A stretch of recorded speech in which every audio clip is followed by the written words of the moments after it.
Thank you.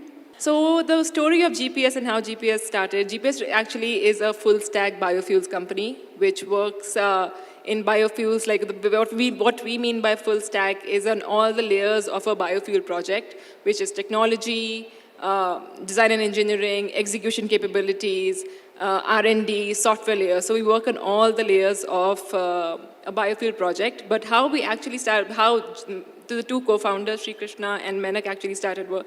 They were together in IIM Bangalore, and they both wanted to do something. They wanted to become entrepreneurs, but they didn't have like a eureka moment of saying, okay, this is what we want to do. So they joke around and said we kind of blind dated all the social issues in India, and there were a lot of social issues. But at that point of time in 2012, I think Bangalore was having a major urban waste problem, and it was being reported in papers every day. So they came together to see whether they could use technology to solve the urban waste problem, and that is how they landed in the biogas and the biofuel space. So biogas is not anything new. It is existing. It is what happens in our bodies. It is, you can dig a hole and make a biogas plant. But what GPS did was bring incremental innovations and how we can bring modular biogas plants in an urban setting. So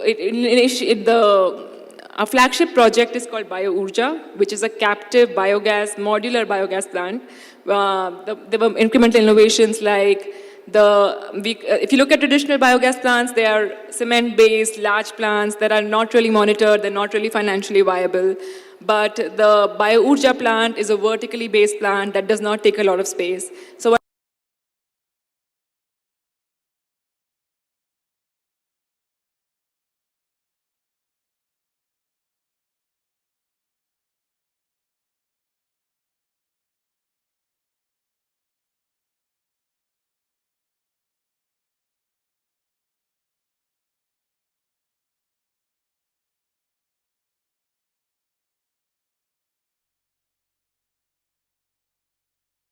you can dig a hole and make a biogas plant. But what GPS did was bring incremental innovations and how we can bring modular biogas plants in an urban setting. So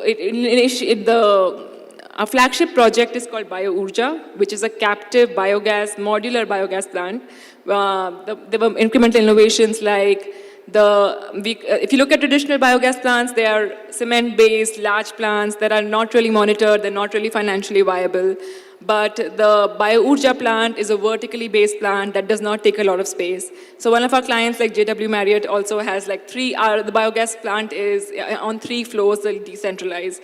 So that is a few incremental innovations they did. And then they continued to do innovations in terms of how do we monitor, because all the biogas plants need to be monitored continuously because it's a biological process, right? So if it breaks down, then what happens? So we continued making incremental innovations on remote monitoring system, applied some patents. But yeah, I think the major reason was that there was a problem at hand and they both wanted to do technology for good, and that is how we started GPS Renewables. Currently, we are also, it started with the small scale plants, but currently we are executing large scale bio-CNG projects. We are executing a project in Indore municipal solid waste to bio-CNG. So that is a fully commissioned plant. It takes in 550 tons of municipal solid waste from Indore, which is around 80% of Indore's municipal waste, and converts it into 15 to 20 tons per day of bio-CNG, which fuels around 14 to 140 municipal buses, and also supplies gas to Avantika Gas. So that is the genesis of the company. Yeah, thank you.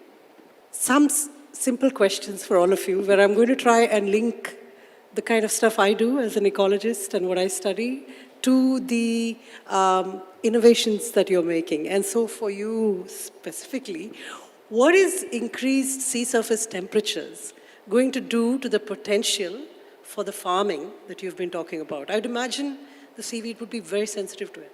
It is sensitive, not as sensitive as coral from a business, thankfully, but sadly for the coral. What we've seen is traditionally these seaweeds have been growing in shallow waters or in the intertidal zone. And conventional seaweed farming has been trying that. And we've been monitoring sea surface temperatures also. So it's not just data which we are seeing in other places, but stuff which we are seeing. And it's not that the temperature elevated all the time, But what's been happening, and it's just creepingly increasing. Every year, the maximum temperature which is coming is just increasing, like maybe by half a degree. So, or point, or a little bit, but it is steadily increasing. And when we started, for example, in near shore, we would, like a temperature of 32 degrees, 33 degrees would be high. Now 35 degrees is a regular occurrence. It's 2 degrees, which may not seem like much on land, but on the ocean, that's dramatic. Because these organisms don't see the kind of fluctuations we see between night and day, and because sea temperature is supposedly constant, but it is increasing. So what we are seeing is that, hey, we can move into deeper and deeper waters where the mixing of waters is better. So the effect of increased temperature is lesser. So that helps. Also, like what we said, we are working on breeding strategies to see how we can start selection and, breed development processes so you can get more temperature tolerant strains. So in that sense, I think we are well covered. But as someone who works with the ocean every day and sees this change, it's really sad to see the kind of things these changes are bringing. But it is what it is. We have to focus on bringing the change what we can do. I just wanted to say, since you said that my presentation was very scary, that the point wasn't to be scary, but just to say that this is happening, and we need to keep it as the background template when we come up with solutions. And obviously, it's nice to see from your answer that that's something you're actively working towards, because you're seeing it and you're thinking about potential ways of reworking your model so that it can work within these new parameters of temperature and climate. Yeah, so that's great to hear. For you as well, any particular challenges that you're facing in scaling up what you're doing? Basically, every time the bottlenecks changes. In the morning, I had a discussion with Nelson. So the challenge is when we see that now we have accomplished a certain set of challenges, some new pop-ins. So the regulatory compliances and like in our case, because the thing is that there is no organization that certifies the product for the textile effluent treatment. So we have to work as per the guidelines given by MOEF, Ministry of Environment and Forest. So it goes, across, and with very fortunate fund from Tyrek Bayrak, Thai winner, and state government, we had the innovation award. So we have that awards, and so we have had a scale-up facility at a pilot scale in Jaipur itself. So challenges, we see that as we see the market expansion, so we have to see the diversity of the, process houses across. So we want to validate everything across the India in various textile hubs of the nation, and then we want to hit the global market. So as we expand and as we grow, so the challenges and the nature of the challenges keep on changing, but that keeps our energy level high, because that makes us strong, so that we are ready to face the next one to come. Yeah. So I think the challenges for this sector are mainly, it's not a challenge, I think it's a good challenge to have, is the amount of feedstock that's available. So the feedstock that goes into the bio-CNG plant, whether it's paddy straw or other agriculture residues, the way that the feedstock works is there needs to be some kind of pre-treatment that needs to be done on the feedstock, and to break down the feedstock. So that it can go into the digested and become gas, right? Like that. Once we figure out the pre-treatment is what the remaining process for all the biomass, for all the input to the plant remains the same. So I think the challenge is to kind of develop a technology, develop R&D onto the different kind of feedstocks available. Like there's paddy straw, there's soya, there's maize. So, and getting more players involved into this sector so that there is competition, there is more money coming in, and the R&D and the technology develops at a faster rate than what it is developing right now. That's where we are, yeah. And I'd like to thank all our panelists very much. Thank you, Sarika, Rukmini, and Nelson for being here today, and for all the work that you folks are doing.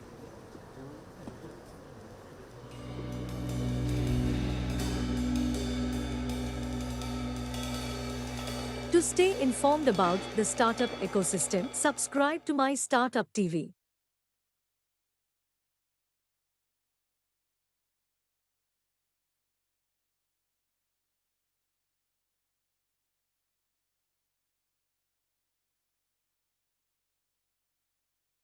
This plenary session, constrained as a source of creative possibilities, will delve into this through a fireside chat and a panel discussion. The topic of the fireside chat is responsible construction, creating a new paradigm. The construction industry is among the major sectors that contribute significantly towards emission of greenhouse gases, which have a major impact on the climate change and is responsible for about 91% of overall greenhouse gases. 19% of overall greenhouse gases emission globally.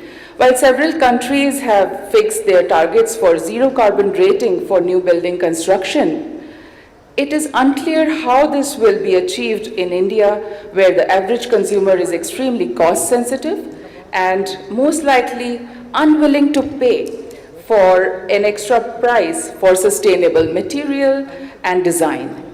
Under these constraints, how is the building industry viewing the problem and working out a solution?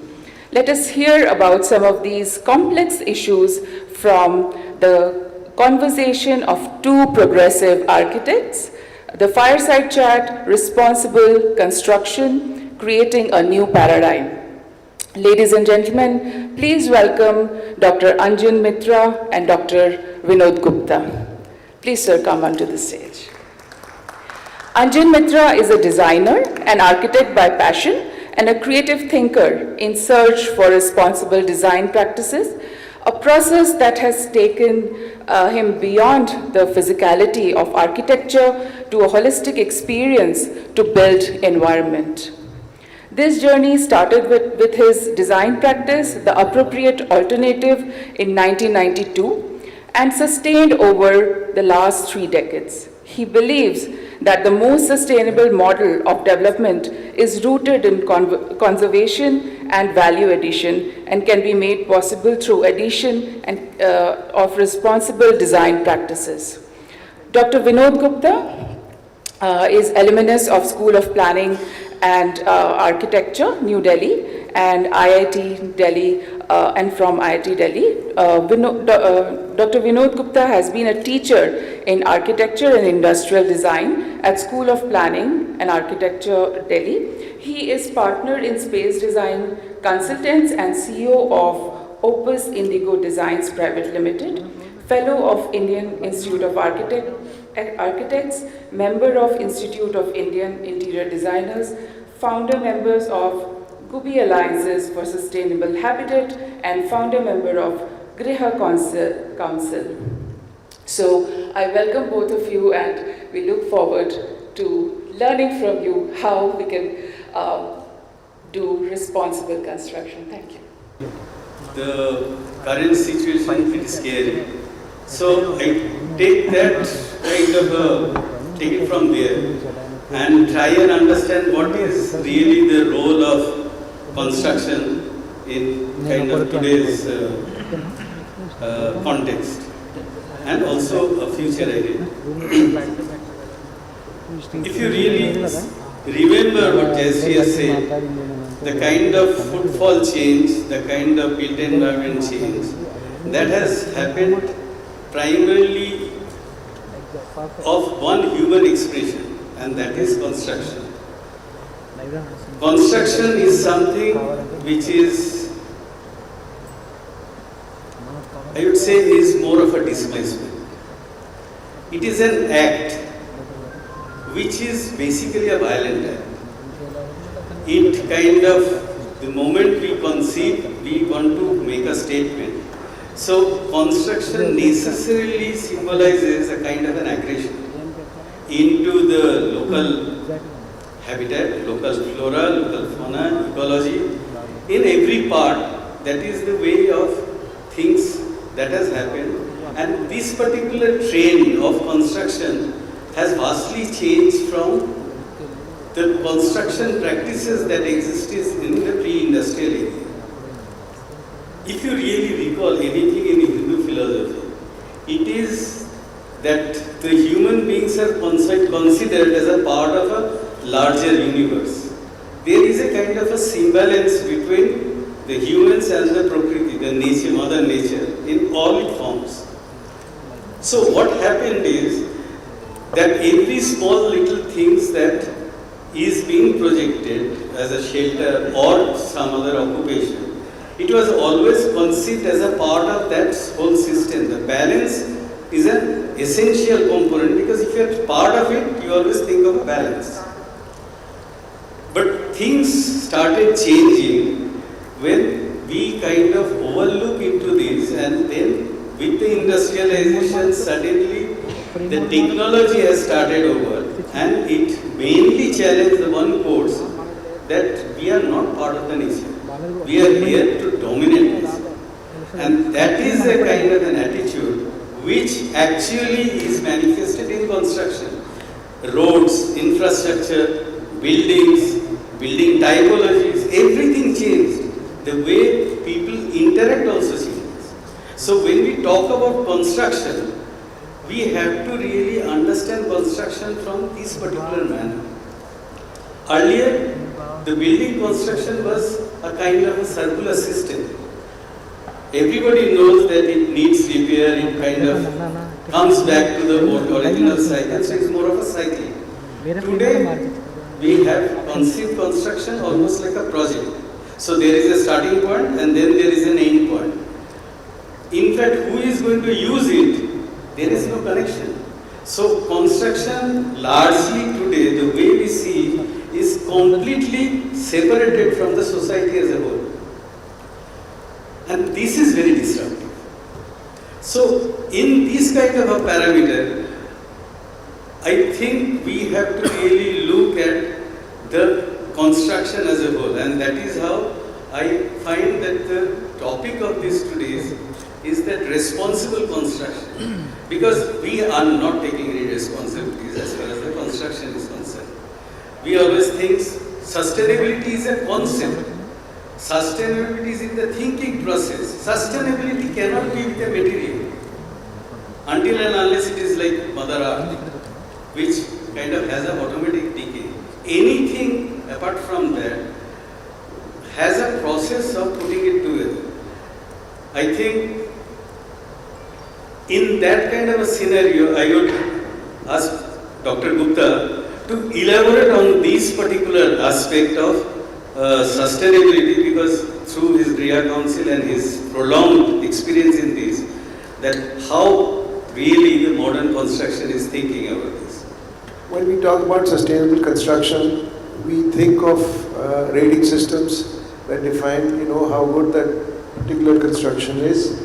And we have what we call green buildings, high performance buildings, and the latest word that we are using for this is net zero buildings. Net zero means we don't import or export anything out of this.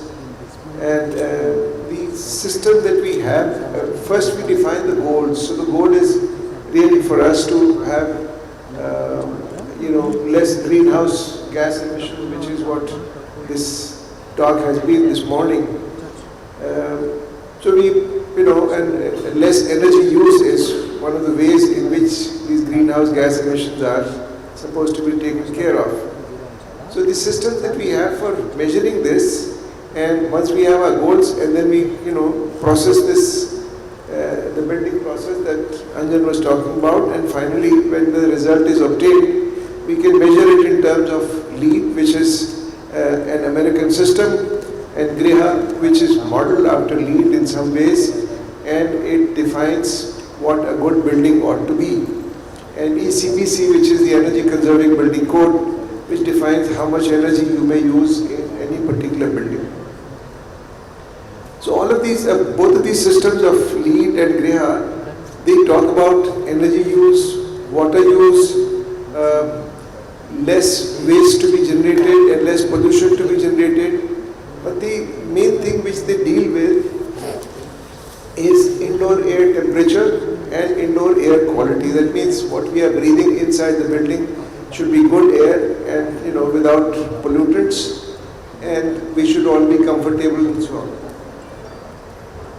So thermal comfort and indoor air quality is what it is about. And We have been making buildings, these rating systems came about 20 years back. In 2001, I think the first LEED building was built in India. I've been working with these kind of buildings for about 50 years. So what we have found is that we may achieve good efficiency through any of these systems because they're basically talking about using more efficient air conditioning, more efficient insulation, and more, efficient faucets in the toilets and so on. The question is whether our goal of using less energy is achieved. The answer is no. We have not been able to do that. Our energy use, water use and things, all of these have actually been increasing. And this is because of what we call the Jevons paradox, which is that as we improve efficiency, we tend to use that thing much more often. We see this most with cars. As cars, as our highway speed increases, it does not decrease the travel time because we travel further distances. If we have more efficient cars, it does not reduce our fuel consumption because we will use this more often. So if we keep in mind the ultimate aim that we have, which is to reduce these consumption and not simply to improve the efficiency, we will have to do something else. So my personal experience is that by making things more efficient, this does not change. But if you can change things in such a way that human behavior changes, that is the thing which makes it possible for us to achieve our objectives. I'll give you here examples of two university campuses which we have designed. One is for NIIT in Rajasthan, in Nimrana, and the other one is for IIT Gandhinagar, which is in Gujarat. Very similar kind of climate in a way. Rajasthan is probably a little bit drier. So what we did in Rajasthan was to use an evaporative cooling system, not install any air conditioning at all in the entire campus. Not allow any cars or motorcycles to be driven in the campus at all. All of them must be parked outside or near the entrance, and no air conditioning was allowed. So the university took great pride in this. And then they started talking about the students that don't worry about being slightly uncomfortable. What is important is that you are living in a sustainable building or in a sustainable campus and so on, and this really changed the behavior. After we had finished the first set of buildings, somebody else came and the university decided no, they are not going to have air conditioning in any of the new buildings. Now, I'll compare this with what happens at IIT Gandhinagar. They were concerned, we planned the campus again with even more important principles, more important designs or different designs. But air conditioning was not taken out of the system, it was very much there. Except that they use a very efficient system of air conditioning.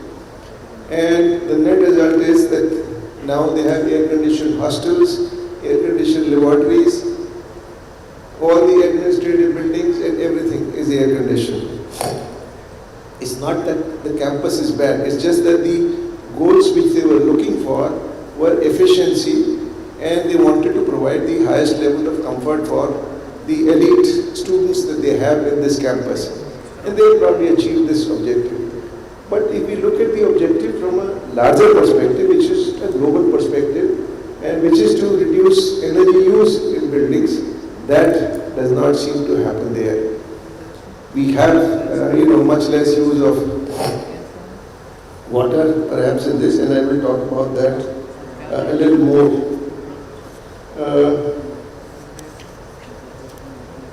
Now, these systems that I talked about, which we use to measure how efficient our buildings are, most of these apply what is called a per square meter standard.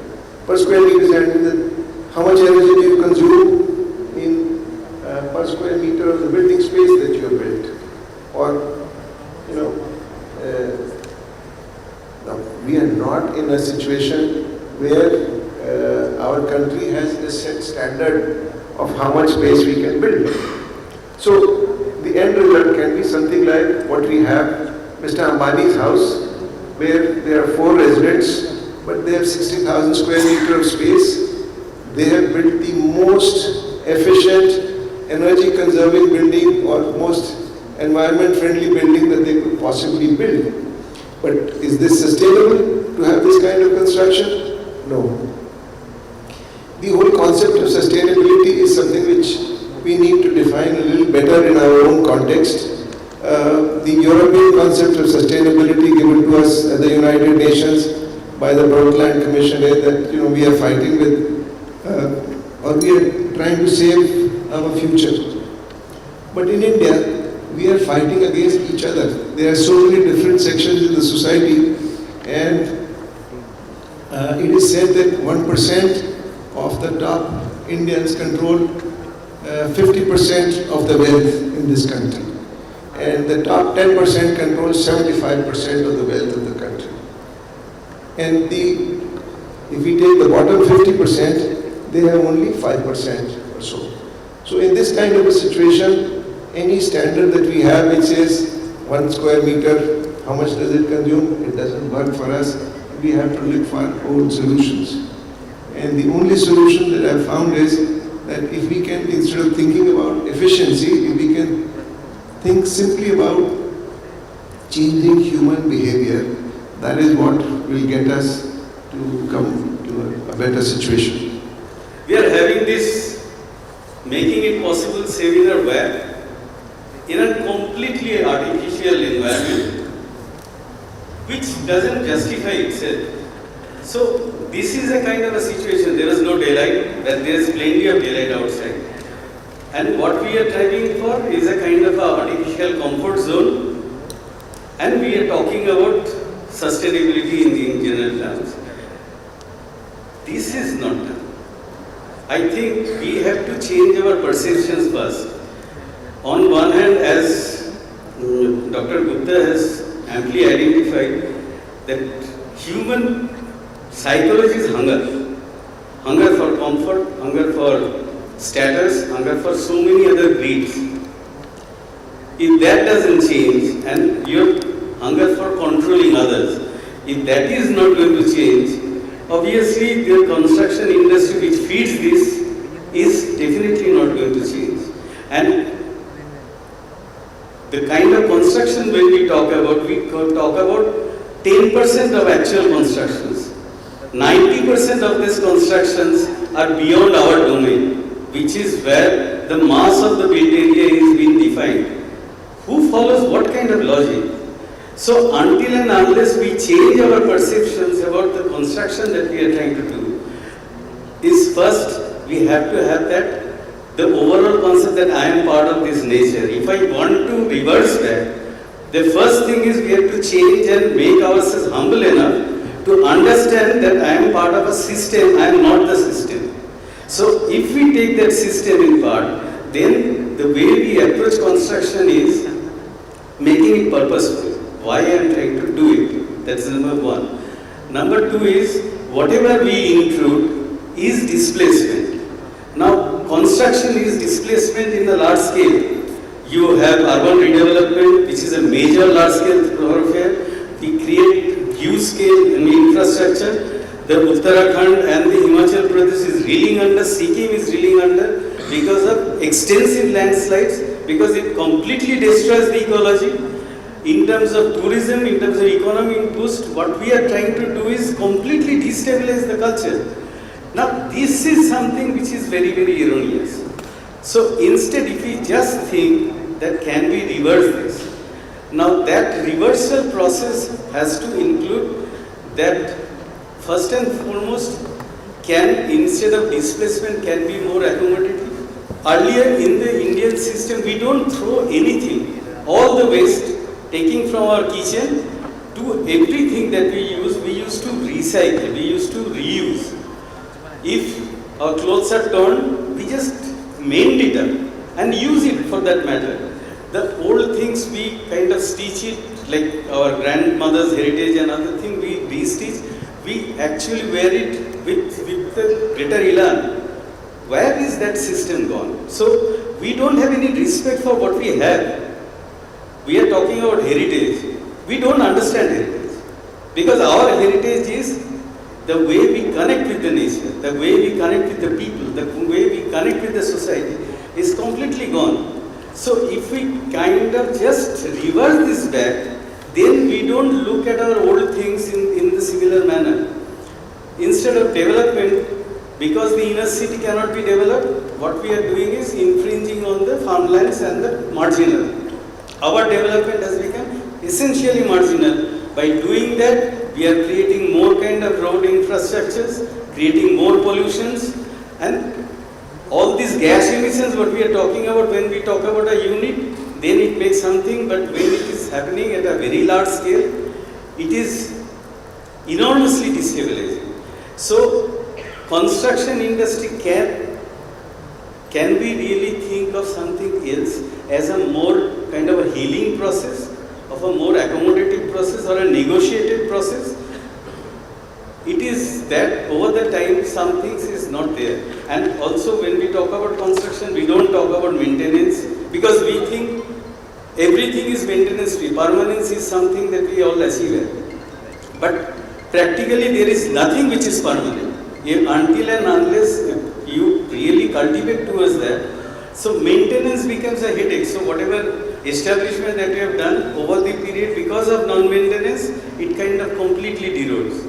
So I think in this kind of situation, I will ask and try and showcase an alternative. We will be talking about very recently in Calcutta, you know, there are the old Chinatown is there, and there are very large kind of properties which almost amounts to acres, built over centuries and in an ad hoc manner. So obviously, if you call for the ground coverage standards, there are almost 90% which is ground coverage. Now, it's a very kind of stingy sites, and after the kind of environment regulation, now the tanneries has been shifted to outskirts of the Calcutta city. What happens to these tanneries with that huge kind of stock that we have? So here is one tannery that I am talking about. It is in the Tangra area, which is extremely congested, and this is where the very major Chinese polarizations were there. So what happens is now these Chinese tanneries, these are kind of landlocked. The road space is not enough. It's not a developable proposition. So what will actually happen to them?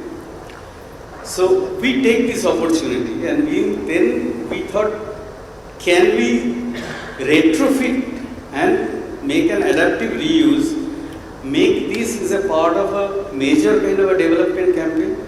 So we start with that kind of a example. Now it has almost like 70,000 square foot built up area and built over, as I've said, centuries. So the basic fundamental issue that we are not going to demolish this tannery, number one. So there is no kind of demolition construction waste which is normally associated with any development program. So first is we'll try to use, reuse, then we want to recycle as much as possible, and we want to retrofit to give a new lease of life. So these are basic mandates, and there are many buildings were actually being pulled down, so we collected a lot of recyclable materials from there, and then we kind of slowly move forward in terms of actually designing it. So this is the way the situation that you see is on different phases of the buildings which are existed at there, and the kind of situation, some has 16 feet height, some are 20 feet high, so there is a height, volume wise there is a kind of a play, and absolutely non-serviced kind of a floor space, no daylight penetration, nothing. So what we have done is, we then actually try to parcel this out depending on the kind of volume, what we can do, where the sanitation facilities, how we can bring out the daylights within, taking out some part of the walls so that daylight can infiltrate into this building, strengthening the building from within so that it is now adaptable to accommodate new kind of activities. And as a result, we have built almost another 30,000 in this area, so almost a lakh square feet without demolishing much. So we have inserted, because where there we have found 20 feet height, we have inserted kind of a mezzanine floor, and we created a different workspace. Now there are mandatory stipulations of environment, so the kind of fire control and other systems were kind of introduced into this. While we doing that, we used papercrete as a simple because there are a lot of those products were available, we mixed with concrete. So we inserted MS. Today we are talking about steel not being a very sustainable material. We have used steel because that with this kind of a volume is the most apt kind of insertion which is possible without damaging the initial structure and retrofitting. In fact, in some cases we use recycled steel also. So as and when the situation came up, so we actually developed on that. Finally, the roof we have strengthened, so that became actually, if you know a bit of the Tangra area, there was no playground, nothing of that sort. So we have converted the roof into a community playground. Now, because this is a wholesale Chinese community, we thought that even the streets, so whatever the street mandatory setbacks we have done, we have created community library into the street space, all because of some recycled books we have actually borrowed. We have created the halls which acted like a banquet for the Chinese community. So that is the way a development became a part and parcel of a community development. So everybody kind of thing added to this. We have created a football ground and indoor game stadium. Today, I feel that this is a place which is now operating an 150 skill development center, acting as a graphic studio, where in fact quite a large number of brands are actually getting their things designed. It has opened up a bakery because Chinese bakery was very famous. So they have opened up a bakery which is involving a lot of community facilities. It has also acted like a kind of a studio and also a gym into this area. So together this place has become an ILIT creative campus. ILIT is a kind of a new leadership entrepreneurship program. So they are actually operating this from this kind of a situation. And in fact, without adding any, without actually disrupting anything, so they have called me, what is, how you manage this construction development waste? There's virtually no construction development waste. In fact, whatever the waste that we can collect it, we have used it. So in a way, it is a kind of breathing, all the thermocols and other thing we use for the acoustic panels. The internal, some part of has been air conditioned, rest of the things is naturally ventilated. In a whole, it created a new microsystem of the new system of development, and which is, as all of the discussion that we are talking about, the greenhouse emissions, the pollution level, the livability which is not been addressed, that is one thing which is at the stake, at the measure in the new construction practice. So this is a new way we have to look at the construction. If we can use that, probably we will figure out at every possible situation and every possible context, we can then identify a natural course of construction that will take place and how we can engage our large-scale living heritage, the masons, the traditional wisdom involved. In rural areas, we can definitely use them in type of building development practices. So what Dr. Gupta was saying, all those environment quality consciousness that is adapted, if we can somehow converge them with our lifestyle and with our thinking processes, I think we can completely rechange and reshape our construction and development process. Thank you very much. To stay informed about the startup ecosystem, subscribe to My Startup TV.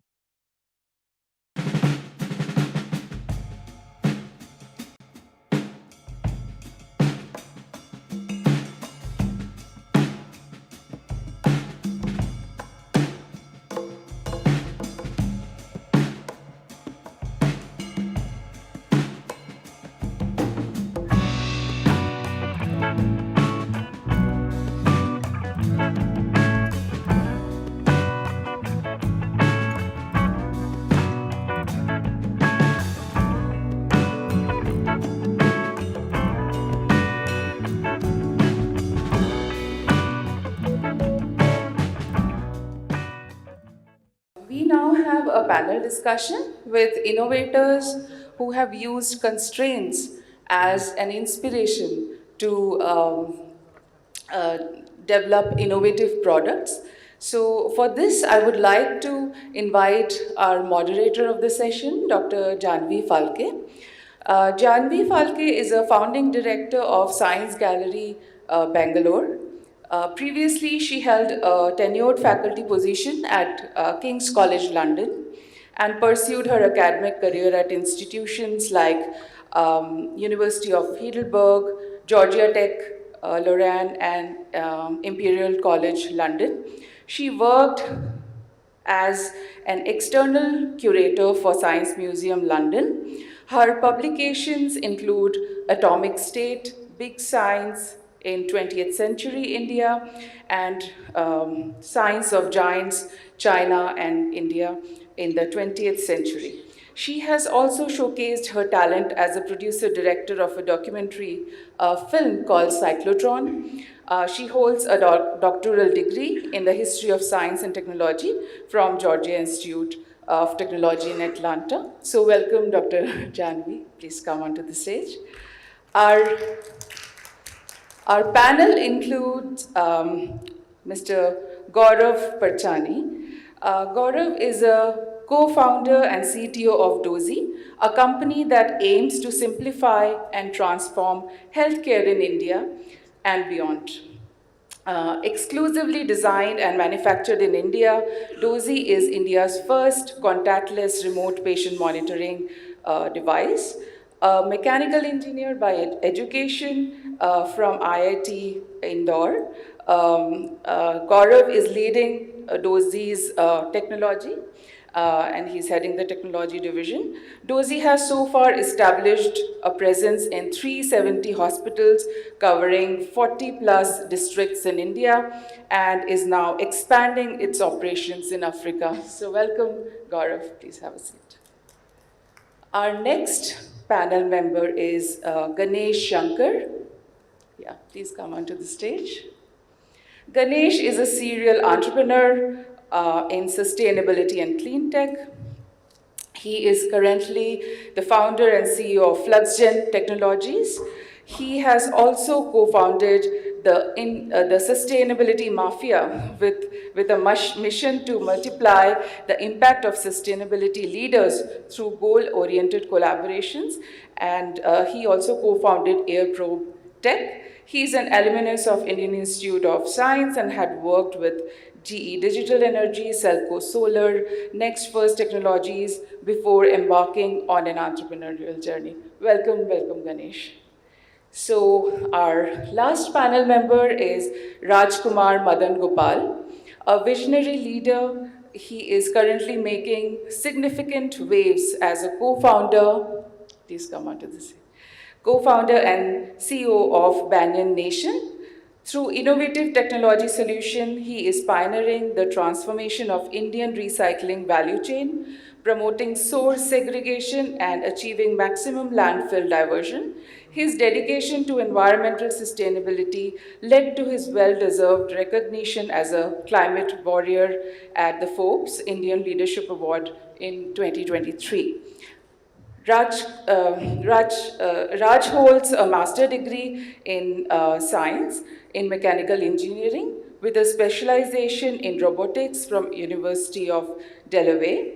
With a unique blend of innovation, environmental stewardship, and a rich engineering background, Raj Kiran is spearheading a positive change in India's recycling landscape. So welcome all of you, and over to you, Janvi. So, thank you very much in the first instance to Dipanita and Priyankana for having invited me to this panel. I first visited IKP in Bangalore in 2018 when I in fact moved back to India to set up Science Gallery Bangalore. So it's wonderful also to kind of come back to the community in a way at a slightly better stage in the development of the institution that we are setting up, and look forward to constructive exchanges going forward. Okay, thank you. So the panel that we are on would like to consider constraints. And let me say a few things from the perspective of both history, because my training is in history of science and technology, but also lessons that I have learned in the last 5.5 odd years trying to set up a new institution in India, and having therefore interacted with a significant number of academics, but also others in Bangalore and elsewhere. So let me start by quoting to you Melvin Kranzberg, the historian of technology, who, so when I was a graduate student, one of the things we contended with was that technology is neither good nor bad, nor is it neutral. And I think one could say the same thing about constraints. They are neither inherently good, nor are they bad. Panelists will of course tell us more clearly about when they can be good and when they actually aren't good, but they're never neutral. And I think sort of unraveling and disentangling that is where lies the work that we need to do in order to, either innovate or, in my case, create an institution and try to continue to tell what is the significance and meaning of technology in context, technology in society. So let me take up a couple of examples, a couple of historical examples, in order to make the point that I'm trying to make, because historians are often accused of coming in and saying, oh, but it's all complex. But of course it's complex. I mean, there's nobody who doesn't know that already. But why that might matter. So I guess, I don't know if there's a laser in this. Laser pointer? No, I can't. But nonetheless, I think the third row from this side, second from top, everybody's seen the film, I'm guessing, Oppenheimer. This is an image from the staff of the Manhattan Project. Now, what the Manhattan Project tells us is a constraint of a very, very different kind. It's about compressed timelines. It's about the journey from the discovery of nuclear fission in 1939. It's only in the early 1930s that even the journey in experimental nuclear physics began. But in 1939, we have Lisa Meitner and Otto Hahn telling us that nuclear fission is possible, and therefore the possibility of an atomic weapon became even imaginable in 1939. And in 1945, we already have two bombs being used allegedly to end the war, a highly complex question. But what this tells us is that, counterfactuals aren't necessarily going to allow you to arrive at any kind of a meaningful truth. But if it wasn't for the war, the likelihood of us experimentally having worked out the possibility of nuclear energy was stronger than having put the resources that involved an international collaboration at the scale which was at that point otherwise unimaginable, and the resources that were put into it, the kind of money that went into it, both from industry, academia, and governments, in order to make the atomic weapon possible. That would have been not thinkable had it not been for war. And so contingency is always extremely important to set the context for what kind of technologies get made and don't get made. And so those priorities, or those horizons of priorities, are always outside of the laboratory, always outside of the incubator, and always outside of industrial labs as well.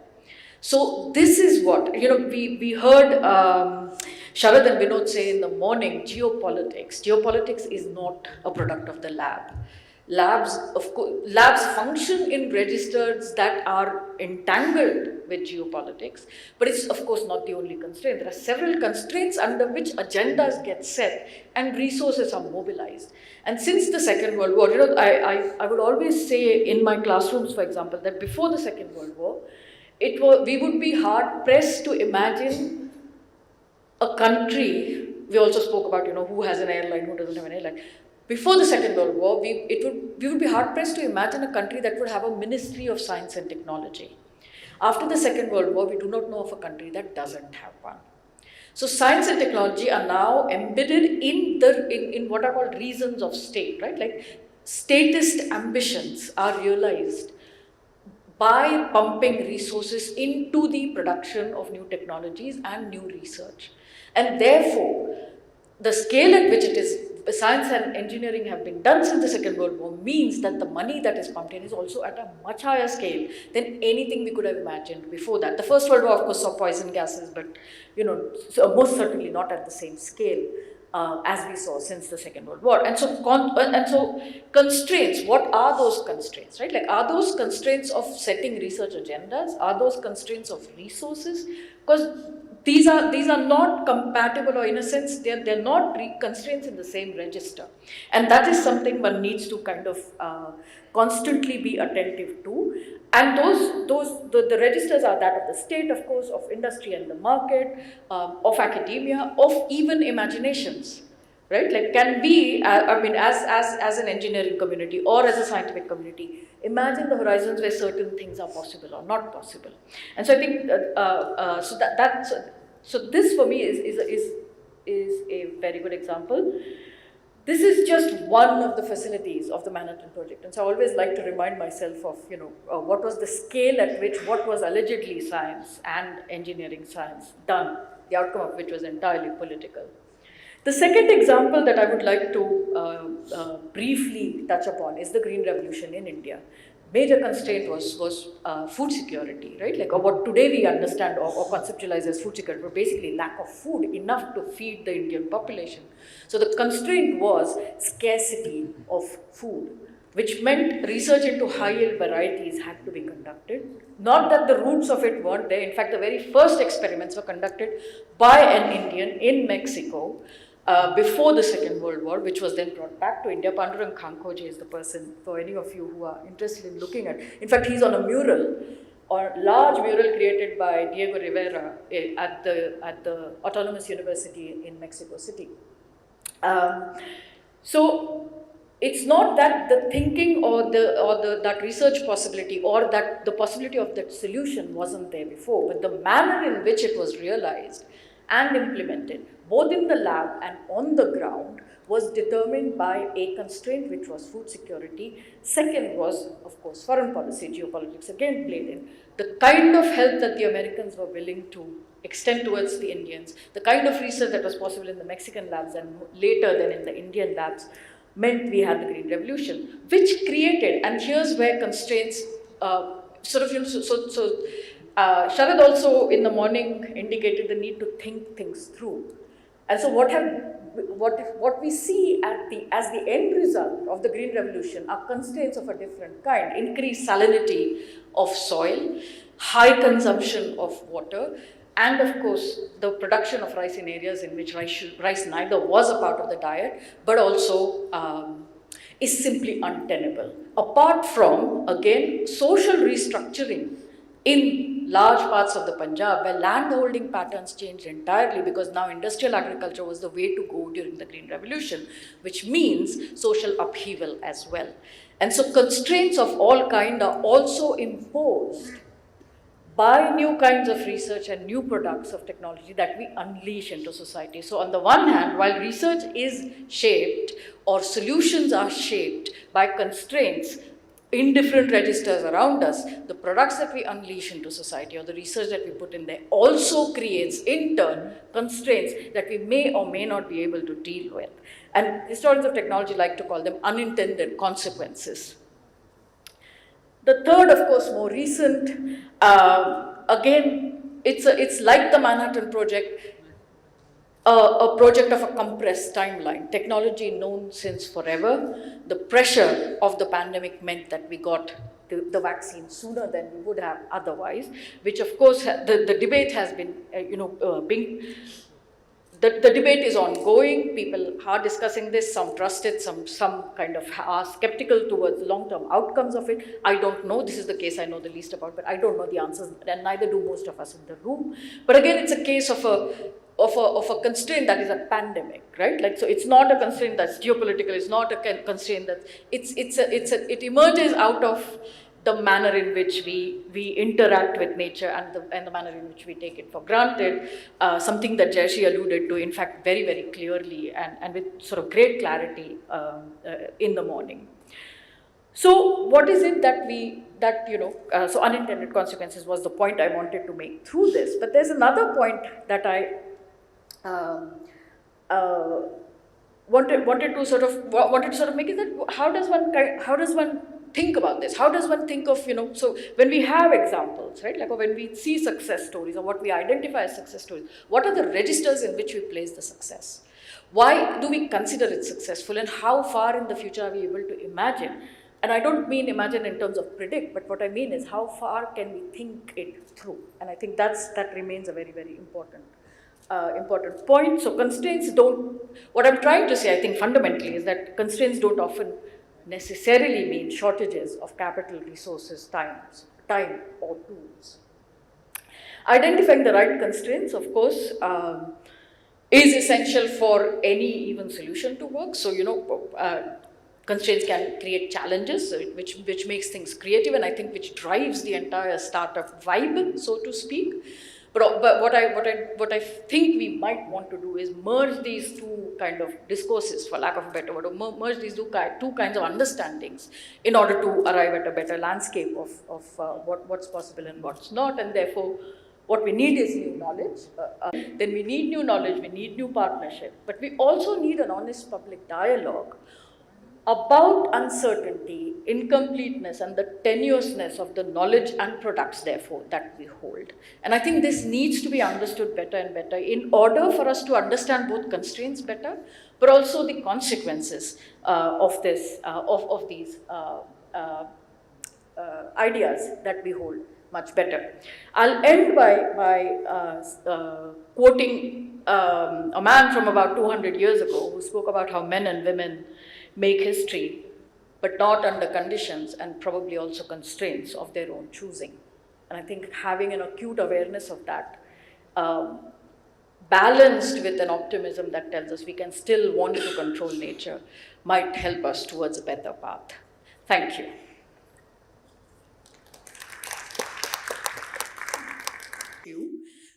To tell us in a sort of, quickly, what is it that you do and how you do it, right? So that we understand, in order to, just so that our audience gets a sense of what space you're coming from, and then we'll quickly move on to speaking about probably your strongest constraint, so that in the second round, and in the end, probably we can open up to then identifying a list of constraints. But it'll be good to get a sense of what is the main constraint you have. So if I may ask you to begin with just telling us what is it that you do and how you do it.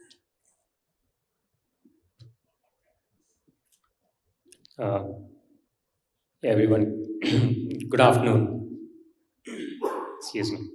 So thanks for having me here, IKP, and I think we have a paucity of time, so we'll get going pretty quickly. Banyan today is considered a pioneer in the circular economy space in India. I mean, over the last decade, Mani and I have built an organization that has focused on solving India's garbage problem, and specifically the problem of plastic pollution. So just in the last 2 to 3 years, we put over 1 billion bottles on the shelf that uses Banyan's recycled resin that are safe for human contact and food contact applications. And we work with the likes of Unilever, Reckitt, Shell, Castrol, every FMCG major, every oil and lube major, everything you guys touch. is something that Banyan recovers and recycles and puts back on the shelf so that you can keep using it over and over again. Thank you. That was nice and succinct. My name is Ganesh from Fluxgen.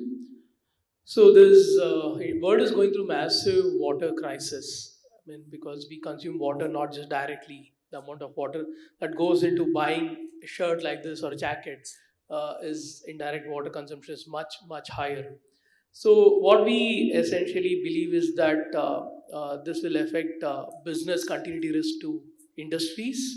This will means financial risk and compliance risk to actually run their operations, right? And industries are in massive and imminent risk because of water crisis. And just like how water as a liquid is transparent and clear, we make the data of water transparent and clear and build solution on top of it to reduce water consumption by up to 30%. So how we do it is we use digital technologies, AI, IoT, and various other tech to give prescriptive alerts to help them.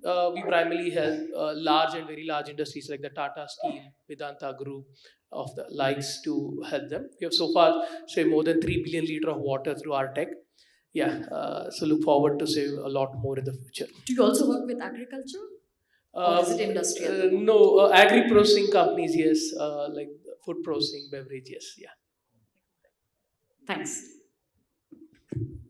Hi, I'm Gaurav. I'm representing Dozy.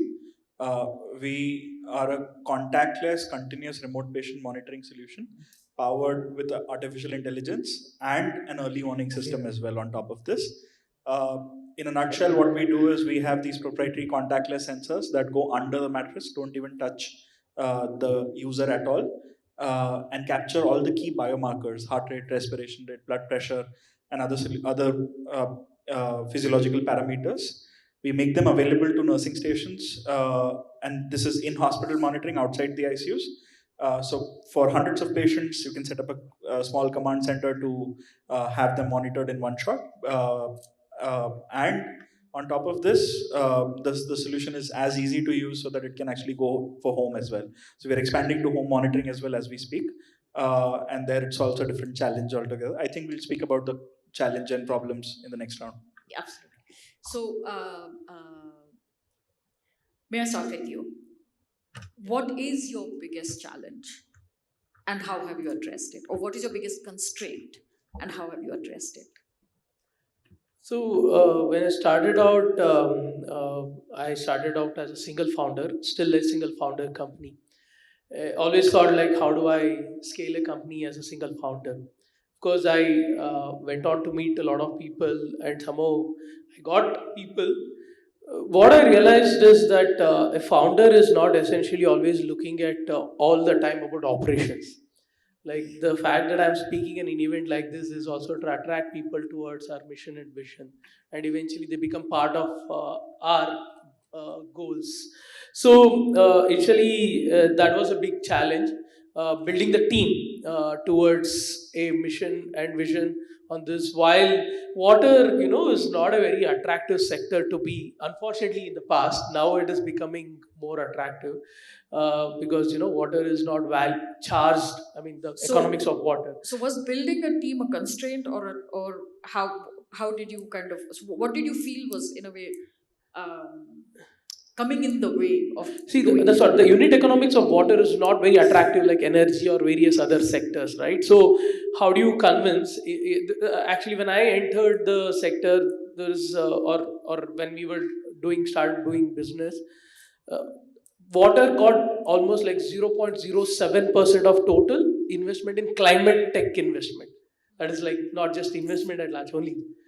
So there's not enough money in this field to actually be invested in this. On the other hand, a lot of people don't think that is a great opportunity. While the crisis was very clear that we are going through big crisis, whether 70% of water in India is contaminated and 21 Indian cities running out of groundwater. So all the problems are very glaringly visible, but people were not willing to take a career in this or investment in this. So events like this gave me opportunity to give great narratives about this to help people get in. And I've met most of my people in events like this. So whenever I get a chance like this, I don't miss a chance, because eventually when they hear out the challenges of what they start, you get very specifically interested people in water sector come and join us. So that's how I think a lot of thing to do with storytelling kind of helped us get the right set of team today. And today, of course, it is becoming a very attractive sector. So it's not been so difficult to get people. So, Gaurav, what would you say has been the one big constraint for you, and how did you work around it? It was very interesting your slides to begin with, where you said challenges are neither good nor bad or nor they're neutral. Unfortunately, we do consider them good, and that's how we've always looked at it. And these are problems that are waiting to be solved.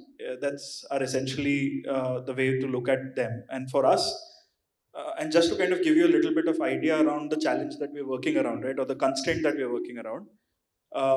In India, we have 2 million hospital beds. Out of that, 100,000 of them are ICU, 125,000, which have continuous monitoring, 1:1 nurse to patient ratio, and the best of cares possible because the patient is at very high risk. As you move outside the ICU, just 2 steps down the room, suddenly 1.9 million beds or 1.875 million beds.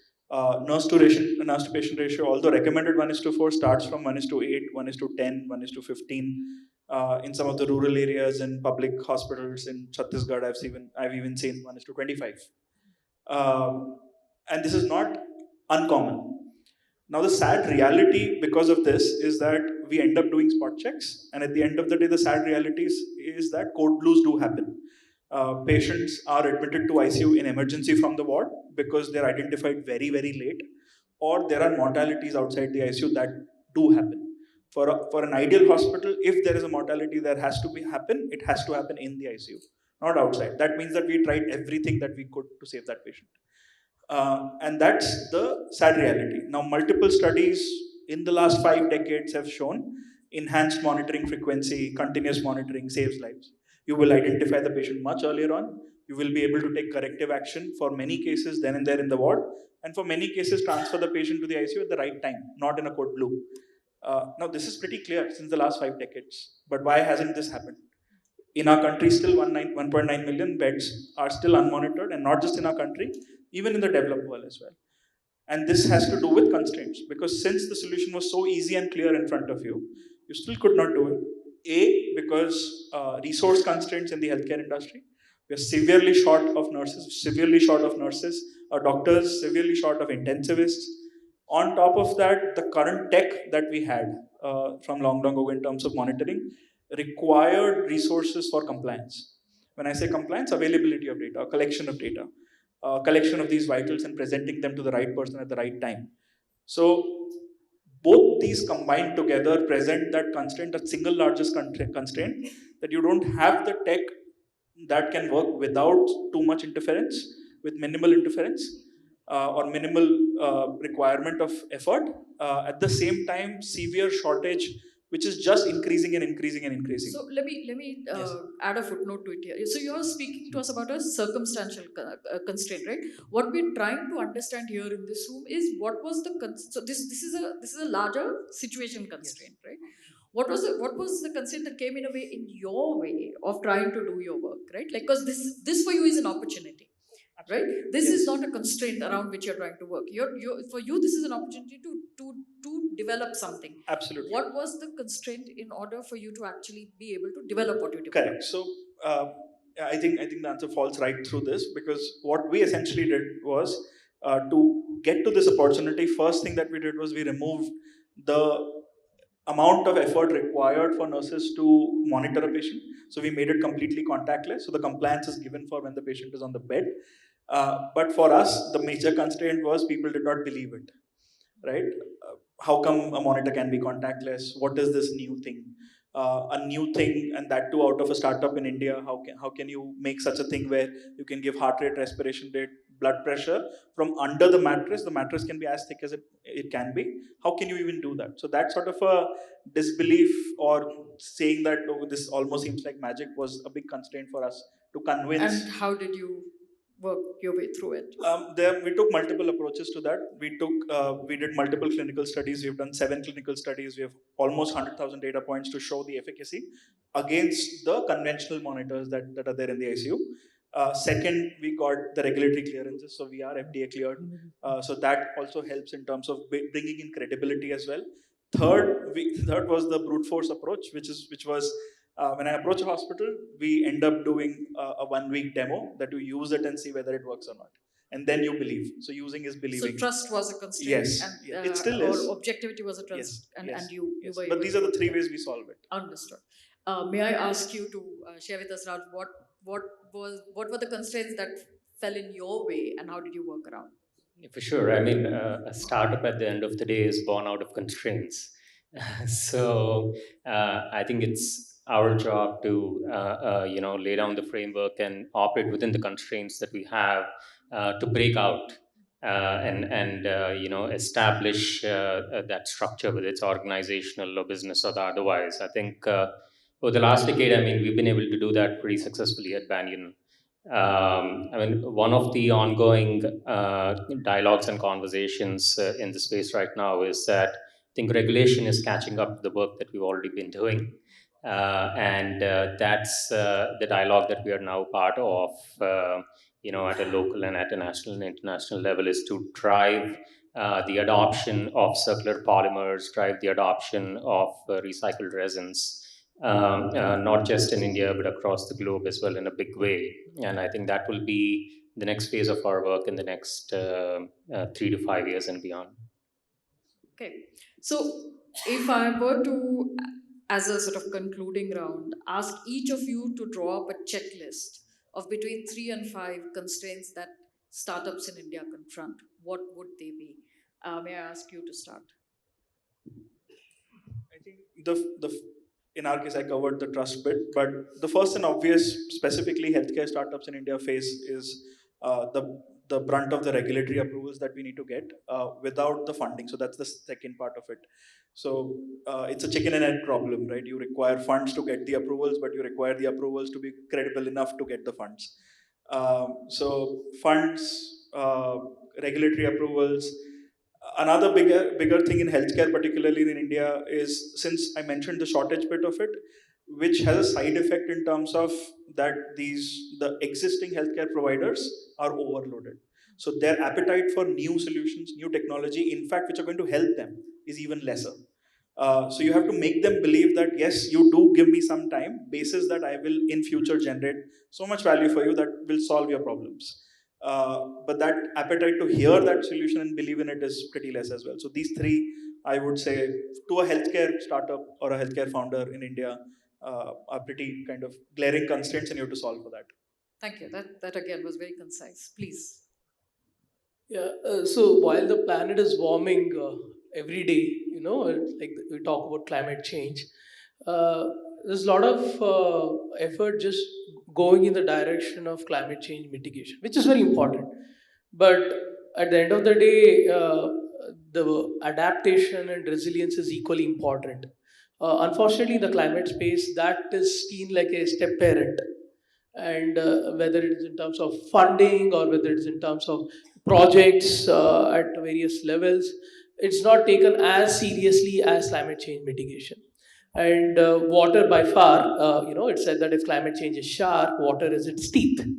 And water sector definitely needs a lot more attention. And we're having COP28 in Dubai next month. It's in November. I still think the agenda would not be a lot about resilience and adaptation. So I think that is a very important piece this sector especially needs the attention in terms of all aspects, right? Whether if this building is climate resilient, we don't know, right? That awareness, that a knowledge part which is missing of what is the risk this building has if there is a competition for water, right? I think that's piece of information should be more known. Somebody should evangelize that information for people to know what, if they don't take about climate change adaptation strategy today, what will happen to them. Because we are all trying to reduce the temperature planet, but still, last year all the biggest fossil fuel company made the highest profit in the history. So with that information, at least we should start realizing that we have to start focusing on adaptation and resilience equally. Yeah, that's the So constraint of imagination, yeah, and discourse, public that's also debate, wrong. public information. Yeah, Discourse. Raj. I mean, the biggest challenge for any startup that's trying to solve a problem is the sector that you're in investable or not. I think that's the fundamental problem that you need to answer for yourself, and I think you have the responsibility to answer it for the wider community of investors as well. I think that's something that we have done fairly successfully in the last decade. And we see a lot of more maturity in the sector now, and a lot more VCP funding coming in globally as well. The other thing is, I mean, we work in very informal markets, very fragmented, very intricate, and very connected, very high touch. It's again, not only resource constrained, but you're constrained for infrastructure as well. So we've made that our responsibility now in our next phase of growth to actually set up that infrastructure to build the resilience in the supply chains so that we can drive value end to end. So these two are the big things.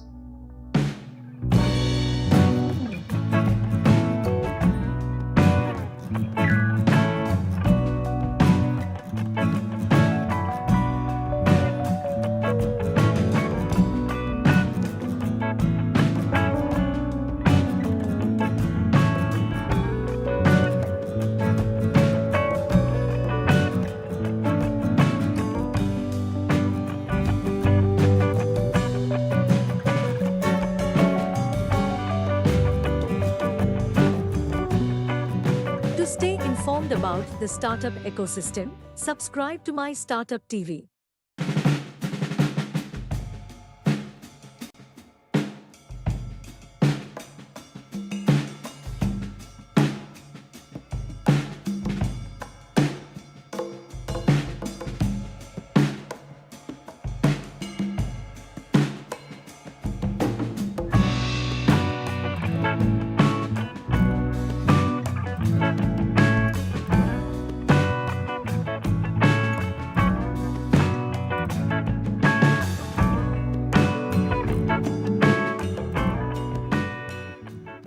We'd like to start with an announcement of a new partnership for IKP.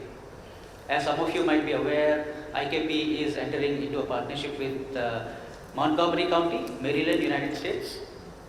We're going to be formalizing the partnership through a memorandum of understanding today. And this MOU is going to enable IKP affiliated companies seeking to enter and access US markets with a lot of support, and similarly it will also be a bridge for companies in Montgomery County to partner with IKP affiliated companies. I'd like to, Deepankita is on stage, and we'd also like to welcome Mr. Mark Elrich, who is the County Executive, Montgomery County, Maryland, United States. So if I can say something quickly off topic, I've listened to two really interesting discussions over the last hour, and I was fascinated by the last one because you made me think about something. You referenced the suit jacket and thinking about all the water that went into the suit jacket, and I was thinking like major progress in minimizing water use by eliminating the wearing of suit jackets. But then you'd have to deal with what you were talking about, unintended consequences, which would be unemployment. So all these things are complex, but the discussions have been really interesting. I just want you to know, I'm Mark Elrich, I'm the County Executive of Montgomery County. Somebody told me earlier that's like the rough equivalent of a chief minister here, because we all have different forms of government. We're a county of about 1.1 million people. which is small compared to you. The entire DC region, which is considered really vibrant and big, has about 6 million people. So it's a very, very different landscape. We are very interested in opportunities, and the reason we're here is to expand trade relations between India and between the United States, particularly in tech fields, pure tech and also biotech. And we've brought companies with us, so we come not just seeking Indian companies that would like a footprint in the United States, but we brought companies that are looking for a footprint in India. We think the best way you do trade relations is when trade relations are bilateral, and everybody gets something out of this relationship. And you have amazing facilities here. I was just over at T-Hub, and I am envious. It is amazing now, and when they just talk about what it's going to be in a matter of, I guess, months, it is just a real marvel, and I really, appreciate that you've been able to do something that we struggle with in the United States, which is getting government to invest in infrastructure. And governments here seem far more willing to do that than they are where I came from. So it's a lesson that I will bring back when people say, why can't we be like other people? This is another example of other people do things that we're not willing to do, therefore they're able to do things that we're not able to do. And so it's one of my big takeaways out of this. Montgomery County is the third largest biocluster in the United States and the fourth in terms of talent pool. We have the highest concentrations of PhDs and graduate degrees in the United States and in and around Montgomery County. So we're pretty well positioned for this. And we have a large cluster of biotech companies, including AstraZeneca and GSK and other companies you might be familiar with. We have large land use realtors that specialize in this kind of space. And we are going to be opening up, and Dr. Varshney, who's here today from the University of Maryland, an Institute for Health Computing, where the goal is to start merging the research capabilities of AI with biological research.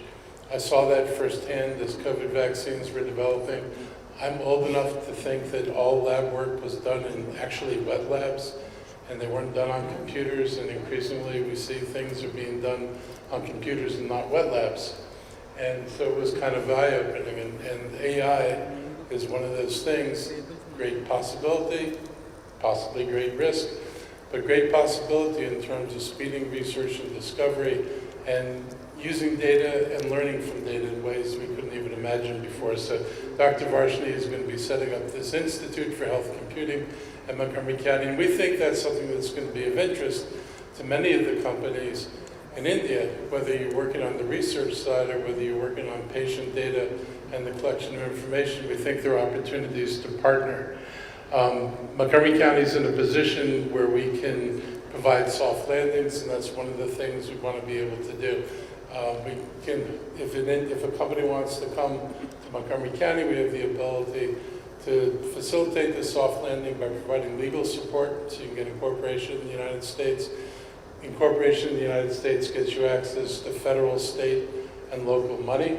Montgomery County has MOVE grants and has grants that facilitate rent subsidies for companies that want to come here, grants for companies depending on how many people they bring to Montgomery County. So we're very anxious to develop these relationships. Our conversations over the last 2 days have absolutely been phenomenal. We've had a lot of people who are interested, and we want to continue this kind of relationship on an ongoing basis.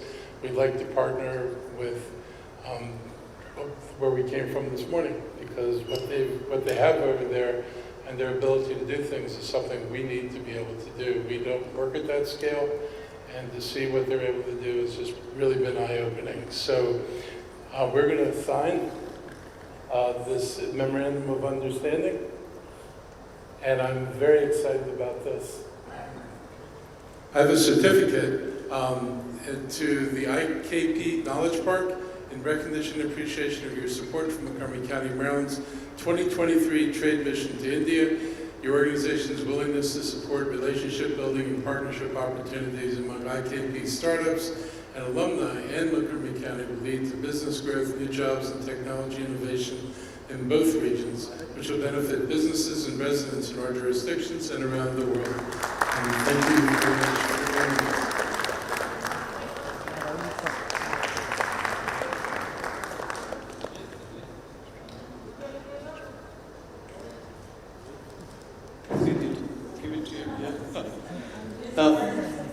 Thanks. In fact, it's a small meeting that happened in US Bio, and I met Judy, and of course, Mark is so enthusiastic to understand the ecosystem here in India. And luckily, the credit goes to BIRAC because we discussed in the BIRAC stall, the entire India map is there. So it's easy to explain them what we have and what are our strengths, and immediately I introduced them to ma'am, the Panita ma'am, and today it's a reality. And a lot more to work, Mark and Judy. Thanks a lot. Wonderful time for the rest of the weeks. Thank you so much.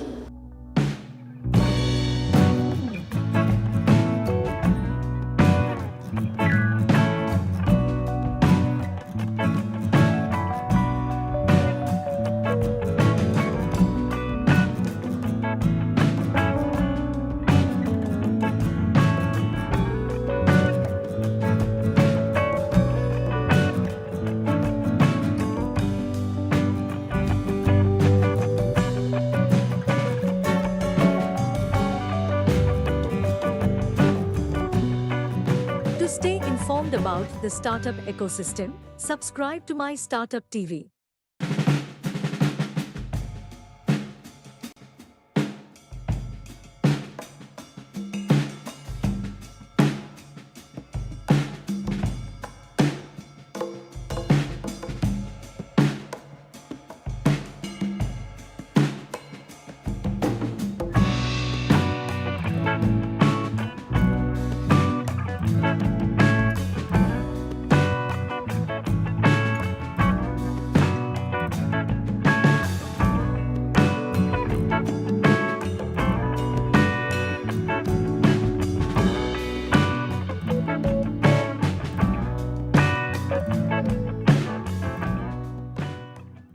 So the first panel, the first plenary set the stage for the discussion.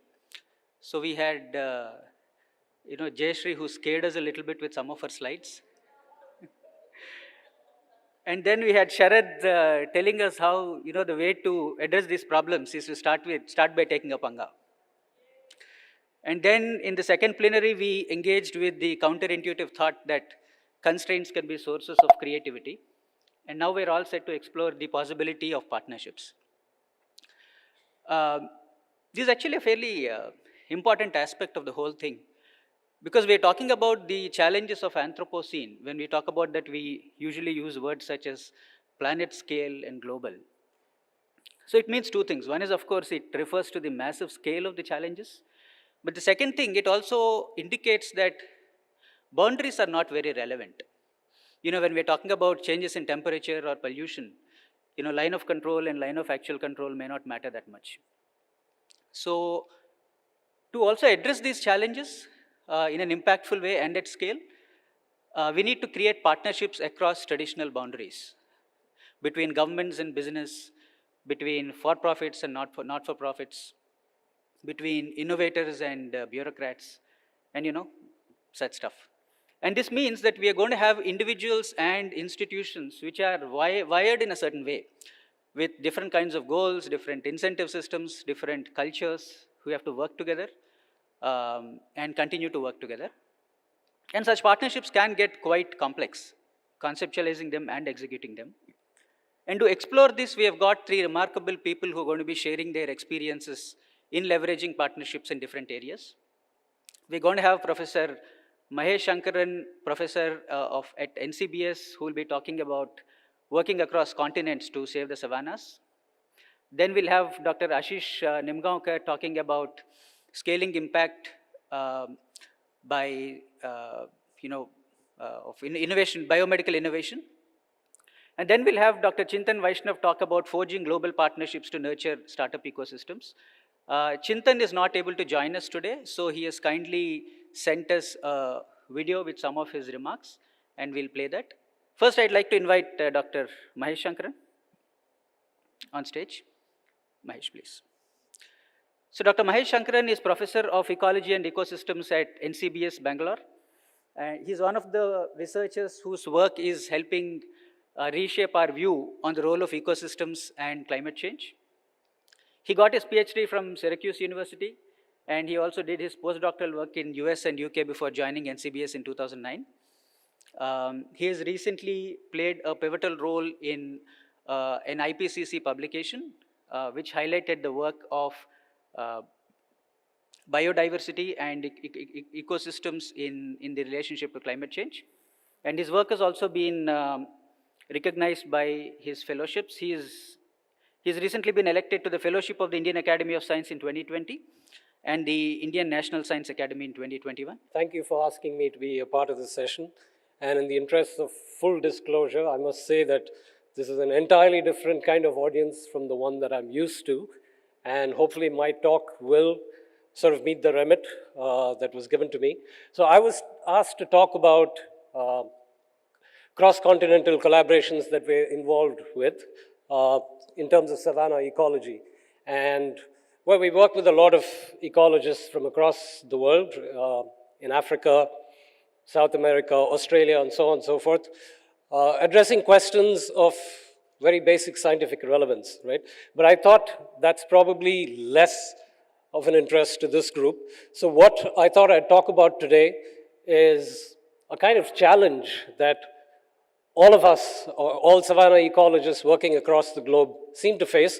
We've written about it, we've written policy pieces, we've written, perspectives in sort of high impact papers and journals and so on and so forth.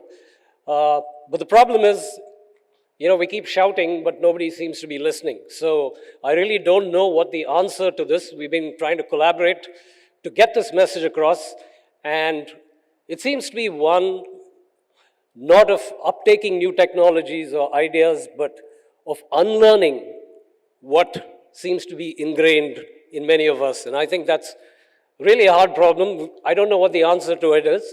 So what I thought I'd do is actually just highlight the challenge that we've been talking about, and then, hopefully there will be avenues for collaboration and so on and so forth. So what I'm going to talk about is actually the issue with planting trees in these open ecosystems that we work in. I don't want to start off on a negative note, but just to set the context, people have already talked about this in the morning, right? But we know fossil fuel combustion and land use changes have caused an increase in greenhouse gas concentrations in the atmosphere. This is the famous Keeling curve, which shows CO2 concentrations on the top of Mauna Loa. It's been the longest continuous measurements of CO2 that we have. And as you can see, CO2 concentrations seem to be increasing over time. We all know this, and currently it's about 420 parts per million.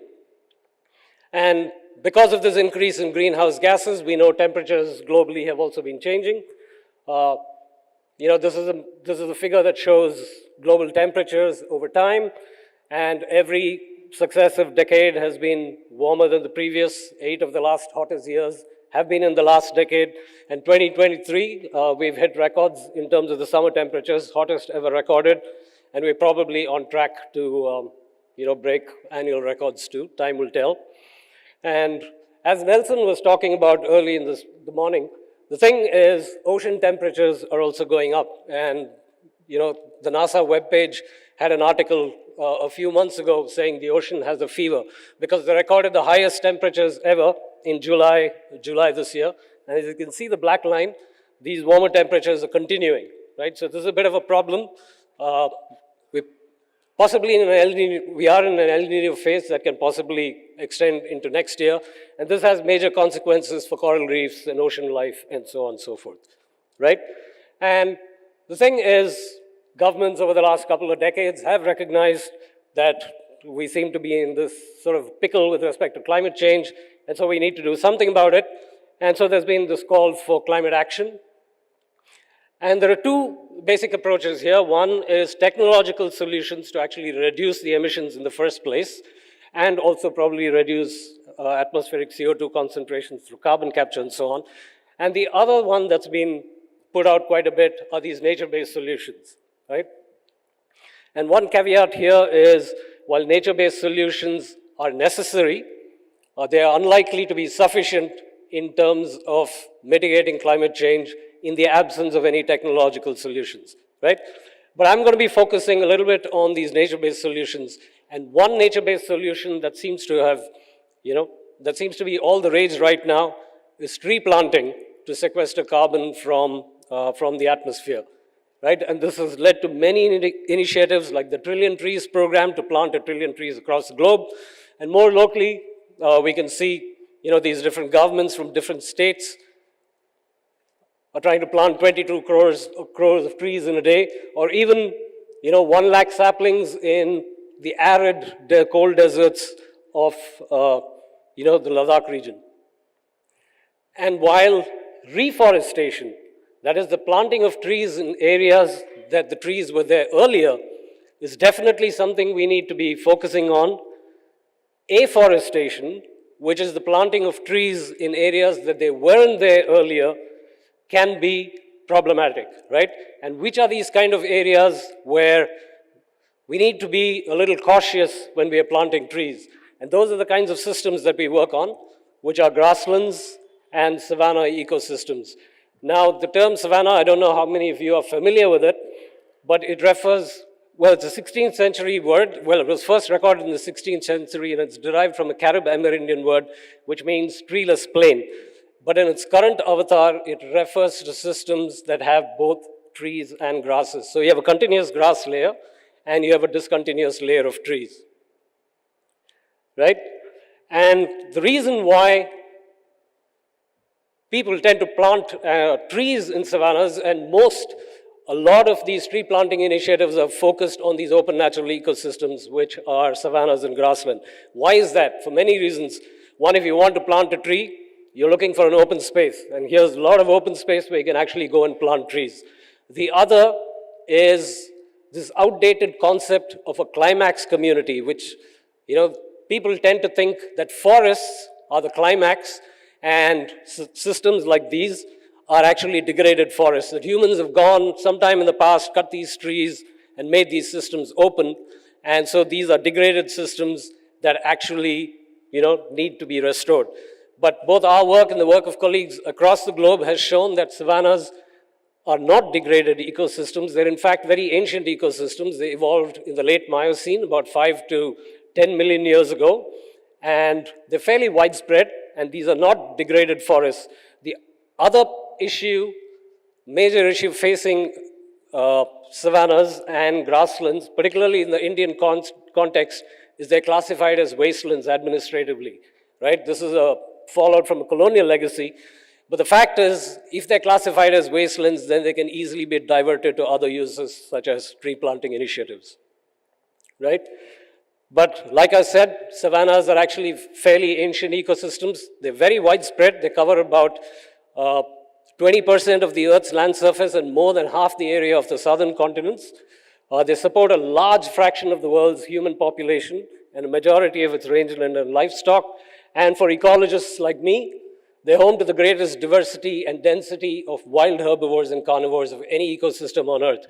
Now, most of you, if you watch National Geographic or Discovery, you'd have seen, the first image that comes of a savanna is the Serengeti. That's, these vast open plains teeming with ungulates. But that's not the only place where you have savannas. Like I said, savannas are fairly widely distributed, and we also have them in the Indian context. But they tend to be a little bit more wooded compared to systems in Africa, right? So the savannas of India, these are again photos of Indian savanna ecosystems. They host very iconic species, many of which are threatened. You have the black buck, you have foxes, you have hyenas, and you have the great Indian bustard there on the left, of which there are only about 100 individuals left remaining in the wild. It's a highly threatened bird. It was a contender for the national bird of India, but if rumors are to be believed, then it lost out to the peacock because, a simple spelling mistake or a mispronunciation can lead to, embarrassment for, the country. So anyway, all of these iconic species are characteristic of these open savanna ecosystems. But the problem is they're not as protected when it compared to forests. So many of these grasslands in India are actually not protected. Right. And when we look at savanna ecosystems, typically you see an open space, right? And so there's no carbon. You can't actually see any carbon being sequestered above ground. So people tend to think that savannas and grasslands don't play a role in the global carbon cycle. But that's not true. If you look at net primary production, that's the amount of carbon that's fixed per unit area per year. You know, savannas are actually, they account for about 30% or about a third of the carbon that's being fixed by the terrestrial biosphere is actually occurring in these grasslands and savannas. And, you know, compared to tropical forests, which are obviously, you know, the highest in terms of fixing carbon, you know, savannas sequester about 7 tons per hectare per year. So it's not trivial, right? So they do play an important role in the global carbon cycle. But interestingly, most of this carbon is actually stored below ground. Savannas have much, much more carbon under the ground than above the ground. So because we don't see that much carbon above ground, we tend to think they're actually not useful as carbon sinks. But, you know, tropical savannas store almost as much as tropical rainforests in terms of soil carbon. And if you look at temperate grasslands, or, you know, that's even more. So most of the carbon in these ecosystems is actually below ground. And that's something we need to keep in mind. Yeah? And so the problem, like I said, is everybody and their uncle seems to be going out and planting trees in these ecosystems. And this is problematic for many reasons, right? So tree planting in these ecosystems can actually be a form of degradation rather than restoration. And like I said, there have been a lot of papers written about this in recent years. But again, there seems to be some difficulty with these concepts actually being sort of absorbed and put into practice. Why is it problematic? Why is tree planting in these ecosystems problematic? For one, plantations in these regions often fail, and they don't bring the anticipated carbon benefits. Now you have to put a lot of effort and water into actually getting these saplings and seedlings to survive in these ecosystems in the first place. And the second thing is fire and herbivory are integral parts of these ecosystems. So many of the saplings are either eaten by herbivores or they're burnt, and they tend to die, right? So many of the plantations actually fail. The other thing is loss of soil carbon. When you dig pits to plant these trees, you tend to lose soil carbon.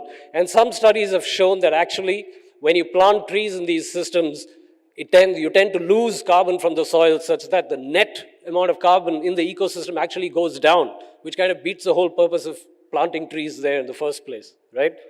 We're not really sure why that occurs and when that occurs, but it has been known to occur. The third thing, and somebody was talking about water earlier today, is that thirsty trees compromise hydrological cycles. Trees transpire much more water than grasses, with the result that when you plant trees in many of these ecosystems, it actually affects the hydrological cycles. It can affect stream flow, it can reduce stream flow, and so on. Right? So that's another unintended consequence of tree planting. And finally, grazing for pastoralists. There are millions of pastoralists who actually depend on these lands for their livelihood. And when you plant trees, you reduce grasses, which is what the grazers need, and so it reduces the grazing potential of these lands, right? And so it comes at a cost to livelihoods. And finally, there's loss of native biodiversity. Like I said, these grasslands evolved 5 to 8 million years ago, and all of those spectacular ungulates that you see all over Africa and these dry forest, dry system species in India, they all evolved at the same time. They co-evolved with these grasslands, right? And so we tend to lose this native biodiversity when we plant trees and convert these ecosystems into something else that they were not meant to be, right? So the message here is that, and this is a message that savanna ecologists have been trying to make across the globe, unfortunately with limited success, is that tree planting programs in these ecosystems must be carefully planned. You need to plant the right trees in the right places at the right densities, right? And so rather than plant trees in grasslands, what we need to be doing is prioritizing the restoration of forests or reforestation, planting trees in areas where they were already there before.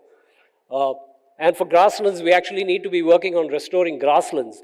Our work has shown that even after 20 years of, keeping herbivores, keeping fires, and increasing tree densities, most of the carbon in these systems are actually coming from the grasses. The grasses are still the drivers of soil carbon. So we need to be finding ways to restore these grasslands.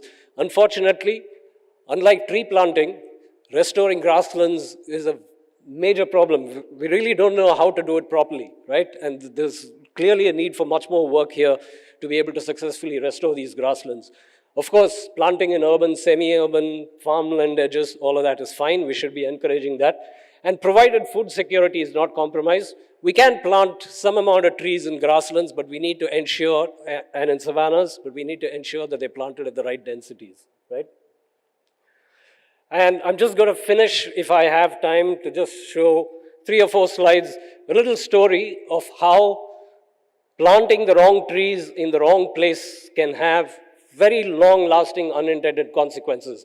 I don't know how many of you have seen these ecosystems, the Shola grassland mosaics. If you go to the higher elevations of the Western Ghats, you'll see this very unique ecosystem. And this is pretty unique because it's a system where you have both trees and grasses in the same place under the same climate, right? And unfortunate, you see these systems in other parts of the globe, like in Angola, Gabon, South Africa, Brazil, and so on, but they're very restricted where they occur. So they're highly localized and they're highly threatened ecosystems. So this is a story about the Nilgiris and Ooty. I'm sure most of you have been to Ooty. Is there anybody here who's been to Ooty before? Yeah? Right, so in the early 1800s, when the British first went to Ooty, this is what Ooty looked like. So I had a student who went to the India office in the British Library and went through all the old colonial literature. And so Ooty in 1834 looked like this. It was a forest grassland mosaic. That is Ooty Lake there, by the way. And the Britishers looked at this, the colonial foresters, and they had this philosophy that trees are the climax communities and grasslands are not. So they looked at this and said, the indigenous people have totally mismanaged this habitat. This should be a forest, but because of their mismanagement of the habitat, this is what it looks like. But we know now, based on paleo evidence, that these systems have existed for at least 40,000 years, long before humans have come in, right? And so what did the British do? Colonial foresters went and started planting trees. So this is St. Stephen's Church in Ooty. This is what it looked like in 1834. Then they started planting trees. By 1851, it looked like this. By 1905, you'd converted this grassland into this. And 2015, this is what it looks like. So a native grassland that was unique, hosted unique species, hosted endemic species, all of it's gone. The interesting thing here to note is that they tried planting native trees, and all of those plantations failed. So what the British did was they brought about 40 different species from across the globe, and some of them succeeded. Actually, if you go to Ooty now, most of what you see is actually pines and eucalyptus and all native, non-native species. And one species in particular, Acacia mayonzii, a wattle, got out of control, right? And so this is what it looks like. So this green patch is what the native habitat is. All of that dirty green around it is grassland that's been invaded by this one species, Acacia mayonzii. It's just gone out of control. We're not really sure how to control it. It's changing hydrological cycles, it's changing biodiversity, it's changing everything, right? So we just need to be aware when the next time we go to plant a tree that you're actually planting the right tree in the right place, and it's a native species and not an exotic species. So bringing it all down, essentially what we need are win-win solutions to this problem.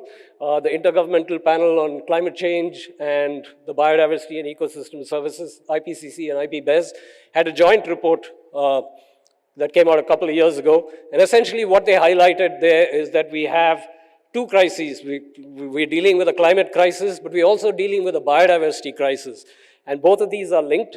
So climate change is linked to biodiversity loss, and both of these can have the potential to negatively impact human well-being and quality of life.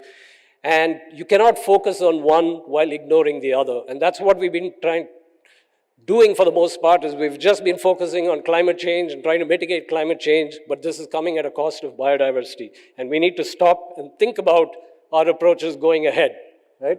And this is a bit of a confusing figure. You don't need to worry about it, but this is again from the same report. On the top, it shows, on the left, the actions you can take for climate, and on the right, its implications for biodiversity. So the blue lines are ones that have positive effects on both sides. The red lines are when climate actions have a negative impact on biodiversity. And at the bottom, it's the other way around, biodiversity actions and its impact on climate. So as you can see on the top, there are a lot more red lines. So if you just focus on climate, it's going to have a lot more negative effects on biodiversity. Whereas if we approach it from a restoration viewpoint where we also keep biodiversity in mind, then there are a lot more win-win solutions when it comes to climate, right? And so that's the take-home message, is basically we need to be thinking not just about climate, but also about biodiversity and human well-being.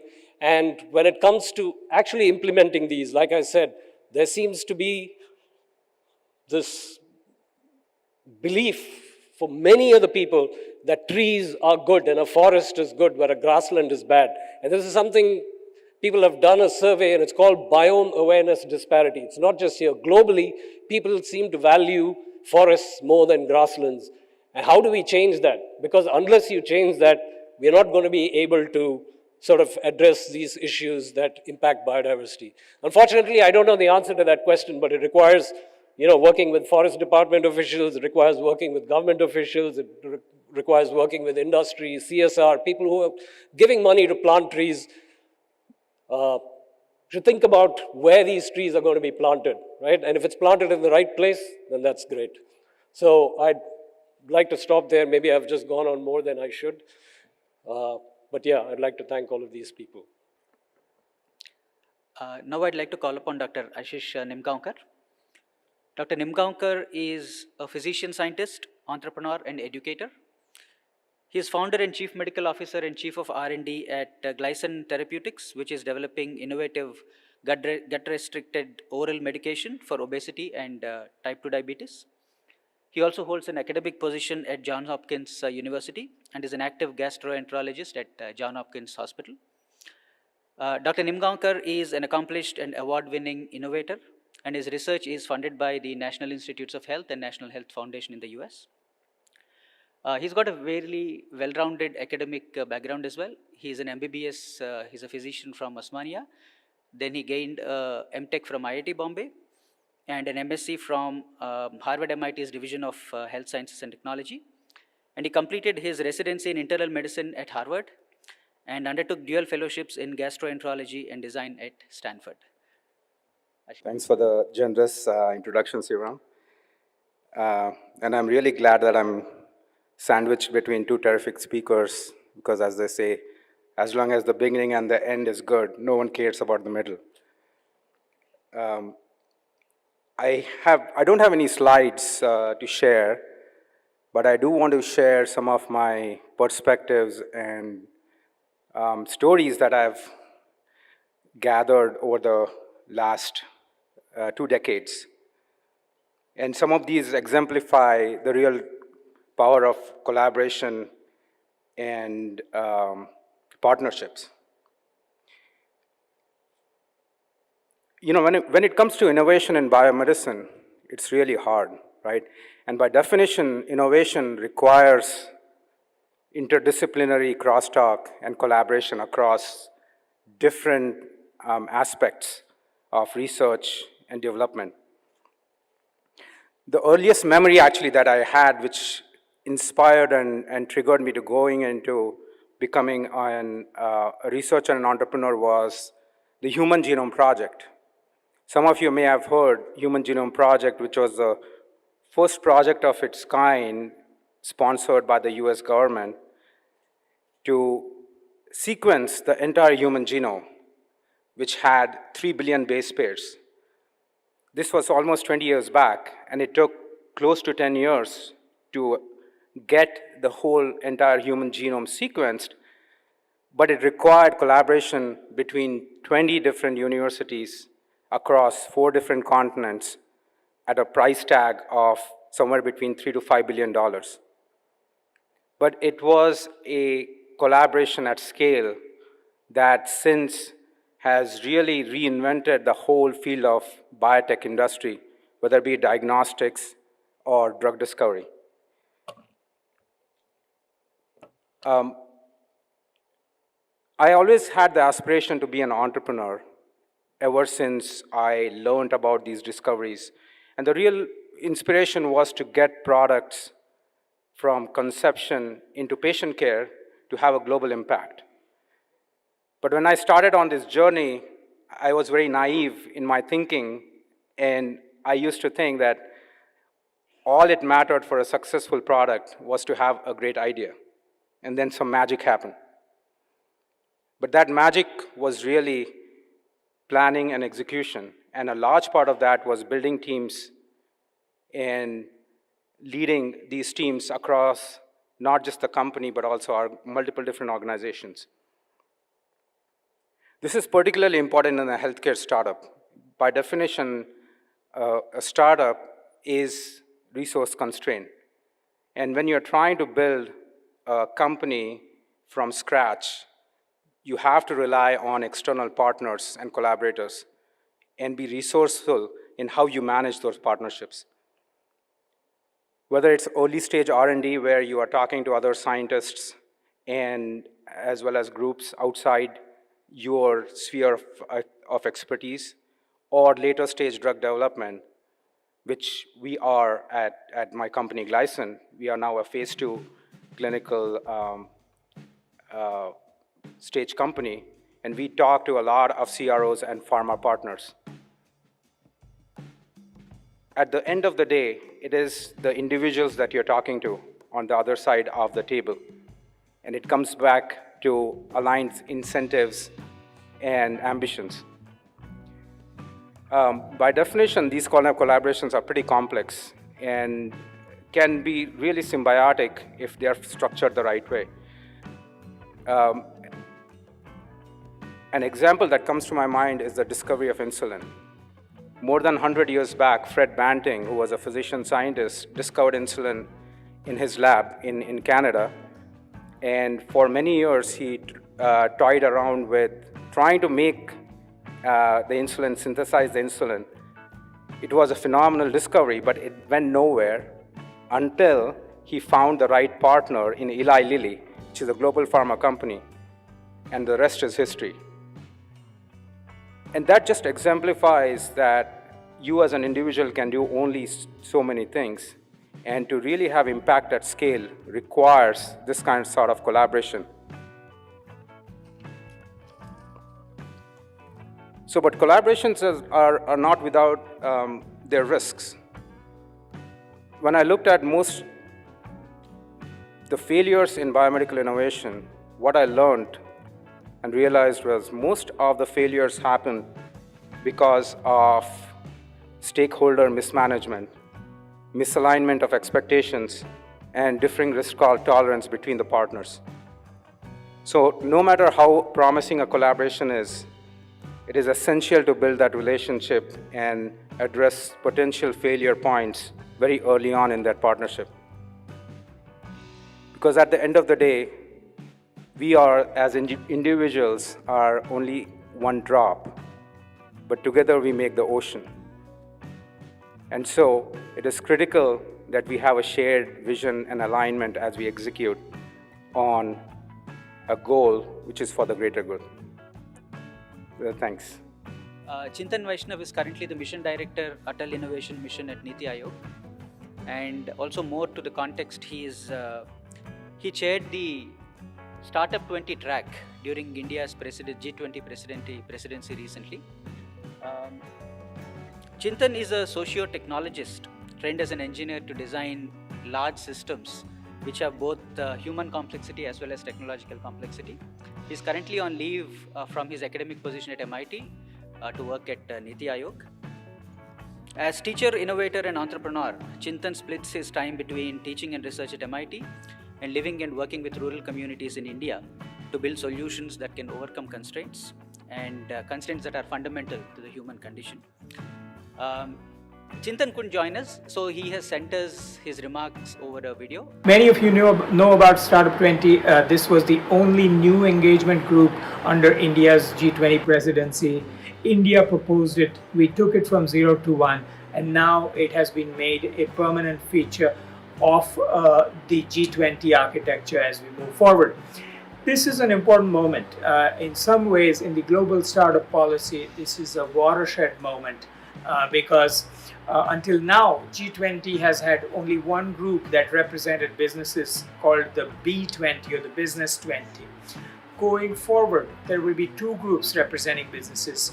B20 that will represent the large corporations, and Startup 20 will represent startups and the SMEs. This is the first year in G20's history when startups have written a policy recommendation for the world leaders. They've asked for several things in this policy recommendation. First of all, the 20 nations plus the 9 invited nations came together to call upon the world leaders to raise the annual investment in the global startup ecosystem to $1 trillion annually, which is about 2.5 to 3 times what it has been over years. In addition, they've asked for the globe to embrace global frameworks for startup definition, governance framework that startups can embrace, and so on, so that the valuation can become in line with value. They have suggested ways of creating access for startups to global financial capital, to global talent, global markets, global mentors, and so on. They've advocated emphasizing inclusive practices and have cataloged some of the greatest practices that exist in inclusion today across the globe.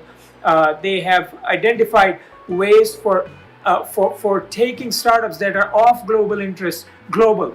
And then finally, they have called upon the world to create a globally networked institution of existing agencies so that startups that deserve to go global can go global more easily.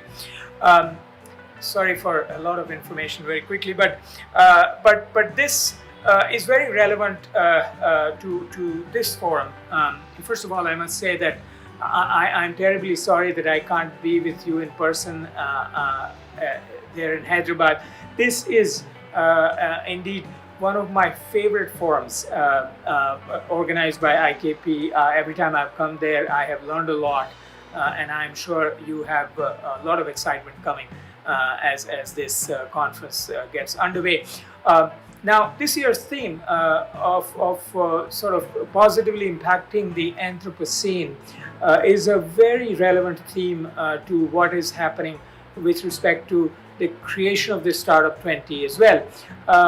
If you take almost any problem that is created due to human activity, or where human activity is a major contributor today, take any sustainable development goal today, and you break it up into smaller pieces of the puzzle that we will have to address in order for us to address the SDG, and then go out and look for startups everywhere across the world to see if there are startups solving pieces of these puzzles.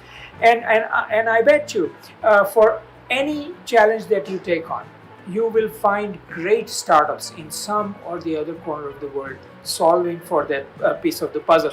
The need of the hour is to have a platform that brings these startups together more seamlessly so that they can work together and they can make a difference on the Anthropocene positively.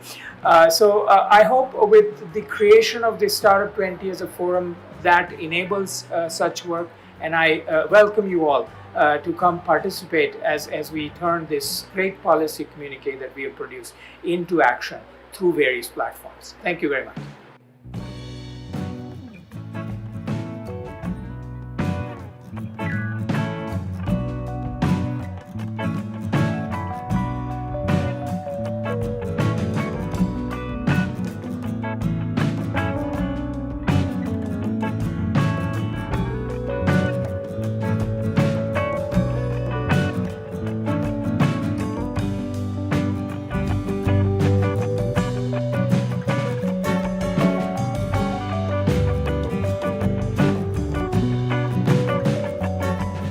informed about the startup ecosystem, subscribe to My Startup TV.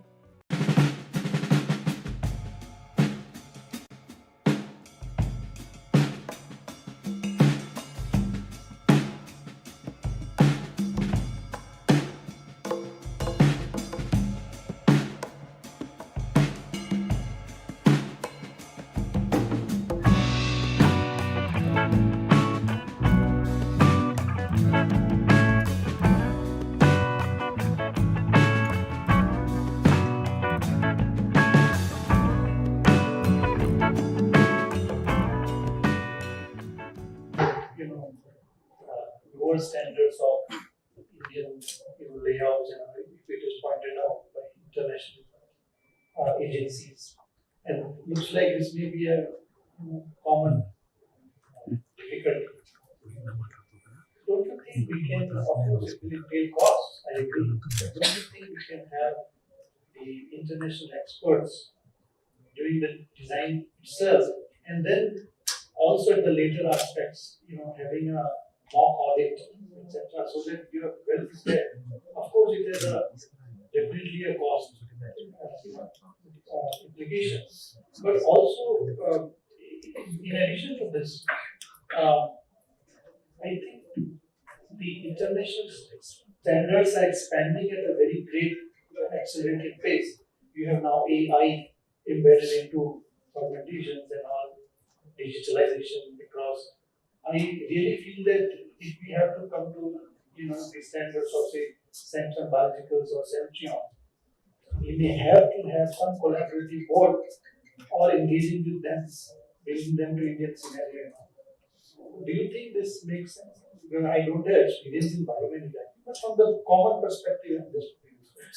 Yeah, definitely. We used to take opinion of experts from FDA and retired FDA inspectors and all. But when the time it comes and our Indian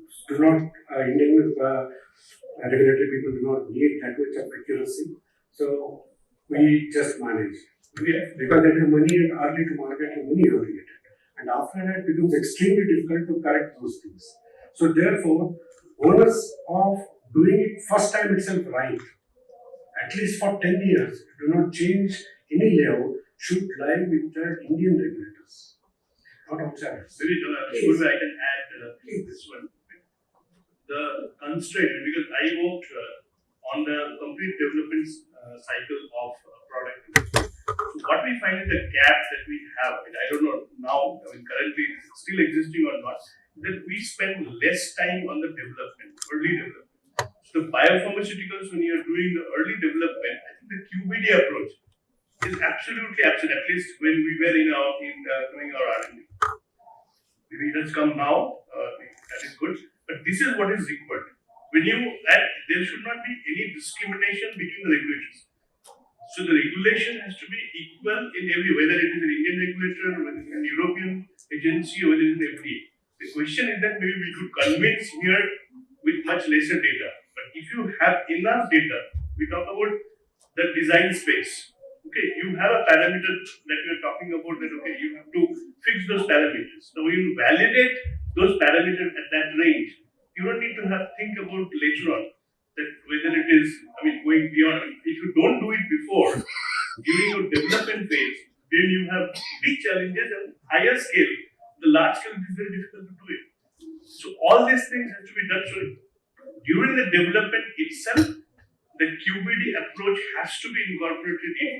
And I think all the startups that are now aspiring to do a large scale manufacturing, please make sure that your initial early development is also having all these parameters, your CPP that you create, or the raw material that you try to find out what is critical, what is not critical, as Mr. Goodbye mentioned.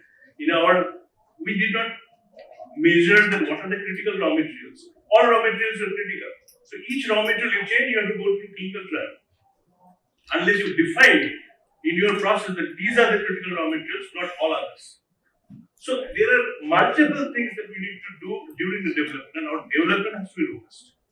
That's very important. Then we don't need to think about the manufacturing, how it will be automatic. we talk about three batch as a validation, but now three batch validation is completely gone. It is a CPV. If you look for CPV, continuous process validation. So as you running the batch, you measure the parameters and you go for it. So I think these are the things that we need to incorporate in when you are again going to the regulators for final approval. Please. So this cough syrup issue, which most of people know, US has become even more stringent. In fact, actually, there is a request for us to tell the department to go ahead and have a meeting with them together like this and communicate. It's not that everybody has a challenge. They are going to very stringent measures to get an approval from the time this issue has happened. So I think it's very important, as you mentioned, right from the beginning, if we want to be a global player, we need to be not just local standard, we have to be international standards. And that's when we can even more challenging. Yeah, that is very much true. But then international standard should be same that of Indian standard, and we will contact only India. Nobody else. So we come to you, you must directly say that this is what you have to do. Sure. That should be done. Sure. Dr. Venkat, yeah. And then so just want to add some perspective on the politics. Like I worked with at least 3 big companies. Every company they talk about one product, one quality. So you may have something like small molecules with product is manufactured for the regulated markets, product is for India. But the concept, in order to be sustained in the biologics space, I think every company now adapted to a policy that one product, one quality. They may be selling it in different places, but today, in order to be sustained, in order to be continue to be there, you have to have it reversible. Now, one advantage if you are working with the regulated markets, there you can always, in the beginning of the development itself, you can seek the advice. Right? You can say, okay, this is the quality I have. And then we are into the biologics are the complex generics, but at least you know that again window.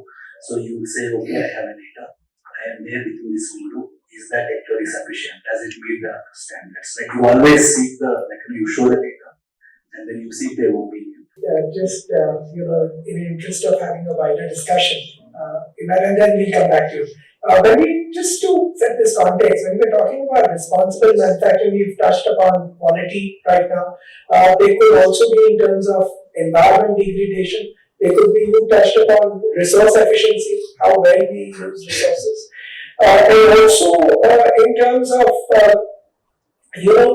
meeting, we said the regulator sets the standard, but ab initio, setting ourselves up for global standards is the other aspect that one should look at, and not merely meeting the bar. Dr. Dave, you had a point to make. So just to extend the point which you made on the responsible biomanufacturing, I think fundamentally we also need to sort of examine or bring out on what basis are we competing? Where does our competitive advantage emanate from? Is it going to emanate from a product of the highest quality manufactured in an environment-friendly manner, or are we competing merely on cost? And therefore, when we are competing on cost, I'm willing to cut corners where I can. I'll just leave this thought here, Dr. Yes. This is always gathering my viewpoint. It is ideal to have an international level, one standard, then to less regulated countries, Southeast Asia, South America, Africa. So there should not be a catch-22 situation that there will be, all the state level, government level, there will be pressure that if you want to bring this up, which is an idea, which you should have, one standard, the cost of testing, additional parameters, which will retakes in USFDA, EMA, influenced by insurance also, which factor is absent here at the moment, all the insurance. So the cost of the product at the home level, as well as for less developed countries that export having volume, it will get affected. So do you think there will be pressure not to go for it? So another way of looking at it, and please feel free to join this. Is it okay to say that cost being a factor, therefore substandard medicine is okay for a particular percentage of the population, and a different category of medication is okay for the other. I don't have the answer. Is this what we are saying? Because of that, actually, this episode of Exactly. This in the cough syrup thing has like Exactly. Yes, Yes, right. I don't think there is any doubt in that there are different standards for different human beings. I mean, everyone's life is as important as anyone else's. You can't have two quality standards for someone sitting in Africa and somewhere. It's high time we get out of this. But, we've always had this, and those of us, and I know I'm going to age myself by saying this, but when we were young, they were, export quality products used to be marketed separately. That means you have poor but sold in India, export quality. This is something better. Dr. Satyanarayana. So we are now the 5th largest economy. We all know. We have to stop thinking about cost now. We should not be cost centric, we should be quality centric. Is what I feel, especially in the domains that we work in. And we need to start manufacturing for the world at global standards. Why I took this mic was to little digress from this topic right now and look at regulations, and I want to discuss about a real-time problem that we are now facing, especially with the incubators over here. Dr. Sardana, as long as the regulation and your comment relate to responsible biomanufacturing. Yes. And that's what I want to tell you. So responsibility starts at the ground level. When this child goes to a nursery, you start teaching him good manners. And responsible manufacturing starts there. And now the issue is, since 2017, when MDR 2017 was put in force by CDSC, 2018 it was launched, 2021 all devices have come in.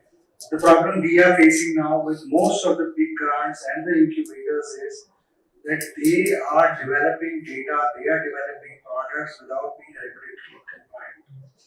They don't even apply for test license, and this is a regular situation. I review a lot of big projects and I always get hit on that. And that is somewhere we need to focus on, and I'm speaking just about medical devices to be very honest. And should it not be that the incubators themselves should get 13485 compliant first, so that all the incubators over there are within the scope of that 13485 certification, which can always be extended as and when a new incubator comes, or a new incubator comes into the incubator. And they should start with a test license. And the problem here, what we are talking about is regulation and the regulator, and it's a escalator coming down. Yes, regulators are learning every day like we are, and they are bringing new regulations to make things more safer. And we are running after that, and that's how this industry is always going to work. So there is no solution to it except being compliant. Sure.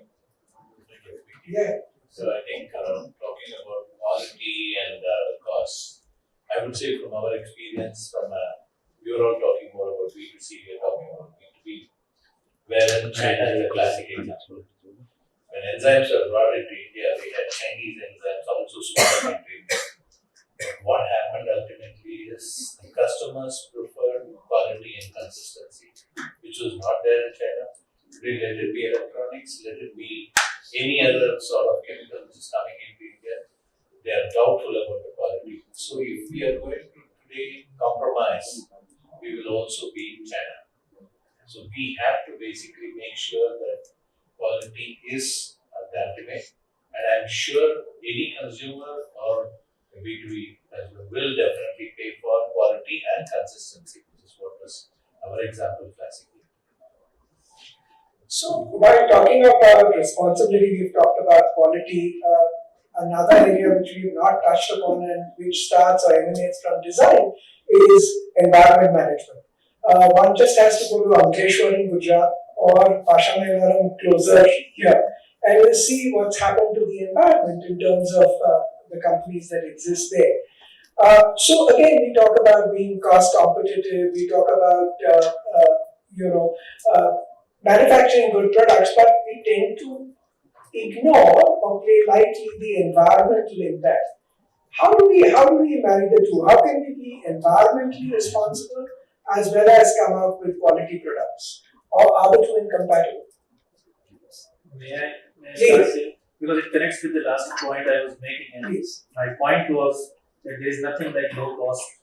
Because if your Excel sheets don't have the cost, of environment in them because it's only for 5 years.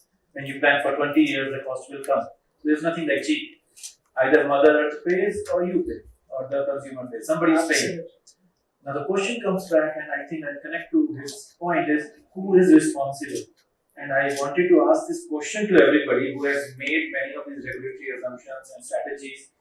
The implementation, even if we agree one quality for one product, you take FDA standard or even better, whatever is the best, are you able to implement that? Because I think the right point here is, are we training those people who are actually going to be responsible for taking those decisions? Do we have enough people there on the ground to take their responsibility and say, look, strategy must have said something, but we have done it, we know what we are doing.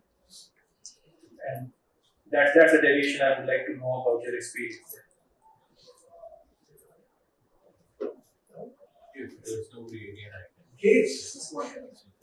Sorry, you want to please go ahead.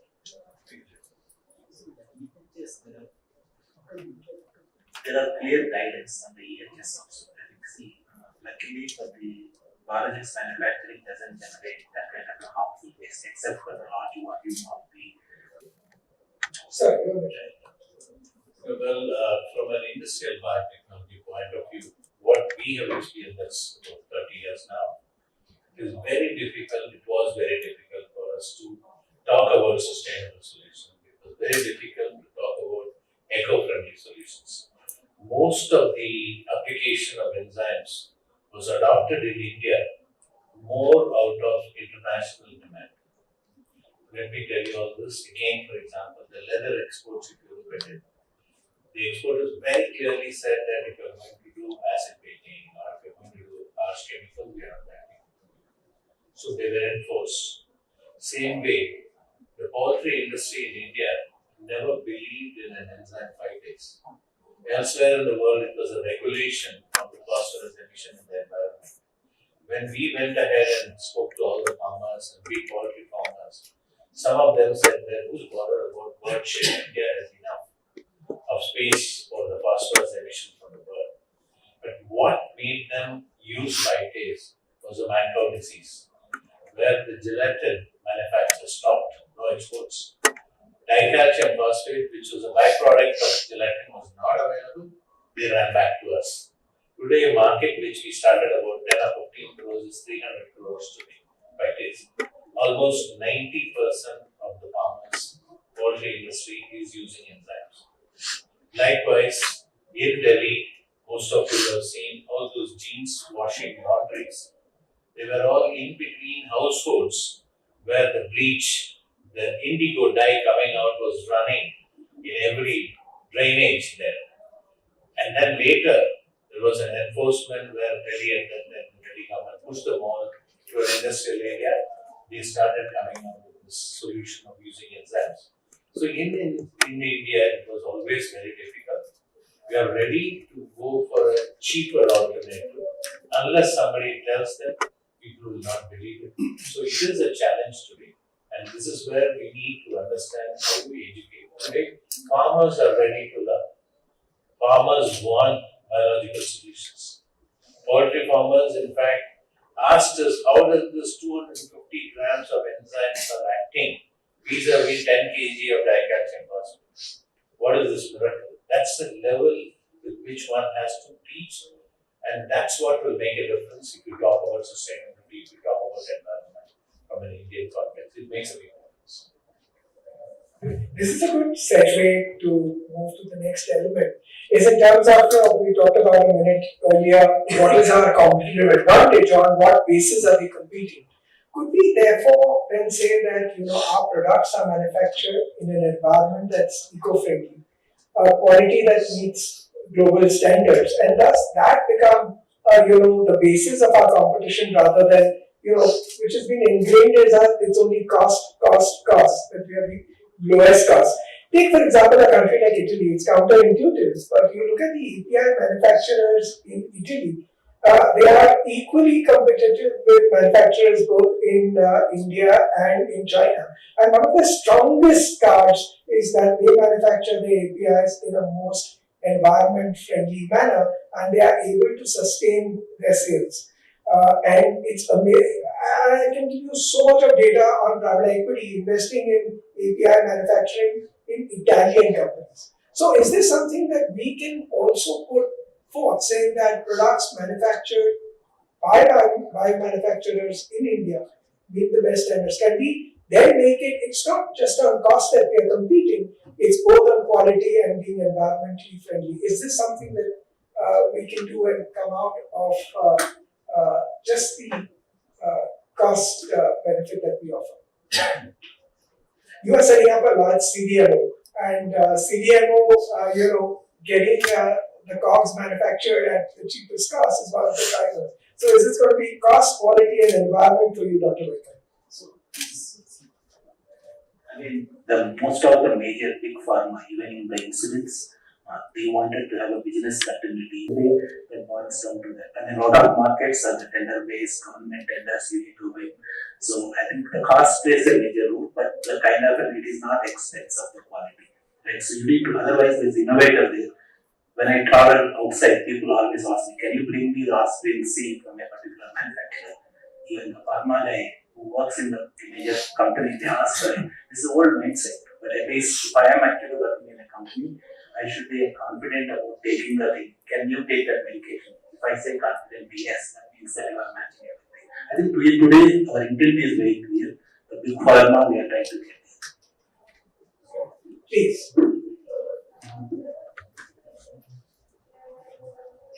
So I think the mindset of and rather than the tyranny of or.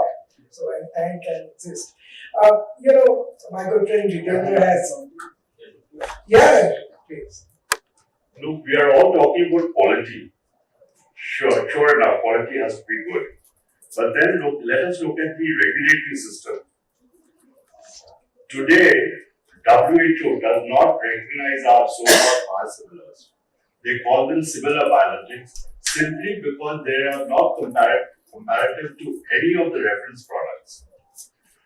There is a case which Roche has filed against two so-called biosimilar products saying that you are telling the CDMO that you cannot have this as biosimilar because they do not match the structural part of it. So that's where we need to harmonize our. And secondly, like Dr. Sardana also mentioned, the objective of any regulatory system primarily is to see that the product does no harm. Quality and efficacy follows that. So that is why you see in the US FDA product, the leaflet, the product information runs into pages. And the first thing they do is to highlight the adverse events or what can go wrong while having the product. I just wanted to add that. Good thanks. The one closest to the mic wins. I think in line with Ritesh, I just want to add that one thing that we talk about, finding that India advantage with respect to cost is the labor cost. Right? So most of the operation we try to do in manual. And if you see the deviation analysis, okay, we have plenty of human errors that comes up. Another reason is that our automation support system is not very strong in India. I think if we automate and reduce the manual, it will have a lot of impact with respect to the cost. So you invest initially, have proper support of automation, and then run your process. Dr. Venkati, I was part of some of the initial development with the company. They went ahead, quickly launched that product in India. Roche came very heavily after that. There's a lot of discussions happened. We put a lot of resistance. We showed that how that is not very different. But the same company, they went ahead, developed the reprocess. And then they have a process now. They completed a trial with the US FDA. They had a positive opinion on that. So one important thing here is they lost a lot of time there. If they done the right first time, this particular the government behind his back. So this is a good time to talk about. We did talk about the role of regulators. Also, we look at regulators only as enforcers. So when we move into the area, can the regulator also incentivize good behavior? Is something that we can look at, and this is actually been tried by one of the governments. They did it, of course, for taxes. They said if you pay your taxes in, earlier on, you get a 10% discount. Similarly, we have the regulator who at times comes late or doesn't come at all, or comes with a very heavy fine. So how can the regulator play a role? And I know you're not necessarily you're a facilitator. Let me make that very clear. But what's the role, therefore, that the government can play in incentivizing good behavior rather than disincentivizing it by, promising you a government accommodation in prison? It's already incentivized. They don't come to you if you're buying an extra. If you're buying an extra, they come to you, then you have to take care of it. It's already incentivized. To be fair, incentivization, good behavior and all will come later. But first of all, we have to incentivize the startups who are waiting for a facility to scale up their product. So from that perspective, I can talk. And we have some project, biomanufacturing project that you know. DBT is very keen on that. We have floated the expression of interest. I'll talk about that a little bit and seek your guidance and your interest level in that. Although the expression of interest date is over, but still, if I get some very strong inputs and desire, we can always extend the dates and we can have float another expression of interest. The assumption, or it's an assumption supported by a lot of facts, is that the startups are stuck at the point where proof of concept and they are not able to scale up. So either it is whether it's microbial manufacturing or mammalian or GMP or anything you talk about, they are stuck because these facilities are not accessible to them. There may be some facilities available in different industries, but startups may not afford them. It may not be accessible to them. So how to actually get out of this situation? Because if innovation has to grow in this country, in our country, we have to actually see that the startup's journey is not blocked at a certain point. And what for 10 years, more than 10 years, 15 years of innovation revolution in bio that we are talking about has led to a lot of startups. Now we are talking about 6,000 startups. Many of them are stuck at this scale up level. How do we solve this problem? So government has come up with a solution that can we incentivize bigger companies to set up a manufacturing unit. They do their own biomanufacturing, but at the same time they create something for the startup also because we are incentivized. That is one aspect. It could be a greenfield project where we provide, for example, land and some cold shell, etc., and the bigger companies come and populate them and create some pilot scale for these startups. And the most important aspect is that the operations of this pilot scale have to be done by the expertise drawn from the bigger company's experience. And that is how we want to make sure that also it will create a platform for industry startup collaboration, exchange of ideas, strategic partnership that we are missing in our country. We can only talk about few, maybe 3-4, to my knowledge, prominent startup bigger industry interaction, or which has resulted in a positive collaboration. One could be Turgene, now with Living Biotech, Embark is trying to acquire that, and maybe a few more, but it's not sufficient, especially because the venture capital environment in India is not so mature. The corporate side has to take up that. I think that would be a good solution for this startup. So greenfield projects could be one. The other could be existing facilities that you have, existing biomanufacturing facilities that you have.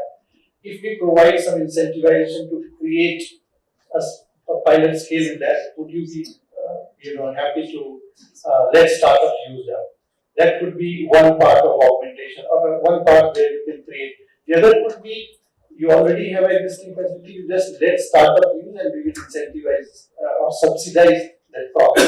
There are multiple permutation and combinations, and I think that would also help you get the catchment area of the startups and innovation.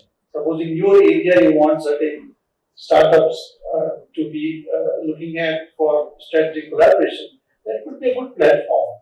Because many, at least in IT, we know that Microsoft, they have their own, innovation, incubation, their innovation center, Johnson and Johnson, and all.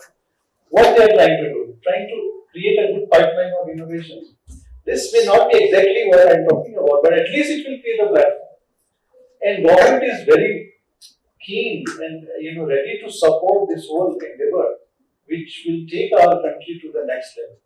So this is what I have to say about the government side.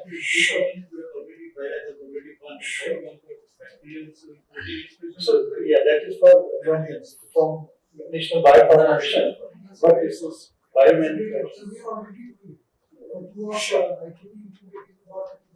Excellent. I have a point to make. Yeah, I have a point to make. Here. Sorry. Yeah. So it is, you are trying to tell that additional incubators, either with big industries or something has been created, and there is sort of incentive to work for all pending startups. We have one issue, that is, what the rules say now is whatever clinical trial batches you produce, adjust of that should be same as that of commercial batches. Correct. So because of that also, we started in a small 1,000 feet square feet area. All of the proof of concept is over, phase 1, phase 2, and phase 3 is over.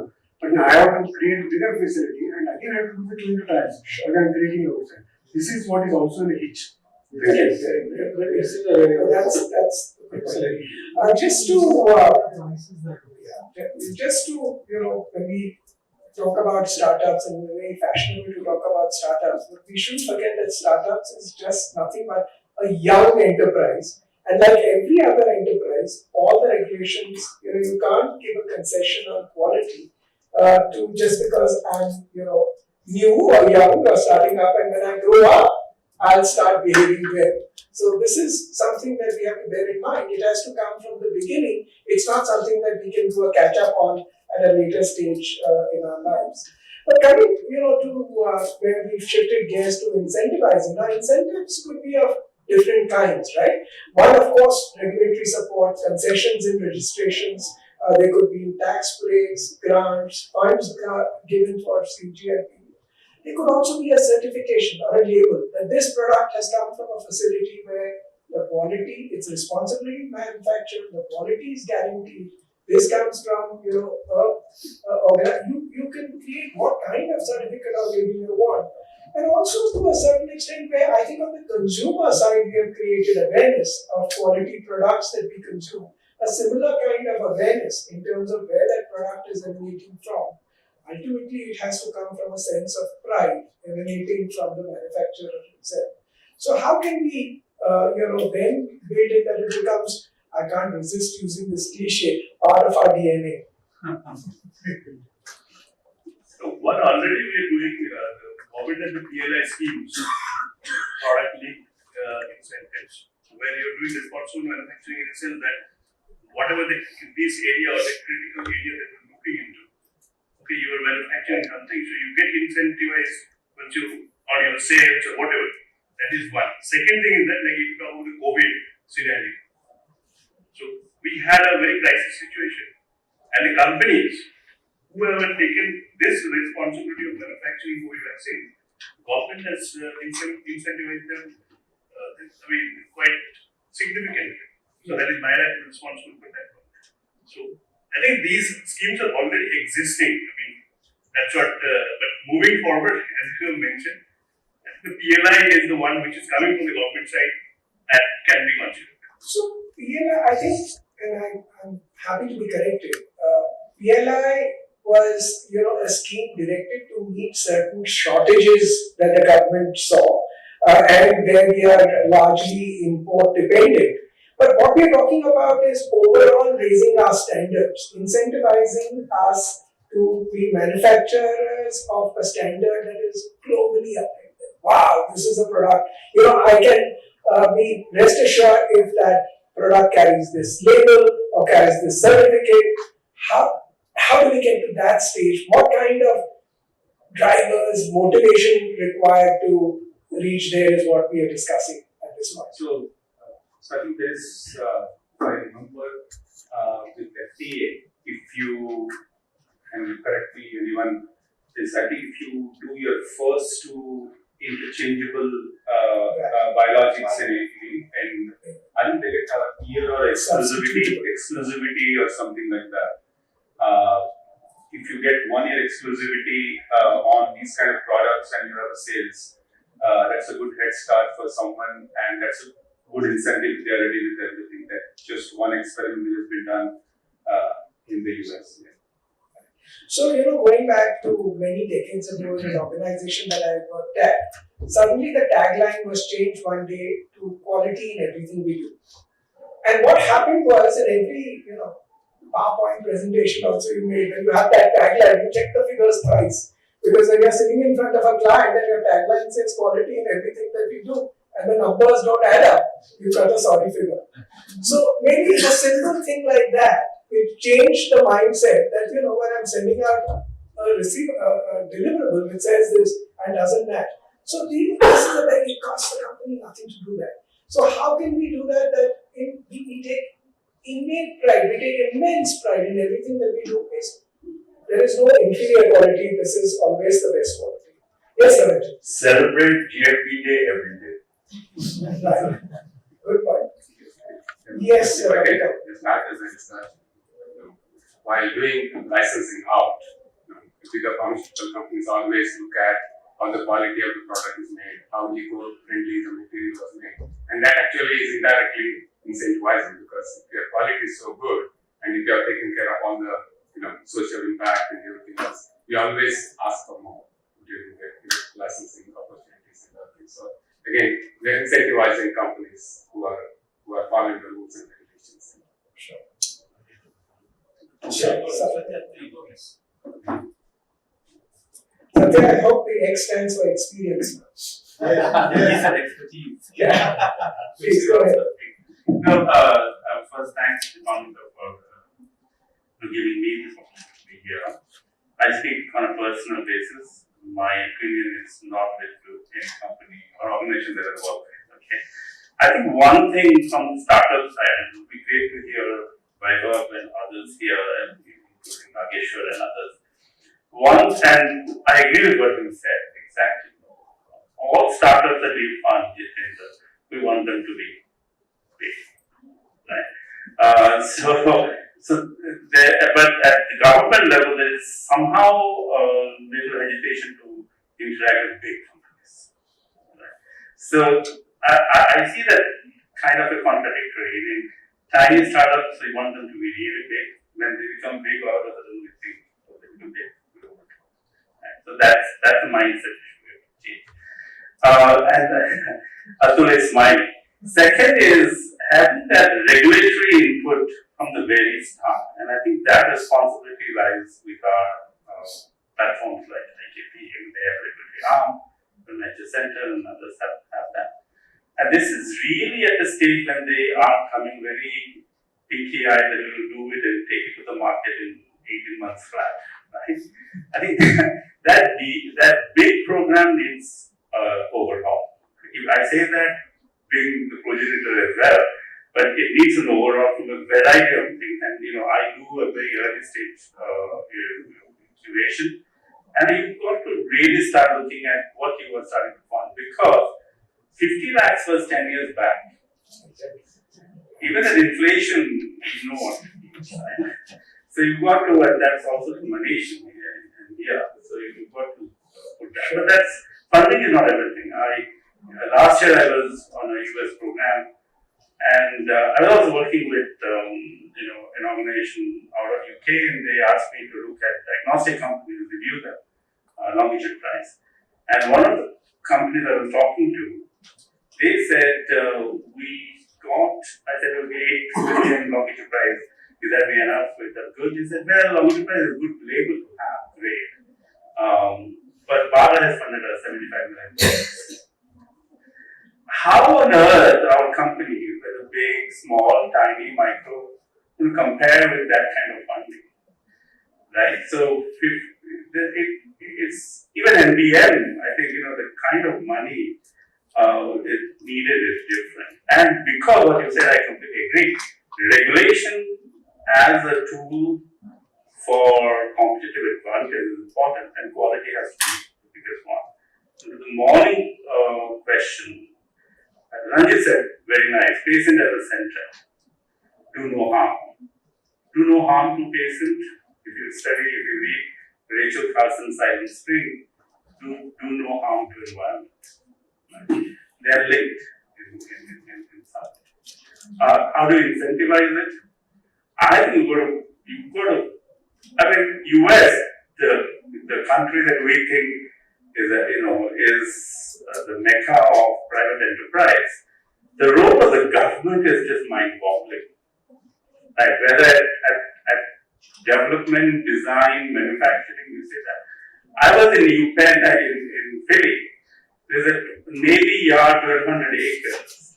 But the government of Massachusetts has given it for $1 or something, some through prices, to build by manufacturing. So I think, I don't know, there's deeper issues. We won't have time for incentivization discussion here. But Satya, I can't resist saying this. You're sitting here in Jeevan Valley, the government of Andhra Pradesh has also given this entire area.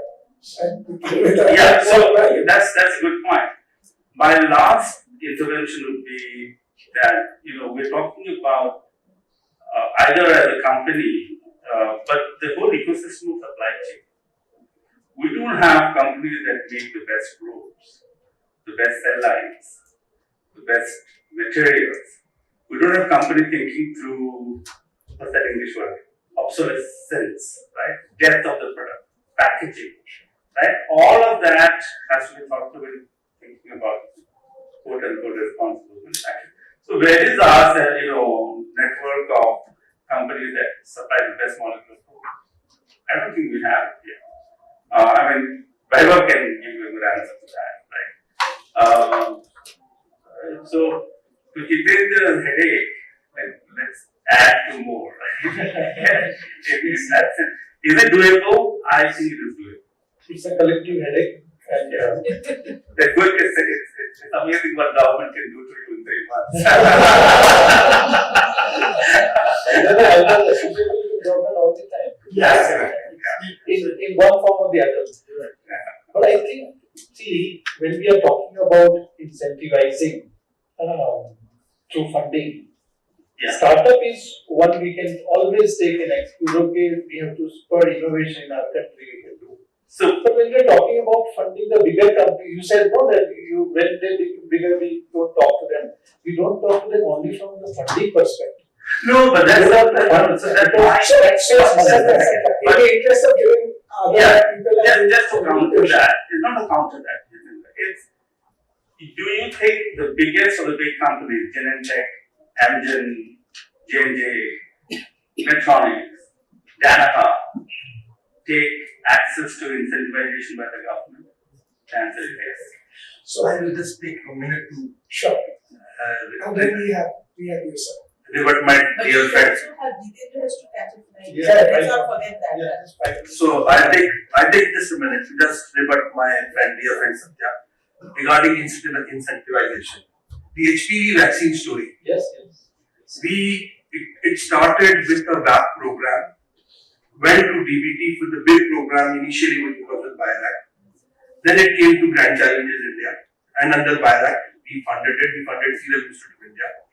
The idea was to bring the 9,000 rupees per dose vaccine to 300 rupees per dose vaccine for India. That's how we work with Serum Institute of India and literally incentivize the vaccine, which is now getting into the national immunization. So we work with Serum Institute of India and incentivize in such a way that the vaccine is available now 300 rupees. That is wonderful. What I am saying is not a small. I'm just yeah. So COVID vaccine also played that role. We have to.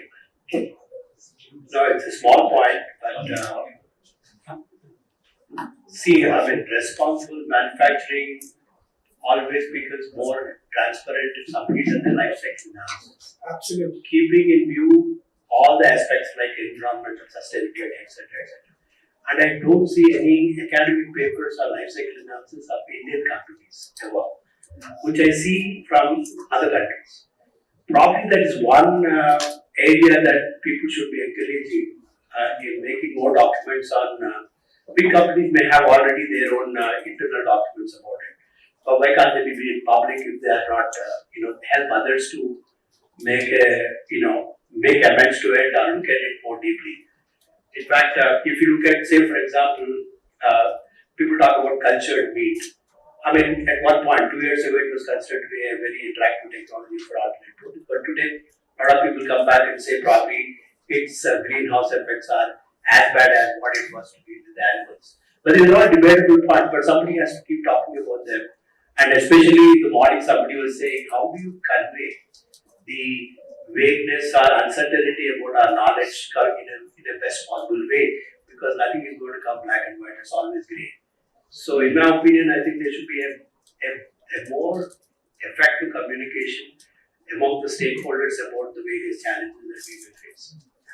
Now that I have Jitendra's ears, just 2 points. Jitendra, I talk about big DIG, and it's difficult to get his ears now because he'll be pulled in 10,000 directions, right? And we are so happy that you are there now, listening to us. I probably they will be overall. Thank you. One thing would be to say the first check from buyback. Forget this DITI and all that. Just a second. So it's important that he hears. It's difficult to otherwise get his ears, right?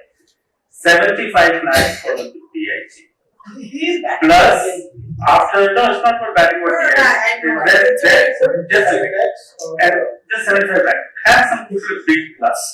We have a big plus 1 crore. We have discussed with whatever it is, right? But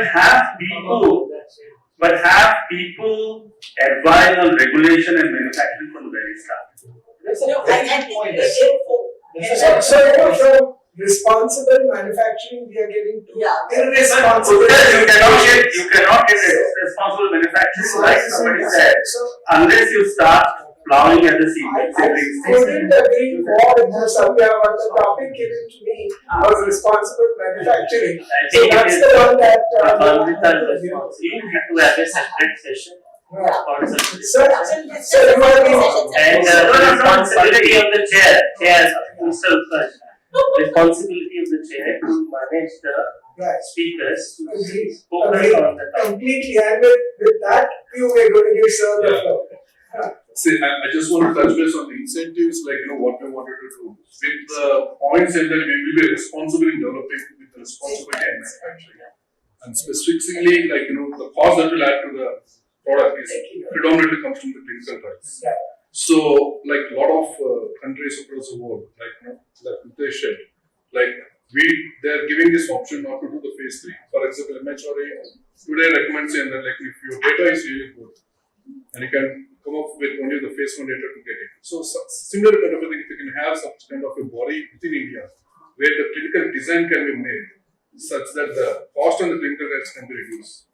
So that can be incentive that can be given to startups like us. This is a good point. I think it's a very because I represent bikers here. We are incorporating all these responsible designs and responsible developing into it. So with responsible manufacturing and the incentives, I think that's the way forward which I'm thinking of. Sure. That's a great point you make. As we are, we've touched upon all the elements now in terms of rounding this conversation. Any final thoughts or points on how do we, make what we discuss into reality by design and not by default? We have been talking only about product quality. We are not talking of the damage we do to the environment. We did touch on that. We touched on that. But the problem, what I'm seeing is, when we apply for industrial license, IPAS or Telangana and all that, we have to give what all effluent in terms of quantity and quality you are going to discharge from the business. That time, it is on paper. I have not produced anything at that scale. Sure. Based on information gathered here and there, give that. But while giving license, means consent of operation, consent of establishment, consent of establishment is given, consent of operation also one or two data, whatever we give.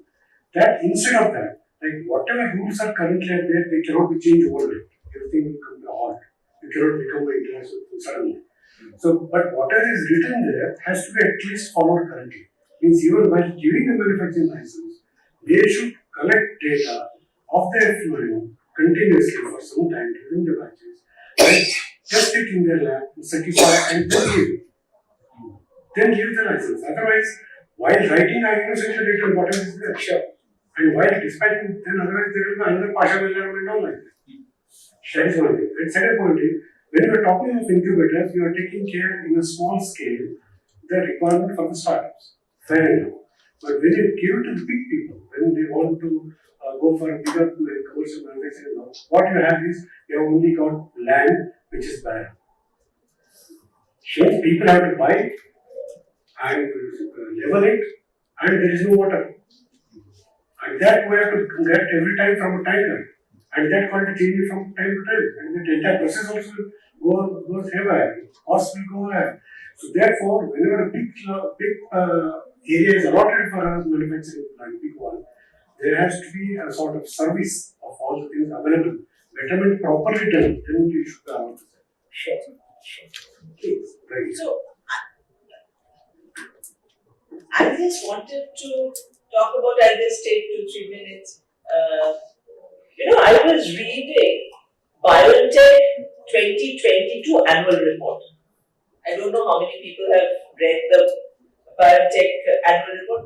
I want to see how the really top of the line biotech companies planning their business. And annual report actually is very detailed.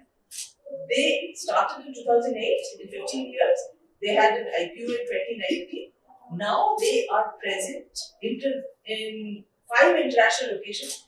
The way they have talked about responsible manufacturing, biomanufacturing, they're into oncology and infectious disease. Like this of COVID, they're into TB and malaria vaccines and some other candidates.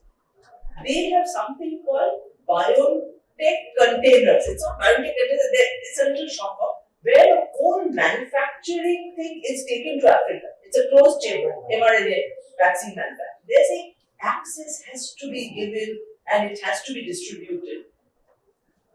I just thought, have we looked at anything of that? I don't know, because I was so fascinated with the way people are thinking of responsible manufacturing and providing both equity. When I say equity, inequality, providing equity, providing access, as well as being responsible to the environment. I thought it's so well written.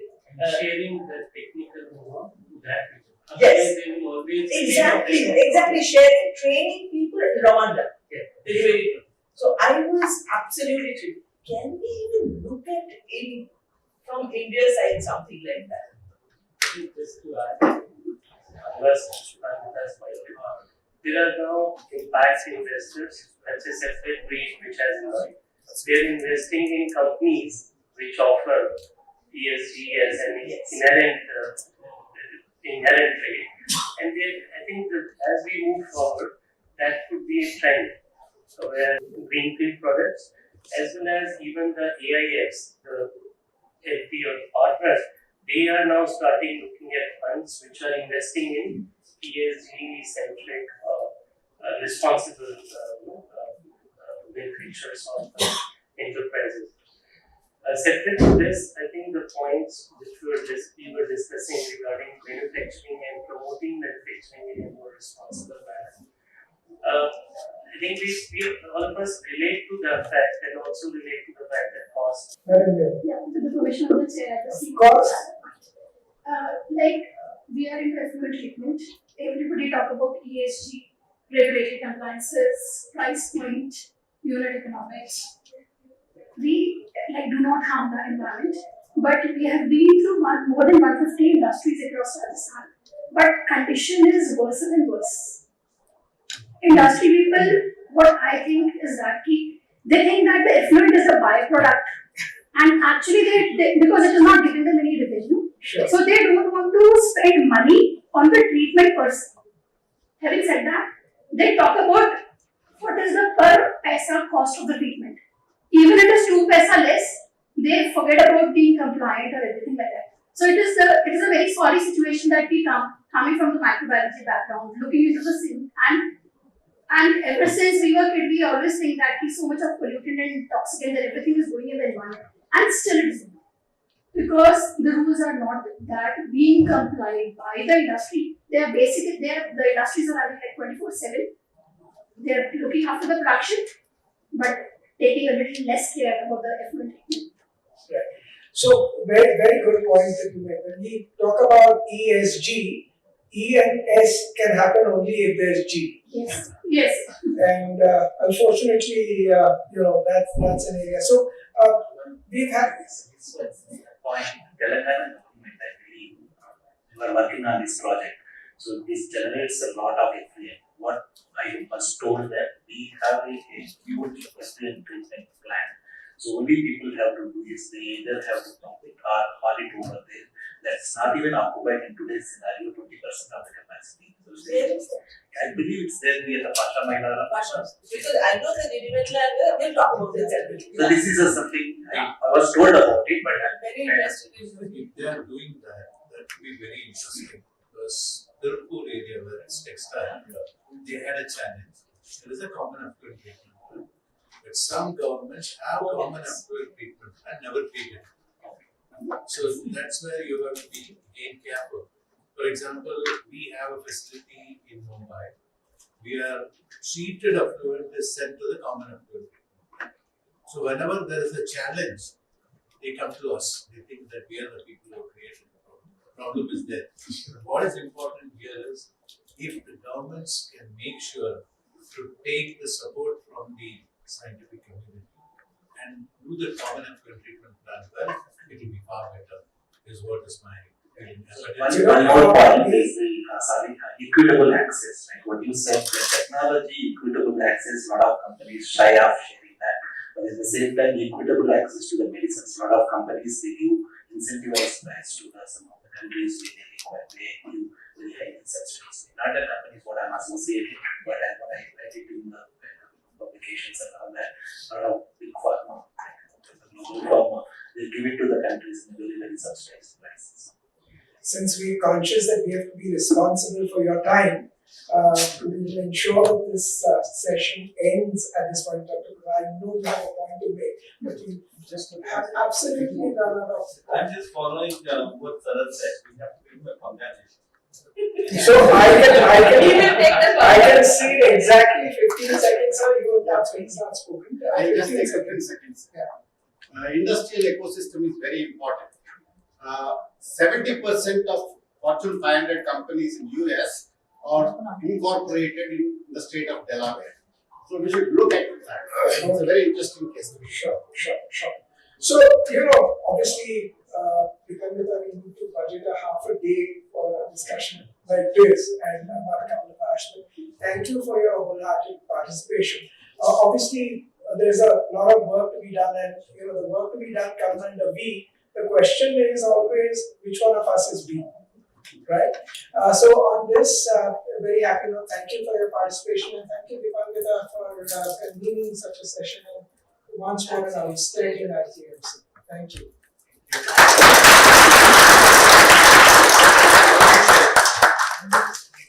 Thank you, Chair, for video.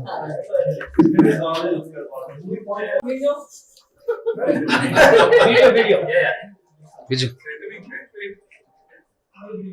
So I also request Startup TV team to come to the ball for the Global by India. Yeah. Wait, sir. Wait, sir. Hey, jaldi karo. Opportunity lost. You have to say we have Smile, please. Smile, please. So smile, please. Yeah.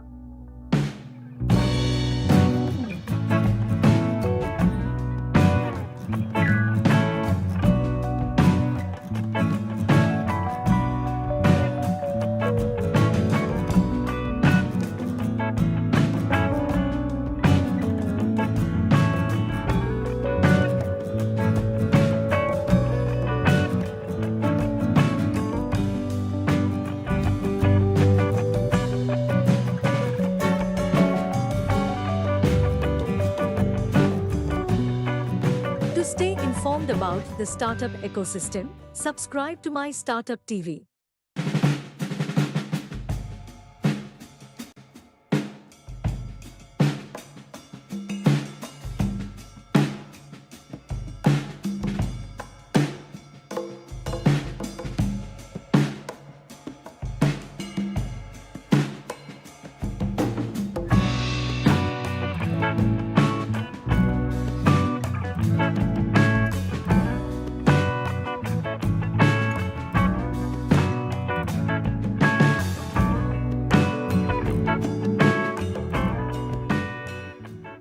My first One Health meeting that I'm attending. We have all heard about prevention is better than cure. But the challenge with prevention is you need to know the disease when it is happening early. And that's a very serious issue here. Now, when you talk about any disease, whether it is communicable, non-communicable disease, usually it's not something that happens overnight. There is always an agent, there is always an ecosystem that is associated with it. And if you are able to modify these both, broadly speaking, you'll be able to prevent the disease. So if you're able to control malaria or rather mosquitoes, you'll be able to control a lot of diseases that mosquitoes spread. If you are living in an environment where you can actually lead an active lifestyle, then possibly you can reduce blood pressure or perhaps like even diabetes a little bit better.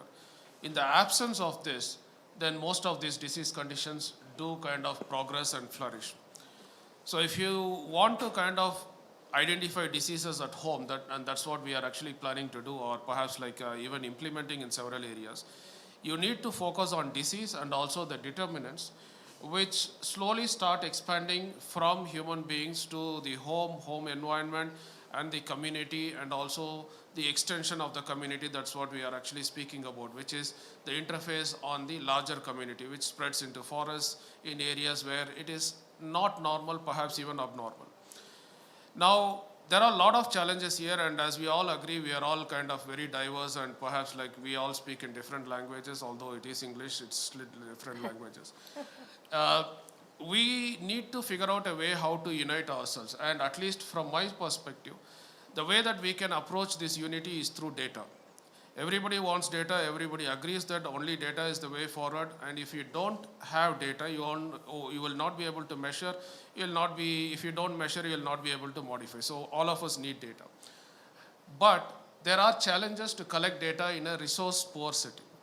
And we also know that there are no doctors, there are no human doctors, veterinary doctors, you don't have plant scientists, you don't have all the scientists residing in villages and resource constrained settings, which is exactly where this interface is a little bit more active and not necessarily much in cities. So this is where we have come out with a digital platform which can rapidly and reliably start sourcing data from multiple locations, which we have actually trained healthcare workers, or rather people who have been working in the villages, the self-help groups, the women in the self-help groups. And we rely now more on imaging rather than text data or the data that you actually collect from a pen and paper based systems. The advantages with at least this form of imaging, it is very rapid. You just take a picture and it actually is 1,000 words as what people say. But it also brings in a lot of reliability in the system because you get the GPS tags, you get the date and timestamps. And you can now expand data collection from human beings, which is what we are doing at individual houses, also to the ecosystem in and around the human beings, which is the houses. We also want to progress it to collect data on the community and also the extended community, which we are not doing so far, but this is where I really want expert advice on what exactly are the indicators that we need to collect. If you are able to do that, what you'll actually see is this entire data set all linked together, and as one gentleman mentioned, Mr. Karthikeyan, the challenge is in the gaps, not in necessarily the kind of a lack of data on human beings or lack of data on animals, but it's the interface that is actually the challenge.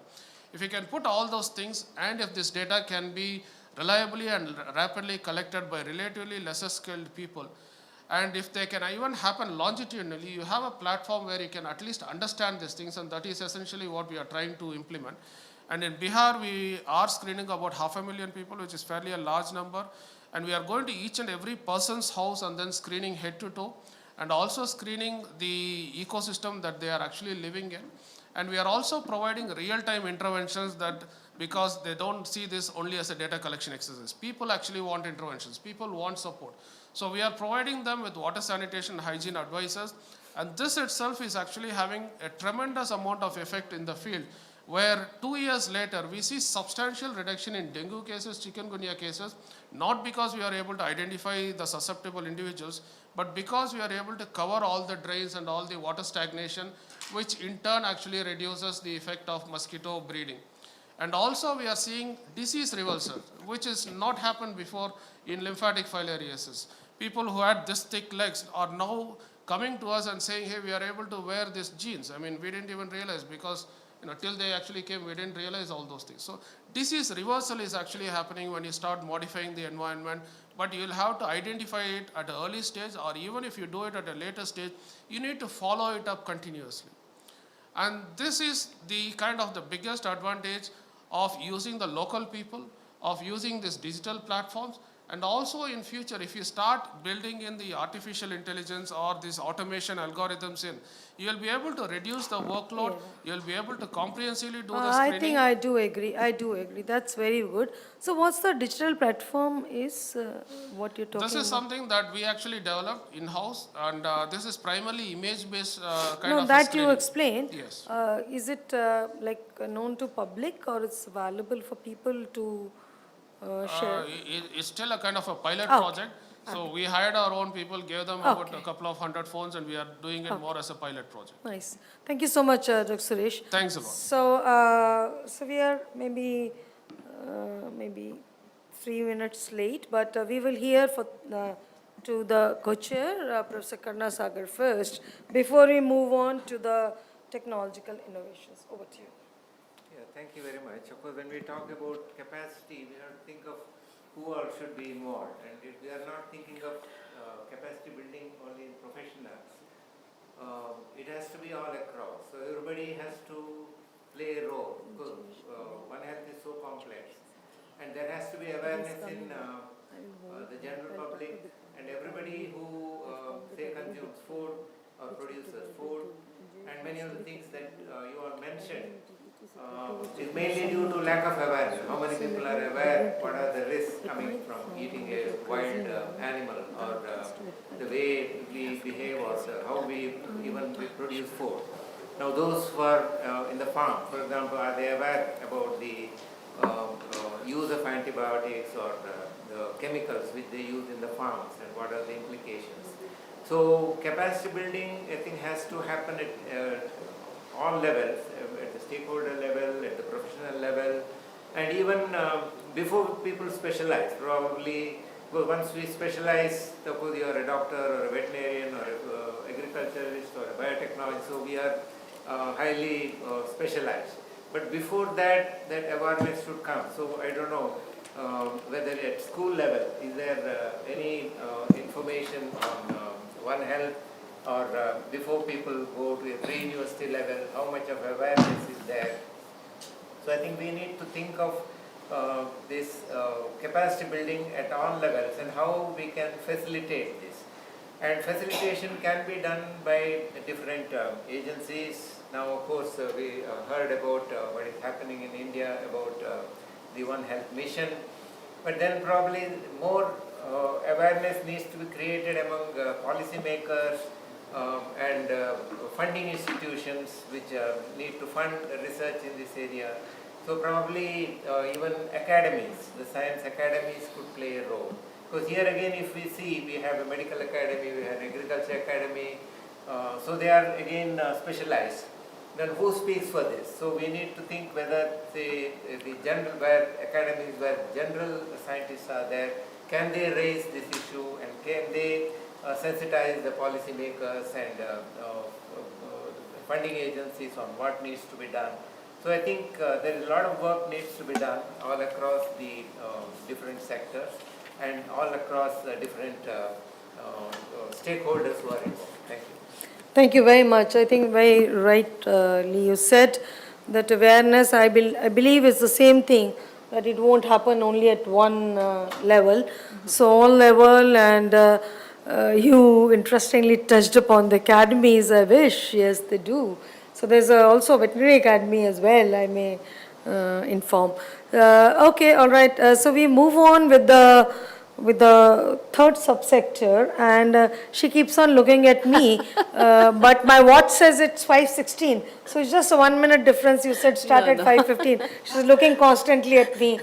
So I'm don't worry, we'll wind it up before 6. You're there, so no, all of us are there for you. So it's a very important subsector they have just inserted over here, with very important people on board. Of course, no one is less important. So what innovations, as you rightly said, it sounds very simple, but makes a lot of sense that you rightly gave an example. If you don't touch NTM, then you're not there. And people talk about the orages more, what people were talking only about the Mycobacterium tuberculosis. So technical innovations and mitigation strategies. Well, they say One Health crisis. I consciously did not speak crisis, because let's see the half glass full. Let's be well prepared and think of innovation through the various technology platforms to mitigate whatever is the situation. And as someone says that find out the hotspot, soon there will be another pandemic, right?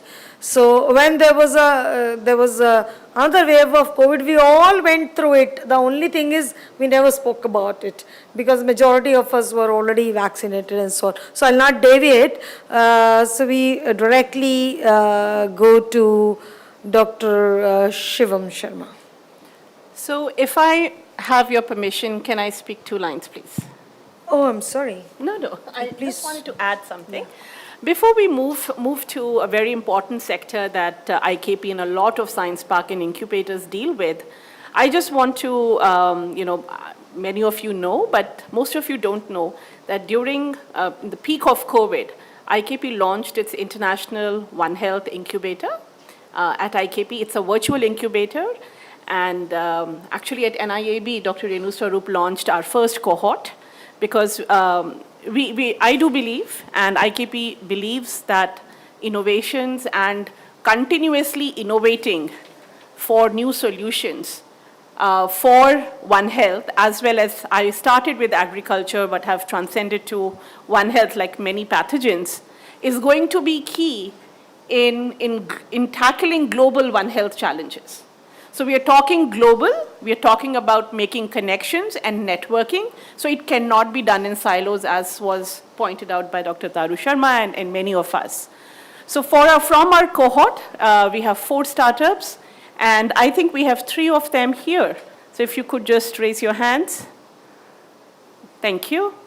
And very consciously we have selected diverse startups, because we are trying to bring about a change in how we look at One Health.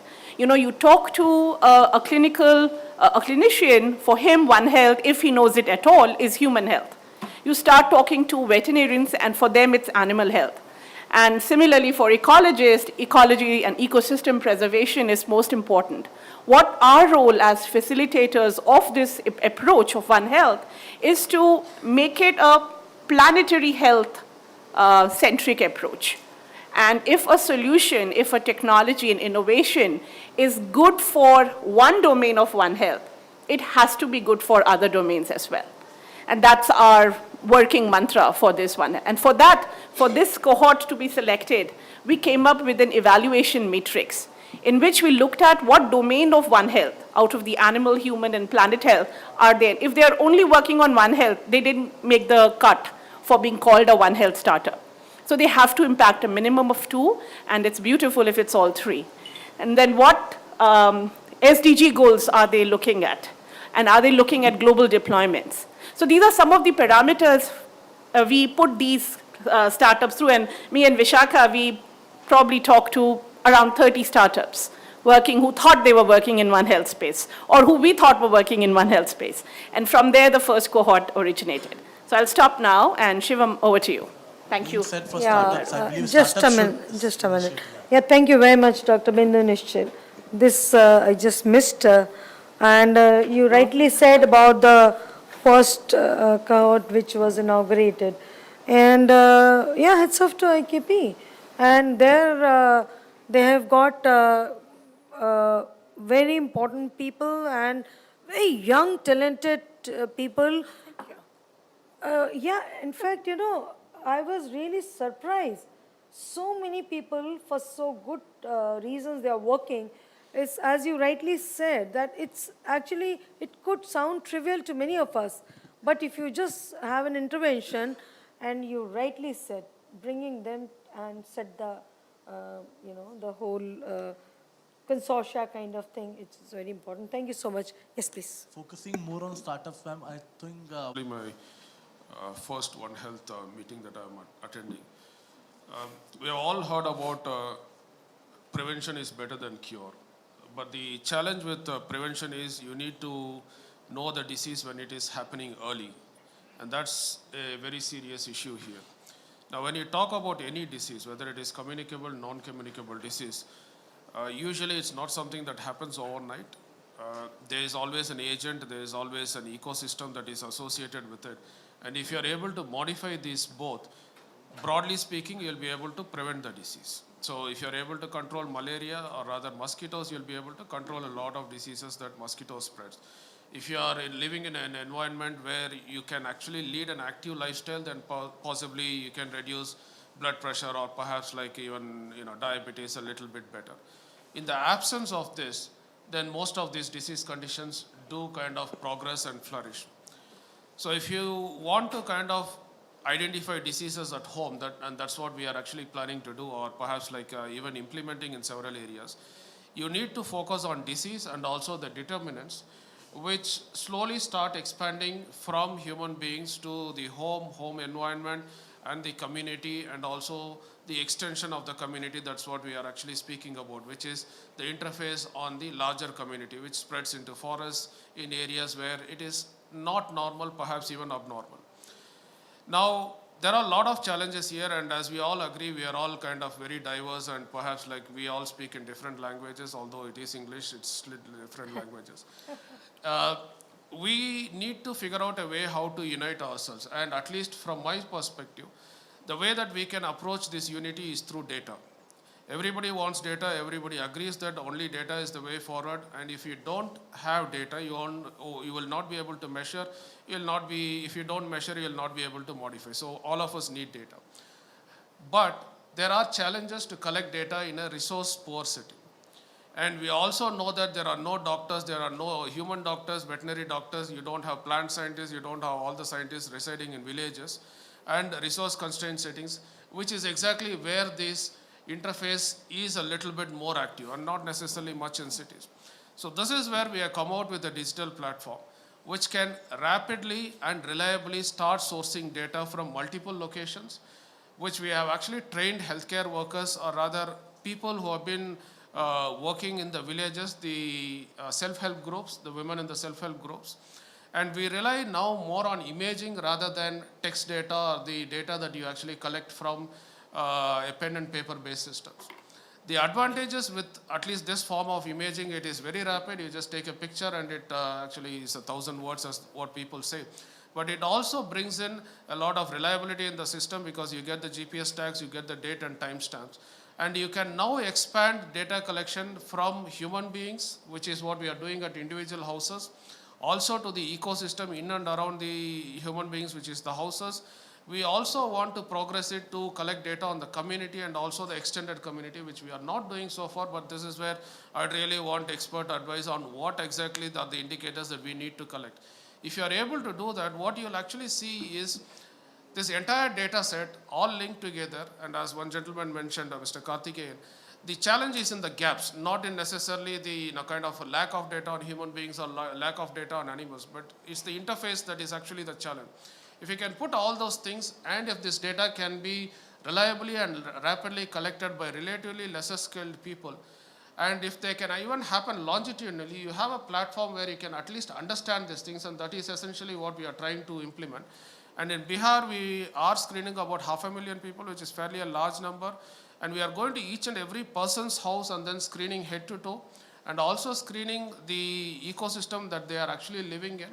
And we are also providing real-time interventions that, because they don't see this only as a data collection exercise. People actually want interventions. People want support.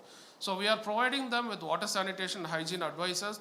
And this itself is actually having a tremendous amount of effect in the field, where 2 years later, we see substantial reduction in dengue cases, chikungunya cases, not because we are able to identify the susceptible individuals, but because we are able to cover all the drains and all the water stagnation, which in turn actually reduces the effect of mosquito breeding. And also we are seeing disease reversal, which is not happened before in lymphatic filariasis. People who had this thick legs are now coming to us and saying, hey, we are able to wear these jeans. I mean, we didn't even realize, because till they actually came, we didn't realize all those things. So disease reversal is actually happening when you start modifying the environment, but you'll have to identify it at an early stage, or even if you do it at a later stage, you need to follow it up continuously. And this is the kind of the biggest advantage of using the local people, of using these digital platforms. And also in future, if you start building in the artificial intelligence or these automation algorithms in, you'll be able to reduce the workload, you'll be able to comprehensively do the screening. I think I do agree. That's very good. So what's the digital platform is, what you're talking about? This is something that we actually developed in-house, and this is primarily image-based kind No, of that screening. you explained. Yes. Is it known to public, or it's available for people to share? It's still a kind of a pilot Okay. project. So we hired our own people, gave them about a couple of 100 phones, and we are doing it more as a pilot project. Nice. Thank you so much, Dr. Suresh. Thanks a lot. So we are maybe 3 minutes late, but we will hear to the co-chair, Professor Karna Sagar first, before we move on to the technological innovations. Over to you. Yeah, thank you very much. Of course, when we talk about capacity, we have to think of who all should be involved. And if we are not thinking of capacity building only in professionals, it has to be all across. So everybody has to play a role, because One Health is so complex.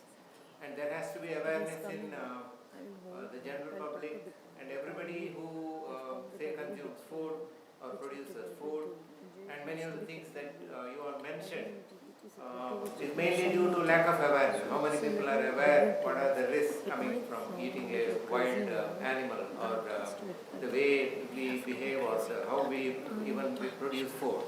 Now those who are in the farm, for example, are they aware about the use of antibiotics or the chemicals which they use in the farms, and what are the implications? So capacity building, I think, has to happen at all levels, at the stakeholder level, at the professional level, and even before people specialize. Probably, well, once we specialize, suppose you are a doctor or a veterinarian or an agriculturalist or a biotechnologist, so we are highly specialized. But before that, that awareness should come. So I don't know whether at school level, is there any information on One Health, or before people go to a pre-university level, how much of awareness is there? So I think we need to think of this capacity building at all levels, and how we can facilitate this. And facilitation can be done by different agencies, but then probably more awareness needs to be created among policymakers and funding institutions which need to fund research in this area. So probably even academies, the science academies could play a role. Because here again, if we see, we have a medical academy, we have an agriculture academy, so they are again specialized. Then who speaks for this? So we need to think whether, say, the general, where academies, where general scientists are there, can they raise this issue, and can they sensitize the policymakers and funding agencies on what needs to be done? So I think there is a lot of work needs to be done all across the different sectors and all across the different stakeholders who are involved. Thank you. Thank you very much. I think very rightly you said that awareness, I believe, is the same thing, that it won't happen only at one level. So all level, and you interestingly touched upon the academies. I wish, yes, they do. So there's also a veterinary academy as well. I may inform. Okay, all right. So we move on with the third subsector, and she keeps on looking at me, but my watch says it's 5:16. So it's just a 1 minute difference. You said start at 5:15. She's looking constantly at me. So don't worry. We'll wind it up before 6. You are there, so. No, all of us are there for you. So it's a very important subsector they have just inserted over here with very important people on board. Of course, no one is less important.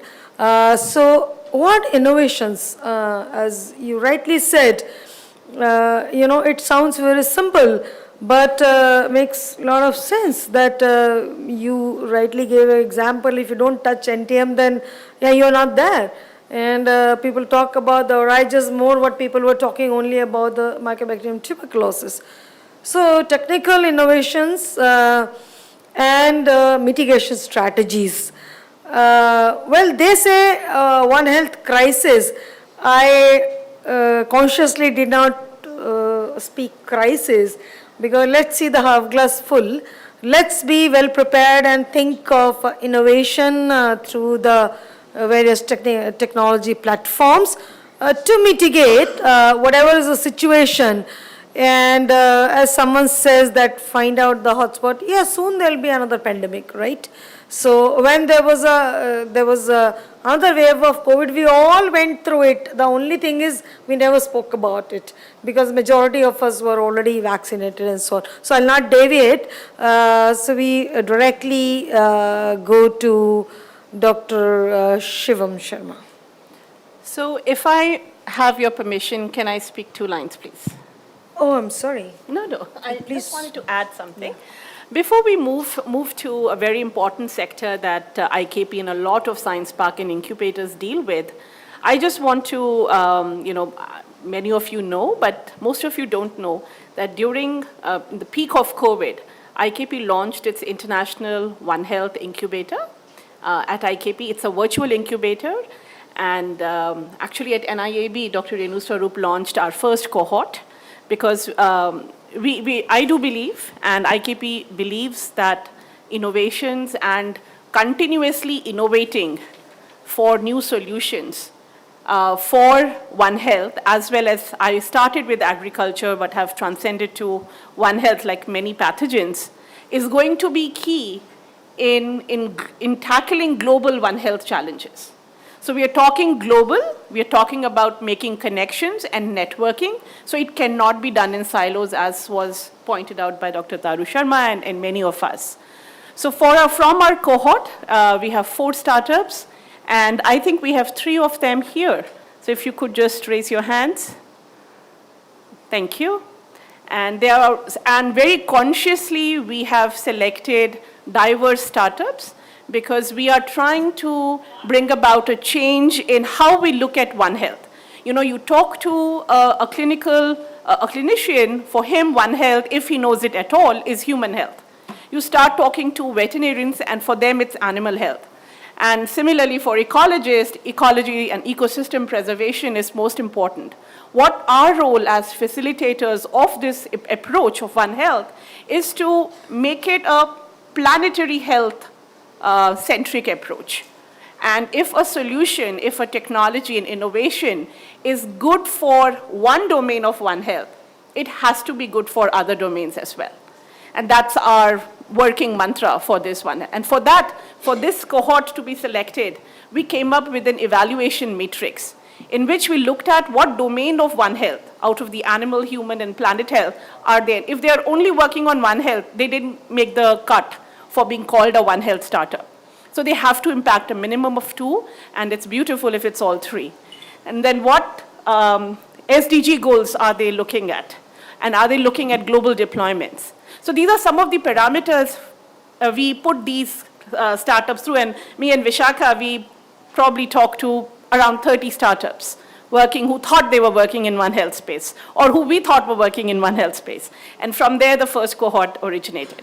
So I'll stop now, and Shivam, over to you. Thank you. Just a minute. Yeah, thank you very much, Dr. Bindu Nishchil. This I just missed, and you rightly said about the first cohort which was inaugurated. And yeah, hats off to IKP. And there they have got very important people and very young, talented people. Yeah, in fact, I was really surprised. So many people, for so good reasons, they are working. It's, as you rightly said, that it's actually, it could sound trivial to many of us. But if you just have an intervention, and you rightly said, bringing them and set the, the whole consortia kind of thing, it's very important. Thank you so much. Yes, please. Focusing more on startups, ma'am, I think a couple of days on 3rd of November, we are going to celebrate One Health Day, I believe. Yeah. That's correct. And that's a very important day because One Health is something which is, because what I feel that key in One Health, once I talk about in agriculture, precisely, sustainable agriculture, first important step, because it should be linked with one important subject, which is precision agriculture, the subject which is very close to me. I was in Israel for my studies, now in news, of course. I've seen that how you can lower the dose rates of chemical fertilizers. And if you talk about health, health is directly proportional to food. Food is directly proportional to farmer, and farmer is directly proportional to what we eat actually. So it's a complete value chain which is actually trying to decode. And we take care of the nature from the right quality of the inputs, precisely the judicious use of chemical fertilizers or biofertilizers we can adopt, these kind of sustainable agriculture practices like GPS sown tractor, seed to seed distance, row to row distance, how these kind of new innovations and technologies are actually using now. Each crop is known by an NDVI satellite data analysis. Each crop can be taken care of. The crop health assessment using satellite data can be done now. So there are a lot of startups which are doing great work in sustainable technologies and precision agriculture. But I'd like to mention one startup when I was evaluating a couple of Australian startups while they were coming to India to serve. The startup has a very, very nice innovation where there's a kind of a setup in between the farm and they have a kind of a balloon system. It's a kind of a sensor. That particular sensor can actually take up the air what's traveling at the farm level. Means air can carry pollens, air can carry any of the fungal or something. Imagine that farm can detect what is a pollen which is flying. And the AI model is something used in that way, ki what kind of disease can my field or crop can happen. So that is the kind of level of AI or intelligence or technological innovations which are happening at the farm level.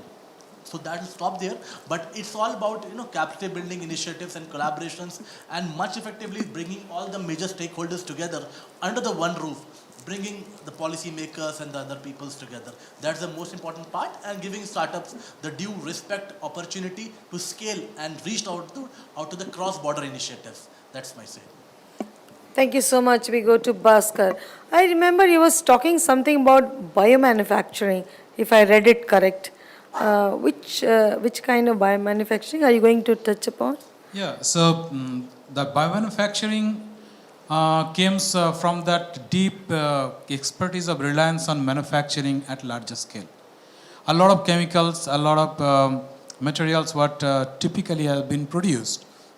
We thought that a lot of that is going to be biomanufacturing down the line. Can you just tell us anyone? It will be good for all of us to know. Okay, so one of the things what we are trying to say is if we could make nanocellulose or spider silk and you can make that in the fermenter, then those could be used to make the next generation biomaterial, and that could be motherboard of computer and mobile phone. So that is going to be a scale of productions on the biomanufacturing platforms, and we will come away from the petroleum refinery based products. That's nice, yeah. Yeah, very nice. Thank you. We'll come back to you once again. So it's a time to hear Manoj Kumar. Yeah. As I said, I am from the sustainable agriculture background. So people have been talking about human health, animal health, and plant health. And I feel the basic is the soil health. So from where the plants are grown and then it's fed to the animals, and from there the humans are consuming as well, right? And there is one interlinking component between these ecosystems, that is basically the microbiome, which is present in the soil. And we have been talking about the ecological systems being spoiled by the pesticides and antibiotics and all being used by the farmers for the animal and plant health. There is another major problem, means major culprit that is there, that is the weedicides that are being used by the farmers across the globe because of the less availability of or the scarcity of the labor at the rural level, and they use extensive everyone across the globe is consuming weedicides through it can be through the plants that we are consuming or from the animals, and also the aquaculture based products. And we are addressing one such problem, that is the weedicides. We have developed biological weedicides from a certain fungus, and that we have been evaluating in different parts of the country through One Health incubator of IKP.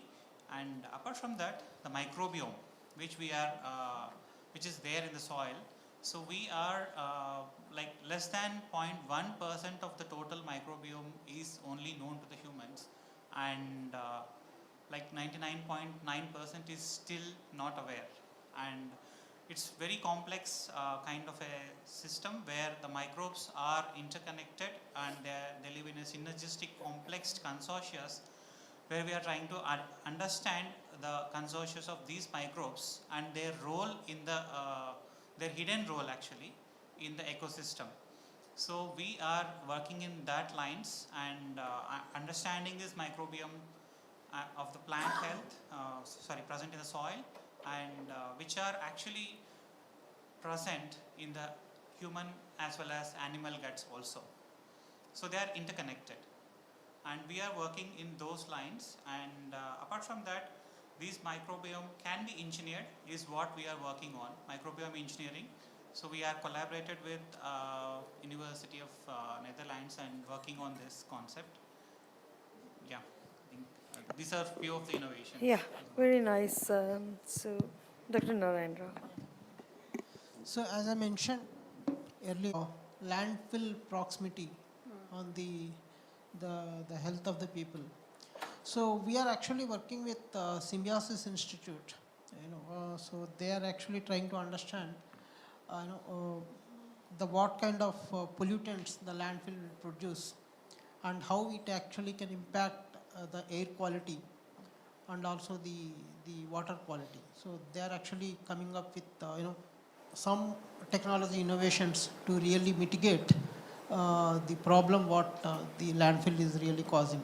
And there we are using our product Swasa to identify what kind of respiratory issues the landfill or the proximity people have.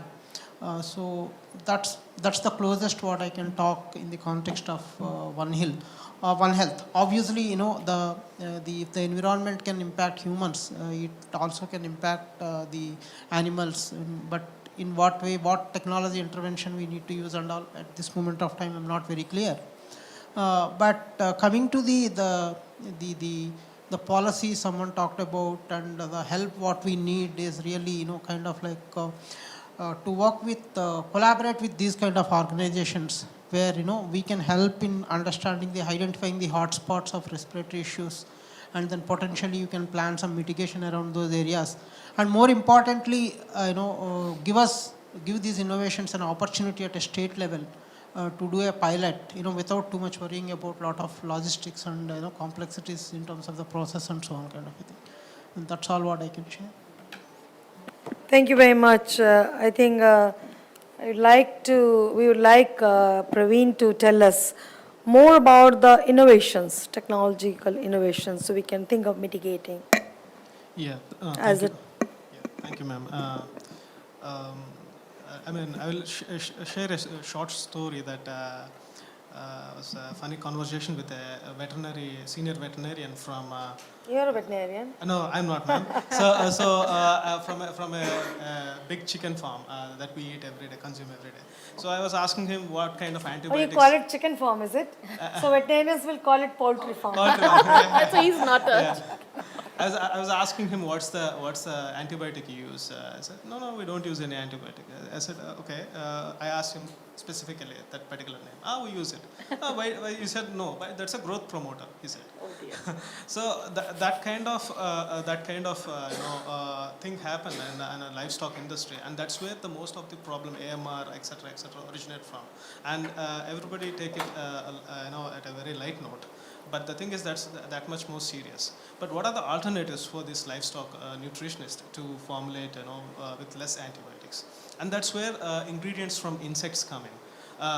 Where they provide better survival capabilities against pathogens, especially the third generation chitosan that can be obtained from insects can reduce a great deal of antibiotics usage in livestock feed. Any feed that you talk, shrimp or poultry, etc. That's one thing I can tell that right away that we are working on. In fact. And insects are built very differently compared to any other organisms. And the insect we are working has almost 200 antimicrobial peptides. It codes for 200 antimicrobial peptides. And elucidating them and using them for the advantage of livestock industry is of paramount importance.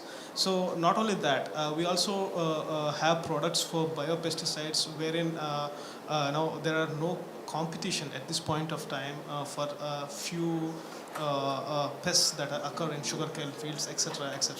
And ultimately, if we can reduce the chemical consumption within the primary sector, antibiotic, chemical, pesticide, etc., using various interventions like ours, we can reduce a lot of AMRs and other residues creeping up into the food chain. And we would like to play our part in protecting the health of animals or agriculture or soil, and eventually long term is human products as well. Wonderful. Yeah, appreciated. So I really like you telling this story, but I'll permit me to edit the story a little bit. So there are two things. Livestock sector is one and poultry sector is one. So feed fodder requirement for livestock is different than the requirement of feed for the poultry industry. And on a lighter note, I'm sure you must not have interacted with the veterinarian. You must have interacted with a poultry worker. This could be. But on a serious note, I like to inform everybody in the house that Department of DHDs, Animal Health and Fisheries, they have now decided there has to be a portal, and anyone who is using antibiotic for the uses of animals or the poultry has to go through that. They just started maybe 7 to 8 months back. In May they started, and June they implemented. In some of the countries, you cannot just buy antibiotic and give it to animals. Here, we buy antibiotics for ourselves also. What to talk about the animals? So it's not that a nation is not really doing something. People very carefully are working, and we really should be aware about what these ministries and people are doing it. So this is also one, but surely insects play a very important role, and all the best to you. So I move to Dr.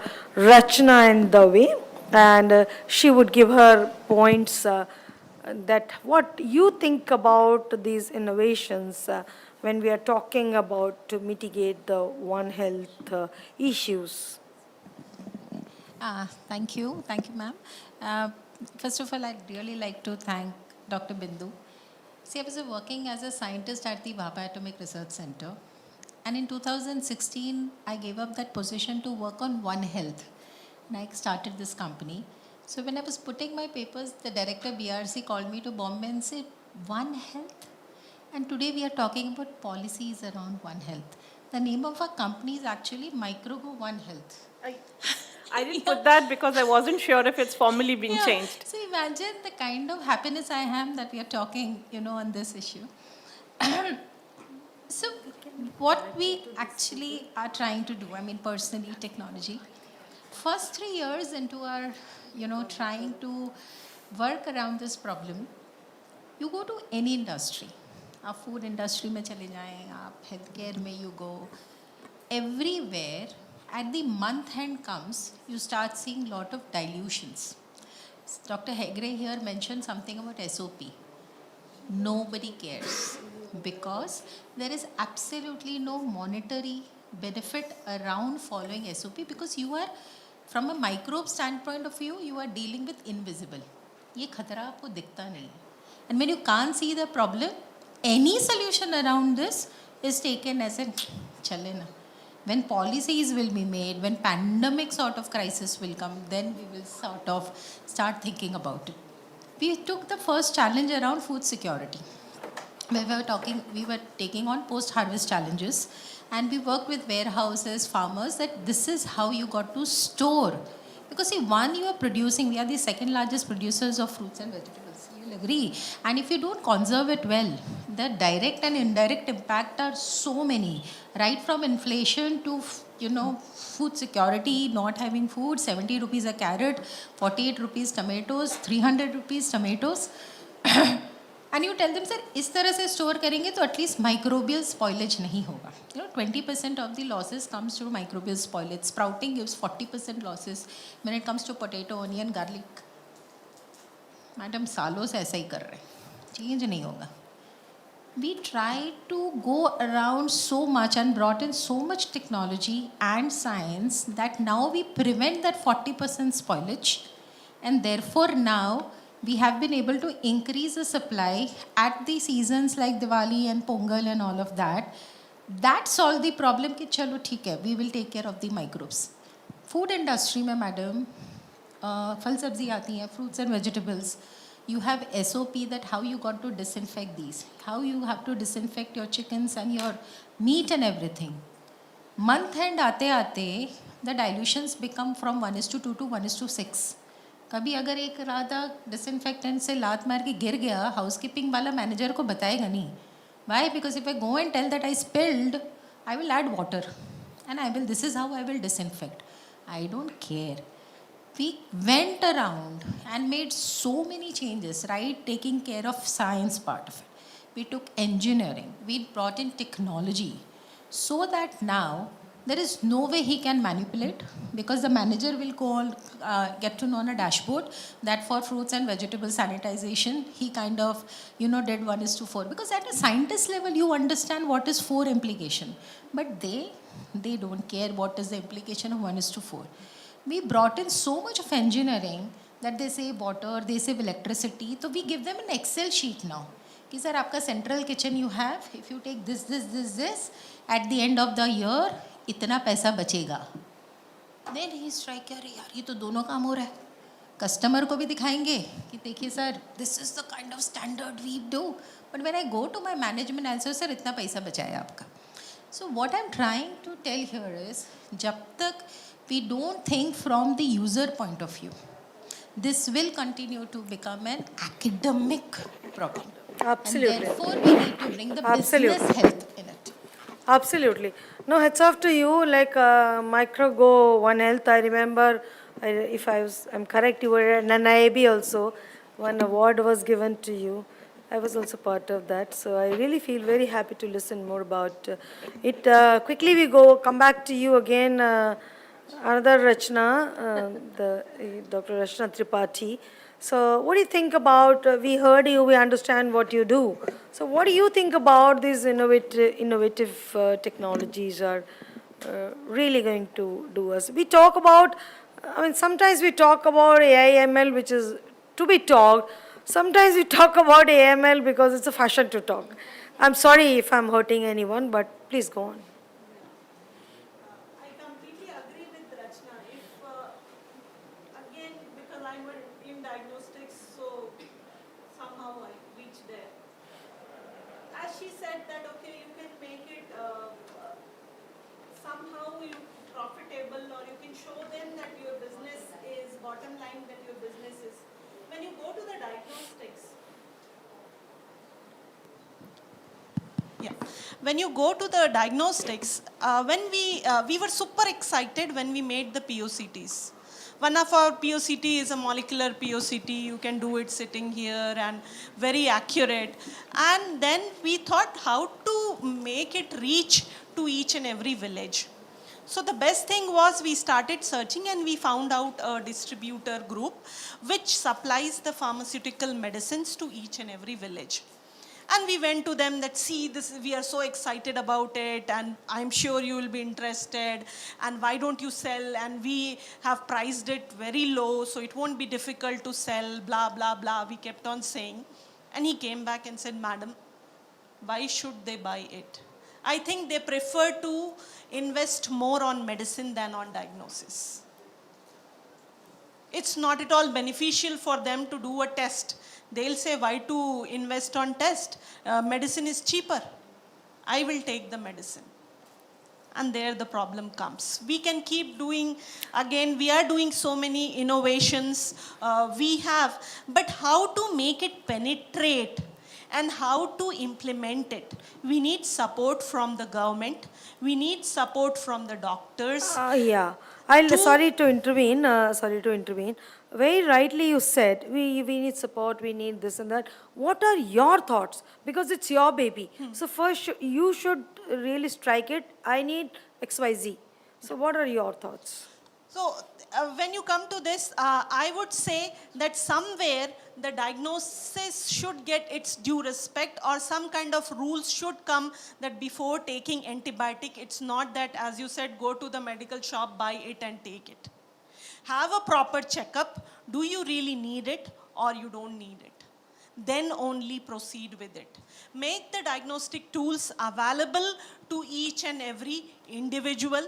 Yes, the companies are there to support providing it with the reasonable cost, but the encouragement should come from the government to allow us to penetrate, to reach, and make people use of it. Everyone is not scientist or everyone doesn't understand it, but there should be some what you call the knowledge should percolate, or the importance should percolate in a simpler terms which each and every common man can understand. Everyone has gone through so many problems. If taking those examples, we can teach people, we can percolate this knowledge to them that, hey, before taking the medicine, go for the testing, understand what you have, then only go for the Thank you very much. So over to Dr. Bindu. When this is innovations and all, you just cannot think of doing, policy is required, very importantly, she said, but very critical role of startups and your point. So, I'm hearing all of you, and it really energizes me, because I feel that what the step, a very difficult step, a complex step, that IKP took almost 2 years ago, I think it has started to take a very robust shape.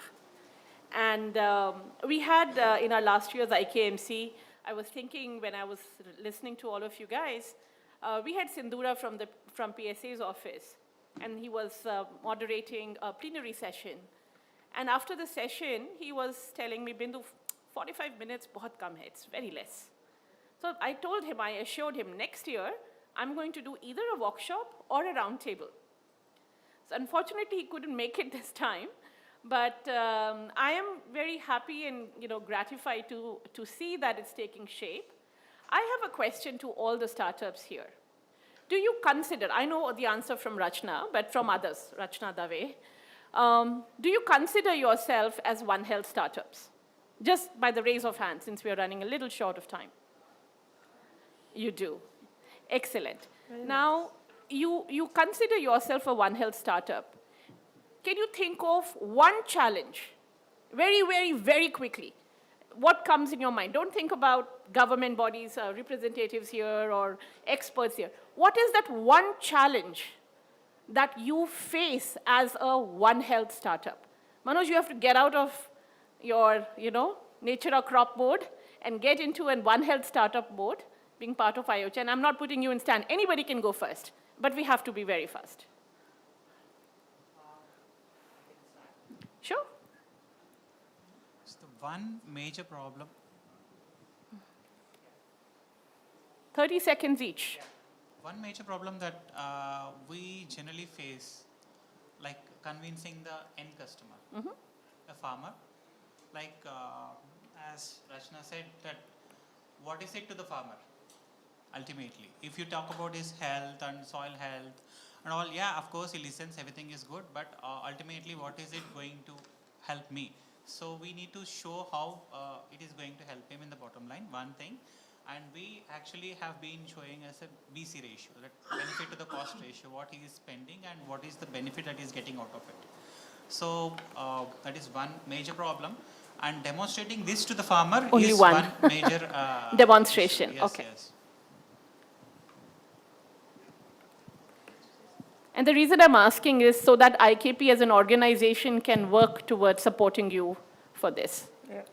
We do see multiple opportunities where we can contribute, but having the depth of conversing with 3 different expertise fields like plant, animal, and humans, for example, is one of the most difficult capacity to build within an entrepreneur or a team. So I feel like that's the most challenging thing that comes to my mind, building that capacity. Okay. Yeah, even though I'm not directly related to the One Health, but we can contribute to the One Health as such. But the challenge is if IKP or whoever, I mean, basically trying to facilitate integration of these kind of technologies.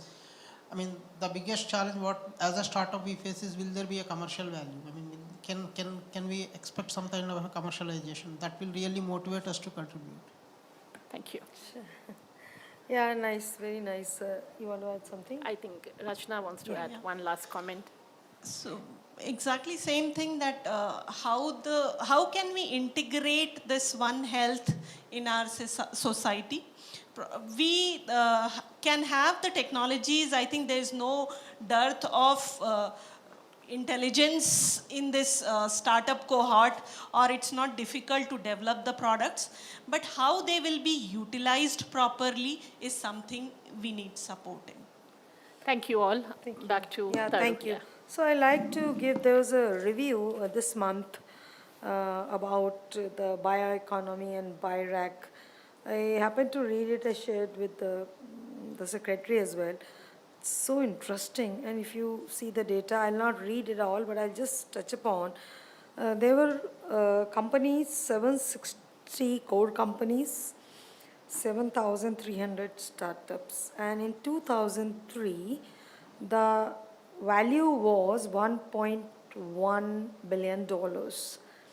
And this review, which published in October 23 itself, this value, if I tell you it, you'll be really surprised.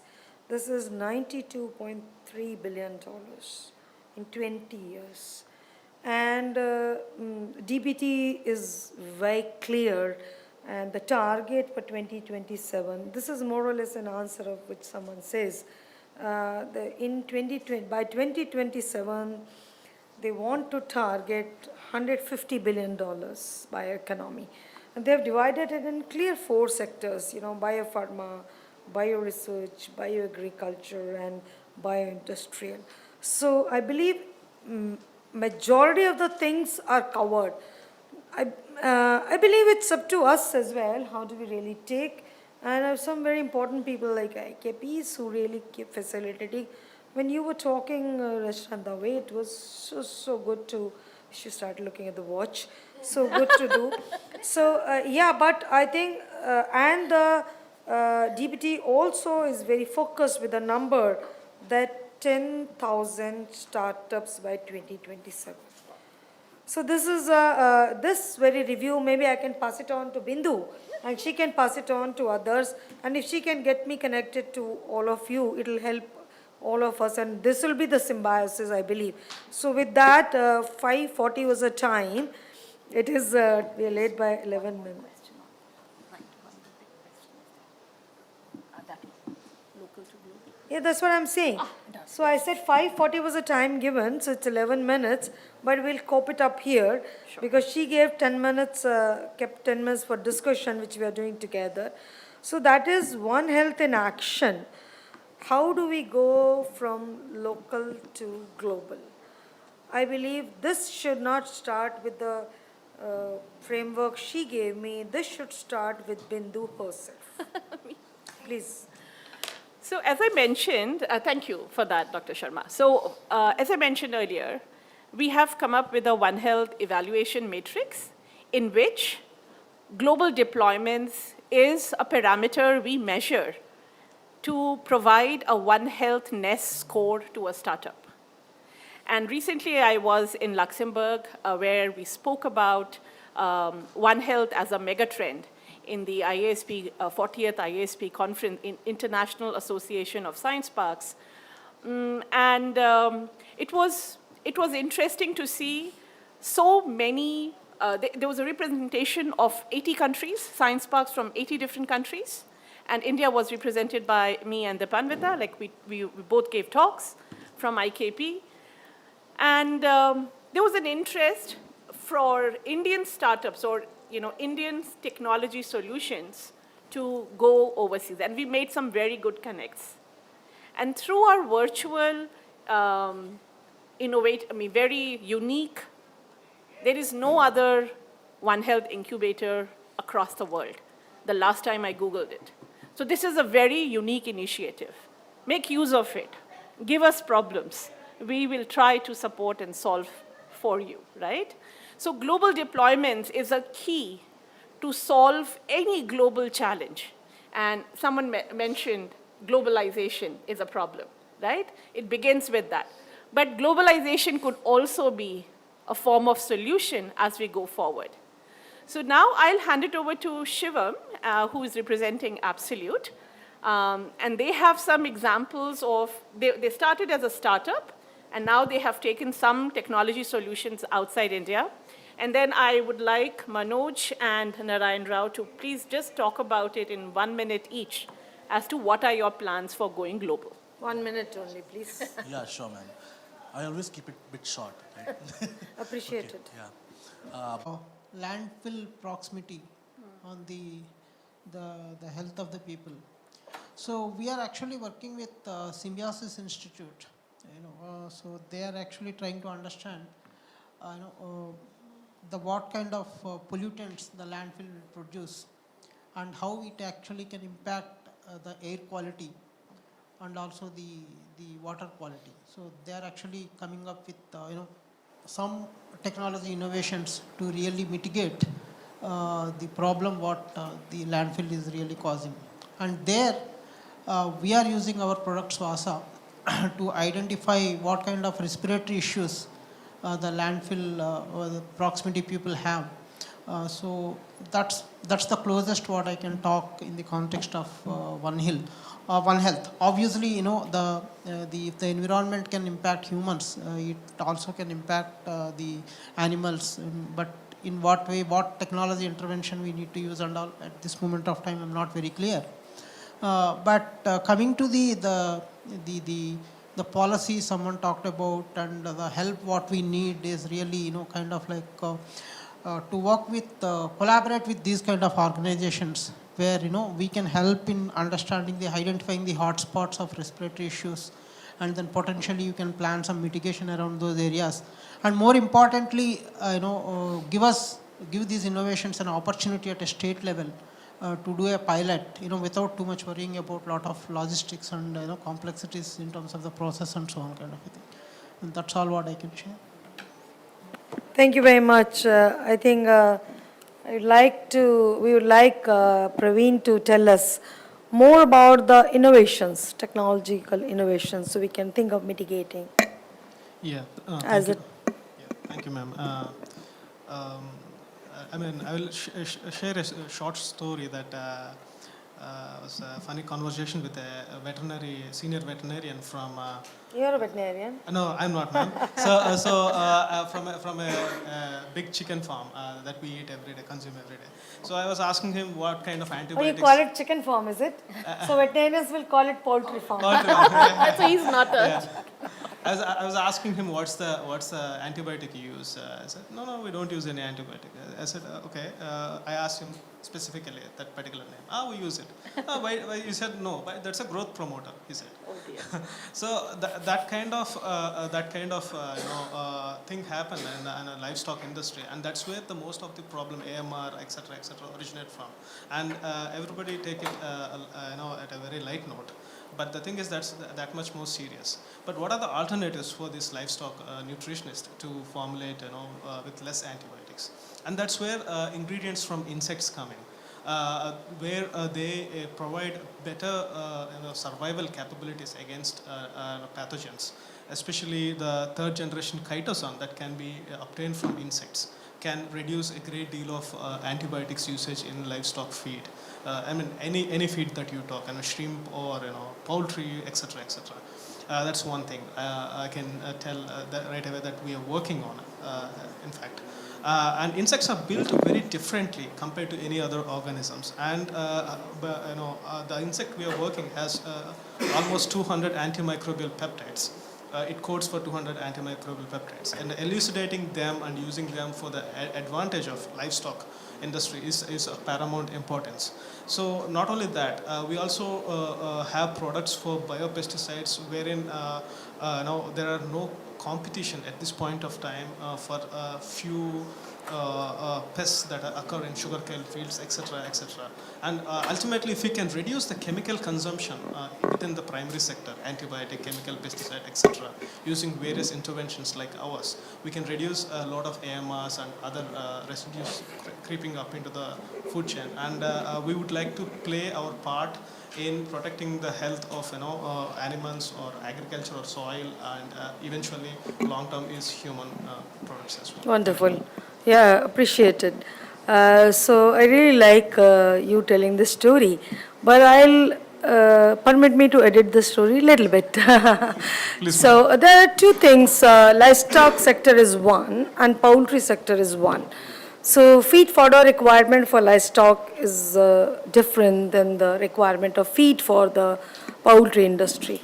And on a lighter note, I'm sure you must not have interacted with a veterinarian. You must have interacted with a poultry worker. This could be. But on a serious note, I like to inform everybody in the house that Department of DHTs, Animal Health and Fisheries, they have now decided there has to be a portal, and anyone who is using antibiotic for the uses of animals or the poultry has to go through that. They just started maybe 7 to 8 months back. In May they started, and June they implemented. In some of the countries, you cannot just buy antibiotic and give it to animals. Here, we buy antibiotics for ourselves also. What to talk about the animals? So it's not that a nation is not really doing something. People very carefully are working, and we really should be aware about what these ministries and people are doing it. So this is also one, but surely insects play a very important role, and all the best to you. So I move to Dr. Rachna and Dave, and she would give her points that what you think about these innovations when we are talking about to mitigate the One Health issues. Thank you, ma'am. First of all, I'd really like to thank Dr. Bindu. See, I was working as a scientist at the Bhabha Atomic Research Center, and in 2016, I gave up that position to work on One Health, and I started this company. So when I was putting my papers, the director BRC called me to Bombay and said, One Health? And today we are talking about policies around One Health. The name of our company is actually Microgo One Health. I didn't put that because I wasn't sure if it's formally been changed. So imagine the kind of happiness I am that we are talking, on this issue. So what we actually are trying to do, I mean, personally, technology, first 3 years into our, trying to work around this problem, you go to any industry. आप food industry में चले जाएं, आप healthcare में you go, everywhere, at the month end comes, you start seeing lot of dilutions. Dr. Hegre here mentioned something about SOP.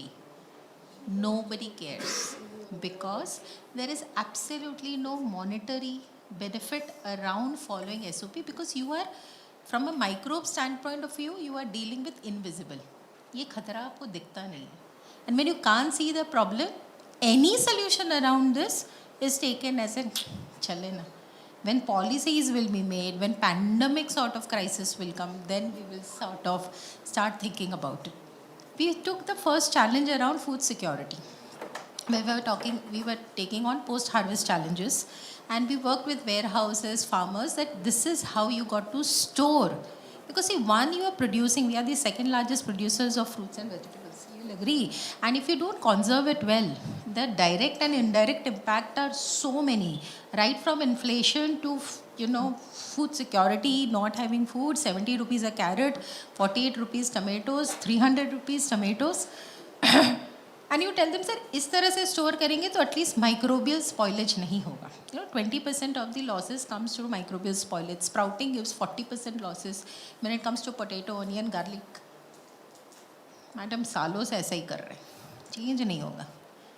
We tried to go around so much and brought in so much technology and science that now we prevent that 40% spoilage, and therefore now we have been able to increase the supply at the seasons like Diwali and Pongal and all of that. That solved the problem कि चलो ठीक है, we will take care of the microbes. Food industry में madam, फल सब्जी आती हैं, fruits and vegetables. You have SOP that how you got to disinfect these, how you have to disinfect your chickens and your meat and everything. Month end आते आते, the dilutions become from 1:2 to 1:6. कभी अगर एक Radha disinfectant से लात मार के गिर गया, हाउसकीपिंग वाला मैनेजर को बताएगा नहीं. Why? Because if I go and tell that I spilled, I will add water and this is how I will disinfect. I don't care. We went around and made so many changes, right? Taking care of science part of it. We took engineering. We brought in technology so that now there is no way he can manipulate because the manager will get to know on a dashboard that for fruits and vegetable sanitization, he kind of, did 1:4. Because at a scientist level, you understand what is 4 implication. But they don't care what is the implication of 1:4. We brought in so much of engineering that they save water, they save electricity. So we give them an Excel sheet now. Ki sir, aapka central kitchen you have, if you take this, at the end of the year, इतना पैसा बचेगा. Then he strike, अरे यार ये तो दोनों काम हो रहा है. कस्टमर को भी दिखाएंगे कि देखिए sir, this is the kind of standard we do. But when I go to my management, I'll say, sir, इतना पैसा बचाया आपका. So what I'm trying to tell here is, जब तक we don't think from the user point of view, this will continue to become an academic problem. Absolutely. And therefore, we need to bring the business health in it. Absolutely. No, hats off to you. Like Microgo, One Health, I remember, if I'm correct, you were an NIAB also. One award was given to you. I was also part of that. So I really feel very happy to listen more about it. Quickly we come back to you again. Another Rachna, Dr. Rachna Tripathi. So what do you think about, we heard you, we understand what you do. So what do you think about these innovative technologies are really going to do us? We talk about, sometimes we talk about AI, ML, which is to be talked. Sometimes we talk about AML because it's a fashion to talk. I'm sorry if I'm hurting anyone, but please go on.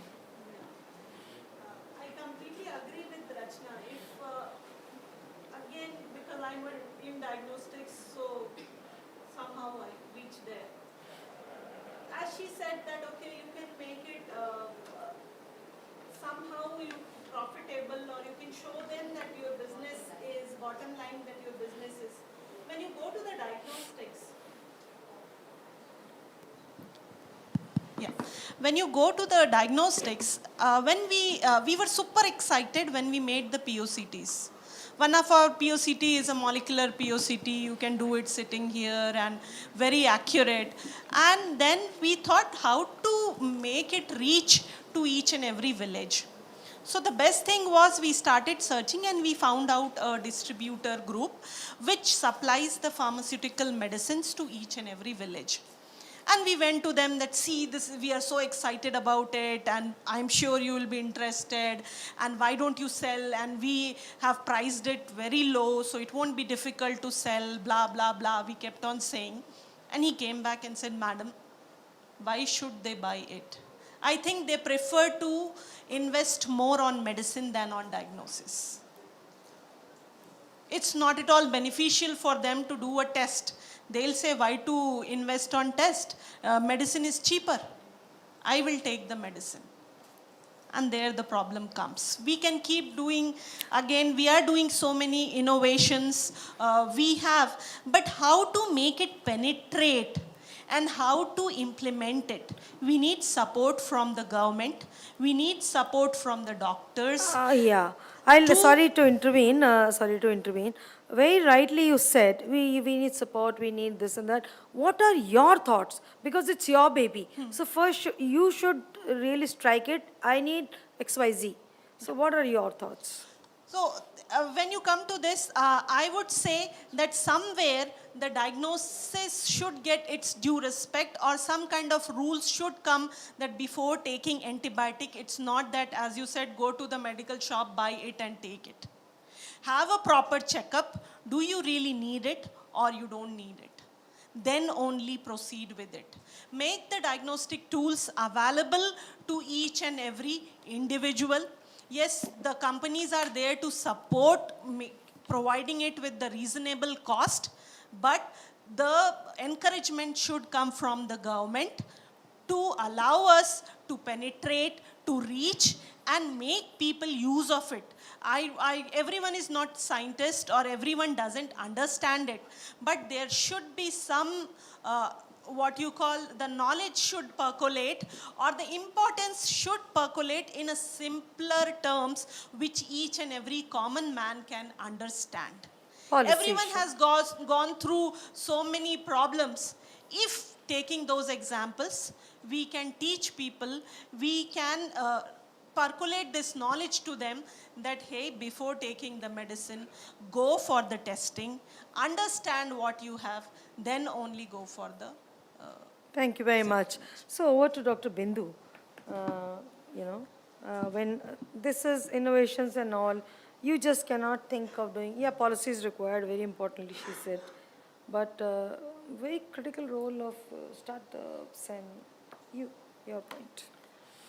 So, I'm hearing all of you, and it really energizes me, because I feel that a very difficult step, a complex step, that IKP took almost 2 years ago, I think it has started to take a very robust shape.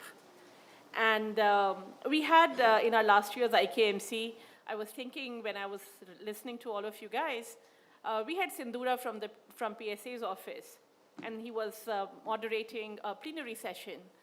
And after the session, he was telling me, Bindu, 45 minutes, bahut kam hai, it's very less. So I told him, I assured him, next year, I'm going to do either a workshop or a round table. So unfortunately, he couldn't make it this time, but I am very happy and gratified to see that it's taking shape. I have a question to all the startups here. Do you consider, I know the answer from Rachna, but from others, Rachna Dave, do you consider yourself as One Health startups? Just by the raise of hands, since we are running a little short of time. You do. Excellent. Now, you consider yourself a One Health startup. Can you think of one challenge, very, very, very quickly? What comes in your mind? Don't think about government bodies, representatives here, or experts here. What is that one challenge that you face as a One Health startup? Manoj, you have to get out of your, nature or crop mode and get into a One Health startup mode, being part of IoT, and I'm not putting you in stand. Anybody can go first, but we have to be very fast. Sure. So the one major problem. 30 seconds each. One major problem that we generally face, like convincing the end customer, the farmer, like as Rachna said, that what is it to the farmer ultimately? If you talk about his health and soil health and all, yeah, of course he listens, everything is good, but ultimately what is it going to help me? So we need to show how it is going to help him in the bottom line, one thing. And we actually have been showing as a BC ratio, that benefit to the cost ratio, what he is spending and what is the benefit that he is getting out of it. So that is one major problem. And demonstrating this to the farmer Only is one major demonstration. issue. Yes, okay. Yes. And the reason I'm asking is so that IKP as an organization can work towards supporting you for this. We do see multiple opportunities where we can contribute, but having the depth of conversing with 3 different expertise fields like plant, animal, and humans, for example, is one of the most difficult capacity to build within an entrepreneur or a team. So I feel like that's the most challenging thing that comes to my mind, building that capacity. Okay. Yeah, even though I'm not directly related to the One Health, but we can contribute to the One Health as such. But the challenge is if IKP or whoever, I mean, basically trying to facilitate integration of these kind of technologies. I mean, the biggest challenge what as a startup we face is, will there be a commercial value? I mean, can we expect some kind of a commercialization that will really motivate us to contribute? Thank you. Sure. Yeah, nice, very nice. You want to add something? I think Rachna wants to add one last comment. So exactly same thing, that how can we integrate this One Health in our society? We can have the technologies. I think there is no dearth of intelligence in this startup cohort, or it's not difficult to develop the products, but how they will be utilized properly is something we need support in. Thank you all. Back to Yeah, Taru. thank you. So I like to give, there was a review this month about the bioeconomy and BioRack. I happened to read it. I shared with the secretary as well. It's so interesting, and if you see the data, I'll not read it all, but I'll just touch upon. There were companies, 760 core companies, 7,300 startups, and in 2003, the value was $1.1 billion. And this review, which published in October 23 itself, this value, if I tell you it, you'll be really surprised. This is $92.3 billion in 20 years. And DBT is very clear, and the target for 2027, this is more or less an answer of which someone says, by 2027, they want to target $150 billion bioeconomy. And they have divided it in clear 4 sectors, biopharma, bioresearch, bioagriculture, and bioindustrial. So I believe majority of the things are covered. I believe it's up to us as well, how do we really take, and I have some very important people like IKPs who really keep facilitating. When you were talking, Rashna, the way it was so good to, she started looking at the watch, so good to do. So yeah, but I think, and the DBT also is very focused with a number that 10,000 startups by 2027. So this is this very review, maybe I can pass it on to Bindu, and she can pass it on to others, and if she can get me connected to all of you, it will help all of us, and this will be the symbiosis, I believe. So with that, 5:40 was the time. It is, we are late by 11 minutes.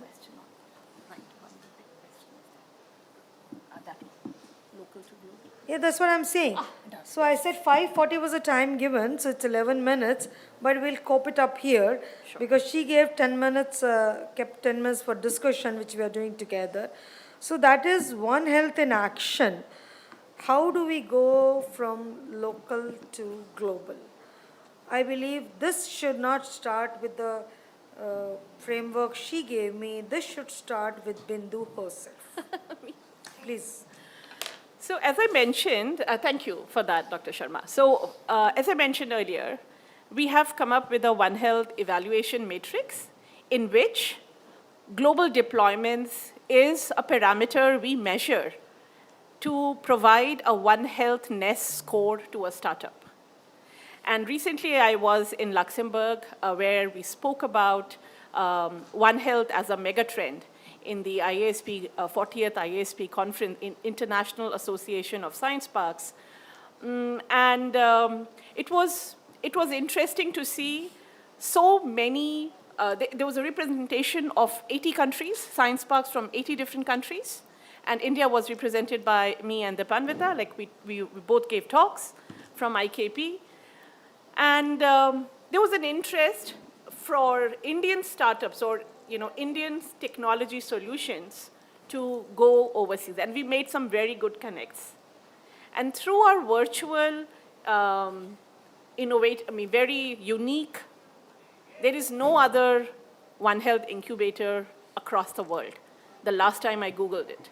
So this is a very unique initiative. Make use of it. Give us problems. We will try to support and solve for you, right? So global deployments is a key to solve any global challenge. And someone mentioned globalization is a problem, right? It begins with that. But globalization could also be a form of solution as we go forward. So now I'll hand it over to Shivam, who is representing Absolute. And they have some examples of, they started as a startup, and now they have taken some technology solutions outside India. And then I would like Manoj and Narayan Rao to please just talk about it in 1 minute each as to what are your plans for going global. 1 minute only, please. Yeah, sure, ma'am. I always keep it a bit short, right? Appreciate it. Yeah. Landfill proximity on the health of the people. So we are actually working with Symbiosis Institute. So they are actually trying to understand, what kind of pollutants the landfill will produce, and how it actually can impact the air quality and also the water quality. So they are actually coming up with some technology innovations to really mitigate the problem what the landfill is really causing. And there we are using our product Swasa to identify what kind of respiratory issues the landfill or the proximity people have. So that's the closest what I can talk in the context of One Health. Obviously, if the environment can impact humans, it also can impact the animals. But in what way, what technology intervention we need to use and all, at this moment of time, I'm not very clear. But coming to the policy someone talked about and the help what we need is really kind of like to work with collaborate with these kind of organizations where we can help in understanding identifying the hotspots of respiratory issues, and then potentially you can plan some mitigation around those areas, and more importantly give these innovations an opportunity at a state level to do a pilot, without too much worrying about lot of logistics and complexities in terms of the process and so on kind of a thing. And that's all what I can share.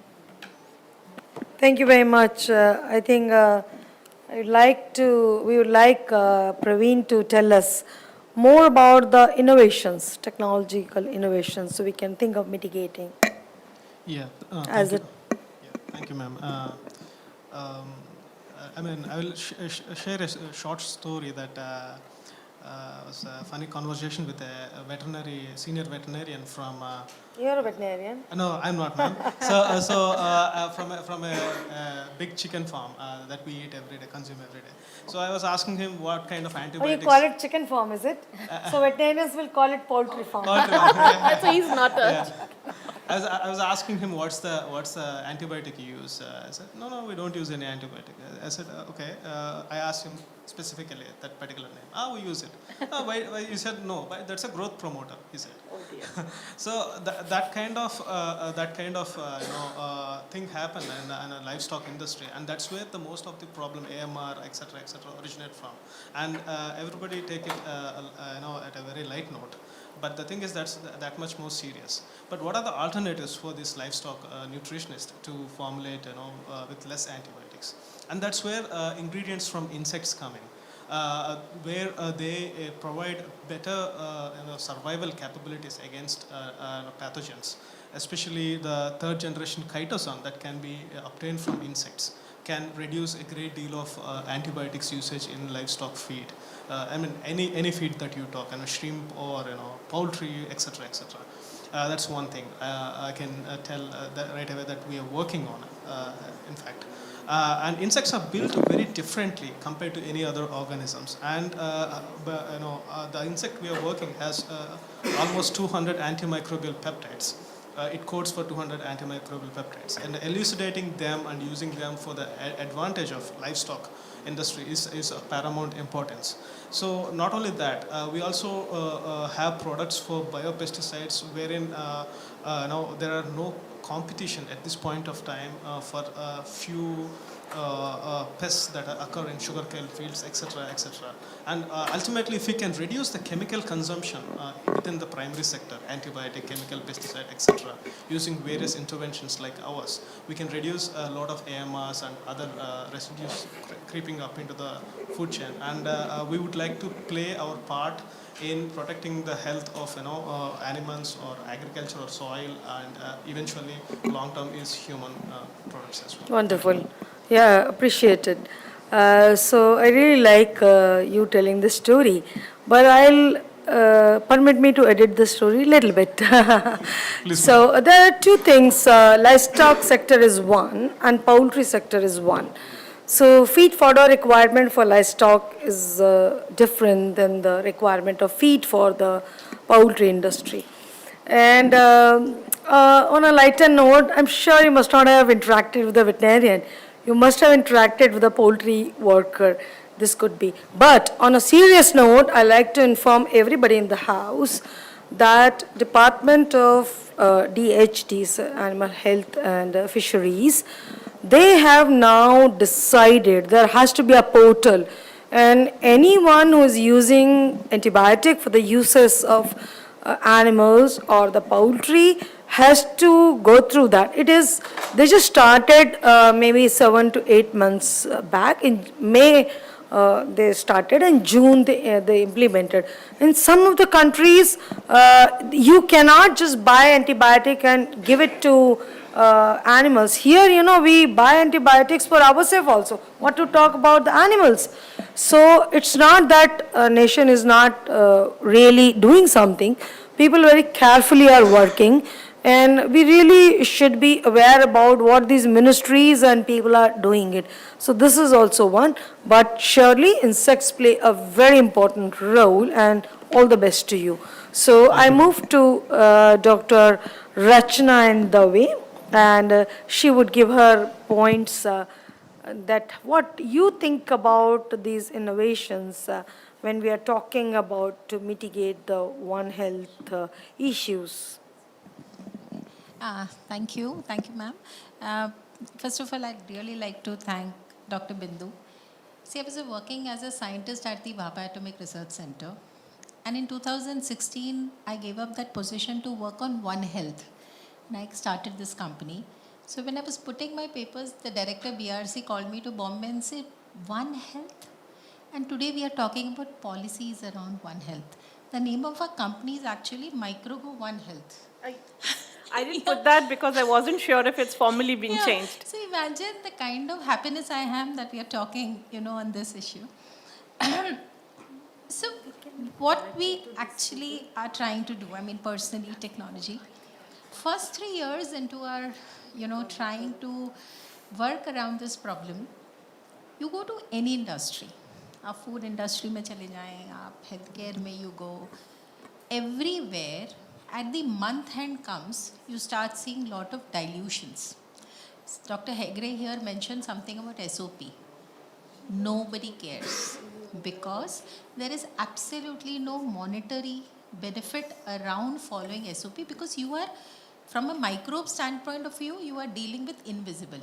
ये खतरा आपको दिखता नहीं. And when you can't see the problem, any solution around this is taken as a chale na. When policies will be made, when pandemic sort of crisis will come, then we will sort of start thinking about it. We took the first challenge around food security. We were taking on post-harvest challenges, and we worked with warehouses, farmers, that this is how you got to store. Because see, one, you are producing, we are the second largest producers of fruits and vegetables. You'll agree. And if you don't conserve it well, the direct and indirect impact are so many, right from inflation to, food security, not having food, 70 rupees a carrot, 48 rupees tomatoes, 300 rupees tomatoes. And you tell them, sir, इस तरह से store करेंगे तो at least microbial spoilage नहीं होगा. 20% of the losses comes through microbial spoilage. Sprouting gives 40% losses when it comes to potato, onion, garlic. Madam, सालों से ऐसा ही कर रहे हैं. Change नहीं होगा. We tried to go around so much and brought in so much technology and science that now we prevent that 40% spoilage, and therefore now we have been able to increase the supply at the seasons like Diwali and Pongal and all of that. That solved the problem कि चलो ठीक है, we will take care of the microbes. Food industry में madam, फल सब्जी आती हैं, fruits and vegetables. You have SOP that how you got to disinfect these, how you have to disinfect your chickens and your meat and everything. Month end आते the dilutions become from 1:2 to 1:6. कभी अगर एक Radha disinfectant से लात मार के गिर गया, हाउसकीपिंग वाला मैनेजर को बताएगा नहीं. Why? Because if I go and tell that I spilled, I will add water and this is how I will disinfect. I don't care. We went around and made so many changes, right? Taking care of science part of it. We took engineering. We brought in technology so that now there is no way he can manipulate because the manager will get to know on a dashboard that for fruits and vegetable sanitization, he kind of, did 1:4. Because at a scientist level, you understand what is 4 implication. But they don't care what is the implication of 1:4. We brought in so much of engineering that they save water, they save electricity. So we give them an Excel sheet now. कि sir आपका central kitchen you have, if you take this, at the end of the year, इतना पैसा बचेगा. Then he strike यार ये तो दोनों काम हो रहा है. Customer को भी दिखाएंगे कि देखिए sir, this is the kind of standard we do. But when I go to my management, I'll say, sir इतना पैसा बचाया आपका. So what I'm trying to tell here is, जब तक we don't think from the user point of view, this will continue to become an academic problem. Absolutely. And therefore, we need to bring the business health in it. Absolutely. No, hats off to you. Like Micro Go One Health, I remember, I'm correct, you were an IAB also. One award was given to you. I was also part of that. So I really feel very happy to listen more about it. Quickly we come back to you again. Another Rachna, Dr. Rachna Tripathi. So what do you think about, we heard you, we understand what you do. So what do you think about these innovative technologies are really going to do us? We talk about, sometimes we talk about AI, ML, which is to be talked. Sometimes we talk about AML because it's a fashion to talk. I'm sorry if I'm hurting anyone, but please go on. I completely agree with Rachna. If, again, because I'm in diagnostics, so somehow I reach there. As she said that, okay, you can make it somehow profitable, or you can show them that your business is, bottom line that your business is. When you go to the diagnostics, Yeah, when you go to the diagnostics, when we were super excited when we made the POCTs. One of our POCT is a molecular POCT. You can do it sitting here and very accurate. And then we thought how to make it reach to each and every village. So the best thing was we started searching and we found out a distributor group which supplies the pharmaceutical medicines to each and every village. And we went to them that, see, this, we are so excited about it and I'm sure you will be interested and why don't you sell, and we have priced it very low so it won't be difficult to sell, blah, blah, blah. We kept on saying. And he came back and said, madam, why should they buy it? I think they prefer to invest more on medicine than on diagnosis. It's not at all beneficial for them to do a test. They'll say, why to invest on test? Medicine is cheaper. I will take the medicine. And there the problem comes. We can keep doing, again, we are doing so many innovations we have, but how to make it penetrate and how to implement it. We need support from the government. We need support from the doctors. Sorry to intervene. Very rightly you said, we need support, we need this and that. What are your thoughts? Because it's your baby. So first you should really strike it. I need XYZ. So what are your thoughts? So when you come to this, I would say that somewhere the diagnosis should get its due respect, or some kind of rules should come that before taking antibiotic, it's not that, as you said, go to the medical shop, buy it and take it. Have a proper checkup. Do you really need it or you don't need it? Then only proceed with it. Make the diagnostic tools available to each and every individual. Yes, the companies are there to support providing it with the reasonable cost, but the encouragement should come from the government to allow us to penetrate, to reach, and make people use of it.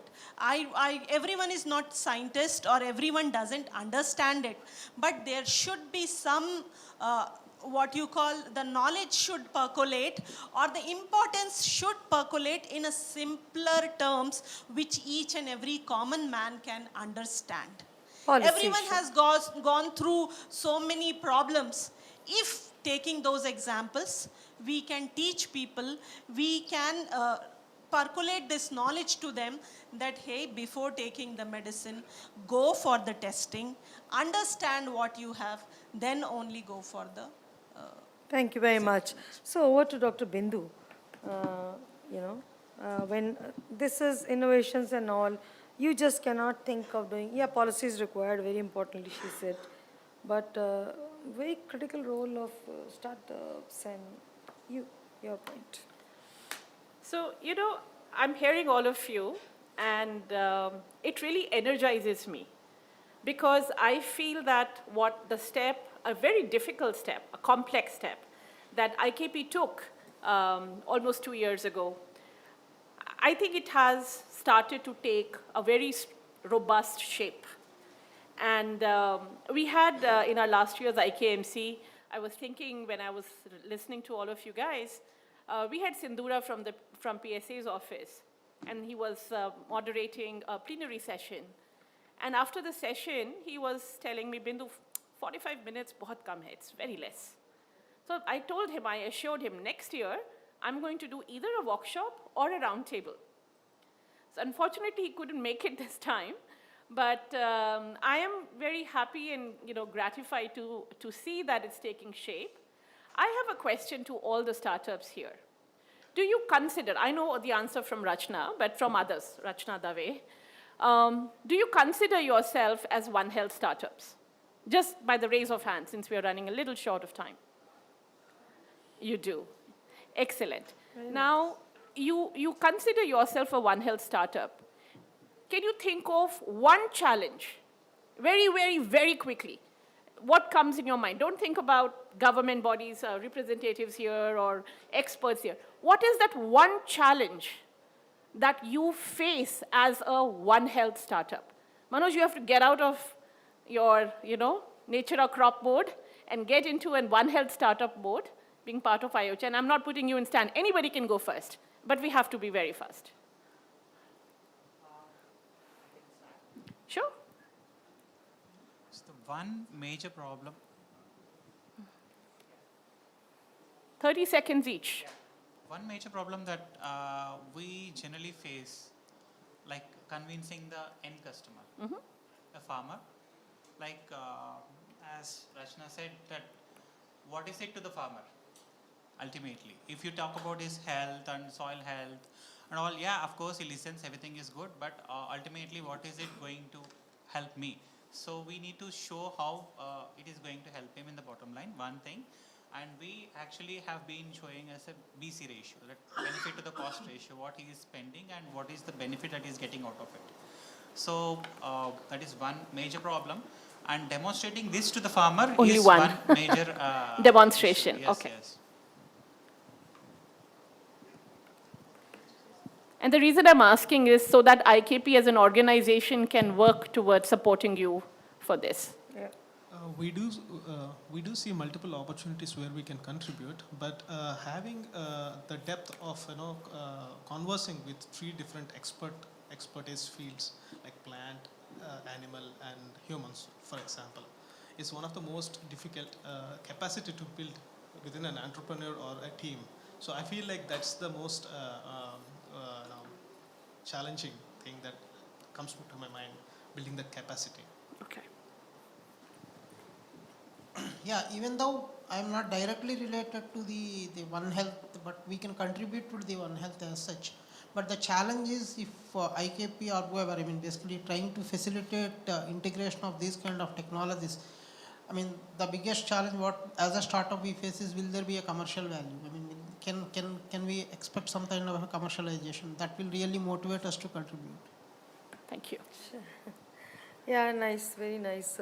You want to add something? I think How can we integrate this One Health in our society? We can have the technologies. I think there is no dearth of intelligence in this startup cohort, or it's not difficult to develop the products. But how they will be utilized properly is something we need support in. Thank you all. Thank you. Back to Yeah, Tarun. thank you. So I like to give, there was a review this month about the bioeconomy and BioRack. I happened to read it, I shared with the secretary as well. It's so interesting, and if you see the data, I'll not read it all, but I'll just touch upon. There were companies, 760 core companies, 7,300 startups, and in 2003, the value was $1.1 billion. And this review, which published in October 23 itself, this value, if I tell you it, you'll be really surprised. This is $92.3 billion in 20 years. And DBT is very clear, and the target for 2027, this is more or less an answer of which someone says, by 2027, they want to target $150 billion bioeconomy. And they have divided it in clear 4 sectors, biopharma, bioresearch, bioagriculture, and bioindustrial. So I believe majority of the things are covered. I believe it's up to us as well, how do we really take, and I have some very important people like IKPs who really keep facilitating. When you were talking, Rashna, the way it was so good to, you should start looking at the watch, so good to do. So yeah, but I think, and the DBT also is very focused with a number that 10,000 startups by 2027. So this is this very review, maybe I can pass it on to Bindu, and she can pass it on to others, and if she can get me connected to all of you, it will help all of us, and this will be the symbiosis, I believe. So with that, 5:40 was the time. It is, we are late by 11 minutes.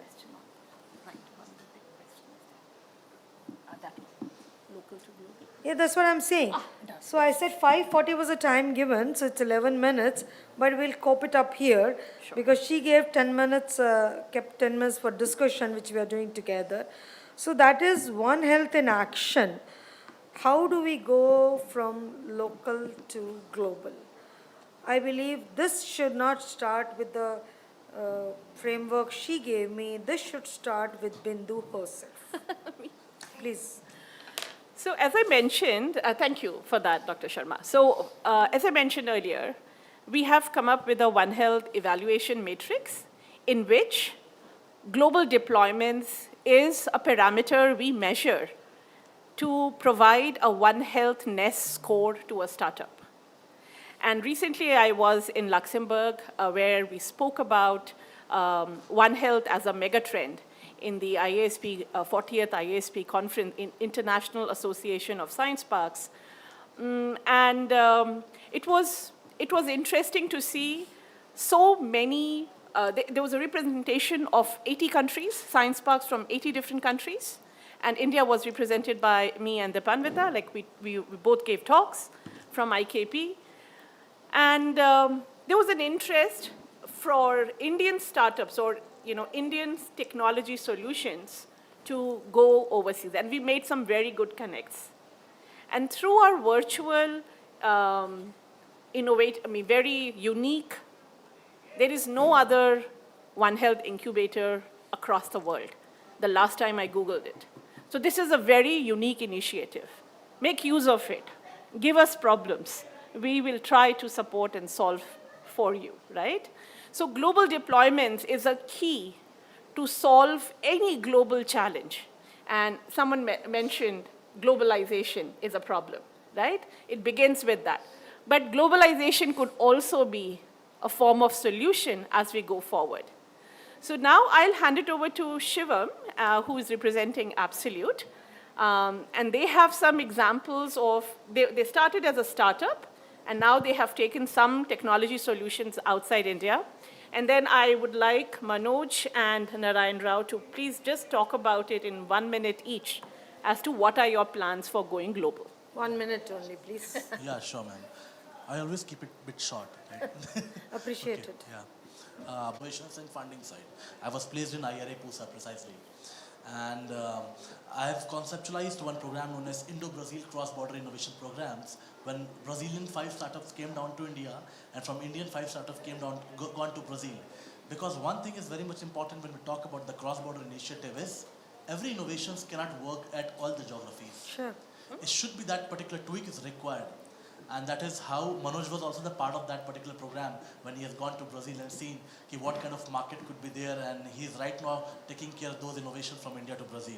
But in Absolute right now we have conceptualized a platform known as Absolute Innovation Platform, and we partner with embassies, science and technology innovation centers, and other different countries. So recently, as on date, we are having Indo-Israeli Water Challenge.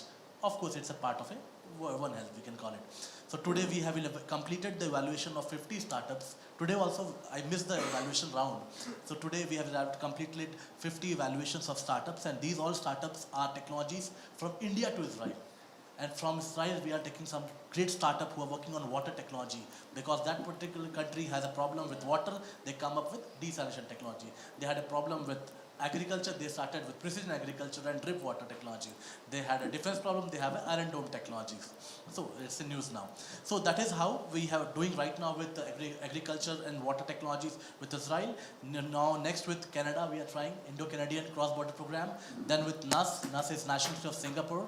That is we are doing, and then lastly with Malaysia, followed with Australia. So that is how we are actually connecting with a lot of innovations across globe and bringing those innovations to India and taking some Indian innovations to the globe. So that is how we are trying to build up the entire community from local to global. That's very nice. Good to hear. That's not only in news. Everything is in news when we talk about the Israel. Yeah. Thank you. Yeah. And as already Dr. Shivam has told, and also in many European countries, now we are actually validating the technology. Now it is under validation and cross-validation with others, big companies in these countries. And in India, like actually IFCO has taken up this task, And next year they are recruiting 1,500 field staff only for deploying, demonstrating these products of ours in the country. So Very as a nice. complete package of practice. And we are also a part of Organic Bhutan, that is actually a World Bank funded project of around 150 crores. And we are the complete we are the complete technology partner for this project. That's, as you know, Bhutan is one of the only Yeah, country yeah. having carbon negative. Yeah, carbon negative. And we are working with that. Very nice, thank you. Yeah. Yeah, so primarily at this moment of time, our focus is in India. We are generating some revenues in India, but our solution as such, it can actually globally deployable. So we have plans to get into the European market mid next year, but later than FDA, once we get it, then US. So coming to the help, I mean, if you are really setting up a One Health global incubator, I mean, if there It's is already been set up. yeah, yeah. So if 2 there is years a way ago. you can help us in getting an FDA, in US, that's really will be. So you do beneficial. know that IKP launched its global regulatory forum. I'll connect you to Sure, sure. Priyankana, Yeah, and you can talk to her because and any get it going. regulatory consultancy in US is very expensive. Sure, sure. Yeah, that's very good to hear. So before we really close and come to you, NIB is also not at the national level in an area of One Health. Of course, in other areas also we do. But you'll be very pleased to note that it was the UK people who really approached us, FCDO as well as UKRI. And now in last 1 year, the connections have become so very strong. I'm talking specifically for One Health, that there has been a lot of interactions, visits and upcoming visits. And so it's, you get to be in a global front because One Health is actually a global phenomena. It's no longer a national phenomena. Rightly said. Over to Professor Karna Sagar before we wind up. Thank you. Of course, I'm very pleased to hear all the discussion here and from the innovators. It's really very nice to hear that all of you are doing excellent work, which is also being recognized outside, and you are even taking the technological solutions to other countries. And there are a lot of opportunities for this, and I would like to also congratulate IKP for highlighting this as a One Health incubator, and as she mentioned, this is the first time in the world. So being the first IKP, the One Health incubator globally, I think there are a lot of opportunities. So I would urge that if this goes further and more startups come here working in One Health area. And of course the criteria, she mentioned about the criteria to be a One Health company, that is you need to work in at least 2 of the sectors. So I think that is a good move, and you can encourage people to come more in other sectors. Probably now people are working in human health and animal health, and of course I didn't hear anybody working in aquaculture here, but there are other companies also working outside. And one, yeah, of course, yeah. We also make some essays, WSSP and Okay, so it's good to hear, and also the environment, and so we need to look at the environment. Of course, Manoj mentioned about soil health and environmental issues, and probably AMR is something which needs attention from also the startups, because AMR detection is now very complex, and so how can we detect AMR quickly when it is in a particular setting? It may be in a human setting or an animal setting or an environmental setting. But of course the techniques are same, whether it is for human, animal or environment. So maybe you can think of some of these areas, because now that is an area which is very high in the agenda of many countries. AMR has got a lot of focus. So if you can come up with some diagnostics as well as solutions in terms of alternatives. Of course, somebody mentioned about use of antimicrobials by farmers. So do they know what to do? So what are the alternatives? So you can come up, now phage therapy is coming up in a big way in different sectors. So you can think of some of these other alternatives which can minimize the use of antimicrobials and chemicals in food production. So I think there are a lot of opportunities. So I think it's a good start, and I'm sure this will lead to further more work in this area, and I wish you all the best. Thank you very much. Thank you very much, Professor Karnasagar. I'll keep myself very brief because we have been talking and discussing. It has been a very wonderful roundtable. Thanks to you, Dipanvita, both, and thank you very much for having us here. And thank you, everybody. Dr. Hegde has a point. Yeah, I don't know, maybe IKP has thought about this. It might be a good idea to involve social scientists because they can actually better identify what are the problems at the community and society level and how somebody can provide a society-required solutions. I think the issues of, the marketing people finally trying to identify this is not the people want. I think involving social scientists and economists would be a good thing to do. Yeah, thank you so much. I also like to inform everyone there was an Indo-UK project which was led by Dr. Hegde on MR itself, and he did keep social scientists into that, which was very... Yeah, so that project had nutritionists, microbiologists, economists, social science, health risk assessments. Unfortunately, got watered in the COVID. But still, there were a couple of important outcomes, especially that flower-oriented feed stuff for poultry and so on. And so, thank you for hammering the point. It's been great hearing everybody, and I believe I personally could make some new friends if Bindu can keep all of us connected, which will be very nice. With that, I believe it was a very fruitful thing, and maybe we were doing capsuling information then and there, so I would not be repeating it further. And close the session here. She's been eyeing at me. It's 6:04. So I'm not that we bad, were huh? all very, very precisely putting the points, but very important points. On the side. Thank you very much. Great. If I may, Dr. Sharma, I just want to thank my team. While I was attending the plenaries, these two have done all the groundwork in setting up the tables and for running the slides. Thank you so much, Vishakha and Vithal. And thank you, Dr. Taru and Dr. Karnasagar, for doing a fabulous job and keeping us on time. Great discussion. Thank you, everybody, for your time, and thank you for making it.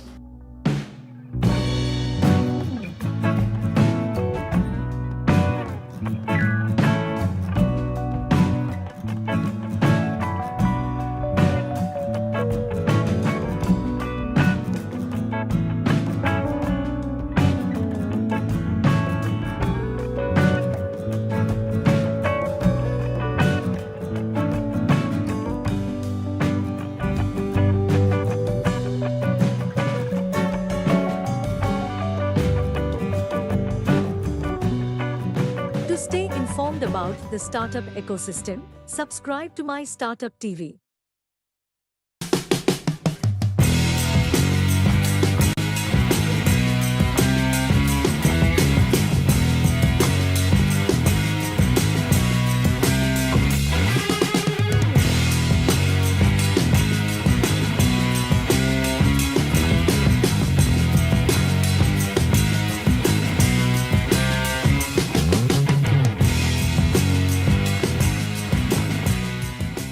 I request all of you to stand up. We are going to do something.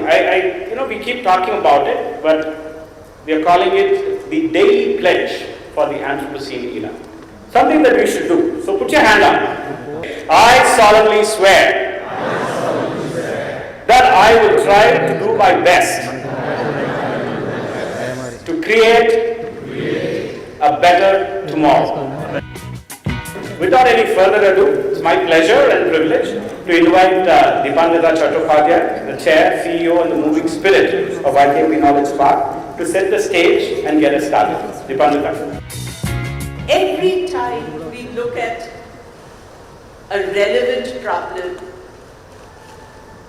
where we can brainstorm with all of you to see how to go forward. And we picked up this topic, making positive impact in that to proceed. Because what else is more important when the discourse is moved from climate change to climate action and climate management? What are we supposed to do as supporters of innovation, as enablers of innovation, and all those who are in the process of creating new solutions? I strongly believe we have a role to play. This conference is all about you all, innovators and creators of new paradigms. It is not about technology, it is about you, the power of the people. We'll have a first plenary keynote address today, right now. I would like to invite Vinod Telyani, the CFO of Reliance BP Mobility Limited, talking on the energy transition challenge. The scale of the challenge suggests that greater support, greater ideas, greater innovation is required to make sure that we are able to tackle this challenge and to facilitate, for example, quicker processing, approval of low carbon energy infrastructure. Also, it's very important to realize that this is not something which can be solved at a global level. The challenges and the answers are very specific to each country.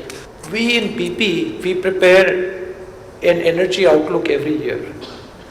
We look at this from the point of view of trying to plan our own strategies for a range of outcomes that could occur. Define these as three scenarios: new momentum, accelerated, and net zero. In summary, I would say I believe India is uniquely positioned to make this transition to cleaner energy with all our efforts, while continuing to provide affordable energy for upliftment and development of our people. And we are proud to partner India on this journey, bringing our experience, technology, and global scale. It is my pleasure now to introduce the next speaker, who's going to talk about democratizing access. I would like to welcome Sharad. Sharad Sharma co-founded the iSpirit Foundation, a non-profit technology think tank that has been conceptualizing the India Stack, Health Stack, and other digital public goods. Defining challenge of this era is climate and climate change, and what do we do to deal with it? And perhaps you could say the other defining element that will drive change in our lives is AI. First is, everybody in the world will be a user of AI. There's no doubt about that. So the question here is not whether India will consume AI, which of course it will. The question is, will India create AI models, produce AI models as it goes forward? Can we be like what we have done in space? Can we be one of the 5 countries in the world that can send satellites to space? What is the path forward is to empower our startups to be able to compete. So the question is, we have to create an ecosystem. The problem that we face when you define this as an ecosystem problem, which is the discussion that we have in IKP all the time, is that our conviction that we can create an ecosystem that will produce a circle of 5 winners. In other words, there'll be only 5 companies in the world that will be meaningful players, and one of those 5 companies will be an Indian company. For that, you need to create an ecosystem. So you need an ecosystem to create a national champion. So the question then comes up is, our track record in India for creating national champions is not very good using the ecosystem approach. And why do I bring it up is because the role of IKP is to actually be a player in building the ecosystem. I am a big believer in Panga entrepreneurship or Panga ecosystem creating. Because that panga, how many of you know panga word? If you don't take panga, you're not going to do anything at all.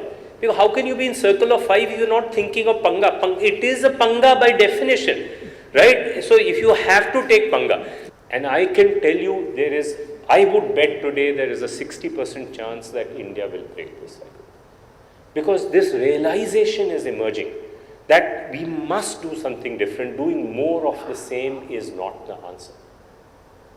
And if you see this announcement in the next 6 months or so, make a bet on India becoming an AI ecosystem for the world.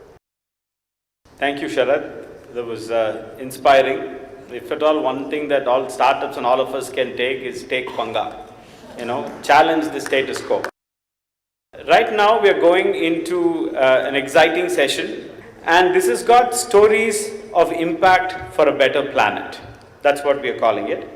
I would like to invite the panelists. It will be a panel discussion. The moderator for the panel will be Dr. Jayashree Ratnam. She is the Director of Wildlife Biology and Conservation Program for the National Center of Biological Sciences, NCBS. It's my privilege to call Nelson Vadaseri, co-founder and CTO of C6 Energy. I would like to invite Dr. Sarika Gupta. She is an assistant professor. After 22 years in the academic, she said, let me do a startup for a cleaner and greener India. I'd like to invite Rukmani Kapoor, Chief of Staff at GPS Renewable.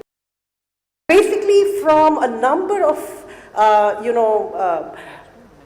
metrics, including the fossil record and a whole number of other data points, they have traced the history of Earth and the way land on Earth has transformed in the past 300 years. The Anthropocene is of particular relevance in the Indian subcontinent because we have dramatically transformed every part of the subcontinent. And with that, I want to take it to the panelists. Like I said, we need solutions, and the 3 people on our panel are all people who are in that space, who are thinking about solutions to the kind of problems the Anthropocene has posed. For me, my personal definition of sustainability is, can we live today with today's resources, not by borrowing from the past and not screwing up the future? And if you want to do something which has this scale, a planetary scale, right, a change at a planetary scale, we need that. And that's when we said, hey, can we farm the ocean? It started as a stupid question, can we farm the ocean? Historically, where most of science and R&D has happened is in countries like the US and China and Europe. And the stuff we have here does not grow in those waters. So, and if you look at the tropical belt where this grows, we are like one of the most advanced countries in that space. So it was an opportunity ripe for the picking. As a microbiologist, hardcore, I always find that there are so many problems what the industry are facing, and it is the responsibility of the academia or the academic research to solve those things. So we step in that whatever research we are doing from past 2 decades. So we're like, how can we do the translation of the product? AIC Banasthali step in, and they actually give a hand-holding support.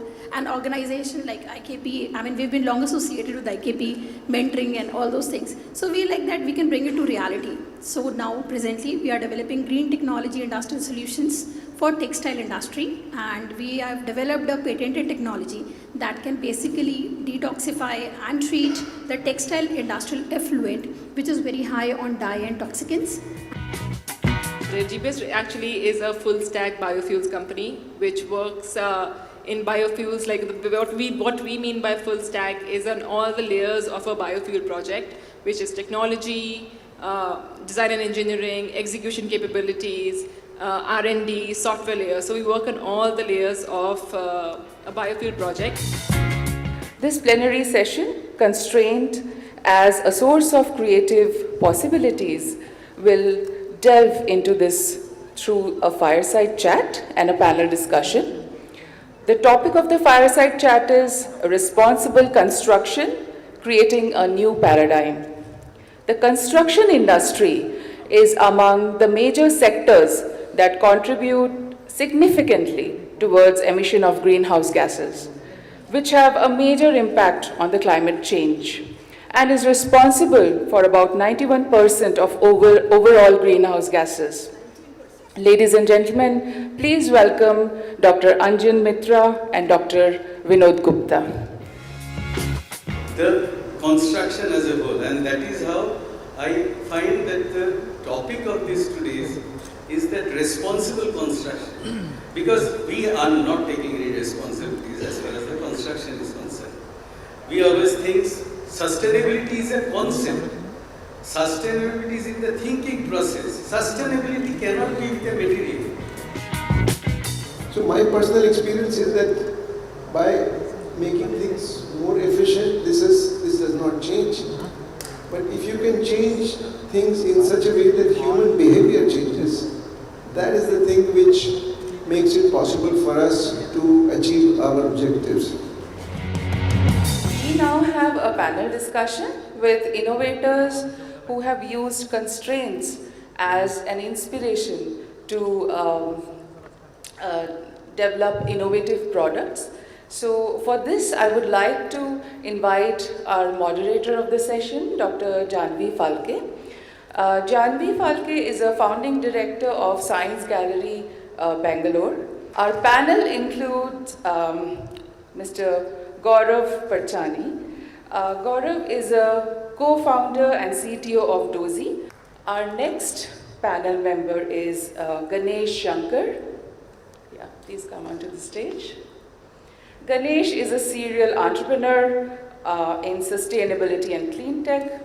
So our last panel member is Rajkumar Madan Gopal, a visionary leader. He is currently making significant waves as a co-founder, CEO of Banyan Nation. So welcome all of you, and over to you, Janvi. If we want to reimagine our relationship to nature, as Jayashree hinted quite strongly in the morning, then we need new knowledge, we need new partnership, but we also need an honest public dialogue about uncertainty, incompleteness, and the tenuousness of the knowledge and products, therefore, that we hold. And I think this needs to be understood better and better in order for us to understand both constraints better, but also the consequences of these ideas that we hold much better. Banyan today is considered a pioneer in the circular economy space in India. I mean, over the last decade, Mani and I have built an organization that has focused on solving India's garbage problem, and specifically the problem of plastic pollution. So what we essentially believe is that this will affect business continuity risk to industries. This means financial risk and compliance risk to actually run their operations, right? And industries are in massive and imminent risk because of water crisis. And just like how water as a liquid is transparent and clear, we make the data of water transparent and clear and build solution on top of it to reduce water consumption by up to 30%. In a nutshell, what we do is we have these proprietary contactless sensors that go under the mattress, don't even touch the user at all, and capture all the key biomarkers, heart rate, respiration rate, blood pressure, and other physiological parameters. We'd like to start with an announcement of a new partnership for IKP. As some of you might be aware, IKP is entering into a partnership with Montgomery County, Maryland, United States. We're going to be formalizing the partnership through a memorandum of understanding today. And this MOU is going to enable IKP affiliated companies seeking to enter and access US markets with a lot of support. And similarly, it will also be a bridge for companies in Montgomery County to partner with IKP affiliated companies. We are very interested in opportunities, and the reason we're here is to expand trade relations between India and between the United States, particularly in tech fields, pure tech and also biotech. The credit goes to BIRAC because we discussed in the BIRAC stall, the entire India map is there. So it's easy to explain them what we have and what are our strengths, and immediately I introduced them to ma'am, the Panita ma'am, and today it's a reality. And a lot more to work, Mark and Judy. Thanks a lot. And then in the second plenary, we engaged with the counterintuitive thought that constraints can be sources of creativity. And now we're all set to explore the possibility of partnerships.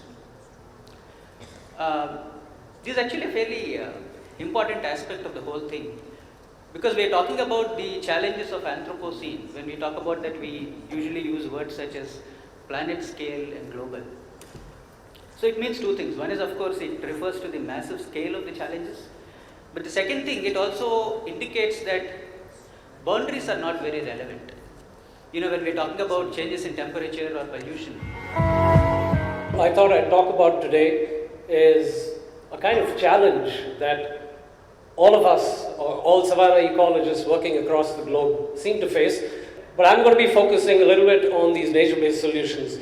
And one nature-based solution that seems to have, that seems to be all the rage right now is tree planting to sequester carbon from the atmosphere. Right? And this has led to many initiatives like the Trillion Trees program to plant 1 trillion trees across the globe.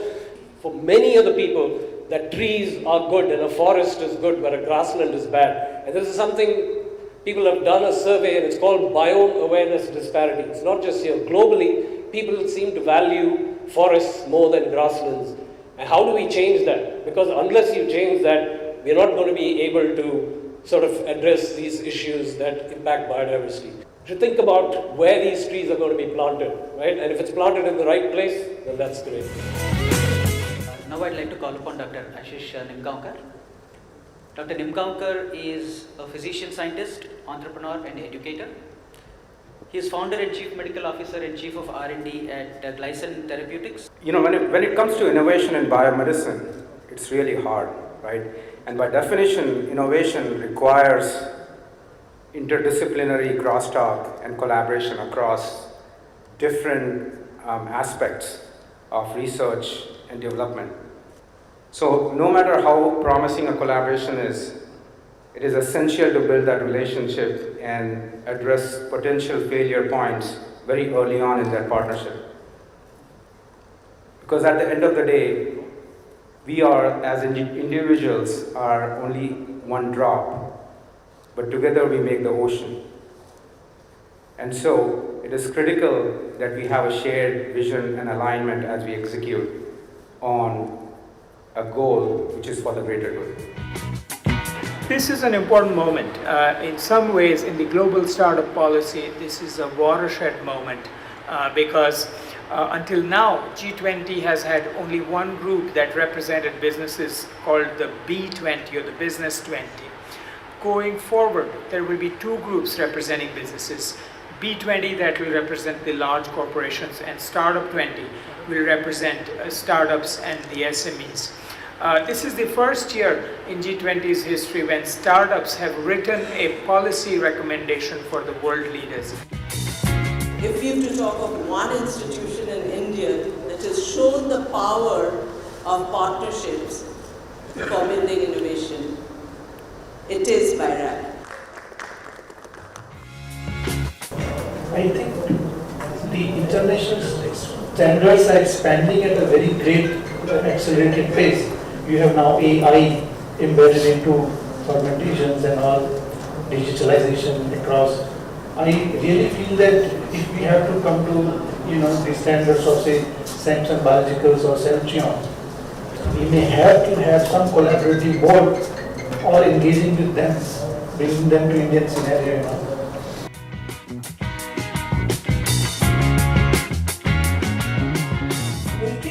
We said the regulator sets the standard, but ab initio, setting ourselves up for global standards is the other aspect that one should look at, and not merely meeting the bar. In fact, if you look at, say for example, people talk about cultured meat.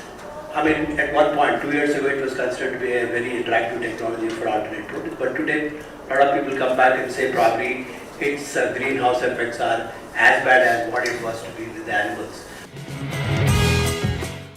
Biotech 2022 annual report. I don't know how many people have read the Biotech annual report. I want to see how the really top of the line biotech companies planning their business And annual reports actually is very detailed. They started in 2008, in 15 years. They had an IPO in 2019. Now they are present in 5 international locations.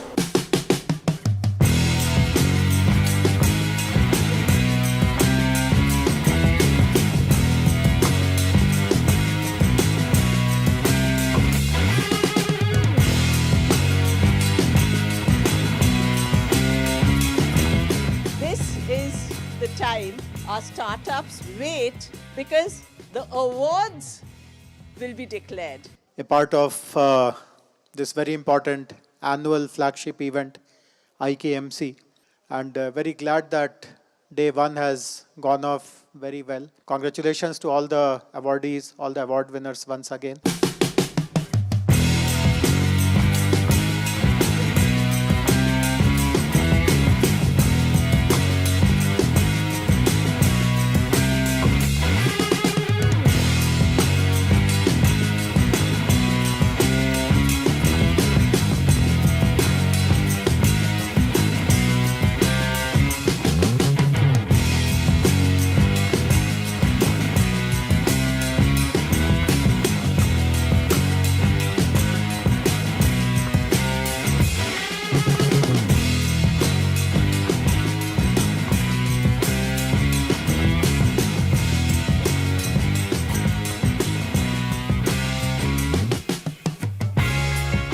IKP is interested in life science, but the monthly incubator meeting is across the domains. Science and technology cluster.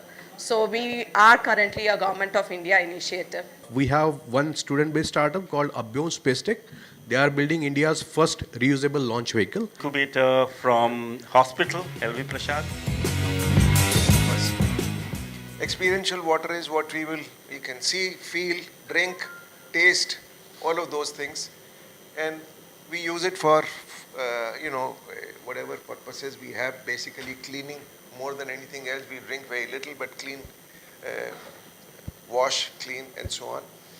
And it amounts to something like 180 liters in a city which is well serviced. This is the Indian standards, now reduced to 135 liters in many places per person per day. One day after the COVID lockdown announcement, IKP started a program called ICO Fund, and they are one of the recipients and did exceptionally well.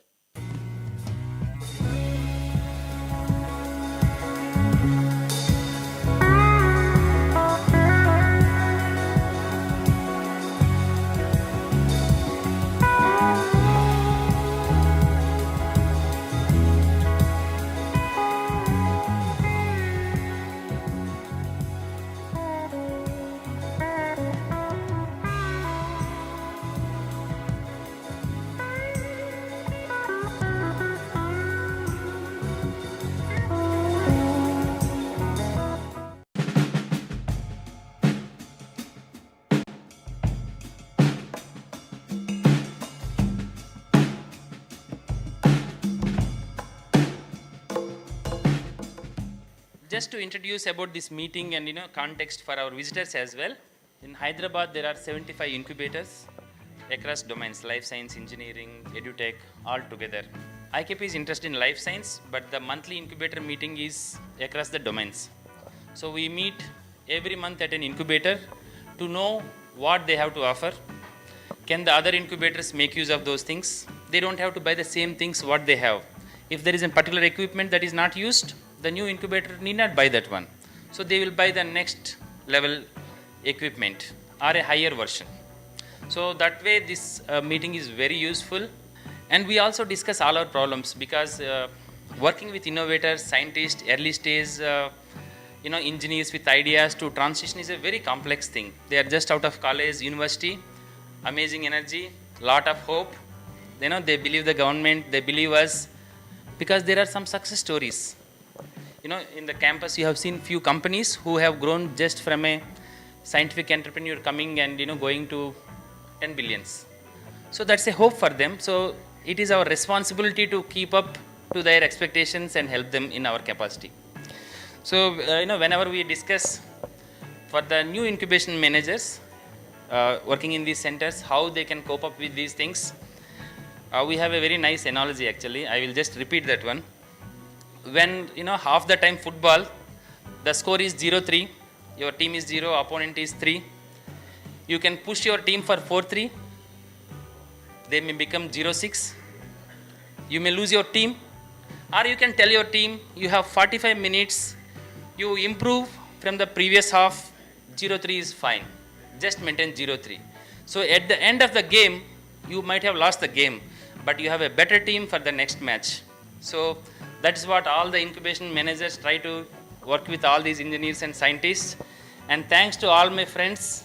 A couple of startups that we are coming up with is Atmos Blue. It is air to water technology. There's moisture in air, and there is dearth of groundwater because population is going up in India.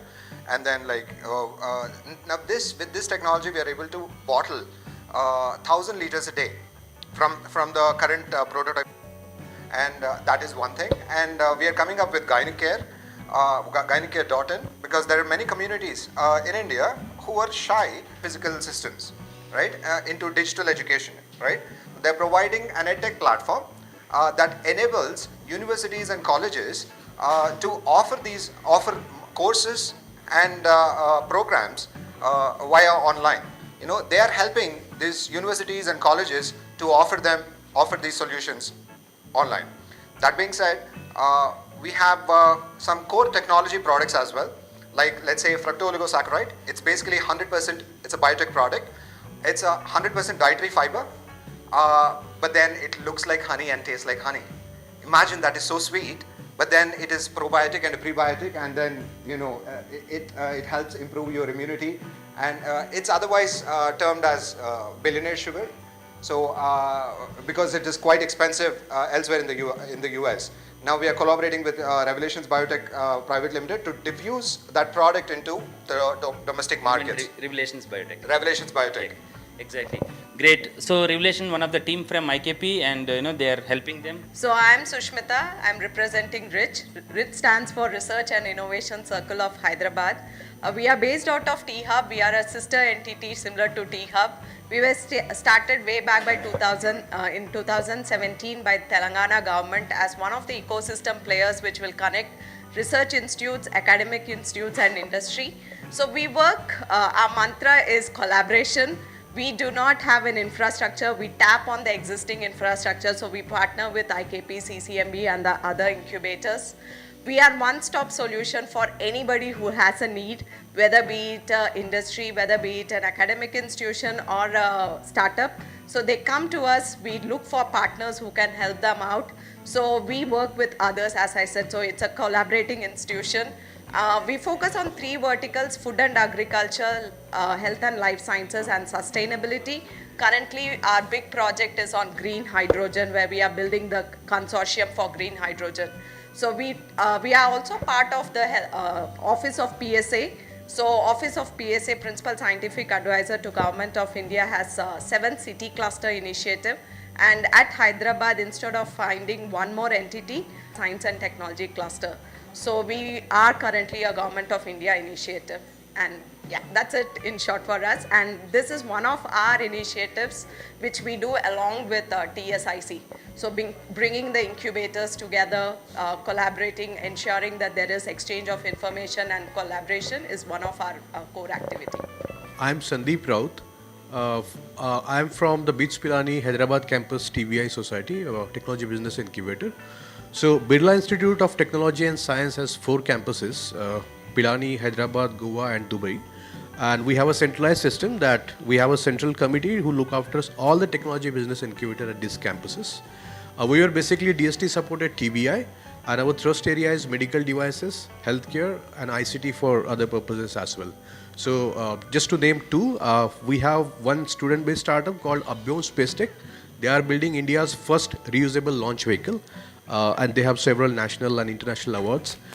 Secondly, we have 2 faculty startups which are into one is into cosmetics and one in healthcare at some advanced stage, and one of the startup is presenting here, Cleom. Please have a visit. Called IKP Global Access Program, where we want any startup to go for any program. For example, if they have to go to bio, they can't spend 20 lakhs. But IKP takes a stall in bio and we also pay for the ticket and stay. It might look for a small money, but for this team to go and interact, for example, Judy and Ramji, Deepanvita, they all met in that stall. So we want to facilitate these interactions for some of the startups, and last year a few of the companies are there. Maybe I request bikers. Yeah, can you just stand up?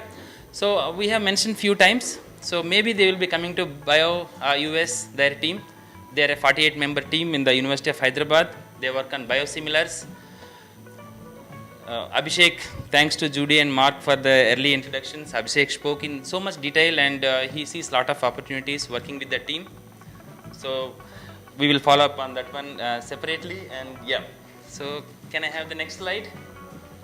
Yeah, we can just skip this thing. As I mentioned, this is an opportunity for the innovators to go on a global stage. We try to make small cohorts. So we take all of them together, like how Montgomery Council came today here to interact with all the startups so that they can leverage on our network. And what they will get, they can use our stall, we can provide them basic connects with the local people. So we have a large group of scientists who are working across US. You might be knowing, most universities have Indian associations. So we have 11,000 member association team from IISc, IIT, BITS in US. So it started as a career support group. So we have 11,000 scientists across US, be it Harvard, Oxford, Stanford, to any place you name, we have a person from these institutes. So they will actually work with these startups, be it introduction, be it finding a room. It can be as simple as whom to call for a visa or immigration. These are very, look simple, but yesterday, other team member from county is explaining, it needs certain expertise. So these people have, and that is what IKP helps them. And thanks to your team, maybe this time we will come to you instead of going to that group. And because we can't, IKP alone cannot help all these people. So we need Montgomery Council, we need CDFD. CDFD is a Center for DNA Fingerprinting and Diagnostics. So they have a new incubator, and Dr. Ajit Kamath will be mentoring them. And thanks, Ramji is also here. So, every institute has a specialization. So we bring all these things together, we all work together. So we are much stronger. And that is what IKP, thanks to, 25 years. So we know all these, and, we don't feel like a competition, and everybody feels very comfortable. Yeah, these are the last cohort I mentioned: Bikers, Parishodhana, Logier, Startoon Labs, Monitra, and UR Therapy. These are all having stalls down. If you have time, please visit these people. Bikers, they will visit you in US. Okay, when Abhishek is bringing them, I want you to meet in US. But when you are here, I want you to meet Logi.ai. They are working with Colgate USA and Colgate Africa, image based. So when you are buying a toothpaste, there is a small QR code which activates AI-based imaging program. It will tell whether you have dental caries or you need to go to a dentist, whether there is any possibility of a oral cancer. It will give the report. Can you imagine, like, for a 1 cent, the startup is able to do for them? So they have done that. They are also a Biotechnology Ignition Grant member. And yeah, Startoon Labs. Thank you, Satya. And I was talking about the BSc program, and he is the person who designed that program. So there are more than 1,000 people across India, researchers, who benefited from that program. And most of the names you see. So when you are going down, I want you to visit Startoon Labs, Ashwa Wearables, when you are entering, first on the left side in the exhibition. So Judy wanted to take the team, and I request Mark to invite all of you to the exhibition, and I request Mark to speak now. And we will keep the announcement of this cohort for the next 10 minutes. So I'm really happy to be here. I've been here 3 days, my first time I've ever been to India. So it was an amazing flight. I've never been on an airplane that long, and I've never seen traffic like this. So it's kind of really remarkable. But on the other hand, the culture and the intellectual culture here is just astounding, and the number of facilities you have and the depth at which you're able to do work here makes me very envious. We have lots of companies. probably our weakest spot is in the incubator space. We're the third largest cluster of biotech companies in the country. We've probably got number 4 in terms of tech talent. We've got probably the most PhDs and postdocs of any place in the country. So we lead in a lot of different ways, and we've got major US corporations and international corporations who make Montgomery County their home. But the thing we really need to do is to really push up what we do in the incubator space to grow more. And so for me, coming in and talking to people in incubators and seeing how your incubators were structured has been really informative.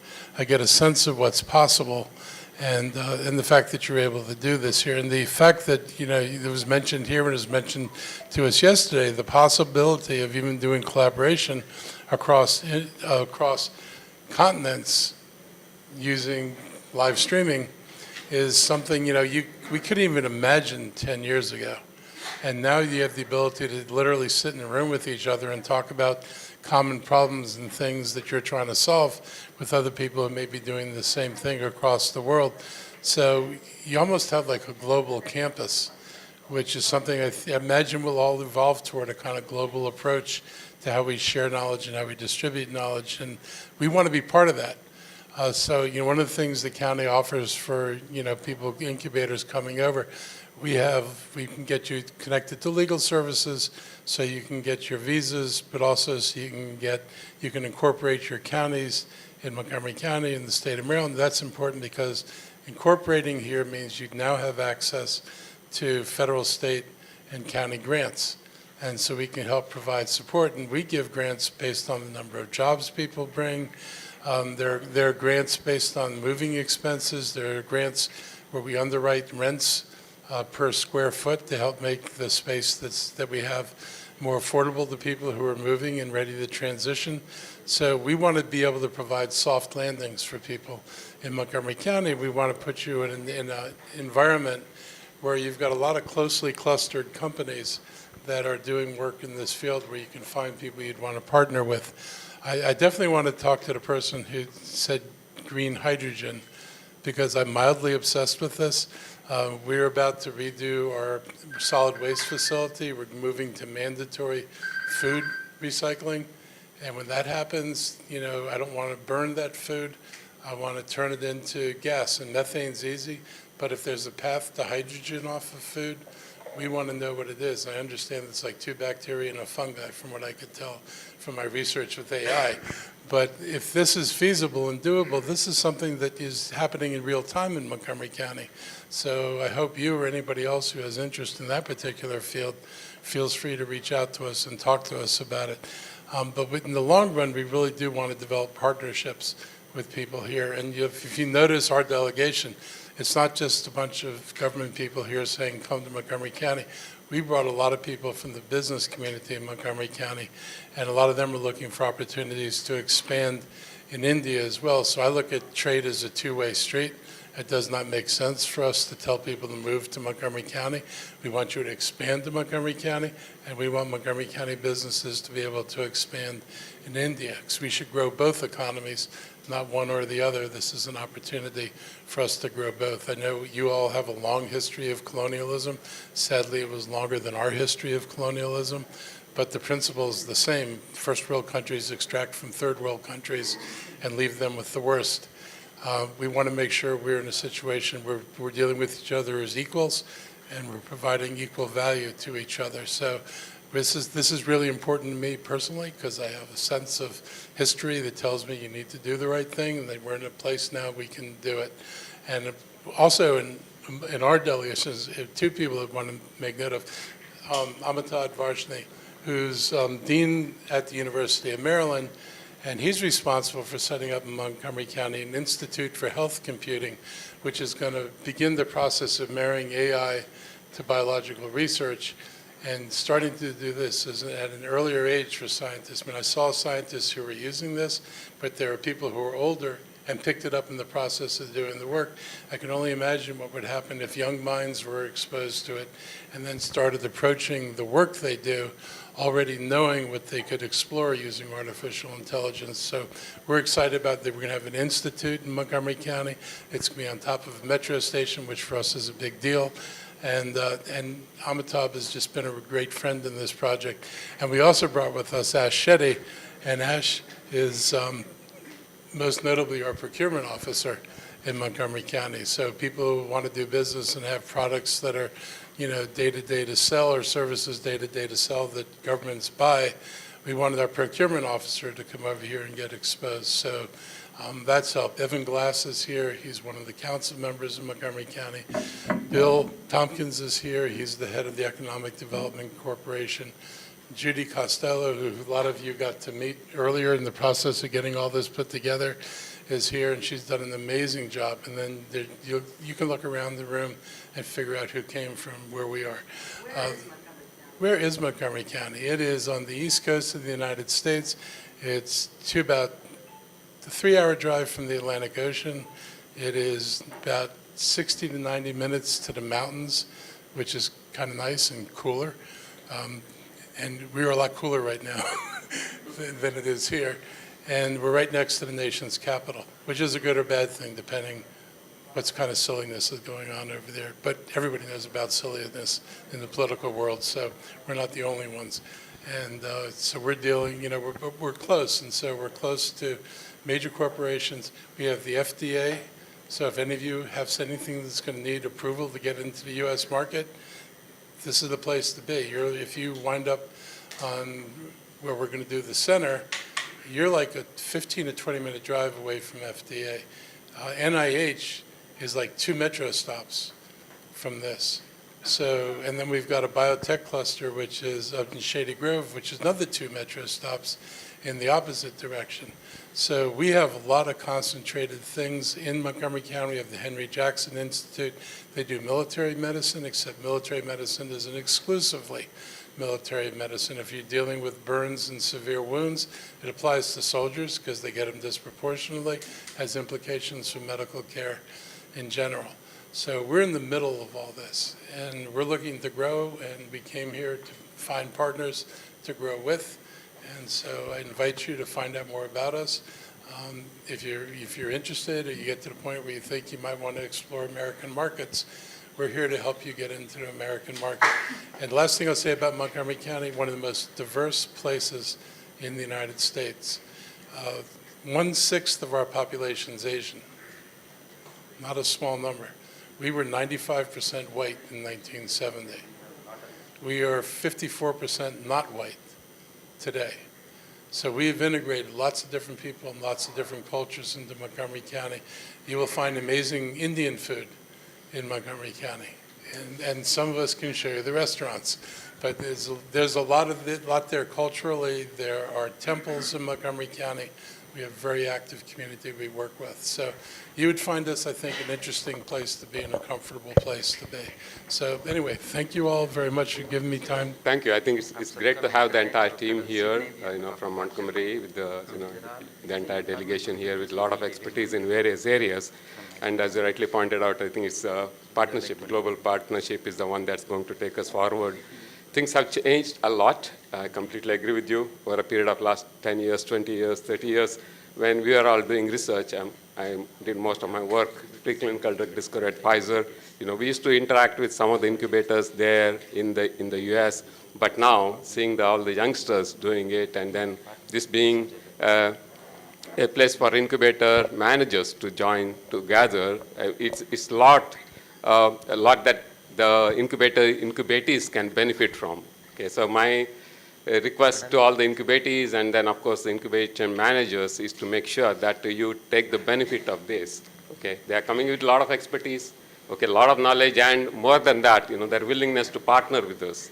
Okay, so please take care of this and see how best we can partner with them and take some of the partnership forward so that we can bring some medicines or anything for the patients and for improving the humanity.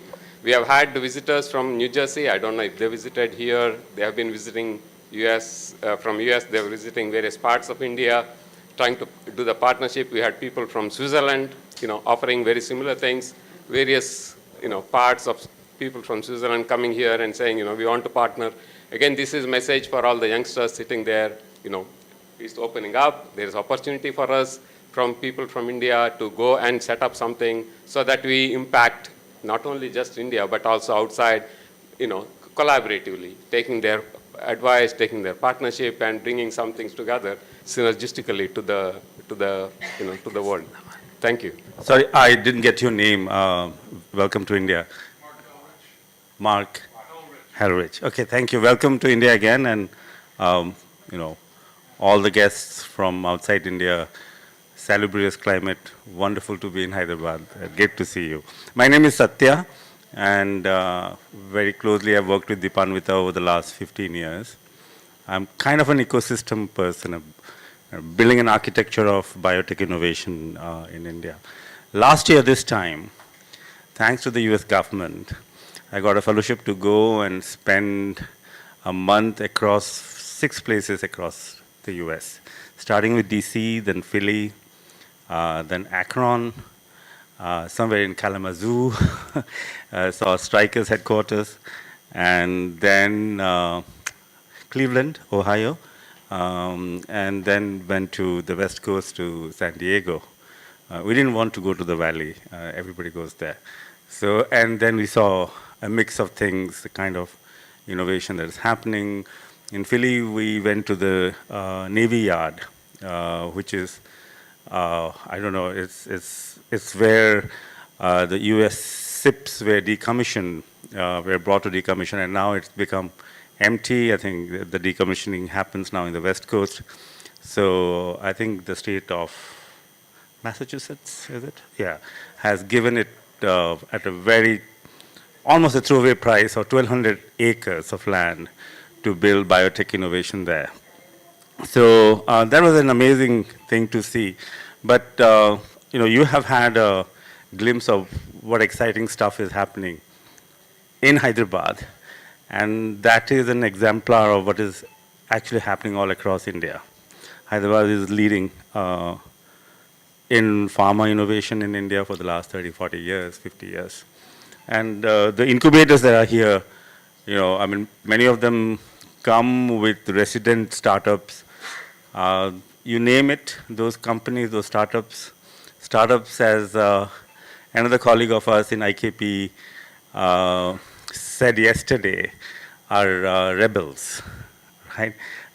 Because they are the ones who are shaking things up, trying to do new things.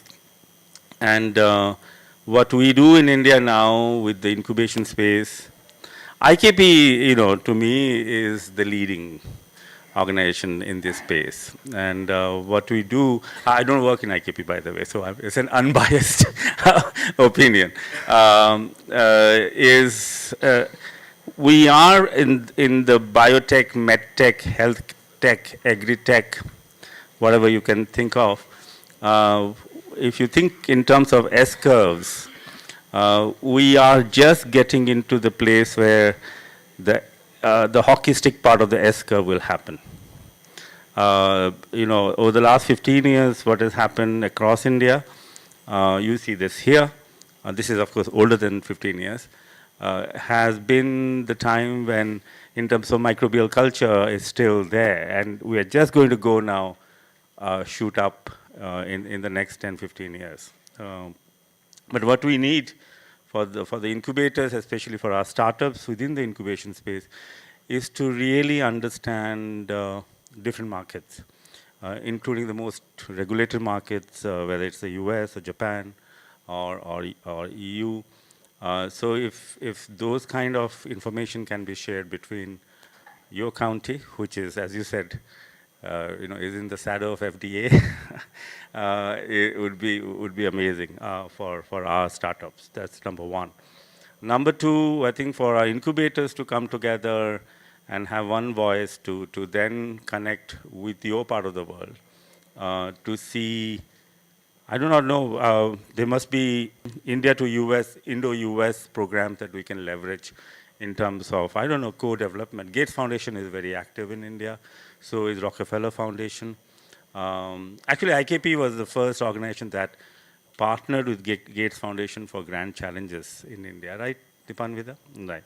So what was evident to me last year while I was going around the country is that, I could see why US is US, right, in terms of innovation, right? The ability to focus and dive down and really the breadth and the depth of it. I think that glimpse, if our startups can have, we met many startups, and interestingly, Dipanvita, the problems that they face are similar to here. Everybody's looking for funding. Satya is the strategic advisor of our only diagnostics unicorn from India. It's small bio, big tech. And he actually lives in Berlin, but he wants to always say that I'm in India, but he shuttles between the two. Do is now say why and how, just not IKP, but all the incubators, because we work as city as a whole. It's just not IKP, we being one of the oldest and the largest incubation system. It's not about we working in silo and alone. If we have to work as city as a whole, and Arvind, if you were there, you just stand, and Sushmita, they represent an organization called RICH. You've introduced already. Oh, that's wonderful. So I would think we should have a strategy for Hyderabad and the Montgomery County, how the Hyderabad startups can leverage. And it's just not Hyderabad startups, it's about Indian startups. So you'll see that there are a lot of startups from outside Hyderabad as well, because we work pan-India.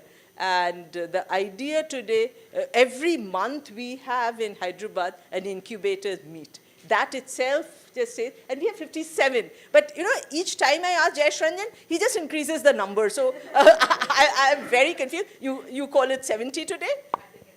So running 70. Oh, okay. So if there are 70 incubators, it's quite confusing. And today we have about 25?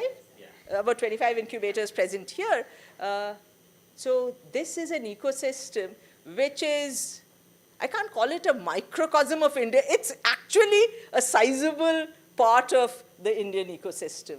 So very glad to have all of you. You took the time and effort to come here. Of course, Satya, they're also going to visit one of our anchor companies, USP. USP is headquartered. I know, it's right here. No, they're not headquartered in their county. Yeah, in India. Yeah. So I remember when USP came. Yeah, you remember. India, right? So yeah. I remember from the day one, Srinivasan was the person at that time. I don't know any one of you had interacted with Srinivasan. And of course, Ron was there, a great pillar. And Girish Kapoor, who's heading the USP site in India, and I think he's looking at Asia Pacific as well. Girish will be here because Girish said, I'll also come. So that's a camaraderie we share. So it's not like IKP and everyone is a tenant. They're all partners here. This is a park where all the companies that are here are our partners. So anything that we want, even from a company like USP, they would say, yes, you can use our facilities, you can use. So, of course, one thing we do not share is IP. Intellectual property is sacrosanct. It's theirs. It's for each companies. But facilities and other activities we share. And that's the beauty of the park. And I'm sure there'll be similar facilities, similar opportunities that your county presents. And I've been to several places in the US and visited them. Of course, I am a regular at Bio for the last maybe 12 or maybe 15 years, but except for the 2 COVID years. Yes. They were supposed to leave today early morning. I said, no, you cancel your ticket. You are coming to the park. You cannot say that you're in India for a month and you're not going to visit IKP and you're going. So actually, we were waiting for you. And we were discussing about IP and IKP fellows. So I would request actually Bikers team to come. IKP has signed, ma'am was discussing about importance of IP. IKP Prime, IKP Technology Transfer Office supported by World Bank and NBM. They were the last cohort IKP fellows and they are the team developing the biosimilars and As I mentioned, we'll connect with your team. So he successfully transferred a technology from French Institute, Vision Institute, for a age-related macular degeneration, and he is developing the novel biologic, maybe one of the first from an academic lab setup. Congratulations, and IKP Prime will be, very happy to work with you. IKP fellow for this next cohort. So he can go to Spain and France. He just came back, but yeah. Ashwa is just going to Medica in Germany, and they are in 50 plus hospitals. Hello, my name is Anmol Saxena. I'm the founder and CEO of Ashwa Vetech. So we wanted to digitize orthopedic, which is lacking today in the industry, unlike ECG for heart or blood tests for diabetes. For early detection of these injuries, you don't have anything for orthopedic. So what we've done is we've sort of digitized the biomechanical and kinematical movement of the joints, and then we give you quantified data reports. So at early stages, you know what's happening, and you can track your progress to physiotherapy. Thank you very much. On his way to raise a So, reasonably large. fine. So, we are a precision oncology company. Although we have an affiliate here in the at the Bionest Aspire Incubation Center, we work actively in the US. We have gone through 2 rounds of funding already, and we're looking at a double digit to close very soon, as much as like next week. We're looking at prospectively getting India to the innovation ground, which I believe Dipanvita anyway knows my history. And there are 2 more BIG teams. You heard about BIG, Satya, BIG, Bayrak. So actually Apurva is the one person handling for all the incubators. She is handling the BIG program for last 3 years. And we have 2 more IKP fellows who couldn't be here. One is the BrainSight AI. They are actually working with Dassault Systems for developing a digital brain for FDA for simulations. They are based out of Bangalore. They are IKP fellow. They are IKP invested company. They received the BIG grant. We are very happy. They are doing exceptionally good. And another team is Microgo. They are based out of Chennai. They are working on hygiene related solutions. So during COVID time, they quickly developed the touch-free sanitizer solutions, which can be used in the trains, hospitals, hotels, airports. Their first. So one day after the COVID lockdown announcement, IKP started a program called ICO Fund, and they are one of the recipients and did exceptionally well. Thank you very much, and thank you everyone. So you have seen the fellows and all. They will be coming to Bio. They will be coming to your place, and looking forward to working with you all. Thank you everyone. And we'll be back here. Please, looking forward to.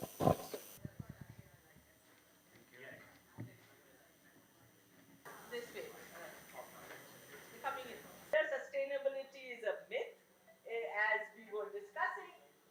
What is sustainability for buildings? To discuss that, we have 3 eminent architects who work in that area. Dr. Vinod Gupta ji, at least 2 of them are School of Planning and Architecture veterans. And why I'm saying SPA is one of our leading, most important probably. And Dr. Bhalla, Mr. J.R. Bhalla, because so SPA is an institute of eminence. We talk of institute of eminence in life sciences and other things. For planning and architecture, SPA is that institute. And and he's also the founding member of GRIHA. GRIHA is like you talk of LEED certification from US, the Indian certification agency is GRIHA. We have Dr. Benny Kuriakose. He is a civil engineer, and he's worked with Laurie Baker. So I'm just picking up phrases. So, and why I'm doing that, if you've not, please Google out Laurie Baker, if you don't know Laurie Baker. Because I'm not going to talk about Laurie Baker here, but he is one of the persons, I think,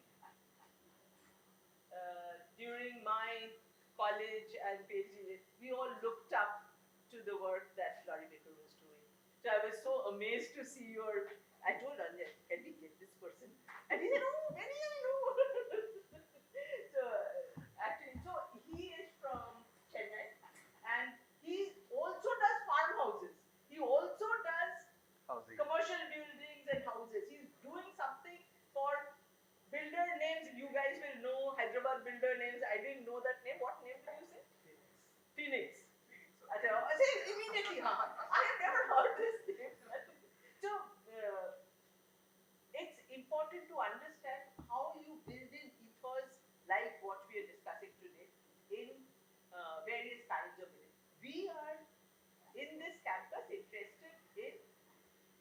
commercial laboratories. It is a slightly, it's not resident, but some of the ethos will remain the same. We have Dr. Anjan Mitra from the founder and promoter of an organization called his PhD from SP. So, and I told him, why do architects, my sister is an architect and she's also done a PhD and 2 years junior to Anjan, 3 years. But I think, why do architects need to do PhD? Anjan said, we also do research. Okay. So, Anjan happens to be a good friend of mine through my sister, but both he and his son, both architects, have become very good friends. And by the way, Anjan is also building a house in our ancestral home, an ancestral village. And the reason we are meeting here also, maybe at some point we will pick your brains to build a real, sustainable, what is called as, we have an organization called SINC, Sustainable Innovation, SINC, Sustainable Innovation Center. Sustainability Innovation, not sustainable, Sustainability Innovation Center. How do we, what would the building of Sustainability Innovation Center look like? And this is by reducing our own greenhouse gas emissions and so on. But green building certification, LEED was the first one that happened, and when LEED came in 2001 to India, GREA was also taken up at about the same time. I think a few years later, TERI had evolved this system, and GREA rating became the Indian system for doing this. I have had problems with both of these systems because I believed at that time when this was being developed, this really did not take into account the factors that create sustainable buildings or campuses and so on. So when we talk about a building, it's the things that we put together. That is the building for us. But there are a whole lot of other systems that make this building possible. And I've always felt that these, while architects are able to deal with these, the building components, materials, and putting them together into creating the environment here, it is actually the systems that we create which are more important for us, which make the building survive. And if you are on a campus, then these systems become a lot more important. Greenhouse gases is one aspect of green building. The other thing which they worry about are water use in buildings, and reducing energy use, reducing water use, and making sure that the indoor air is clean without pollution, and the buildings don't cause pollution outside, and so on. So these are the basic factors, and the materials that go into making these buildings also do not cause problems because of their production methods and so on. So my work for a long time has been on how we will service these buildings, or how we service campuses and cities for that matter. And I believe that the challenge that we face today is about water and not about energy at all. God has given us enough energy. So, we are putting solar panels everywhere, those who can afford it. So we'll have energy. This is not a big issue. But none of us in a campus or otherwise in a city are able to create water or get water from outside, because there is a limited amount of fresh water which is available, and we need to worry about that. When we talk about cities and we plan water systems and campus water systems, we are really talking about the what we call the experiential water consumption in the campus. Experiential water is what we can see, feel, drink, taste, all of those things, and we use it for whatever purposes we have, basically cleaning more than anything else. We drink very little, but clean, wash, clean, and so on. And it amounts to something like 180 liters in a city which is well serviced. This is the Indian standards. now reduced to 135 liters in many places per person, 135 liters per day. per day. Per day. This is the experiential water consumption. It includes what we use in our toilets, we use for washing, cleaning, and bathing, all of those, and drinking, preparing food, and so on in the kitchen. The other water which every one of us uses every day, it is the water which it takes us to produce our food. And the amount of water that is taken by us, absorbed, which is not experiential, is virtual water consumption, is not 180 liters, it is 1800 liters per person per day. And what would that be? It is the water that would be there to grow the tea that has gone into this cup, and the milk, that, and all the food that we eat. And it is not a non-vegetarian diet. We have taken the typical Indian diet, which has very little non-vegetarian stuff, but basically all the vegetarian food that we eat and so on, all this takes energy, water, and it is 1800 liters. So it actually makes no sense to worry about how much water we consume, experiential water we consume. The water that the water that we use in a campus, in a building, and so on, also comes out of this as dirty water, but it carries many nutrients in it. And one of the things that I saw yesterday, there are people here who were talking about changing the alternative systems of water management and so on. All our systems have been focused on taking care of the pollutants in the water. Our issue is that if there is a drought in any part of the country, in a city which is where the city is in a droughted state, the city is the only assured source of water supply at that time. Now, this is a bit of a contradiction, because how does the city become? The city has political clout. The city makes sure that whatever happens to agriculture or villages and so on, the city will get its water supply. That we use, make dirty, and then we put it out. And that has all the nutrients in it. And this is the surest form of water which is available. It's only 180 liters or maybe 150 liters that comes out, but nevertheless, this is there. So we don't actually have systems, and I think this is where the biocon industry also has to apply to it. We need systems by which we can recover the nutrients in the water, and then we would be able to do better than what agriculture does. 70% of all the water in the world is used for agriculture. And it's basically inefficient system that we have.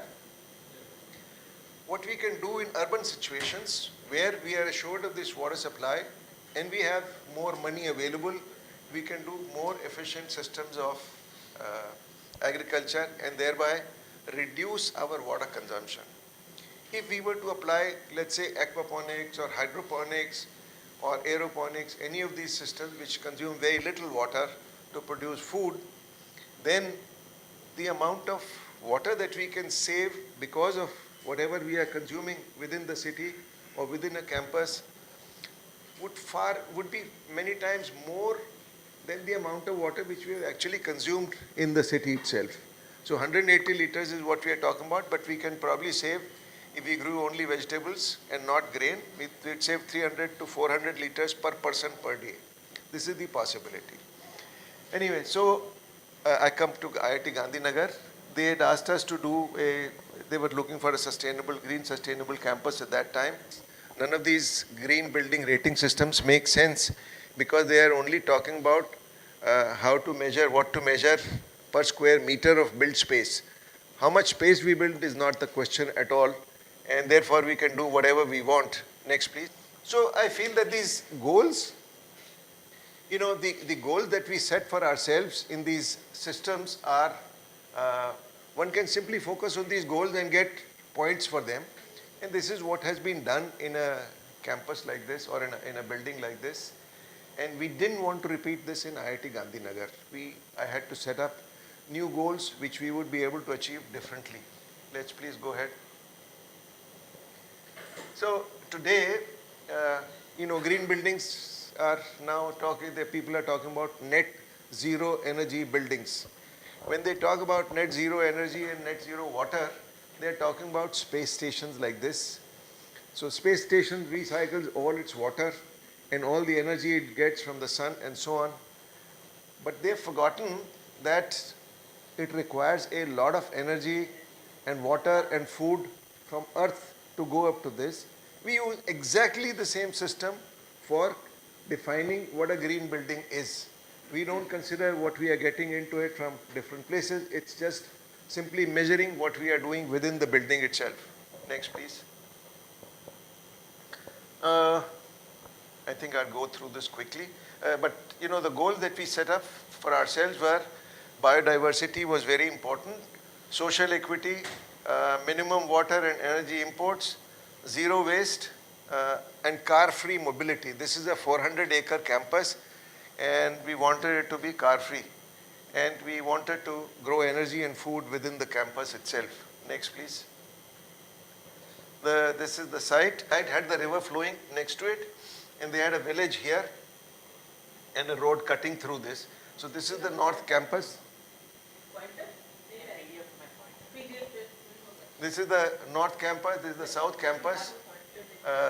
That's okay, I think I can just, yeah, let's go further, please. Next. Next. So, one of the things about this site was ravines that went through this. Next, please. They look like this and like this. This is part of the site. Some part of the site was flat like this, where there was an agriculture institute. But if we went through the ravines, we went to the river like this, which was very beautiful, and we felt that this is how this ought to be. So this site was planned so that everything should focus towards the river, and the entrance is here at this place. So one drives through the ravines and comes here into this, and that was the idea. And this part of the land was reserved for us to grow our food. So the idea was that this campus should grow its own food. They loved the idea. There were 75 acres of land reserved for this. They said, keep this plan, but we will use this for whatever purpose we want. They didn't want to grow food. Next, please. And so the buildings were designed with, I didn't design the buildings. We designed only the master plan for this.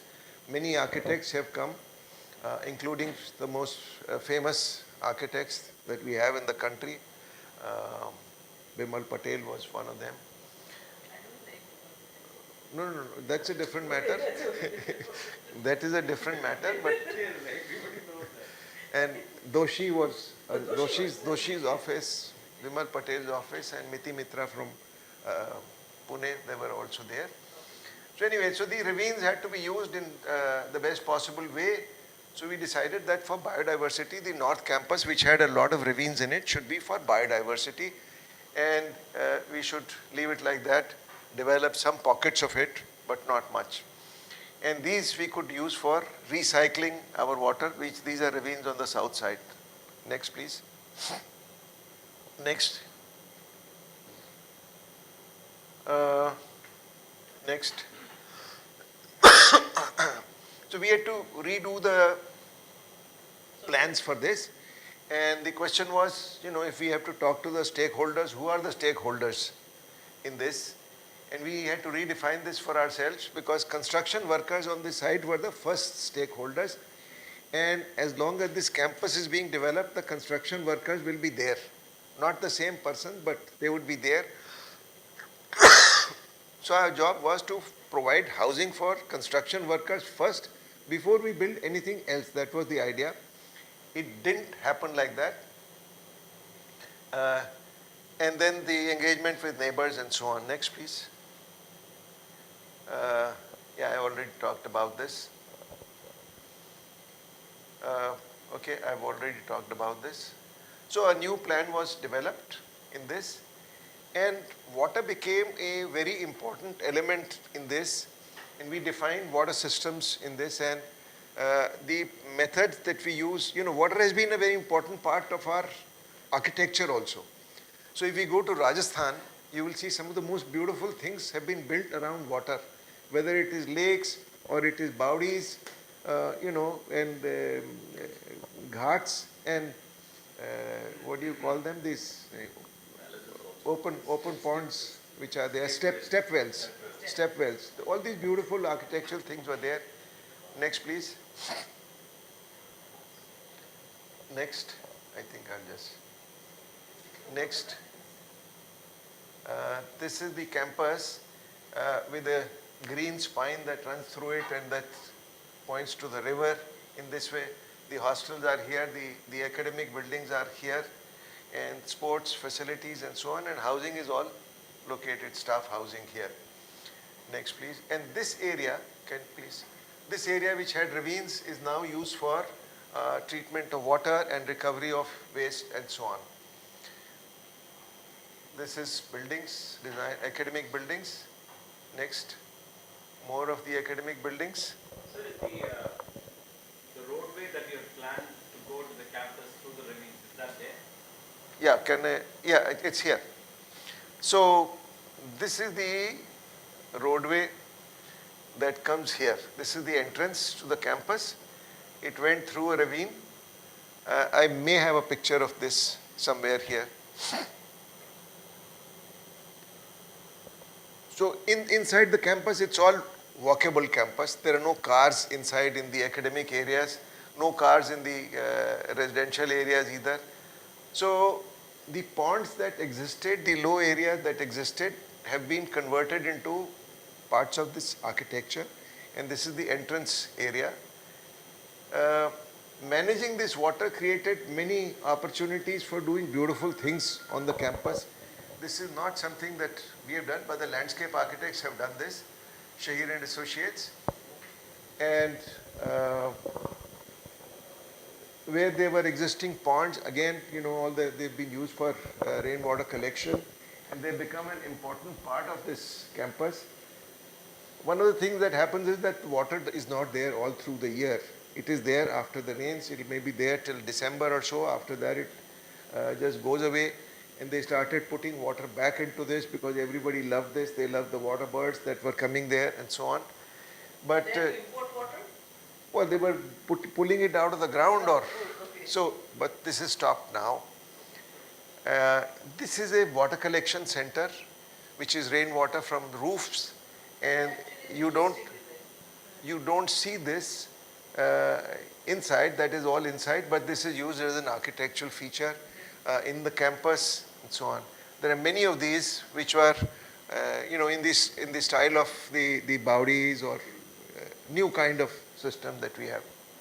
This is a look of the appearance of the academic buildings from the hostels, and all these passages which are there. These are walkable passages.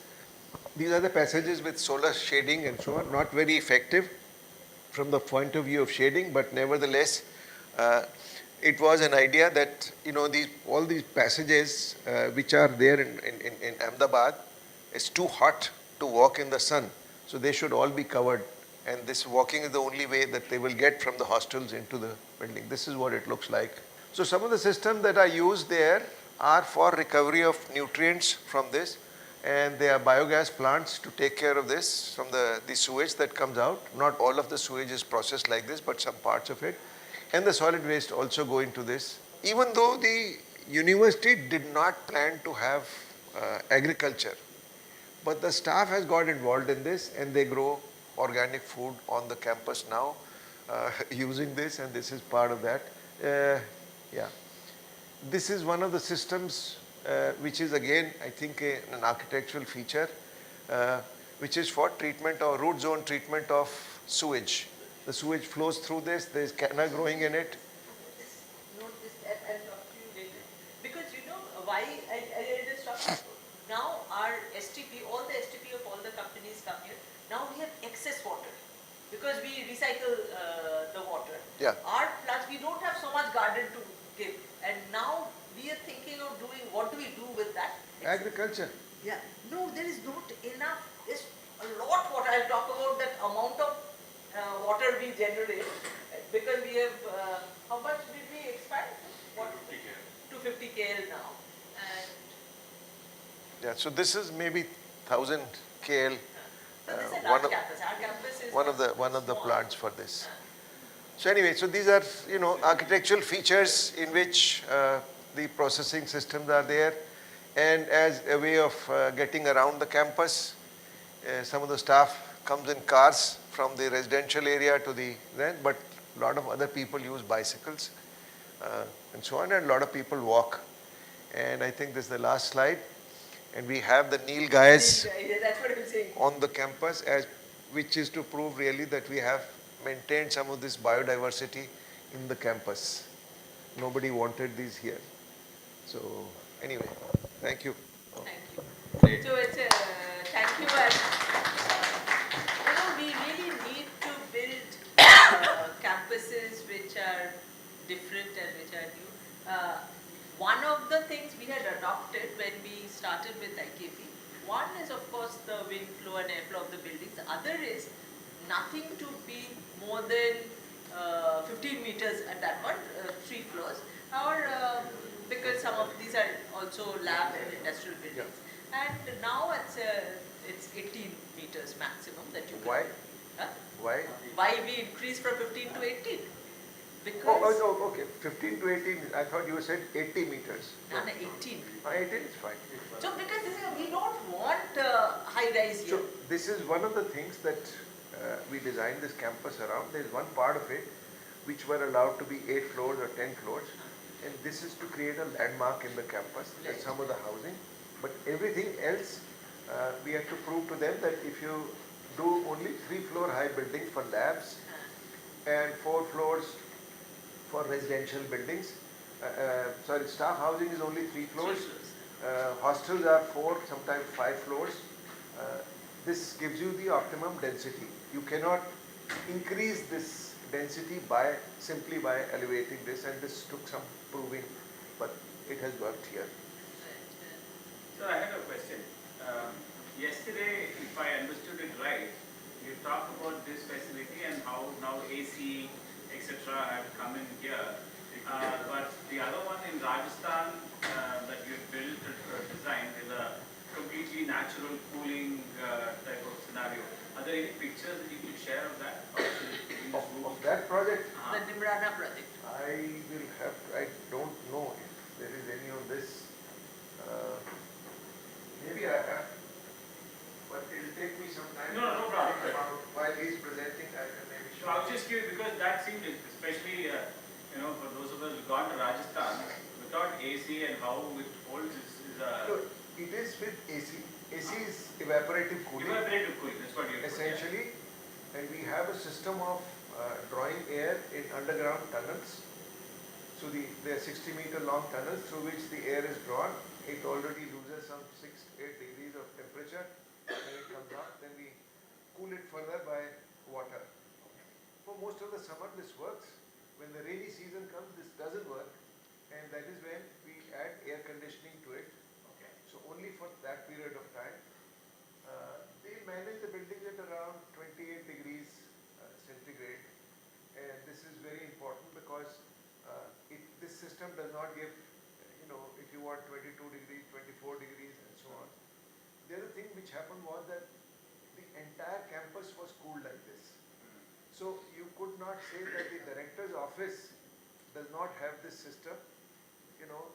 This is really the thing which happens normally, that you have some parts which are air conditioned, that everybody else wants air conditioning. We designed this, they didn't like it very much because it didn't give 24 degrees or 25 degrees. We never claimed that this would give that kind of temperature, but they felt that this is something which students want. But anyway, the learning from this experience was that they now sold for all times to come that they will live without air conditioning. That was a radiant cooling system? Sorry? Not radiant cooling system. No, this is a centralized evaporative cooling system. The air is cooled and supplied to the all the buildings. I may have some pictures which I can show. What will happen to us when we go out of the air conditioning clean rooms? Sorry? We are from the air conditioning clean room background. Yes. So, I mean, I would really love that that kind of system comes, but it will have a huge impact on the convention. Your industry, yeah. No, it won't have it. Because this has air conditioning built into it, we just don't use it. Only for the monsoon loading. Yeah. So we are concerned about greenhouse gases. We are concerned about energy consumption. So this gives us the lowest possible energy consumption. As far as you are concerned, you are still selling air conditioning. It's a good marriage for us. By the way, the lead rating system was created by the air conditioning industry to sell more air conditioning to the rest of the world. We had a long debate. So as long as we are making lead rated building, we will have air conditioning. Okay. Air conditioning is encouraged in lead-rated buildings? You get extra points if you use the latest technology. The star rated. Even the glass. Actually, carpets. no, since. Carpets? No, You get. Use a particular variety. type of carpets. Actually, green is nothing but a marketing propaganda. So it's not green anymore. So, yeah, but you know, I really have problems with carpets, and CB knows that. I keep saying, we don't need in India carpets, because cleaning, making it, actually maintaining carpets is very difficult. You are actually commenting from a very practical standpoint. Yeah, and I am a not practical person. So, not going by the marketing gimmicks. Quality point, it's not at all recommended because the small fibers that comes up mostly will carry the PM 2.5 and PM 10. I don't like that. That's because your immune system is probably very accustomed to clean environment. But if this carpets are put in at 2.5 and 10 terms, the most virus, bacteria, I'm sure you know more, is a carrier for them actually. So that's for the carpets.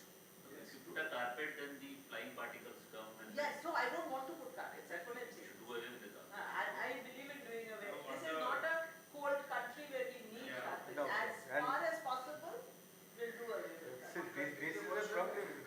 Delhi airport, unfortunately. Oh, that's a terrible airport. You cannot pull your luggage. So that The They don't hotel understand. where we were staying, in the hotel, is fully carpeted. Yes. Okay. So actually this is a problem because when we talk about green, we talk about these things. Today morning we were discussing some of the points that we are having this green energy rated, and because green certification is a marketable option, the certification itself is nothing but a pushing things in a particular way.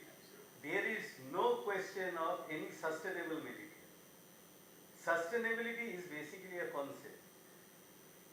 That concept is proven by Dr. Gupta. That you have to believe in understanding the true nature of what is sustainable and for a larger cause. This is something, so what in terms of green, we are very anti-green. In fact, Nimesh Patel has coined. That's a dangerous statement. And that is one of the हमारा वाला green. अच्छा, हमारा वाला green. वो तो Subodh Gupta type हो गया. हमारा वाला black. You know, Subodh Gupta actually patented a black. Okay. Do you know that?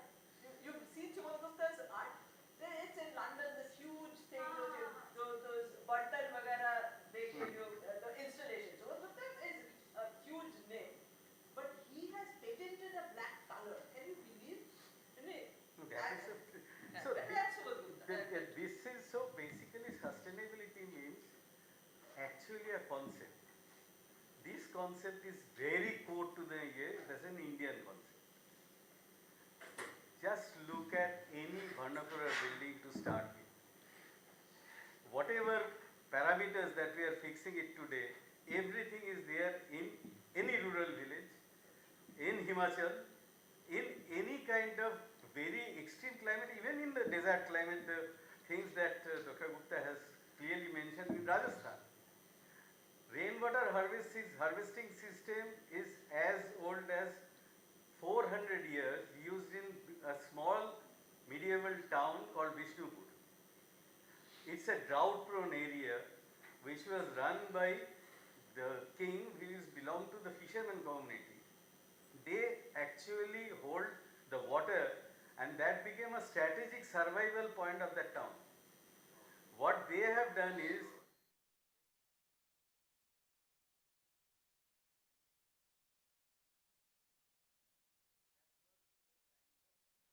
element that has, and it has a very different kind of settling areas.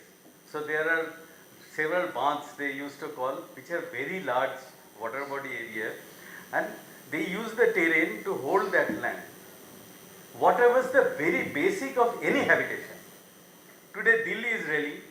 All the metro cities are actually, Mumbai, you have to buy water.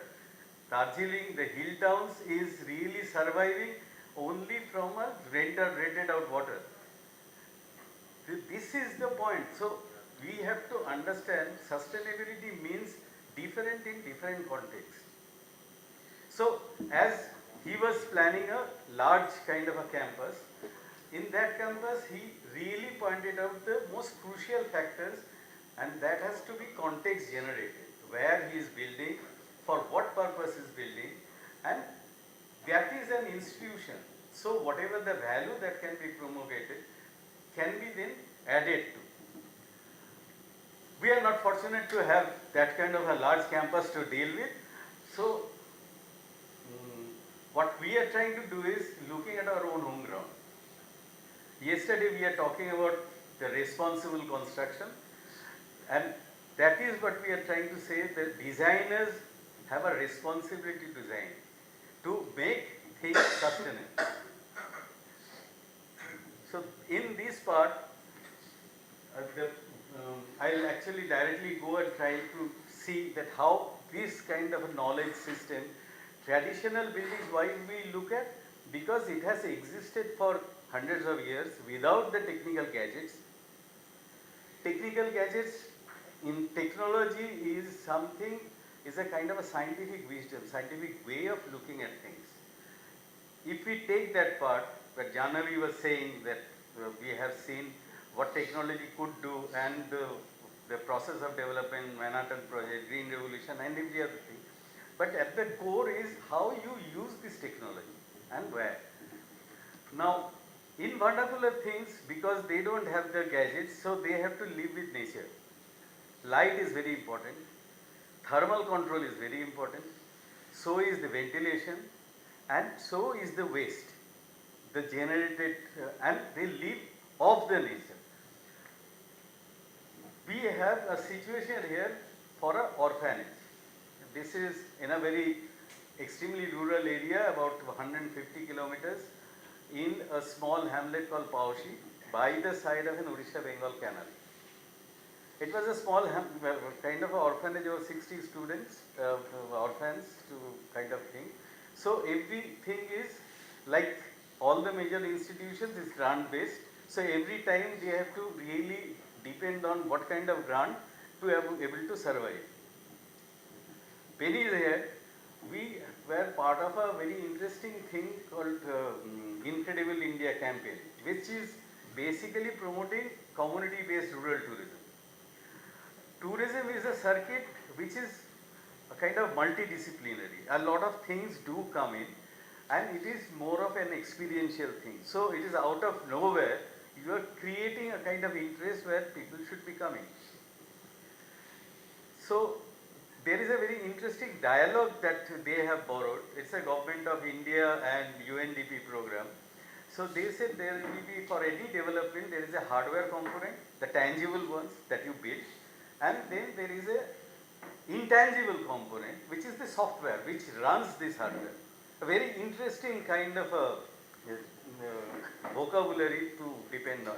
So we architects will look after the tangible parts, whereas the NGOs who are actually working with the communities looked at capacity building, soft skills, other development to run these kind of infrastructure. So one of that NGO that we worked in West Bengal, Uh, Initially they were called tour and travel operators. So they were very interested. So they said, can we take up this particular model and can we implement this? So we said, fine. So all we have is a Odisha Bengal tidal canal. So this is almost like a man-made river where the tidal fences is surrounded by the rural landscape. So we called it Monchasha.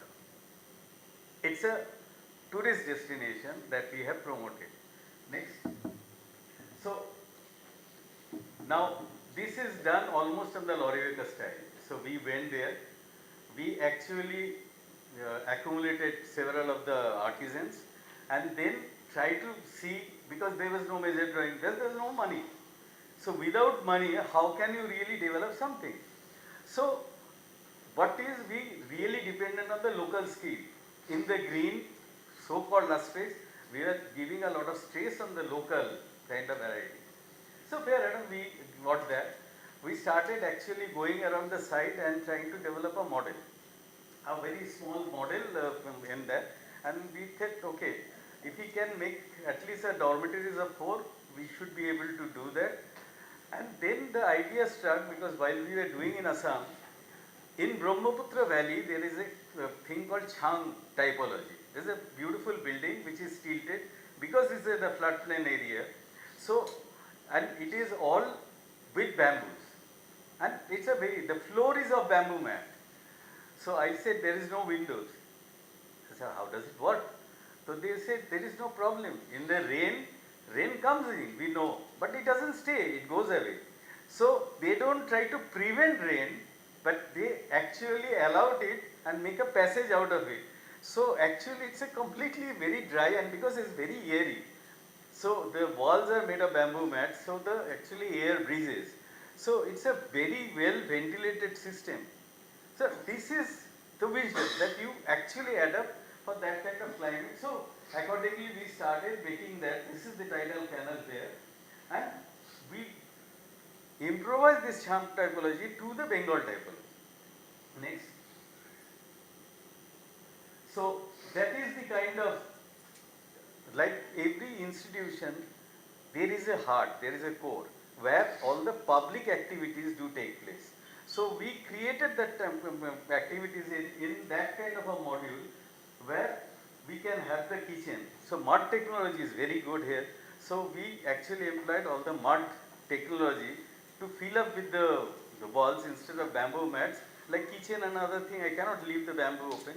So we improvised the mud technology and actually created this is the kind of model that we actually made at the site. So basically, no drawings.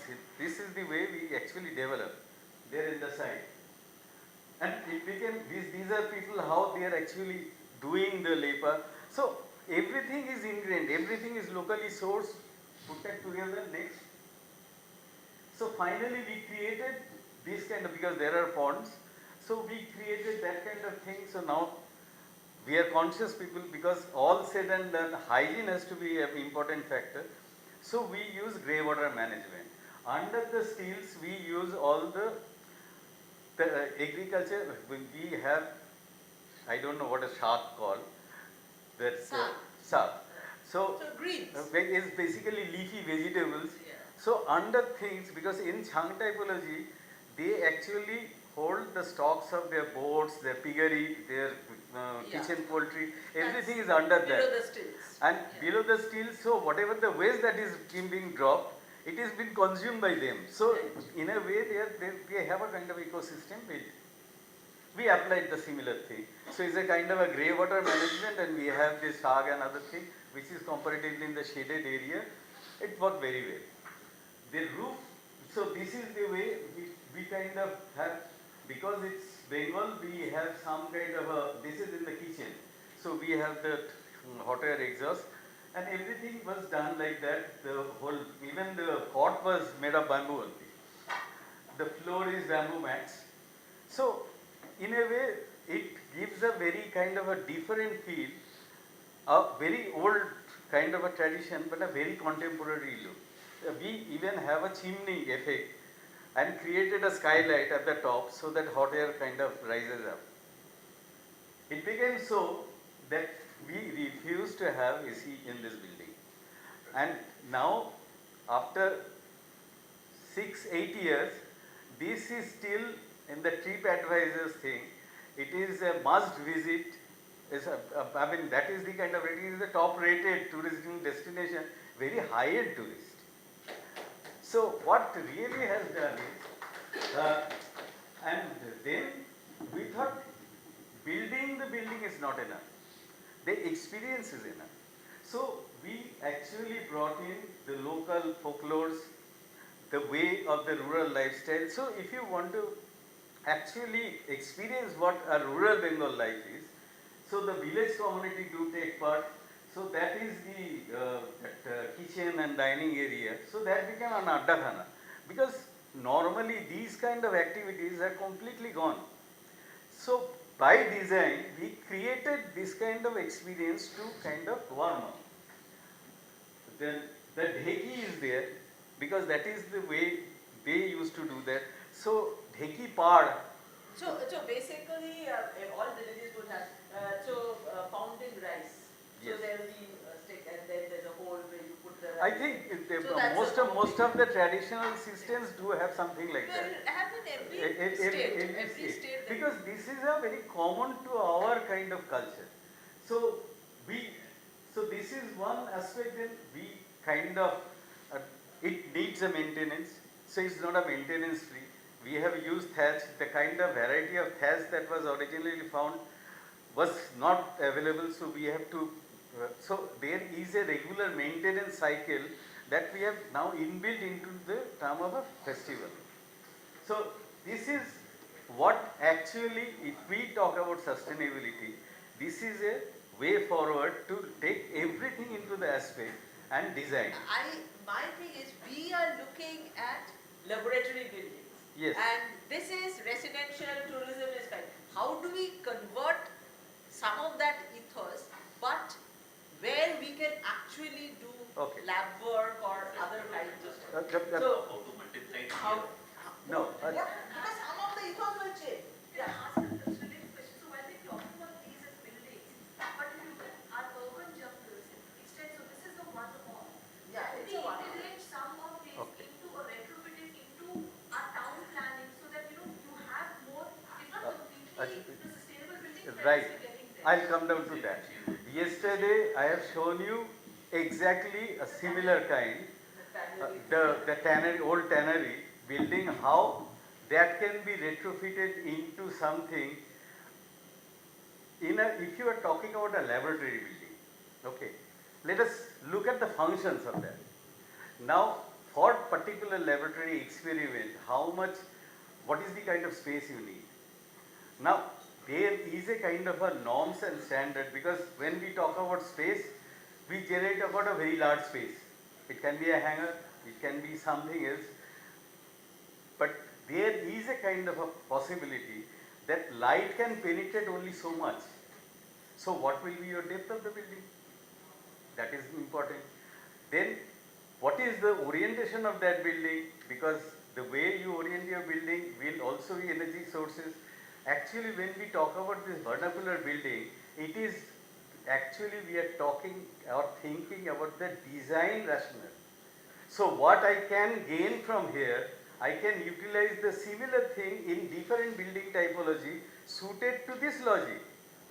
That is where actually it matters. And that is why there also there is a space requirement, because if it is a graphic animation studio, you need certain pattern, certain style of operations. Depending on that, you develop that. But your approach to water doesn't change. Your approach to light doesn't change. In fact, we have done a very large advertising firm called Bates and Clarion in Calcutta, retrofitted in an existing building. There, the major departure was the major workspace, the creative space, which normally the bosses, they actually, like what he has suggested, that no part of the parcel, there was not any kind of hierarchy in that sense. But what happens to any kind of offices or compartmental buildings, you will see that it is the administrative boss, the human service, the managers, they will always get an air conditioned space and they will occupy where? The perimeter area which has the maximum view. What they do with this? Because they are not a people who are thinking or creative. The major problem is where the production what really happens, it is for the, because in advertising agency, the marketing people, they actually look for that kind of ambience. So what we did is, all the workspaces are on the perimeters and we put all the centralized air conditioned space in the central spine. So as where the communication is much better. And what we have done is, we have taken the advantage of the new technology. We created is almost like a Riviera. So it's a street that we created within an office space where all the workspace do come in front. So it's almost like a street, say as an urban scenario. And in the Riviera, we have created so much of daylight that you have coffee shops and everything in the street in circulation. You change the perception. So it doesn't look like a a standard conventional office space with cubicles and things. People have to love to do work. And if you are thinking of creative, this is the where the design is coming in front, how you really convert this energy. And now if you can create a green space which is open like that what you have in the courtyard, but in a more intimate and accessible sense, it really increases productivity or creative productivity by 42%. So good design space increases productivity. Absolutely. And Elon Musk has done it in his factory. He has his office in this central position. Again, he just sits in an open factory. When you are suggesting about aircon, I completely. I've been to Google office in California. the factory, they talk about the So beautiful design. actually this is, so when we are talking about sustainability, it should be able to sustain the workers. Like he has put the students at approach first. So here we, in a lab situation, because laboratory otherwise is a very kind of a siloed kind of a intention. But you are not always concentrating on that. You have to leave a space for thinking. Where is that interaction space? Our research where interactive space is an essential component of design. If you don't really revolve around that, then the ideas don't come. Ideas come through interactions, not only on the laboratory space. So this is when we said, so the departure of an idea should be like that. I'll just take you to an urban situation in a different scale. That next, the other one. Achha, we have 10 minutes Oh, more. I think I'll stop there because then many will not have is enough time. Only thing is Dr. Gupta. Because you have to leave at 2:40 and you. No, we are going same way. You are going the same. Because I have 6, he is Okay. 5:45. Okay, please. But very good presentation.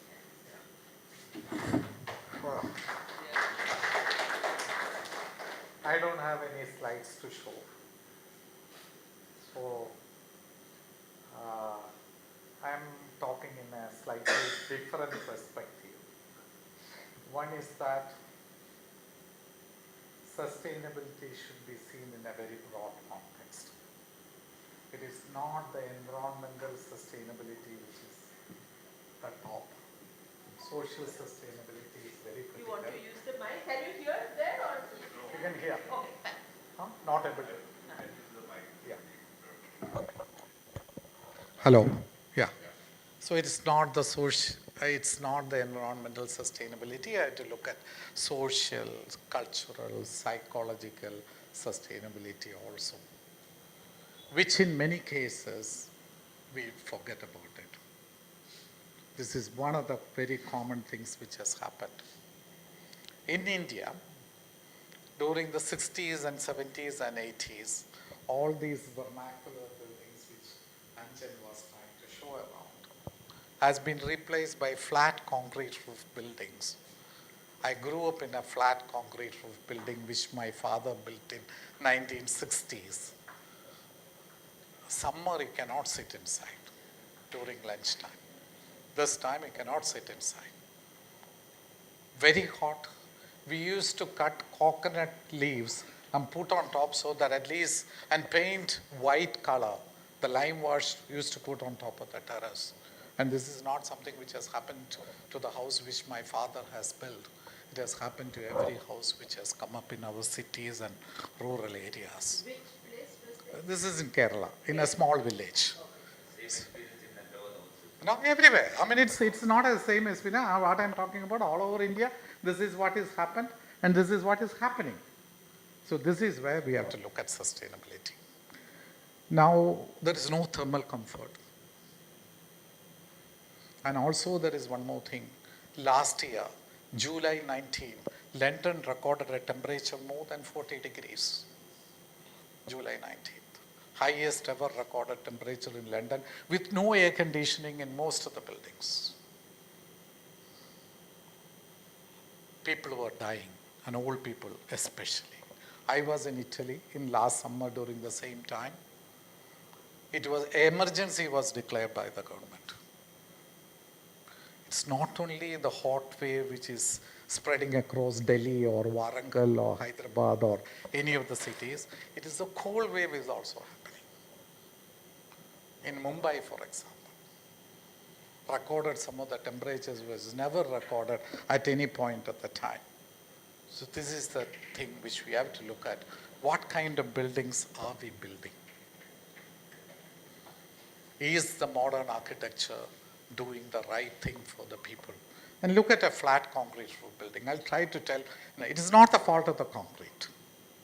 You have a 100 square feet, 10 by 10 building, which has a concrete roof. No chajjas, no projections, nothing. The wall area is 400 square feet. So it's 100 square feet transmits heat inside. Coefficient of thermal conductivity is a little bit more in concrete, but the walls and the glass transmit more heat than the concrete. So when you have a glass facade building, which is 400 square feet of the area, I'm just talking about a single story. You can just imagine what is the wall area when the building becomes 10 stories and 20 stories. The entire heat is transmitted inside. And we are making an oven inside the houses. Of course, we had a technology called air conditioning, which you were talking about. Air conditioning became very common in the 1930s. But until the 1980s, we did not realize that the gas which was used to do the air conditioning is depleting the ozone layer. By 2020, India is also not supposed to do. But we can run the existing systems till 2040 because it is depleting the ozone layer. The thought process in the 1920s and 30s, we have a technology by which we need not follow the local climate. We need not build with local materials. But what we created is what has led to this human-driven problem. So this is the context in which we can try to look at, we have to look at the building. Now look at the durability of buildings. When I joined my first year in civil engineering in 1979, my professor of civil engineering told me, you are going to create buildings which are going to last 750 years. Which person will think that the concrete buildings will last 750 years? The thought process has changed. When I did my master's in UK in 1986-87, which was the topmost institute in the world teaching conservation of buildings, there were 2 books on conservation of concrete buildings. Now there will be 2,000 books on conservation of concrete. There was a time people thought that if concrete buildings last, I ask this question to every forum when I do, nobody tells me more than 75 years. Some people say 30 years, some people say 50 years. So if we know a technology which lasts only for 35 years or 50 years or 75 years, why are we teaching the younger generation of architects and engineers to build in concrete? We don't teach them about mud or bamboo or timber or thatch or any of these things, where we know very clearly that our traditional buildings lasted for more than 100 years or 1,000 years or more than that. I don't have belief in any of the modern materials. Asbestos, when it was used in the 19th century, it was considered to be a wonderful building material. People thought that it solved the housing problem, but till the 1960s, we didn't know that it caused cancer. 1970s and 80s, now India has also banned cancer, banned asbestos because it causes cancer. All the plywood which is there is producing formaldehyde as a vapor, and formaldehyde is a carcinogen. We are breathing carcinogen. I have a client who is an oncosurgeon. He says many patients, cancer patients are increasing. You just check your family, somebody close around you. I mean, because we are breathing carcinogen. 10 years ago, melamine plates were used in every wedding and function. Cheaper thing. It is banned now. Nobody sells melamine plates, any of these things. I'm talking about the kind of lifestyle. So what sustainability are we talking about? Not just the buildings. We have to see things in a very holistic way, which is very, very important. We need to have an integrated approach towards sustainability. The present approach, I agree with both Dr. Vinod and Dr. Anjan, that lead is a marketing gimmick. It is so superficial that is not doing any justice to any of the problems that we are facing in sustainability or climate change or global warming or whatever these things are doing. If we look at sustainability, the best sustainable measure is to conserve our historic buildings, old stock, because they already made its impact on the building. The greatest principle in conservation is reuse, recycle. When you are doing recycling of the entire building when you do conservation. Why are we demolishing our historic buildings? I mean, we don't mind going and staying in a historic building for paying $1,000 a night, and we call it heritage houses for Havelis and things like that. If an old building doesn't have natural light, the solution is to put a new window. Who prevents you from doing it? Why are our approach not changing? And you cannot blame the architects and engineers because they have been taught like that. What we need is not medicines, we need a major surgery, which is very, very important. And nowadays, timber is considered to be the most sustainable building material. Bamboo, yes, bamboo and timber and all those things, because considered to be. There is 1 year ago, a building of 24 stories high was inaugurated in Austria, Hoho Tower. You can Google and find out. 85% is timber. I myself have seen timber buildings not built, recently, multi-story timber buildings in London city itself. There are architects who do buildings in timber. A whole satellite township is coming in Finland, built with timber. So we have to look at this. Why are we not taught about any of this? Why are we not talking about these things? We are pulling down the historic buildings, we are pulling down these, we are pulling down the earth buildings and all those. It's a serious problem which we have to. Unfortunately, the modern technology has failed to address this issue.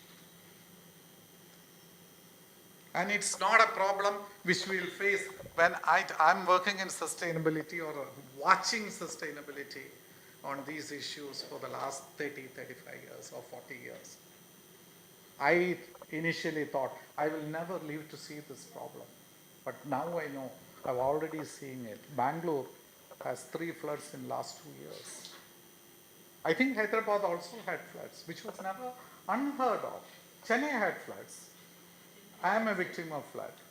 I had to escape in a boat in which the area where I was staying. So it's a man-made problem. But who made it? 700 billion people in the world. It's a problem created by 100 billion people.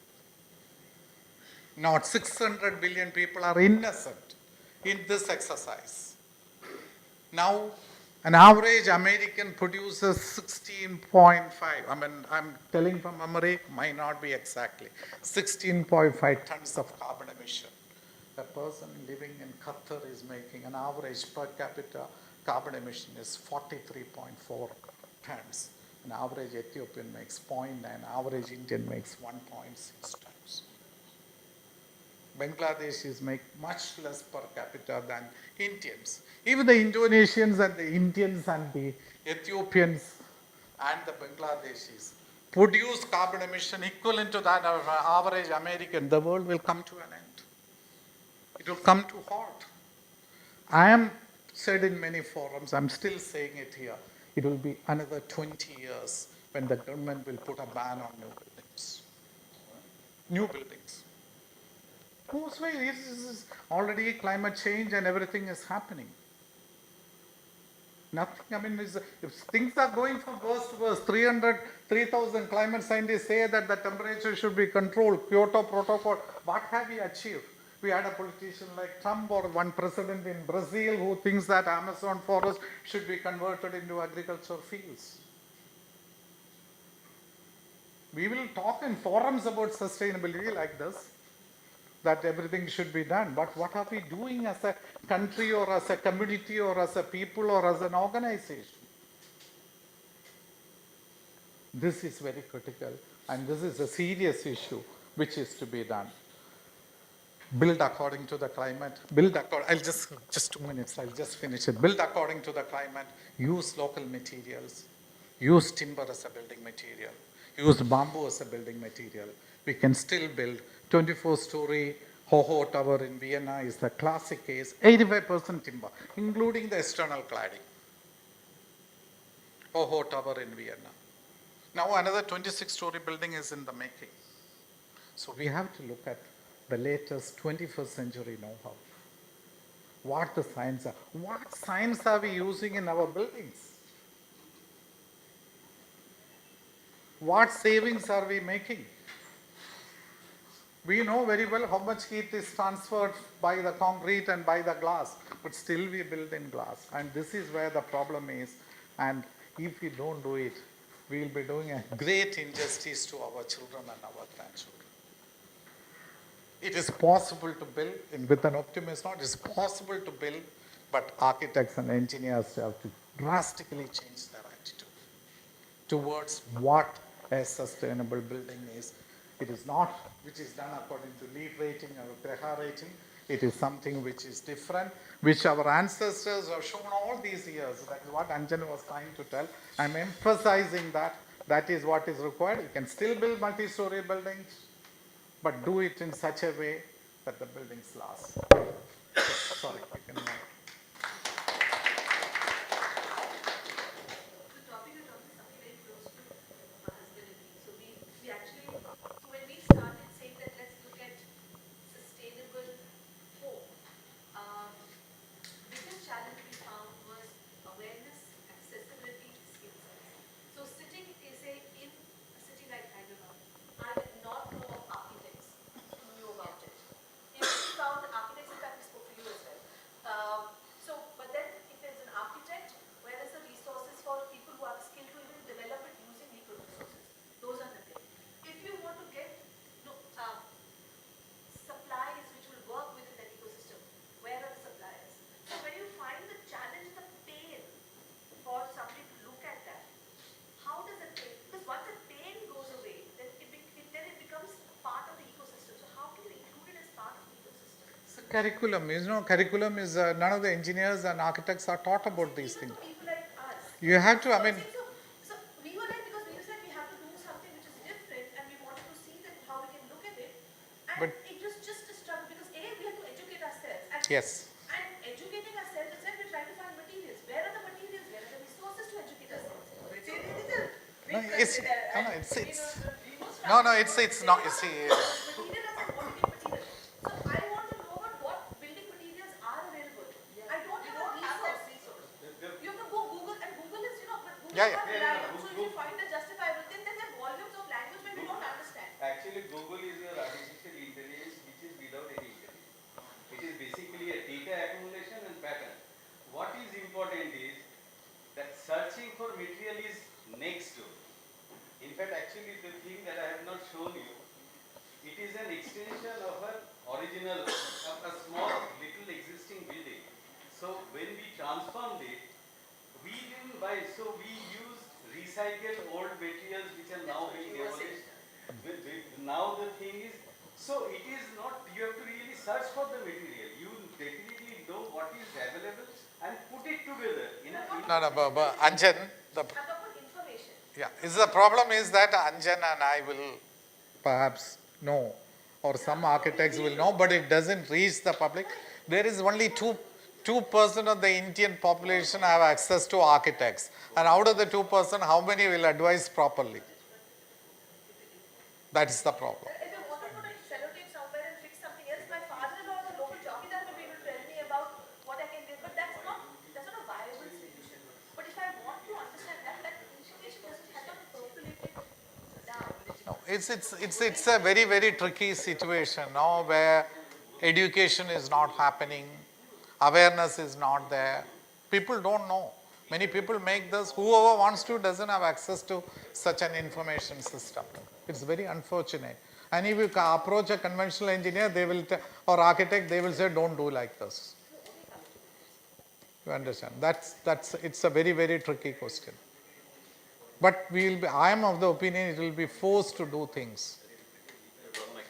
Yeah. Yeah, that's it. Yeah. Everything came together in the span of 9 months. What takes 5 years, 8 years happened in a year. Of course. See, the thing is, where are we moving? All the Kyoto Protocol and all these things, none of them are being implemented. Which country has followed the Kyoto Protocol? So one thing Dr. Victor is suggesting is, can we start in Knowledge Park in our sustainability part discussion on materials and in collecting information on materials of this kind as well? Because we are very life science focused. That would be great beginning, but I completely agree with you.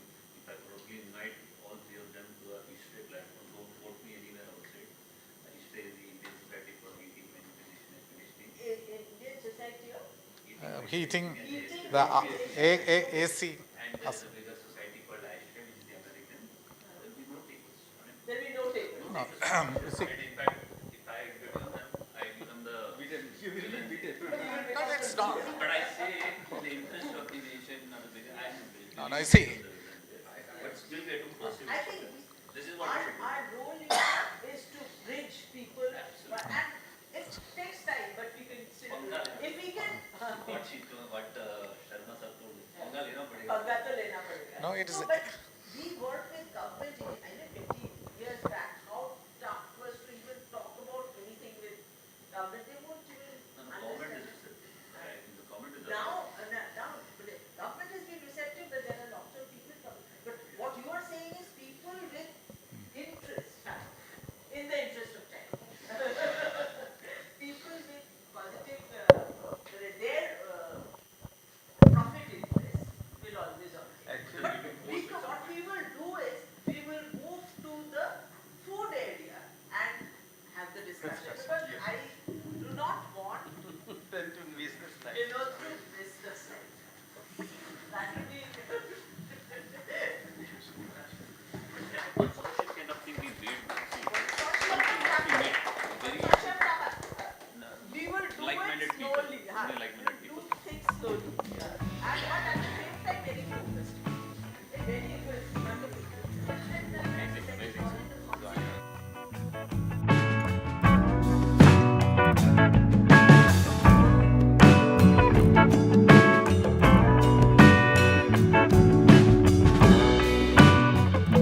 To stay informed about the startup ecosystem, subscribe to MyStartuptv.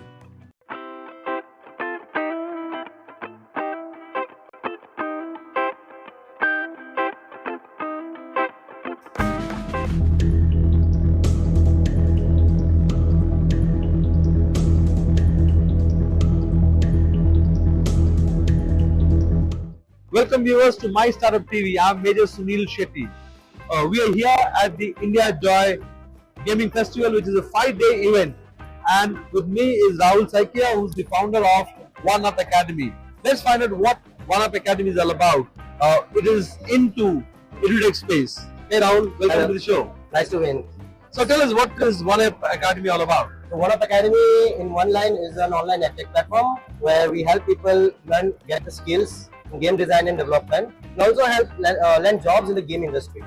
As you can see, the current size of the market in India for gaming is 2.8 billion, right, dollars, and it's expected to grow by 5 billion in the next 5-6 years. So there's a huge opportunities right now for people to join this industry. But that's where the problem comes, because not everyone is aware of this industry. Not everyone knows about this industry, that there's a possible career to be made. And that's where we come in. We basically help people to learn those skills, connect with industry professionals, and also get a job in the game industry. So can you spell out, I mean, help our viewers understand where are the opportunities when it comes to jobs? Yes, there's multiple domains where a person can go for, right? So it will completely depend his interest. So if that person is interested in games in general, he plays a lot of games and he knows about the games, right? He plays a lot of games, he knows about the games, so he can be a game designer. Obviously, you need the skills to how to create a game. But if the person is someone who's more into art, right? He'll like to create drawings, so he can go for an artist. So there are multiple domains. There's designers, there's developers, who's mostly programmers. There's artists, there's animators. So you can think of there's over 10-15 career opportunities someone can go for, and also that pays really well, because again the same thing comes. There's so many game companies in India where they don't find good talents. So whoever is skilled and has a good talent, they'll definitely hire them for a good package, right? And what we are trying to do is make people understand that there's a career out there, and it's very hard to do, because in India you see you'll not find a lot of game companies in different cities, right? You'll find game companies in major cities, like you'll find in Bangalore, you'll find in Hyderabad, you'll find in Mumbai maybe. But if you go to like other cities, like tier 2 cities, you won't find a lot of game companies there. And it's very hard to convince a parent that there's an opportunity and you should let your children go for this career, right? Because this orthodox things comes in, because everyone believes in like, okay, like if he takes X course or X subject and he can get Y job, right? But if they don't know that Y job only, it's very hard for them to make the decision. So as One Up Academy, at what stage are you? Have you already designed courses? Are you offering these courses, or are you still at the idea stage? We have started 1.5 years ago, and till now we had run 2 batches. Both the batches are successful. We have small batches for 5 students, and we have already helped them get job in the game industry. We have created the curriculum with the help of industry professionals. So our way of creating a course is a different approach. We first understand the requirement of the industry, and then we create the course. So basically we provide cohort-based learning where we teach in batches, and it is taught by industry professionals, someone who has the skills and knowledge. So that person works part-time in a company, and he basically teaches whatever he learned so far with the help of the curriculum. So what are the course fee? Because that's one of the major factors, right? Yes. So basically the fee is almost 60,000 for 6 months program, where we provide live online courses that has a good interactions, and also we help them land a job in the game industry. So basically connect with people, connect with companies. So we also help them how to grow themselves, not only in the skills side, but also like how you can be socially active, approach the game companies, approach founders for your job. So those skills basically also required for someone who wants to land a job in the game industry. So we provide both the skills, so that someone who's like in 0 right now, who doesn't have an industry knowledge and no skills, he can go to a 10 in over 6 months of time. Are there any advanced courses as well that you do, or after you've done a basic course? So we have one course right now, that's our flagship program. It's called Game Design Foundation. So that's a course that is for 6 months, and where we teach all the 5 elements of game design that we have basically understood the requirement from the industry. So it consists of level design, system design, economy design, narrative design, UI UX design. So basically we cover all the type of game design principles in the 6 months program. Well, what's the next step for you? I mean, in terms of as a company. Yes. So my next step is to build a micro learning platform. So that was the initially idea of One Up Academy. Cohort is fine, but there are a lot of people in India who cannot afford that particular fee, right?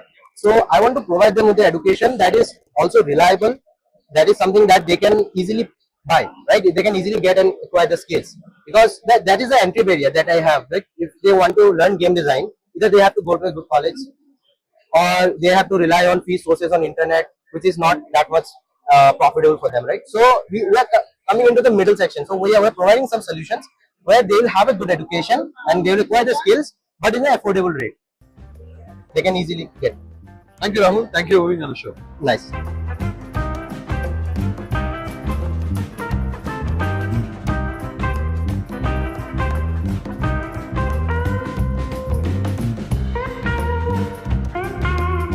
To stay informed about the startup ecosystem, subscribe to MyStartup TV.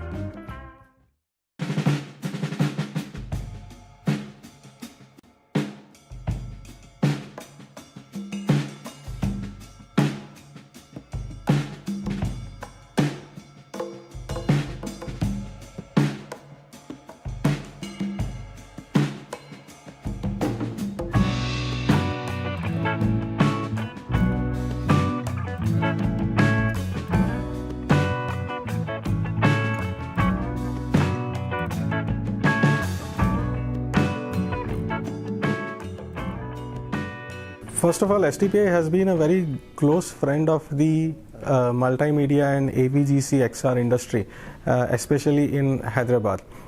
In the year 2020, we established this Center of Entrepreneurship, which is called the Image Center of Entrepreneurship, that focuses on gaming, animation, VFX, as well as AI and computer vision domains.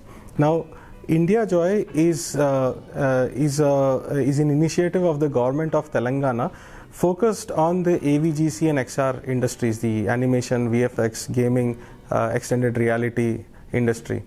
STPI through Image COE has been one of the oldest and foremost supporters of India Joy. Every year since India Joy's inception, STPI has been supporting India Joy in multiple ways. One is, of course, as a promoter and as a sponsor. Second is, every year at STPI, Image takes a pavilion where it showcases the startup that we are accelerating, not just from our current batch of startups, but also our alumni and also some of the startups that we are currently supporting. And third is, one of the key events in India Joy is a gaming conference called India Game Developer Conference. That has a very marquee track which is called the Investor and Publisher Connect. Image COE is very closely aligned with the Investor and Publisher Connect track at IGDC because A, we provide very high quality startups to go and meet investors at India Joy and IGDC. At the same time, we also get an opportunity to meet a lot of upcoming startups. Many of them eventually become a part of our upcoming cohorts at IGDC. So India Joy, VFX Summit, IGDC, all of these events are very, very important for us, both as a part of the overall innovation ecosystem in Hyderabad and Telangana, but also it gives us an opportunity to showcase what our startups are building to the rest of the world and to key stakeholders like investors, publishers, enterprise partners, and so on and so forth. Could you also share a little bit about today's demo day, sir? So this is our demo day for the third cohort of Image COE, which started in the first week of April and ended in October. We have a tradition over here where we run a very high energy fast track cohort for 6 months, and then we end that cohort by organizing a demo day where our startups get a chance to showcase whatever they have worked on in the past 6 months to a variety of stakeholders such as investors, such as publishers, such as enterprise partners, and also to government representatives. So this demo day is actually the culmination of our third cohort. Our fourth cohort has already started, but we systematically planned it in such a way that immediately after India Joy, where some of our gaming companies got a chance to exclusively demo their games and their products to companies like PlayStation, Xbox, Nazara, and a lot of other investors and publishers. Today, some of those gaming and esports companies are also there, but also our artificial intelligence and computer vision startups that did not get an opportunity to showcase their work to external investors. We have invited some investors physically over here, some are joining online, and we are preparing a hybrid ecosystem where our computer vision and artificial intelligence companies are getting a chance to showcase what they are building to the rest of the world.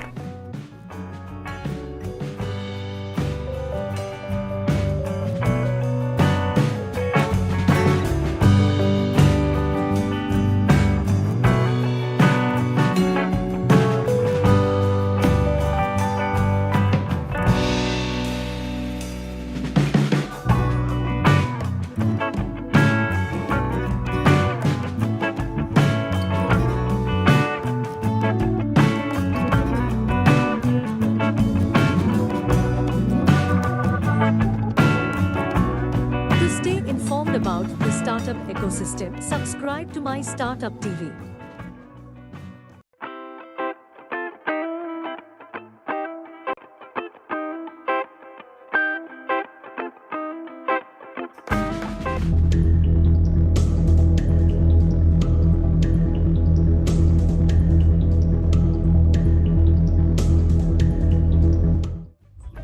Welcome to MyStartup TV. I'm majorsunilshetty. We are here at the India Joy Festival, which is a 5-day gaming mega event. I have with me Jeet Chandan, who is the founder of Shotgun. Let's find out what Shotgun is all about. Hey Jeet, welcome to the show. Thank you, sir. So Shotgun is creating a game known as Exo5. Exo5 is all about 5v5 FPS shooting game. So we are creating something which is not there in the world, something which is out of the box, a game without story but with only action. It is on the lines of Valorant, CSGO. So basically the game is all about shooting, killing, but we are getting the whole world in your hands. Elements, fire, air, water and all. We are getting all the animals in the game to spectate, help you and give you energies. We are getting magical bullets which will help you win with your opponents. So you are getting the whole world in your hands, sir. Yes, sir. Okay, as a founder, with so much violence, yes, sir. How do you do you ever feel the struggle of consciously thinking I'm promoting so much of violence? Of course, we think about that, but we have kept our own guidelines. Like this game is not for all children; it's for 18 plus, like an A-rated game. But we have to understand there is a market for everything. With me not doing violence will not help the world, right? This is a violence. If you have any anger, okay, if you have any anger, you can remove it in the game and not on people. We want to promote that. We don't want to promote hitting people on the roads or something like that. We think that everything should be created so people can remove their energies on that product and not on other people. So that's the third game, creating these kinds of games. I understand everybody has their own views on this. So tell me, at what stage are you? Have you already launched your program or gaming, or it is still in development? So we created the prototype in last 2 months. We have launched our introduction video. We are getting the game next year Diwali, which is 2024. We are also raising a round, which we have already been committed by Mr. Rajesh Kumar Jain, one of the top exporters of Bombay, and also Beach Network. We are also doing follow-up rounds with multiple other angel investors. Let's see what happens. So, what is the vision for the company Shotgun? Is it just building games, or is it another other vision? If you could share that. We want to become India's first game, because in India we have not seen any made in India games come out of which is that big. We saw PUBG, again a Chinese game. We saw Valorant, again a US based game. We want to see something in India which is made in India. First vision is that. Second, after this what, right? So we want to create world's largest manufacturing of game companies in India. So that's the whole vision and goal of Shotgun. So, because you're making it make in India, are the lanes, by-lanes replicating of or are representative of India as in Indian lanes? Everything is India. Of course, the softwares which are using are not of India, but everything except the softwares are of India. Our people, our team, our office, everything is made in India. And we want to promote that, because if we don't promote India, who will promote them? Well, Jeet, all the best to you, and thank you, sir. Looking forward to your launch of your game next year. Thank you.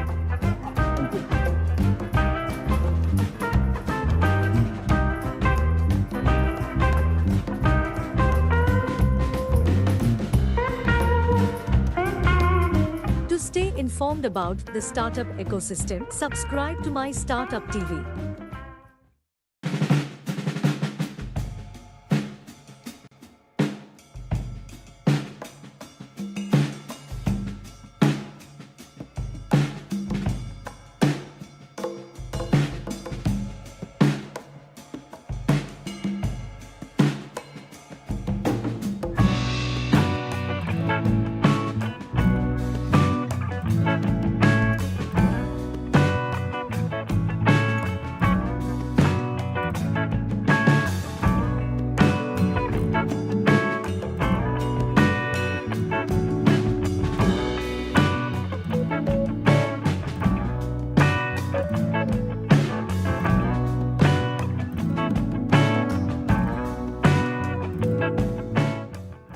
This stall, we have all kind of people.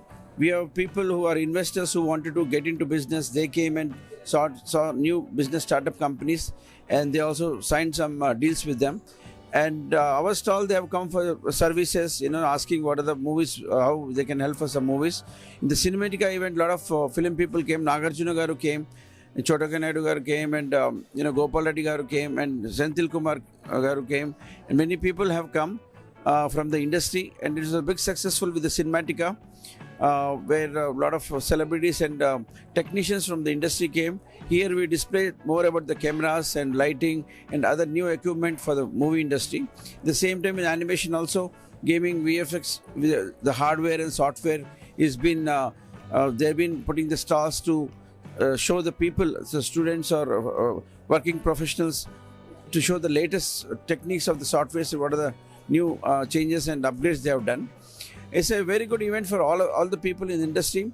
This is one of the biggest event, and I believe it's only one event happens in India, such a kind of event with 20,000 people, 5 days. And every day we have a party night. Every day we will have a party where people can come enjoy and spend party. So we are very proud for this event, and we are very happy because of the kind of response we are getting. Next year we are planning to do some new changes for this. Like we want to have buy and sell of movies. Suppose you produce a small budget movie, any short film or something, you want to sell. There are people coming next year. We are calling producers, distributors for a buy and sell.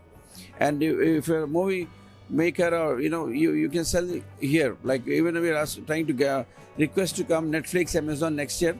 This way we can get a lot of people, want to sell their movies. They don't know where to, after making the movies, how to sell. The same thing is happening in gaming, we have seen, and many gaming companies got benefited with this event. They make sure, and we charge huge price also, because for the ticket, even that much price also, they pay and come for the event. Because the service is like that, we have to call speakers from international. Many speakers have come from international, so these sessions who have worked on good movies, they will tell what the experience, how they did the movies and everything. So it's a great exposure for the working people in the industry, and all the students, and also for the business people.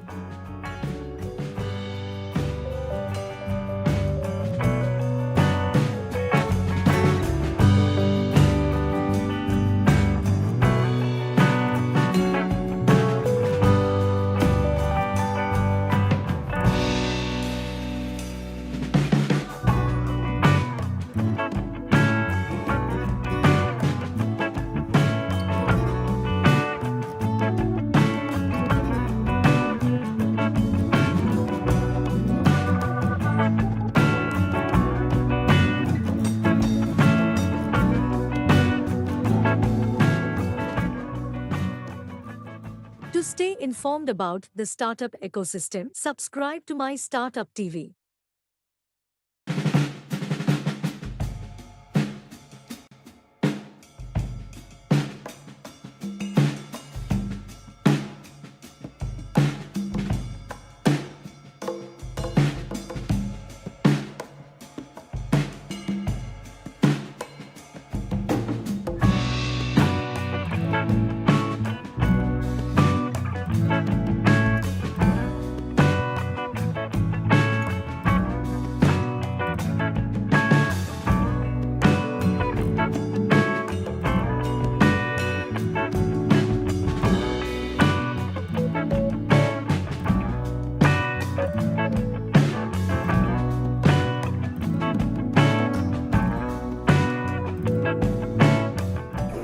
This is Mike Madhav Reddy. I am the CEO of Rotomaker, Global Visual Effects and AVCG Academy. I am also Secretary for TWAGA, Telangana Animation VFX Gaming Association, and also one of the key members for India Joy.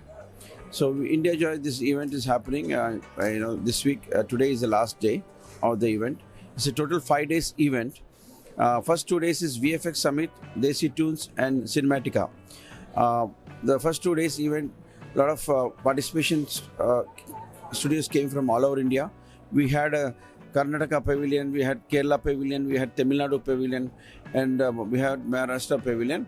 Apart from that, many companies have come from all over India, from Delhi and other places.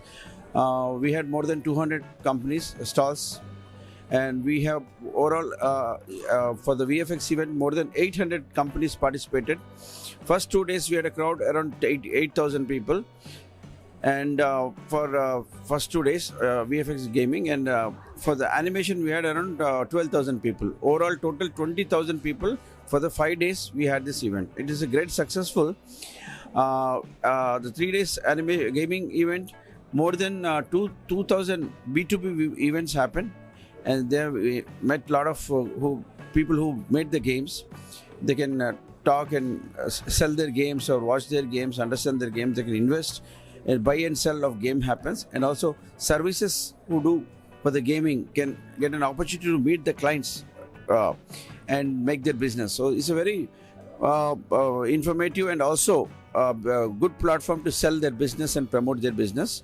We are guessing more than a lot of I would say more than 3,000 crores business might have happened in 5 days in the gaming industry, with the exchange of services and the content is done. This is India's biggest event, and we had more than 50 people, delegates coming from UK, and around 15 plus people from USA and Canada. We have delegates from Asia, other countries. We are also from Australia. This delegation team came and met all the investors of the gaming and animation and VFX.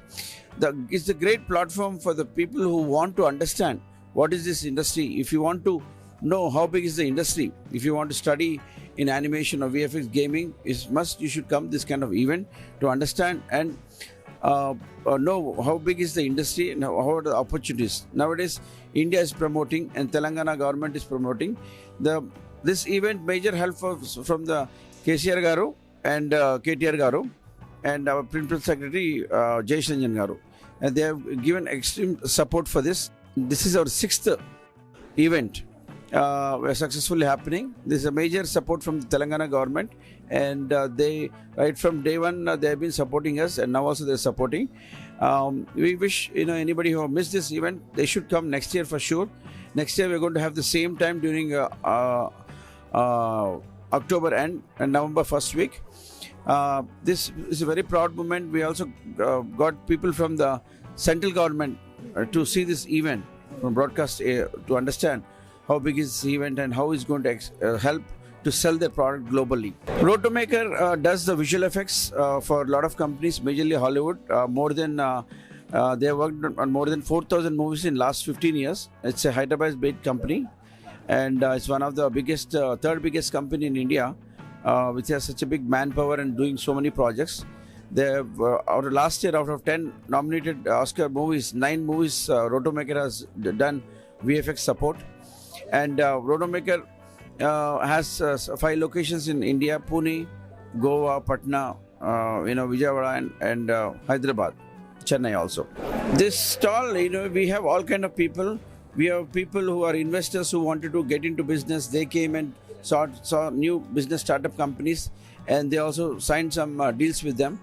And our stall, they have come for services, asking what are the movies, how they can help for some movies. In the Cinematica event, a lot of film people came. Nagarjuna Garu came, Chotaka Naidu Garu came, and Gopal Reddy Garu came, and Senthil Kumar Garu came. And many people have come from the industry, and it was a big successful with the Cinematica, where a lot of celebrities and technicians from the industry came. Here we display more about the cameras and lighting and other new equipment for the movie industry. At the same time in animation also, gaming, VFX, the hardware and software is been, they've been putting the stalls to show the people, the students or working professionals, to show the latest techniques of the software, so what are the new changes and upgrades they have done. It's a very good event for all the people in the industry. This is one of the biggest event, and I believe it's only one event happens in India, such a kind of event with 20,000 people, 5 days. And every day we have a party night. Every day we will have a party where people can come enjoy and spend party. So we are very proud for this event, and we are very happy because of the kind of response we are getting. Next year we are planning to do some new changes for this. Like we want to have buy and sell of movies. Suppose you have produced a small budget movie, any short film or something, you want to sell. There are people coming next year. We are calling producers, distributors for a buy and sell. And if a movie maker, or you can sell here. Like even we are trying to get request to come Netflix, Amazon next year. This way we can get a lot of people want to sell their movies. They don't know where to, after making the movies, how to sell. The same thing is happening in gaming, we have seen, and many gaming companies got benefited with this event. They make sure, and we charge huge price also, because for the ticket, even though that much price also, they pay and come for the event, because the service is like that. We have to call speakers from international. Many speakers have come from international, so these sessions who have worked on good movies, they will tell what the experience, how they did the movies and everything. So it's a great exposure for the working people in the industry, and all the students, and also for the business people.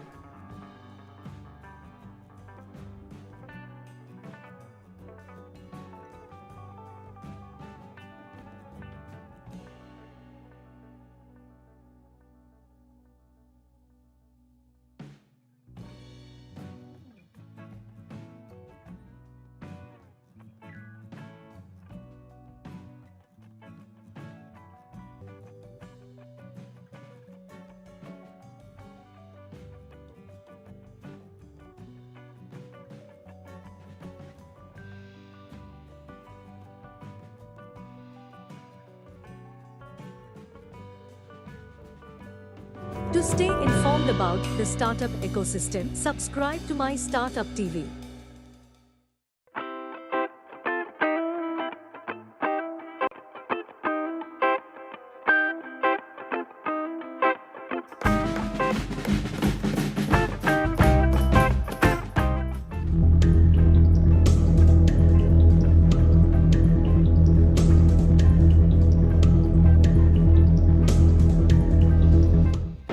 Welcome to MyStartup TV. I'm majorsunilshetty. We are at the India Joy Gaming Festival, which is a 5-day event being held in Hyderabad. I have with me Rajesh Nimuri, who is the founder of Tento. And let's understand what Tento is all about. Welcome Rajesh, welcome to the show. Yeah, hi. Thanks for inviting me. Yeah. So what's Tento all about? Okay, see, Tento is a multi-gaming platform. It's a skill-based online real money gaming platform. So we have skill-based games, casual games, hyper-casual games, all games on our platform where anybody can play with a minimal amount like 1 rupee, 2 rupees, and even 10 rupees, and they can win good amount of money. So I must ask this, the moment you say gaming and money, there is also this ethical issue that comes up, right? Right. Do you kind of think about that, and how do you balance it? Yes, of course. Supreme Court itself gave a judgment that skill-based games are legal in India.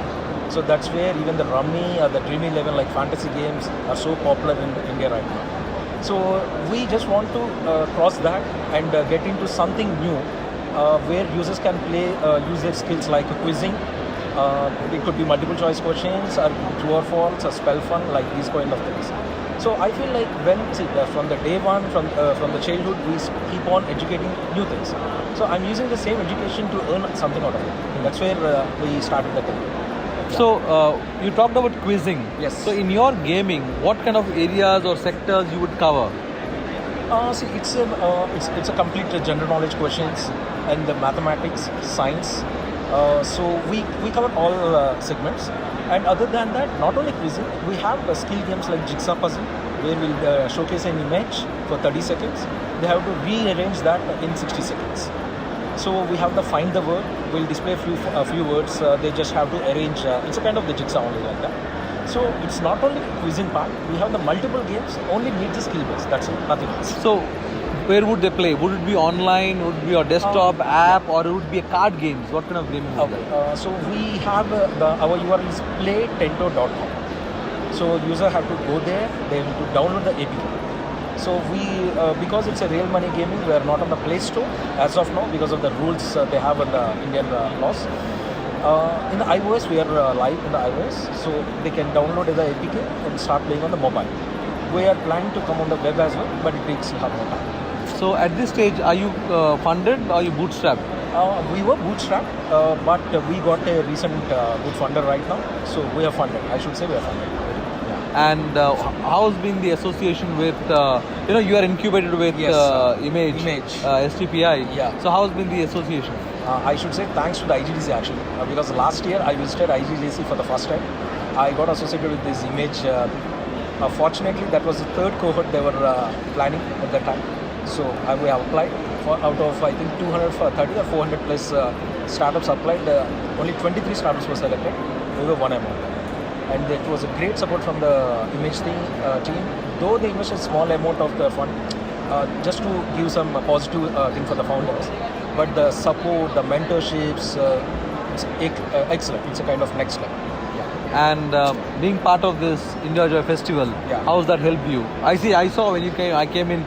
You've been quite busy with people asking about Tento and all. Yes, so how's that experience? Yeah, this year we in fact sponsored few books on the IGDC here, and a lot of people are checking what is Tento. They want to understand how the game works. So it was good. It's really good, and we are very happy to associate it this year. Well, Rajesh, thank you very much, and all the best for your future. Thank you. Thank you very much.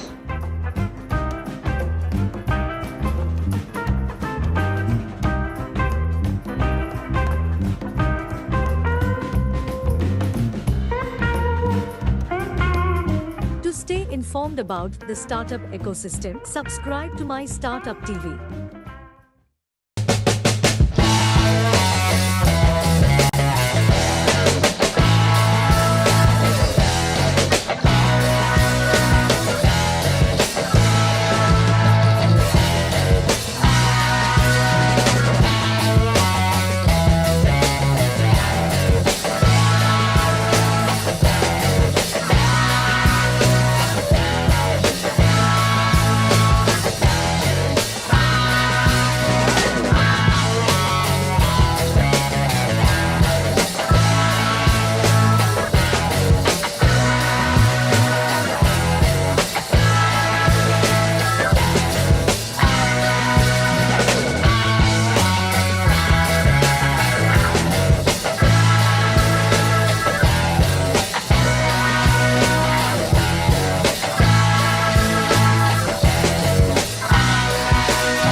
So good evening everyone. I'm Rajesh. Thank you so much for joining in. Very warm welcome. I'm super excited at the same time, very thrilled and nervous as well while I was talking to some of my friends what this particular session is going to be, right? So while I was discussing with some of the board members for ITDL, right, they have kind of conceptualized this entire session to be slightly unique. I would say one of its kind, which we've never done it in the past. Many a times when we talk about bridging the gap between industry and academia, right, We would come up with a lot of research insights where we would have industry experts or a stalwart who would talk about it, or we will have some experts from the academia part of it. They would share their expertise, or they would share their challenges, right? Or we would also look at an open house kind of a thing where we would hear every individual perspective. But at the end of it, there is no strong key takeaway. Okay, in this session, next 45 minutes to an hour, we wanted to make it very, very exciting. At the same time, very insightful, meaningful, and we would like to take away some good insights out of this. So every time, when we talk about people who are there in the campus space, right, when I was talking to Ashish as well, many of us have spent about a decade and a half in the campus landscape, done significant impact in terms of recruiting talent, attracting talent, engaging with them, and eventually adding up to the overall economic growth of an organization. Even the educational institute have played a very significant role when it comes to adding up, giving great amount of talent and ensuring what needs to be done. But if we largely look at it at a macro level, when we talk about bridging the gap between industry and academia, there is no significant change which we have created, and including industry and academia front, right? To give kind of an analogy to that, right? If you look at the industry 1 to industry 5.2, the business world has kind of seen a significant transformation over the years, right? I mean, from the industry 1.2, where it started from mechanization, the industry 2.0 was about electrification, industry 3.0 was about automation, and industry 4.0, it started in 2010, was largely into digitization. And in less than 10 years, right, if you look at the industry 1.0 to 2.0, it took about 100 years. From 2.0 to 3.0, it approximately took about 90 years. From the second one to the third one, it was less than 50 years. From 4.0 to 5, we are just taking about 10 years. And the industry 5.0 is all about humanization and personalization. So why this particular context is very important is the world is changing at a very rapid pace, and it becomes very difficult, and it becomes extremely challenging for us to keep up the pace at which the technology is changing, the world is changing, the world is going through a lot of innovation, the world is going through a lot of disruption. So it's important as an industry experts and an academia to understand what is kind of missing and how do we embrace this. So every time when we think about implementing certain things, the dynamics would change. And as an individuals, when we have spent about a decade, 2 decades, and some of them who have spent enormous amount of time, right, who have set up the center of excellence, did a lot of things, whatever they could do at their capacity. Now, this particular session, what we would do is, we in the arrangement, the way it is being done is, we have some bit of industry experts in each table, and we also have academicians as well, where we want you to ideate some of the key ones. It can be 1 or 2. We will not go all over the place. Each teams, we would formulate like a team and would pick up 1 or 2 important topic which you think which is still not been addressed, and how as a team, how do you ideate, conceptualize, and how exactly we could come together to bring it to life, right? Many a times what happens is when we talk about bridging the gap, there are a lot of limitations. When I say limitation, the organization has a limitation. Can we invest on this institute because what's an ROI for us? Or there are institutes which would have that openness to make an impact. They have a limitation in terms of bid and ranking or having the right capital to make an investment there. So here we would look at a blue ocean strategy kind of an approach where we will take away all the limitations. You will not represent any institute, you will not represent any organization. Collectively, based on your experience and your expertise, what do you think which is missing today? And if academia and industry come together, what is that we can solve? And at the end of it, we would give about 10 minutes for each team. We want you to ideate, and we want one individual from your team to share an idea which we can implement it. It's not a great idea or a $1 billion idea we are looking at, something which is actionable. As soon as some of the academicians go back, they could discuss with the management and see how exactly we could implement. And some of the university recruiting leaders who are out here, we would also hear the perspective from academicians as well. What is some of the key takeaway for us to go back to our business and say that this is something which is very important, or we learned that this is the best practice which is still missing and which we'll go ahead and implement that. Okay, so with that, I mean, I would just act as a moderator. Thankfully, I'm not in this session, so I would run around and we would enable this, and we would require your full participation and make this entire session very useful. And this whole session would be recorded.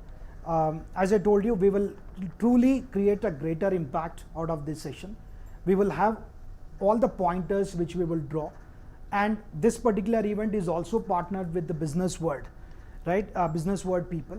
We wanted to, since we have the industry experts and the academicians from some of the best institutes, right? We will gather key insights, and this will even, we will aim to publish it on the newspaper or the magazines of this, which will go online. Collectively, let's make it as a great success. Yeah. Thank you. So, and very important, now again, bridging the gap between industry and academia is a very, very large topic, right? From a corporate perspective, right? These are 4 things which we currently face as a challenge. One is the competency gap. With technology changing, it's very, very important that how do we ensure that we engage with the universities and ensure that the technology which is evolving is taught at the campus, or skilling, upskilling, reskilling, all of that stuff, right? The competency gap, how do we address that? And the second, the biggest one, I'm sure that all the industry folks would agree, the inclusion and diversity is one of the biggest challenge, right? One is the availability of the pool itself.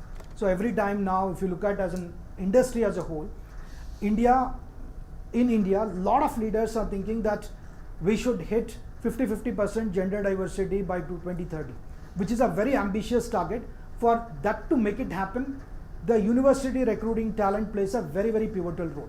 In the lateral perspective, there is a very limited scope for us to make that happen. The only way is to happen is to infuse some of the great talent at the early careers.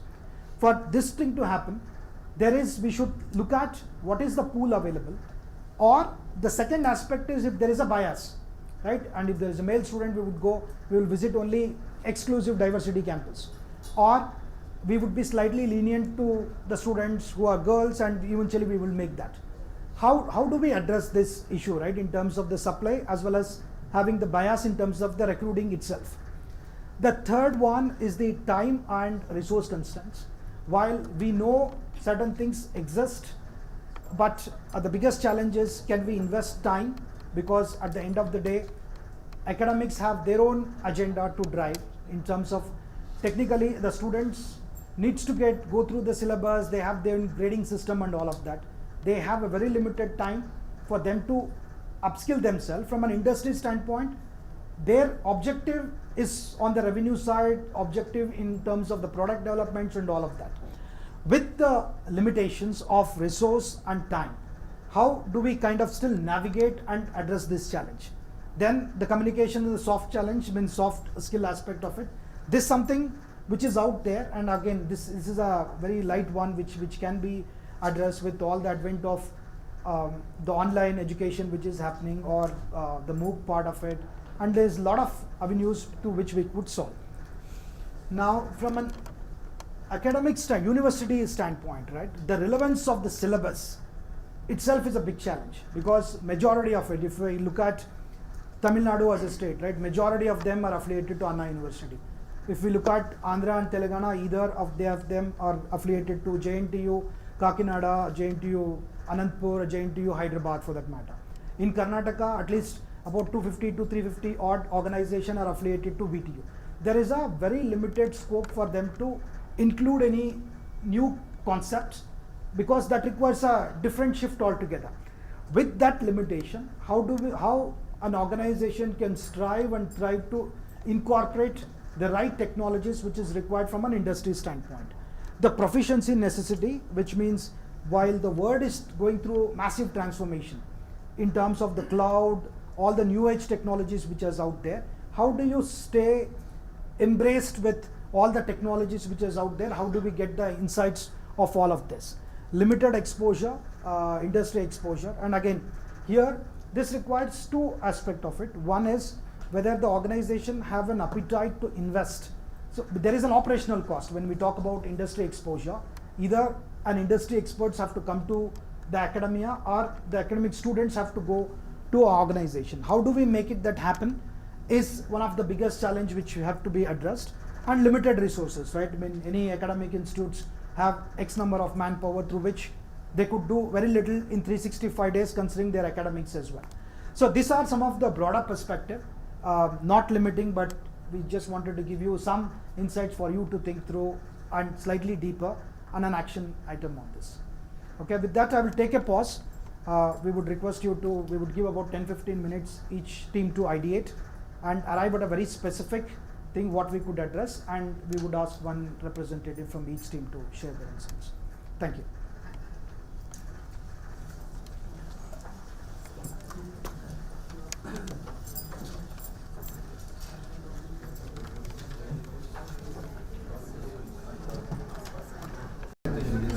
In academics, suppose if you take the faculty members, and even if you look at the CSE faculty in entire India, there is no data science is there, many of the top universities, there is no specialized faculty. So when you come for the hiring, how you can manage the... No, sir, first discuss what is the problem statement, what are you trying to do? We will go as per our mandate of the business. If the business mandate is not there, we will also go back to coding. Some institute who have labs inside. Now every institute has an incubation institute. So the institute has come up with this. It's not going to your institute that we tie up here. We generally say that we will go to 100 different temples and we'll pray. Wherever we get prasadam, we'll come and take us. The relationship building is my perspective. Sorry to say. See, today you are at 1,000. The next year, placement was great, 4,000. This is, of course, business time. If somebody is making revenue, it's good to scale. Now, if you are a company that scale is happening, scale itself is a problem. But it's very aspiring to nurture that kind of world's largest technology. While that is very required to scale, but how do we address that is also a question mark. No, so very valid point. I think See the problems. Take that number of things. If you look at only you can take only 50 or you can take only 100 people. Now VAT is taking 20,000 rupees. 4,500 computer science. Why this point of right? You should evolve. It can be not just building, right? It's about where is the talent to build capability. So we can't also. Yeah, actually now there is one slide which I have. Good old traditional method was only off campus, on campus, or an external partner. Now there are 17 different avenues. Now somebody said that we tied up with Coursera. We could as a solution also. The whole idea is to provide solution. Coursera is there. The NASCOM future skills is there. There are external partners who are coming and building skills. Will this solve the problem? This is something maybe we will have to go deeper to understand. Now to your point of that there is no great academicians who can teach the new age technology.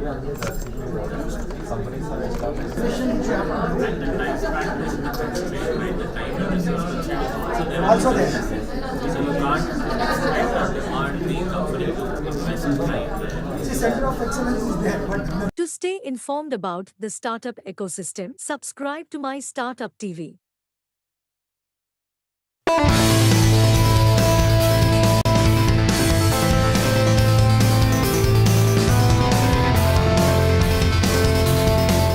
I'm super excited at the same time, very thrilled and nervous as well while I was talking to some of my friends.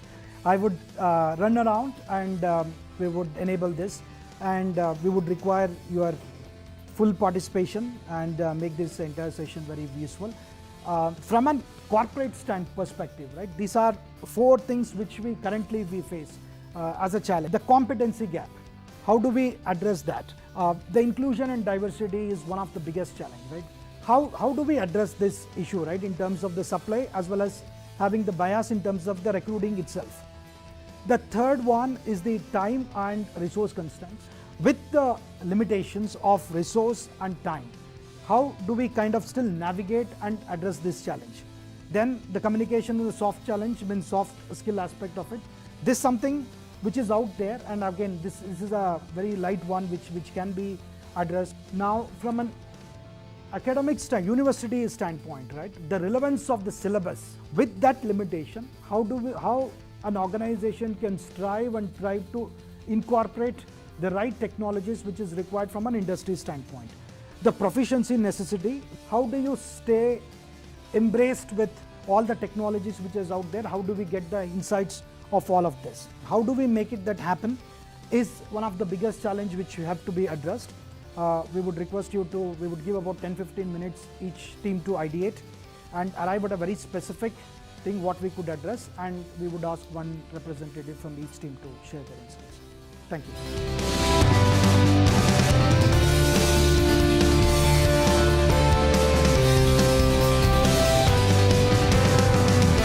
To stay informed about the startup ecosystem, subscribe to MyStartup TV.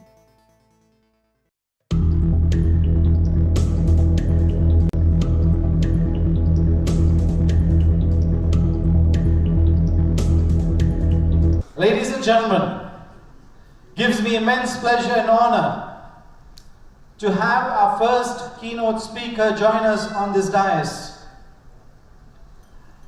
He has so many feathers in his cap that it would take me a long time to even read them out to you. He's contributed immensely towards the growth of our country's IT sector. Ladies and gentlemen, he's been the head of several Indian and global industry forums such as FICCI, AMCAM, TIE, HISA and IEEE, the chairman of STPI Hyderabad, Chennai and Bangalore. He's been the co-founder of Portal Player, which went on to be acquired by NVIDIA, a company that designed the core chips and software that powered the Apple iPods. Ladies and gentlemen, he's also the co-founder of Talent Sprint, a leading edtech company in India. He's always there to help people with questions and queries. He's an angel investor, a mentor to entrepreneurs and students. And ladies and gentlemen, he's been the Special Chief Secretary, rank of a Cabinet Minister to the Andhra Pradesh government in the Chief Minister's office during the years 2014 to 19, and has advised and assisted the government in bringing in investments, generating employment, and encouraging innovation and startup activities in Andhra Pradesh. He's also associated with the governments of Karnataka and Tamil Nadu. Ladies and gentlemen, this gentleman is here to address us for our inaugural keynote. I would like a big thunderous round of applause for he's taken time out to be here with us, Dr. J.A. Chaudhary. Thank you, Abhishek, for your gracious introduction. Good morning, captains of the industry, ladies and gentlemen. Before I give my Bangalore to Bangalore story, actually I was not in a mood to come for this event, though I agreed a long time ago to Chinmay, because recently my mom passed away and I was in my village conducting all the rituals. But in spite of me being in the village, not able to take a decision to come here, Chinmay from Bangalore, he drove all the way to my village in his own car and came and requested me to come and participate, at least spend some few hours with this event. And while driving back, I saw Chinmay, how he was able to give instructions to his team, what to do, how to do, where to do. I was really amazed to see the leadership qualities in Chinmay. Though he is one of my ardent disciples, but I never saw that kind of a leadership qualities in practice. He was driving on the highway and he was giving instructions every 5 minutes. People were calling him and he was telling what to do. And I was amazed to see his leadership qualities. And I want all of you to give a standing ovation to such people at a young age is able to do all these things, demonstrating the. Thank you, Chinmay. Since I came to Bangalore, I was not prepared to talk what should I speak.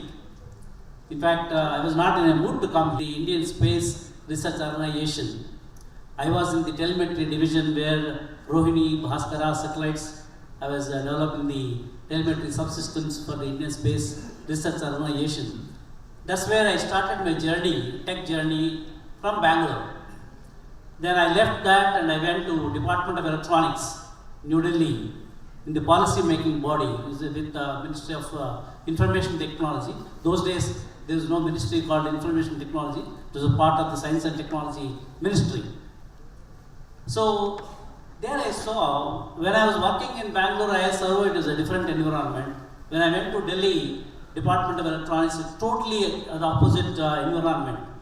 During the peak license Raj, I was witnessing people like Narayan Murthy, Ajay Premji, all these people, including FC Kohli, they used to come and wait in our corridors of the government, hours together. Sometimes they used to come first day, second day, third day, still they were not able to get the proper appointment with the concerned joint directors for getting the import license or whatever they want to do. That was the peak license Raj. Unfortunately, I was in Department of Electronics those days. In fact, we were instructed not to give an approvals for any import license, and we used to write note sheets, green sheets in the government.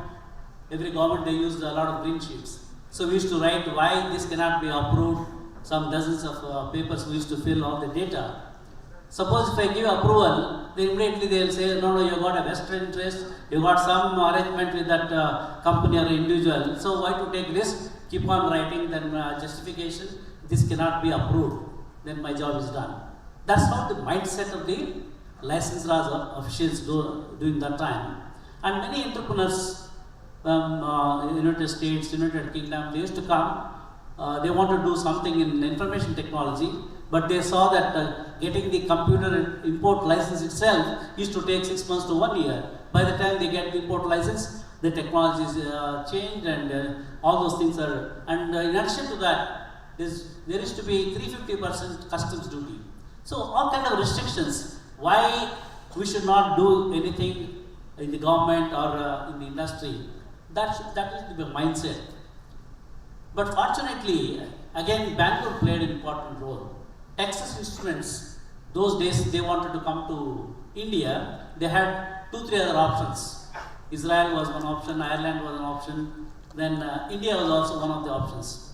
They came to Government of India, we want to set up the development center for Texas Instruments operations because we have great manpower from IITs and NITs and all that, we want to set up the development center here. Provided they gave list of the things. We want a single window government clearance mechanism where all the approvals are given across the table or within 24 hours time. There was no internet during that time in India. There used to be only through the satellite technology, through Intelsat, we have to connect to the other world. They said we need a dedicated satellite station on top of our building so that we can get connected to Texas Instruments headquarters. Then how much time I have? Because storytelling takes a lot of time. Already you are late.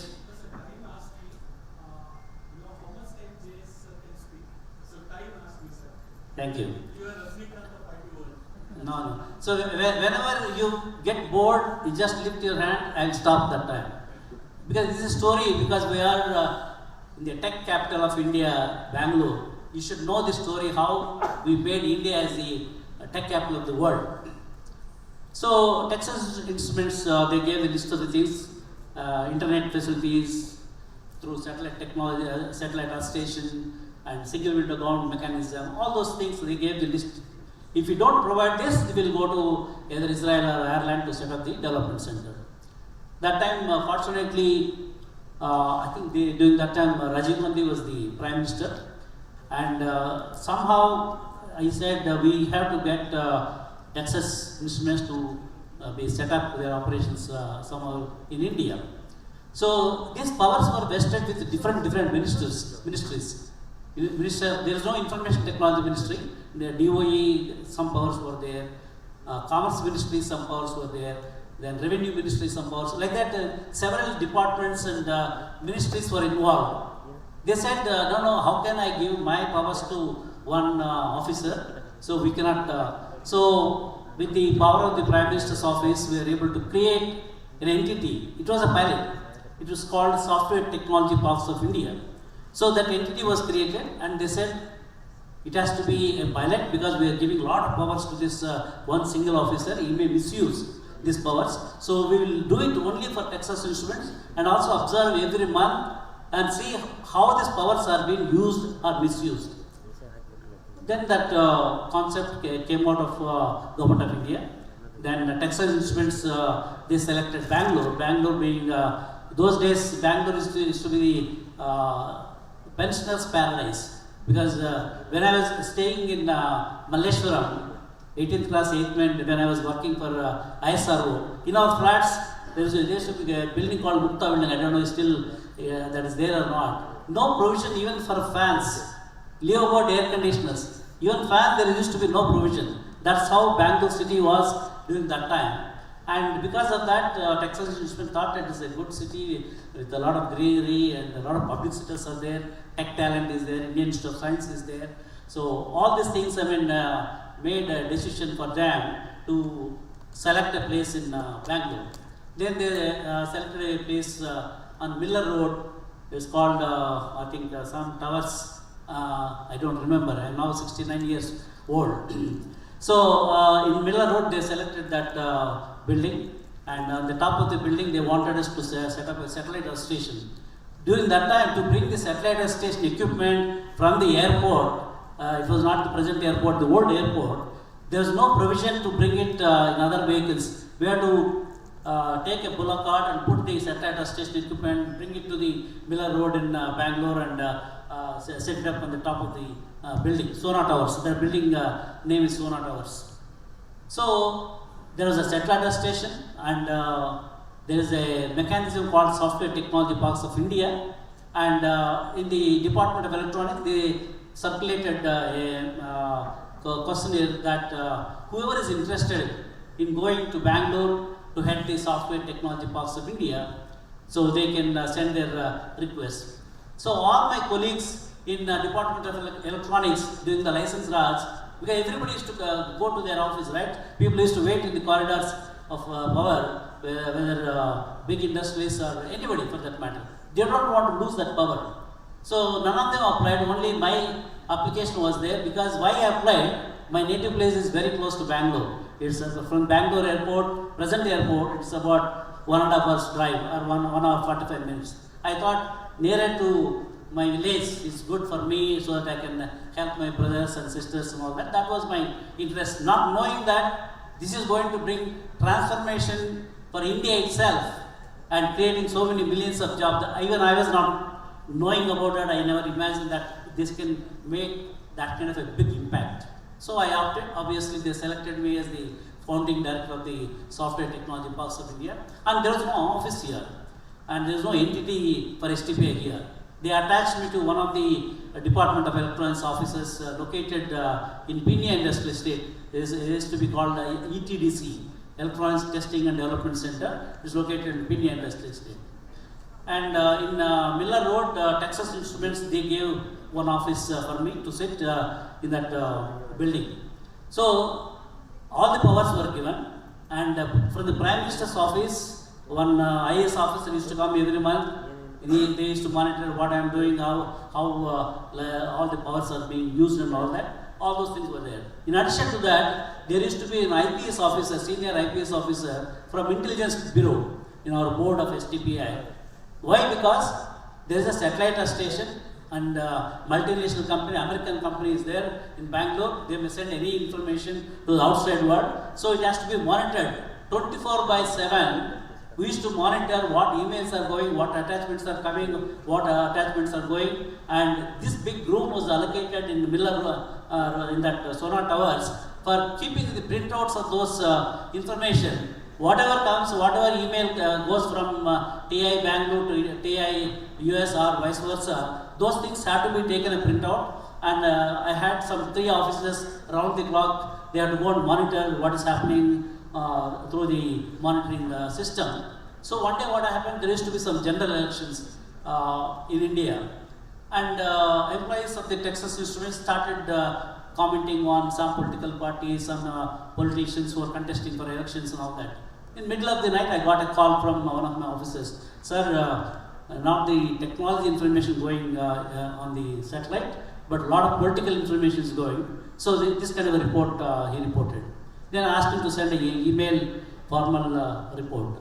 When I got the email, I sent it to the Department of, what is that, it used to be called, it's headed by IPS officer, what is that name there? Intelligence Bureau. Intelligence Bureau was the department. So I sent it to the Government of India, Intelligence Bureau, and one IPS officer along with several junior IPS officers, about 5 of them. They came all the way from Delhi, and there used to be one Mike Watson, who was the managing director of Texas Instruments in India, in Bangalore. And they grilled him for nearly 1 week. They went through all the papers, they were asking all kind of questions and all that. Finally, they found that no sensitive information was sent through the satellite station, and they went out. That time, my boss was N. Vittal, recently passed away, Nagaraj N. Vittal. He was the Secretary, Department of Electronics. I told him, sir, what is this nonsense? Anybody can send information through fax or through modem. Why this restriction? Just because they are using the satellite station on top of their building. He also realized, yes, there is a flaw in the system. Then he went to the Cabinet Secretary and got his approval, and they removed that restriction. Like that, there are several restrictions were there during that time, during license laws, and in spite of all that, this thing, because they given all the powers to STPA director, I used to give within 24 hours all the import licenses, whatever licenses they want, I was authorized to give all those licenses. So one day, one Mr. Yugandhar, he was with the Prime Minister's office in Delhi. He came as a part of the inspection or monitoring what STPA is doing. Then everything was going good, all the multinational companies. After seeing the success of the Texas Instruments in the Cunningham Road, Hewlett-Packard came, Digital came, all these MNC companies, they landed in Bangalore because TI got all the benefits, and they don't want to experiment in other cities because all the approval system was there, satellite station was there, so that they can draw the fiber link from the sonar towers to their respective places. That's how Bangalore became the tech capital of India. So when B.N. Yugandhar, who is the actually father of Satya Nadella, who is the current Microsoft CEO, he was the Prime Minister's office, one of the secretaries. He said, you are a Telugu person, and you are not doing anything to your state. Why don't you go to Hyderabad and develop the IT industry? Then I said, told him, sir, there's not even one single IT company in Hyderabad, and there is no STP office in Hyderabad. So how can I go to Hyderabad and develop this IT industry? He said, no, I will talk to your boss in Mittal. I got the approval for setting up the STP office in Hyderabad.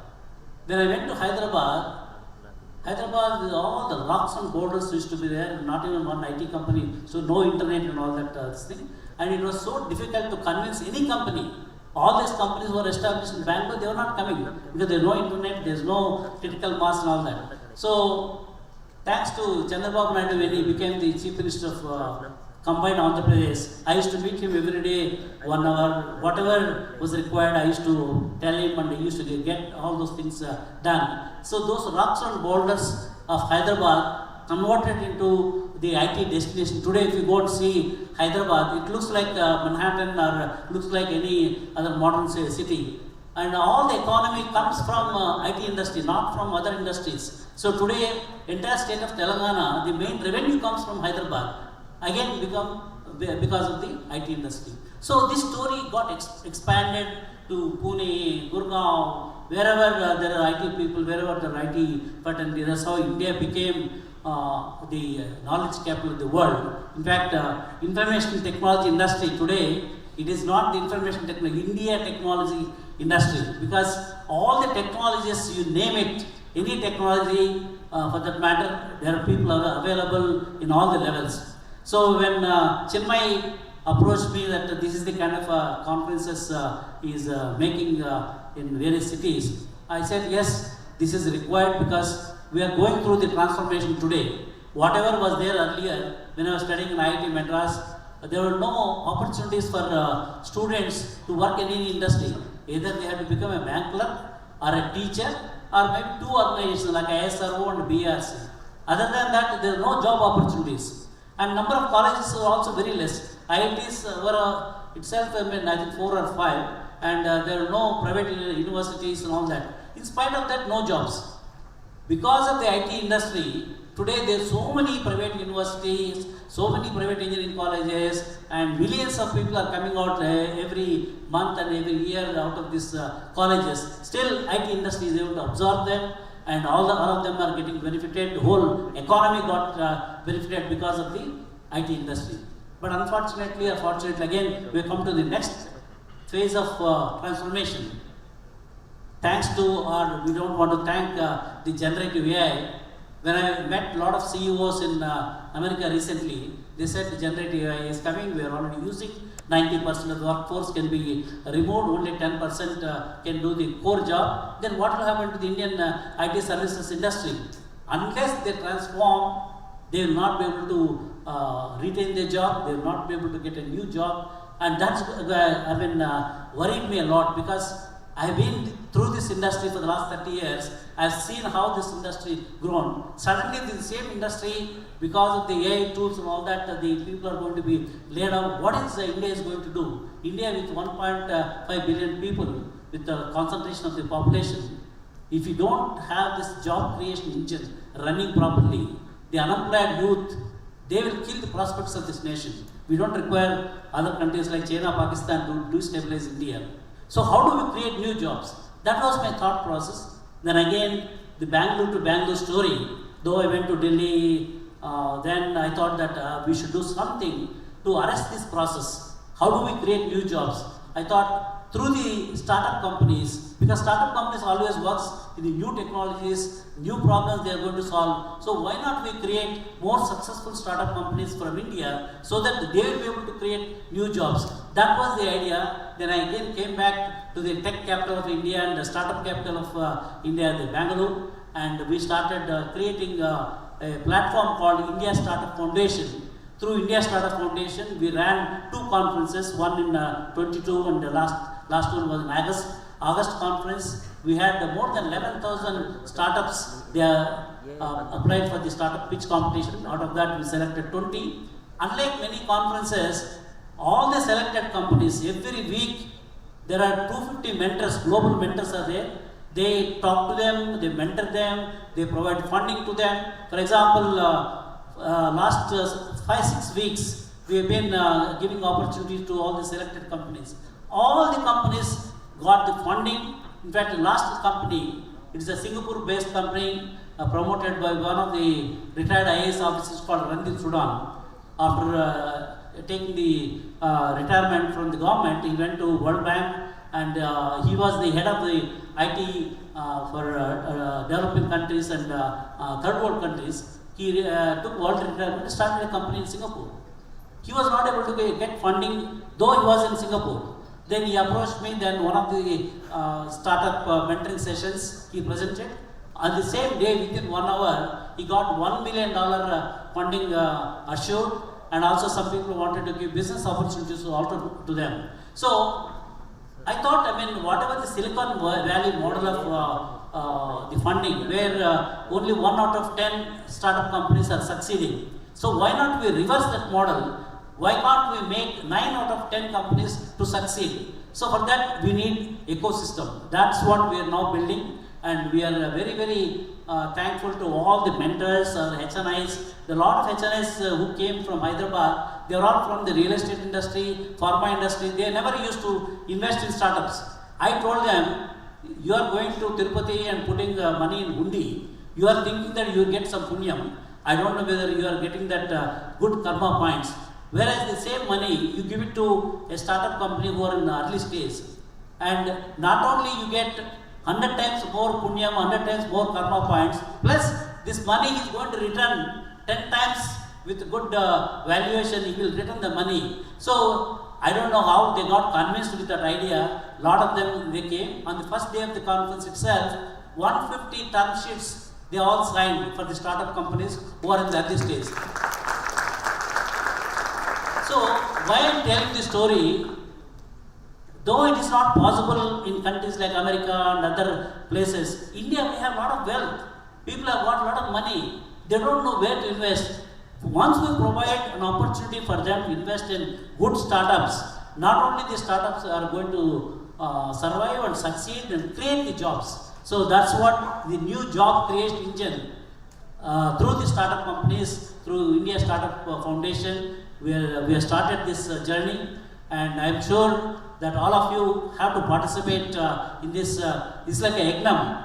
That's where I met people like Chinmay, Dinanath, and so many people. Because this is like a fire ritual. This is for the country. If you don't do this, country will go to dogs. This unemployed youth will kill the prospects of the country. So it's everybody's responsibility to create good talent, to help the startups who are in the early stage. Particularly, I want to mention Chitkara University, when they gave me the honorary doctorate recently. When I went there, even a second year student has started a company and they are doing very well. Out of 173 startups which they incubated, 73 startups got good exits. And their model of giving the education, not through regular education. The kind of learning and education what Chitkara University is following is through the startup journey. Once you give the students, okay, this is your startup company, this is your idea, this is your mentor, and you have to come with a successful startup journey. He's learning what to do in the finance side, he's learning the new technologies, he knows what is the business development, how to market, how to branding. The entire thing through Ekalavi education, they're able to learn. Not that professors are teaching everything for them. So this is the kind of model I'm suggesting to all the educational institutions, all the private universities, public universities. Unless you create that kind of a talent, otherwise the Thomas Friedman has written long time ago a book called World is Flat. Today world is flat. Suppose there is an opportunity in US or Europe, anybody can compete. Indians can compete, Stanford students can compete. Similarly, there is an opportunity in Bangalore. Anybody can compete for the opportunity. So, unless you prepare our talent of that nature, our talent should be on par with Stanford students or MIT students or whatever is possible. So, only thing is we have to apply our mind and see that how do we take care of our India's prospects, because this is a journey. We got a very good journey, and thanks to our Honorable Prime Minister, the way he is making India to really become the superpower of the world, and that's possible provided we take care of creating good talent and also help the startup companies so they will create new jobs. So in this journey, I request all of you to participate in this Maha Yagnam fire ritual. It is not JHO, this Yagnam. It is all of you have to think, how do I help a startup company? How do I help an engineering college or a university where they can be told how they can increase the productivity of this thing, how they can learn better.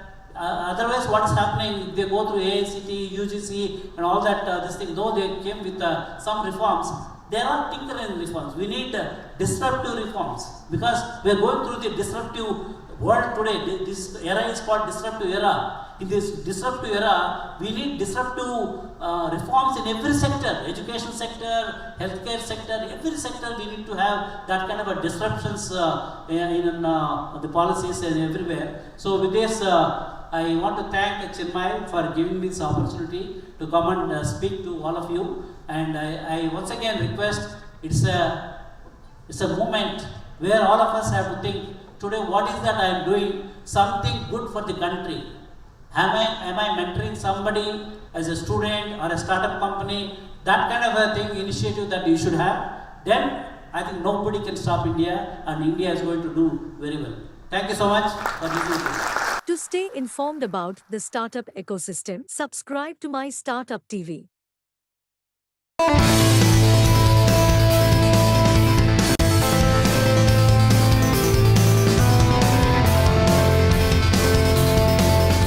Today, we are going through the big transformation in terms of the technology, in terms of the business model. The whole world is changing.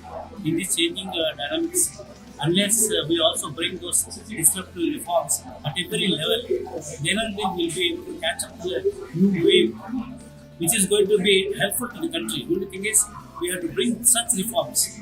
Otherwise, normally, the government parallel, you take some decision once in 5 years, that's not going to work. Every 6 months, we have to come with what is relevant today and update our this thing, bring new policy directions and help the student community to come up to that kind of expectations. Then we can compete with anybody in the world and take advantage of this transformation happening. Because the digital transformation is cutting across all sectors. You take agriculture, you take healthcare, you take defense, aerospace, everywhere. Technology is a constant parameter. And the technology is changing so fast. So that we have to take our advantage. Our children are ready to absorb and learn these new technologies and become productive. The only thing is we have to bring that reforms, education reforms, so that these talented kids who are spending their quality time in the engineering colleges and all that, they should be given all the weapons so that they can fight whomever this thing, the new Kurukshetra war, and become successful. So talent becomes a very, very important aspect. I think whatever Chinmay is doing, bringing the Indian talent conferences like today happening in Bangalore, is very relevant. What is relevant for today and what is relevant for tomorrow, we have to catch up those things, and nobody can compete with India because we have that talent pool, and we have to only upgrade our skills and bring those disruptive changes so that we will be able to catch up with the new world. To stay informed about the startup ecosystem, subscribe to My Startup TV.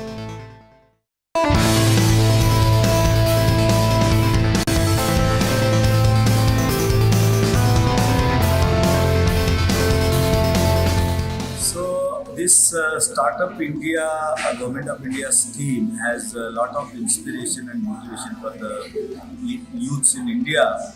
So many people have started that starting is easy and starting to survive and scaling up. This is the biggest challenge currently we are seeing. And Startup India seed fund also Department of Science and Technology is providing, and people are taking benefit out of that. And it has brought a lot of ecosystem to create many startups in the country. And the Startup India movement is by and large in the urban part of the India. But if you see the rural part of India, people go for startup because of adversity and because of necessity.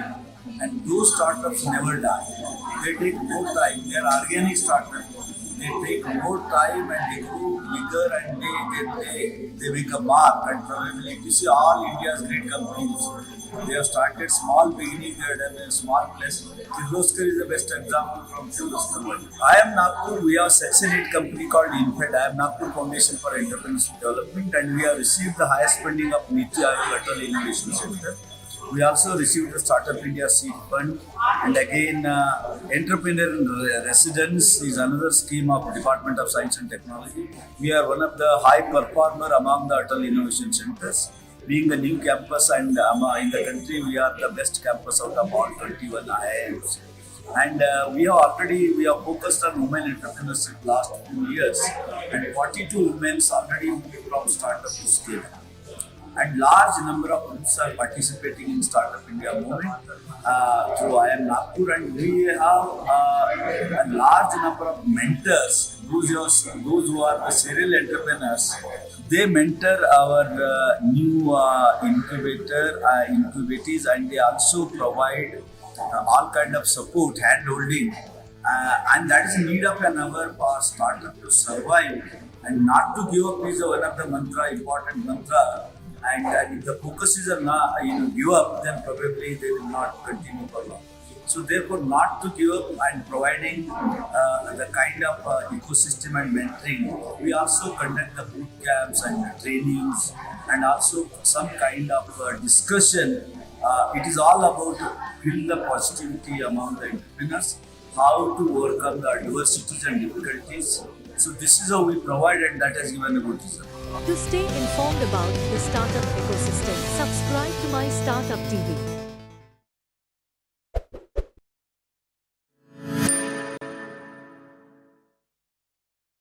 Ladies and gentlemen, we'll be having a panel discussion, the CXO perspectives, disruption to innovation, and that's what we had to start off. The conversation is going to be centered around how AI and automation are reshaping talent. So to take this panel discussion further, I'd like to call upon the moderator. He is the chief mentor at My Anatomy, a wonderful person. I got to interact with him in Hyderabad, and every minute spent with him was worth its weight in gold. Very energetic and is full of knowledge, from handling oneself to running companies, marketing. You ask him and he's there. So, and he's also been awarded quite a number of awards, and the biggest one was in 2017, coming in from the Times of India Group. Ladies and gentlemen, please welcome Mr. Ganesh Shenoy on stage, the chief mentor at My Anatomy. Welcome, sir. I'll let you take the dais. Pleasure to have you here. I'll let you do this. So this. So you can be here. Okay. DJ's got extra money for the fanfare. Huh? Okay. The Vice President, Seed Chitkara University, Mr. Piyush Garg. And a round of applause should keep going as I will be calling on our next panelist, the ex-managing director and country head at SVB India and GCC leader, Mr. Propels Jennison. Welcome, sir. Welcome, a pleasure and honor to have you. Let's quickly get the managing director and CEO at Expelio Group, Mr. Balaji Vishwanathan. He's already joined us. The Chief Community Officer and founding member, Divya Ravindranathan at Equity for Women. Thank you. Give her a round of applause.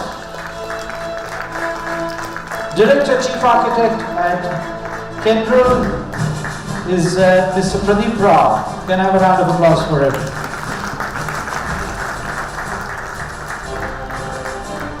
Gentlemen, ladies, the lady and the gentleman, thank you for being here with us. And I'll let Mr. Shenoy take over. Just to throw some insight from my side, there was a time when you finished engineering and then companies would spend 6 months putting you on a bench and training you, right? And now how AI is going to change, not only this, but what about the talent that's already within the system? So it's going to be an interesting conversation. I look forward to it. And I think Mr. Shenoy would be the perfect gentleman to take things forward. Give them a round of applause, ladies and gentlemen. How AI and automation are reshaping talent. Thank you, Abhishek, and it's wonderful to be hosting a panel discussion really on this topic of AI and whatever we talk about in terms of disruption. So thank you, Dr. Chaudhary. Thank you, Nathan sir, for joining us. And so the topic for panel discussion today is about disruption to innovation and how AI and automation are reshaping talent management, and it's driving innovation and creating new opportunities for employers as well as employees to stay ahead of the curve and gain competitive advantage. So I want to commence the panel discussion with a strong quote. Change is inevitable. The disruption it comes often brings inconvenience and opportunity. So I would urge the panel to focus on the opportunity that it brings in terms of whatever disruption and change that we are going through today. And I would start with Bremil, my first question to you is, what is the impact of disruption and the challenges of transformational change from traditional to AI and automation? So there are a lot of organizations which have made a transition already. So I would urge you to talk about what is the impact and the kind of challenges. Thanks, Ganesh. Thank you all for having us. It's a very interesting conversation to start with. We saw the dais, Dr. Chowdhury's talk about the impact of disruption to all of us. If you think about it, let's maybe distill this down into three parts, right? Business, processes, and people. Okay, if you think about business, right now, every C-suite agenda has AI included in it. We cannot get away from it. Even universities or even in organizations, startups, everywhere AI is taking center stage. So that's number one. While the solutions for AI are coming up and they're coming up at a very fast pace, the leaders need to know how and where to invest, the amount of money you need to invest, the resources you need to redirect to stay ahead of the game. So I think that's one very critical aspect of how the disruption is taking from moving a traditional business model to an AI supported system. Then on the back end, you have your customer experience, which is basically how your customers will behave, how your customers set will understand why you are introducing AI in the first place, whether they're going to be comfortable with that. That's another part of it. Now let's move on to the process side. So traditional models have a very strong bedrock of foundational processes, like very huge tech stack, either legacy or modernized. Then you also have your governance and risk and compliance process sitting on top of them. All of that have to be rebuilt now if you introduce AI, because you cannot just layer something on top of AI and then call it, saying, hey, now I'm going to AI enable my organization. So now you have that as a very key consideration, which again means it goes back to the business saying that can I invest in this as a whole, and how much of this disruption can an organization take. The last and the most important piece is people. Like we talked about, there is job displacement, there is things about upskilling, but think about the opportunity of this. One amazing thing about the India talent base is its ability to quickly redirect our focus to get to the next generation of skill sets. So those three I think are like key areas where I think the disruption from very traditional models to AI, and now we see organizations like academia moving towards AI generated content, post-content, which I think is a huge opportunity for us. And combining all these three, I think the disruption, the innovation, I think we can lead on from here. Yeah. So my question, the next question is to Mr. Balaji. At Explio, you work with a lot of Fortune companies, right? And specifically in the BFSI sector.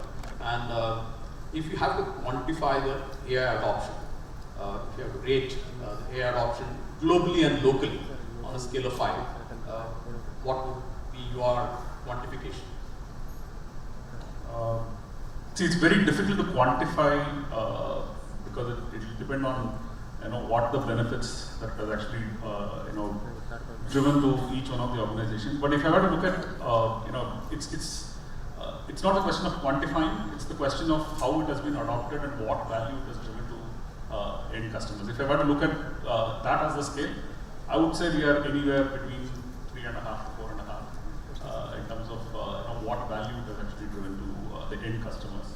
Because that's what the objective is. And like what Prenal said and what we heard today of the 30-year-old and the 40-year-old, if I were to look at it, it's the question of understanding your customers. And for that, the underlying data is going to be the most critical element. So whatever we talk about in terms of AI, whatever we talk about in terms of disruption, it's the question of what is the underlying data, what is the kind of quality of that particular data. And that's one of the areas that we work very closely with our customers on, because there's no point in just putting in all the AI models on top of the already biased information or what we think is the right information. It's a question of making sure that we analyze the data, cleanse that particular information, make sure that there are limited biases. The conversation I had with Pradeep when we were walking in, I've been a customer of one of the banks for the last 30 years, right, since I started my career. And if I were to go back and see as to whether they understand me I would say no. But there are other bankers who have started engagement the last 4 or 5 years, but they have probably been able to understand me better. The reason is, how do you classify your information? How do you make your AI models on top of that information rather than going with your own biases of bucketing everybody in one particular. Thanks. So my next question is to you, Divya. Has AI and automation technologies influenced organizations to rethink and reshape talent management? Thank you, Mr. Ganesh, and good morning, everyone.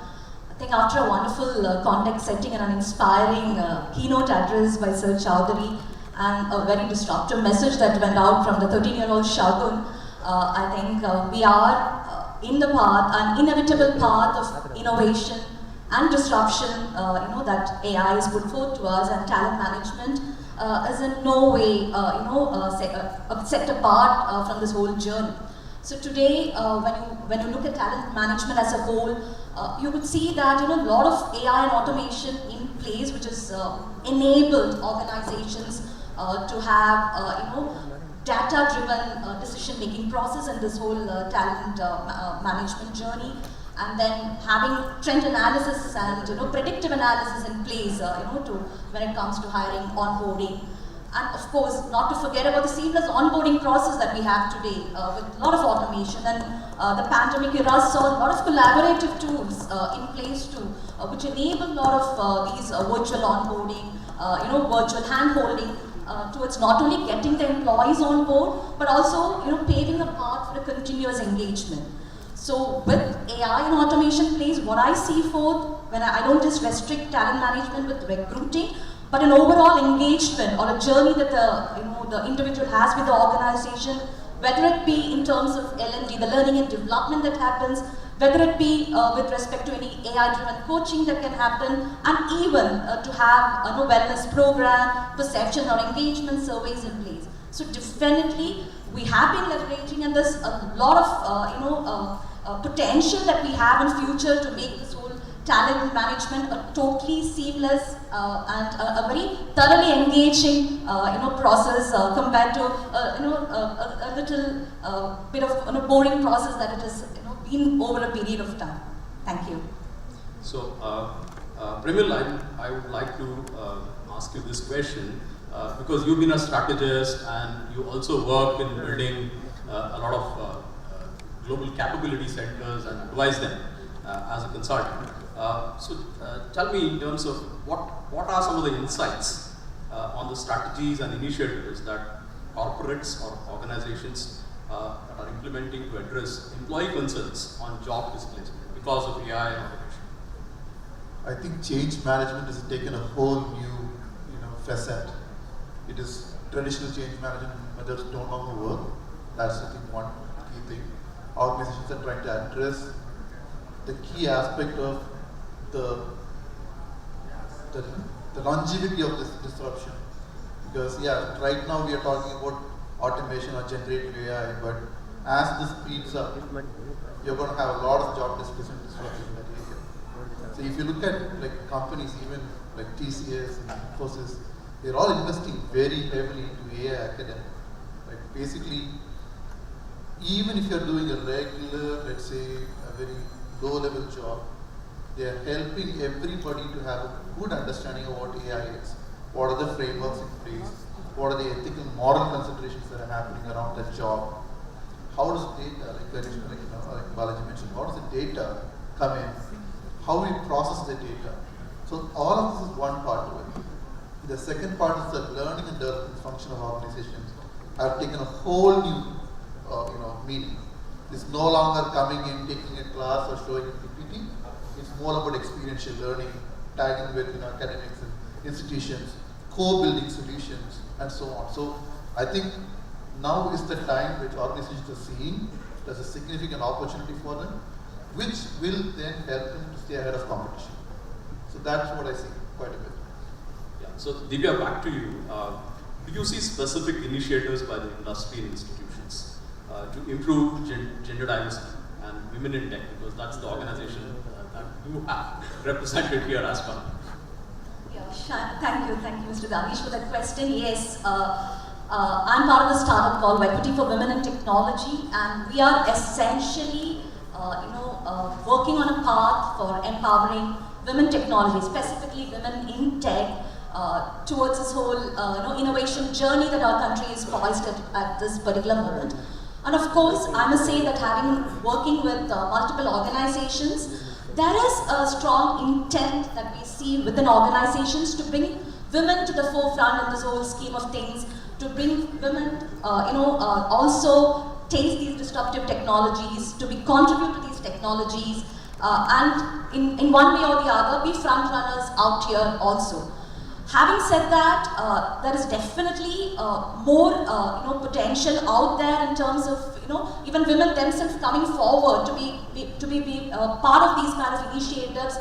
And I must say that today there are a lot of organizations like ours, plus corporates, which are doing multiple initiatives by a lot of skilling process, coaching process, mentoring process, and being even through sponsorship process to bring women to the forefront and to be equal contributors, to the disrupting technologies and bringing, and I would say bridging the gap of gender diversity in this space. Yeah, so I just want to share, as per the NASSCOM's State of Data Science and AI Skills India report, which got published earlier this year, about 25% of women in terms of overall deployed talent in data science and AI is something which is women, so which is a significantly high number as well.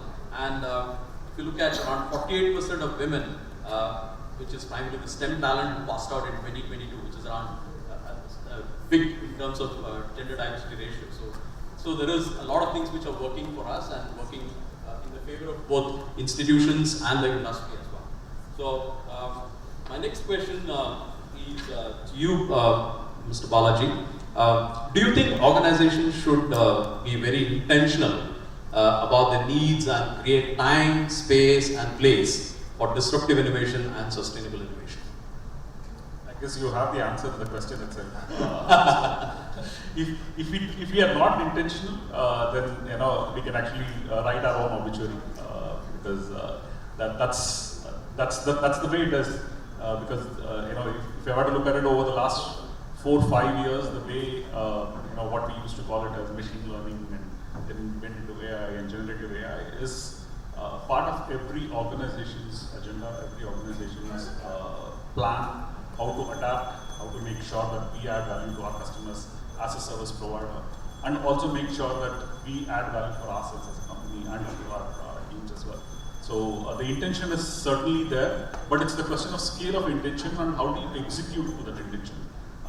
That's going to be the key for success. We can all have our intentions written in our mottos and vision documents and other stuff, but if that doesn't translate into what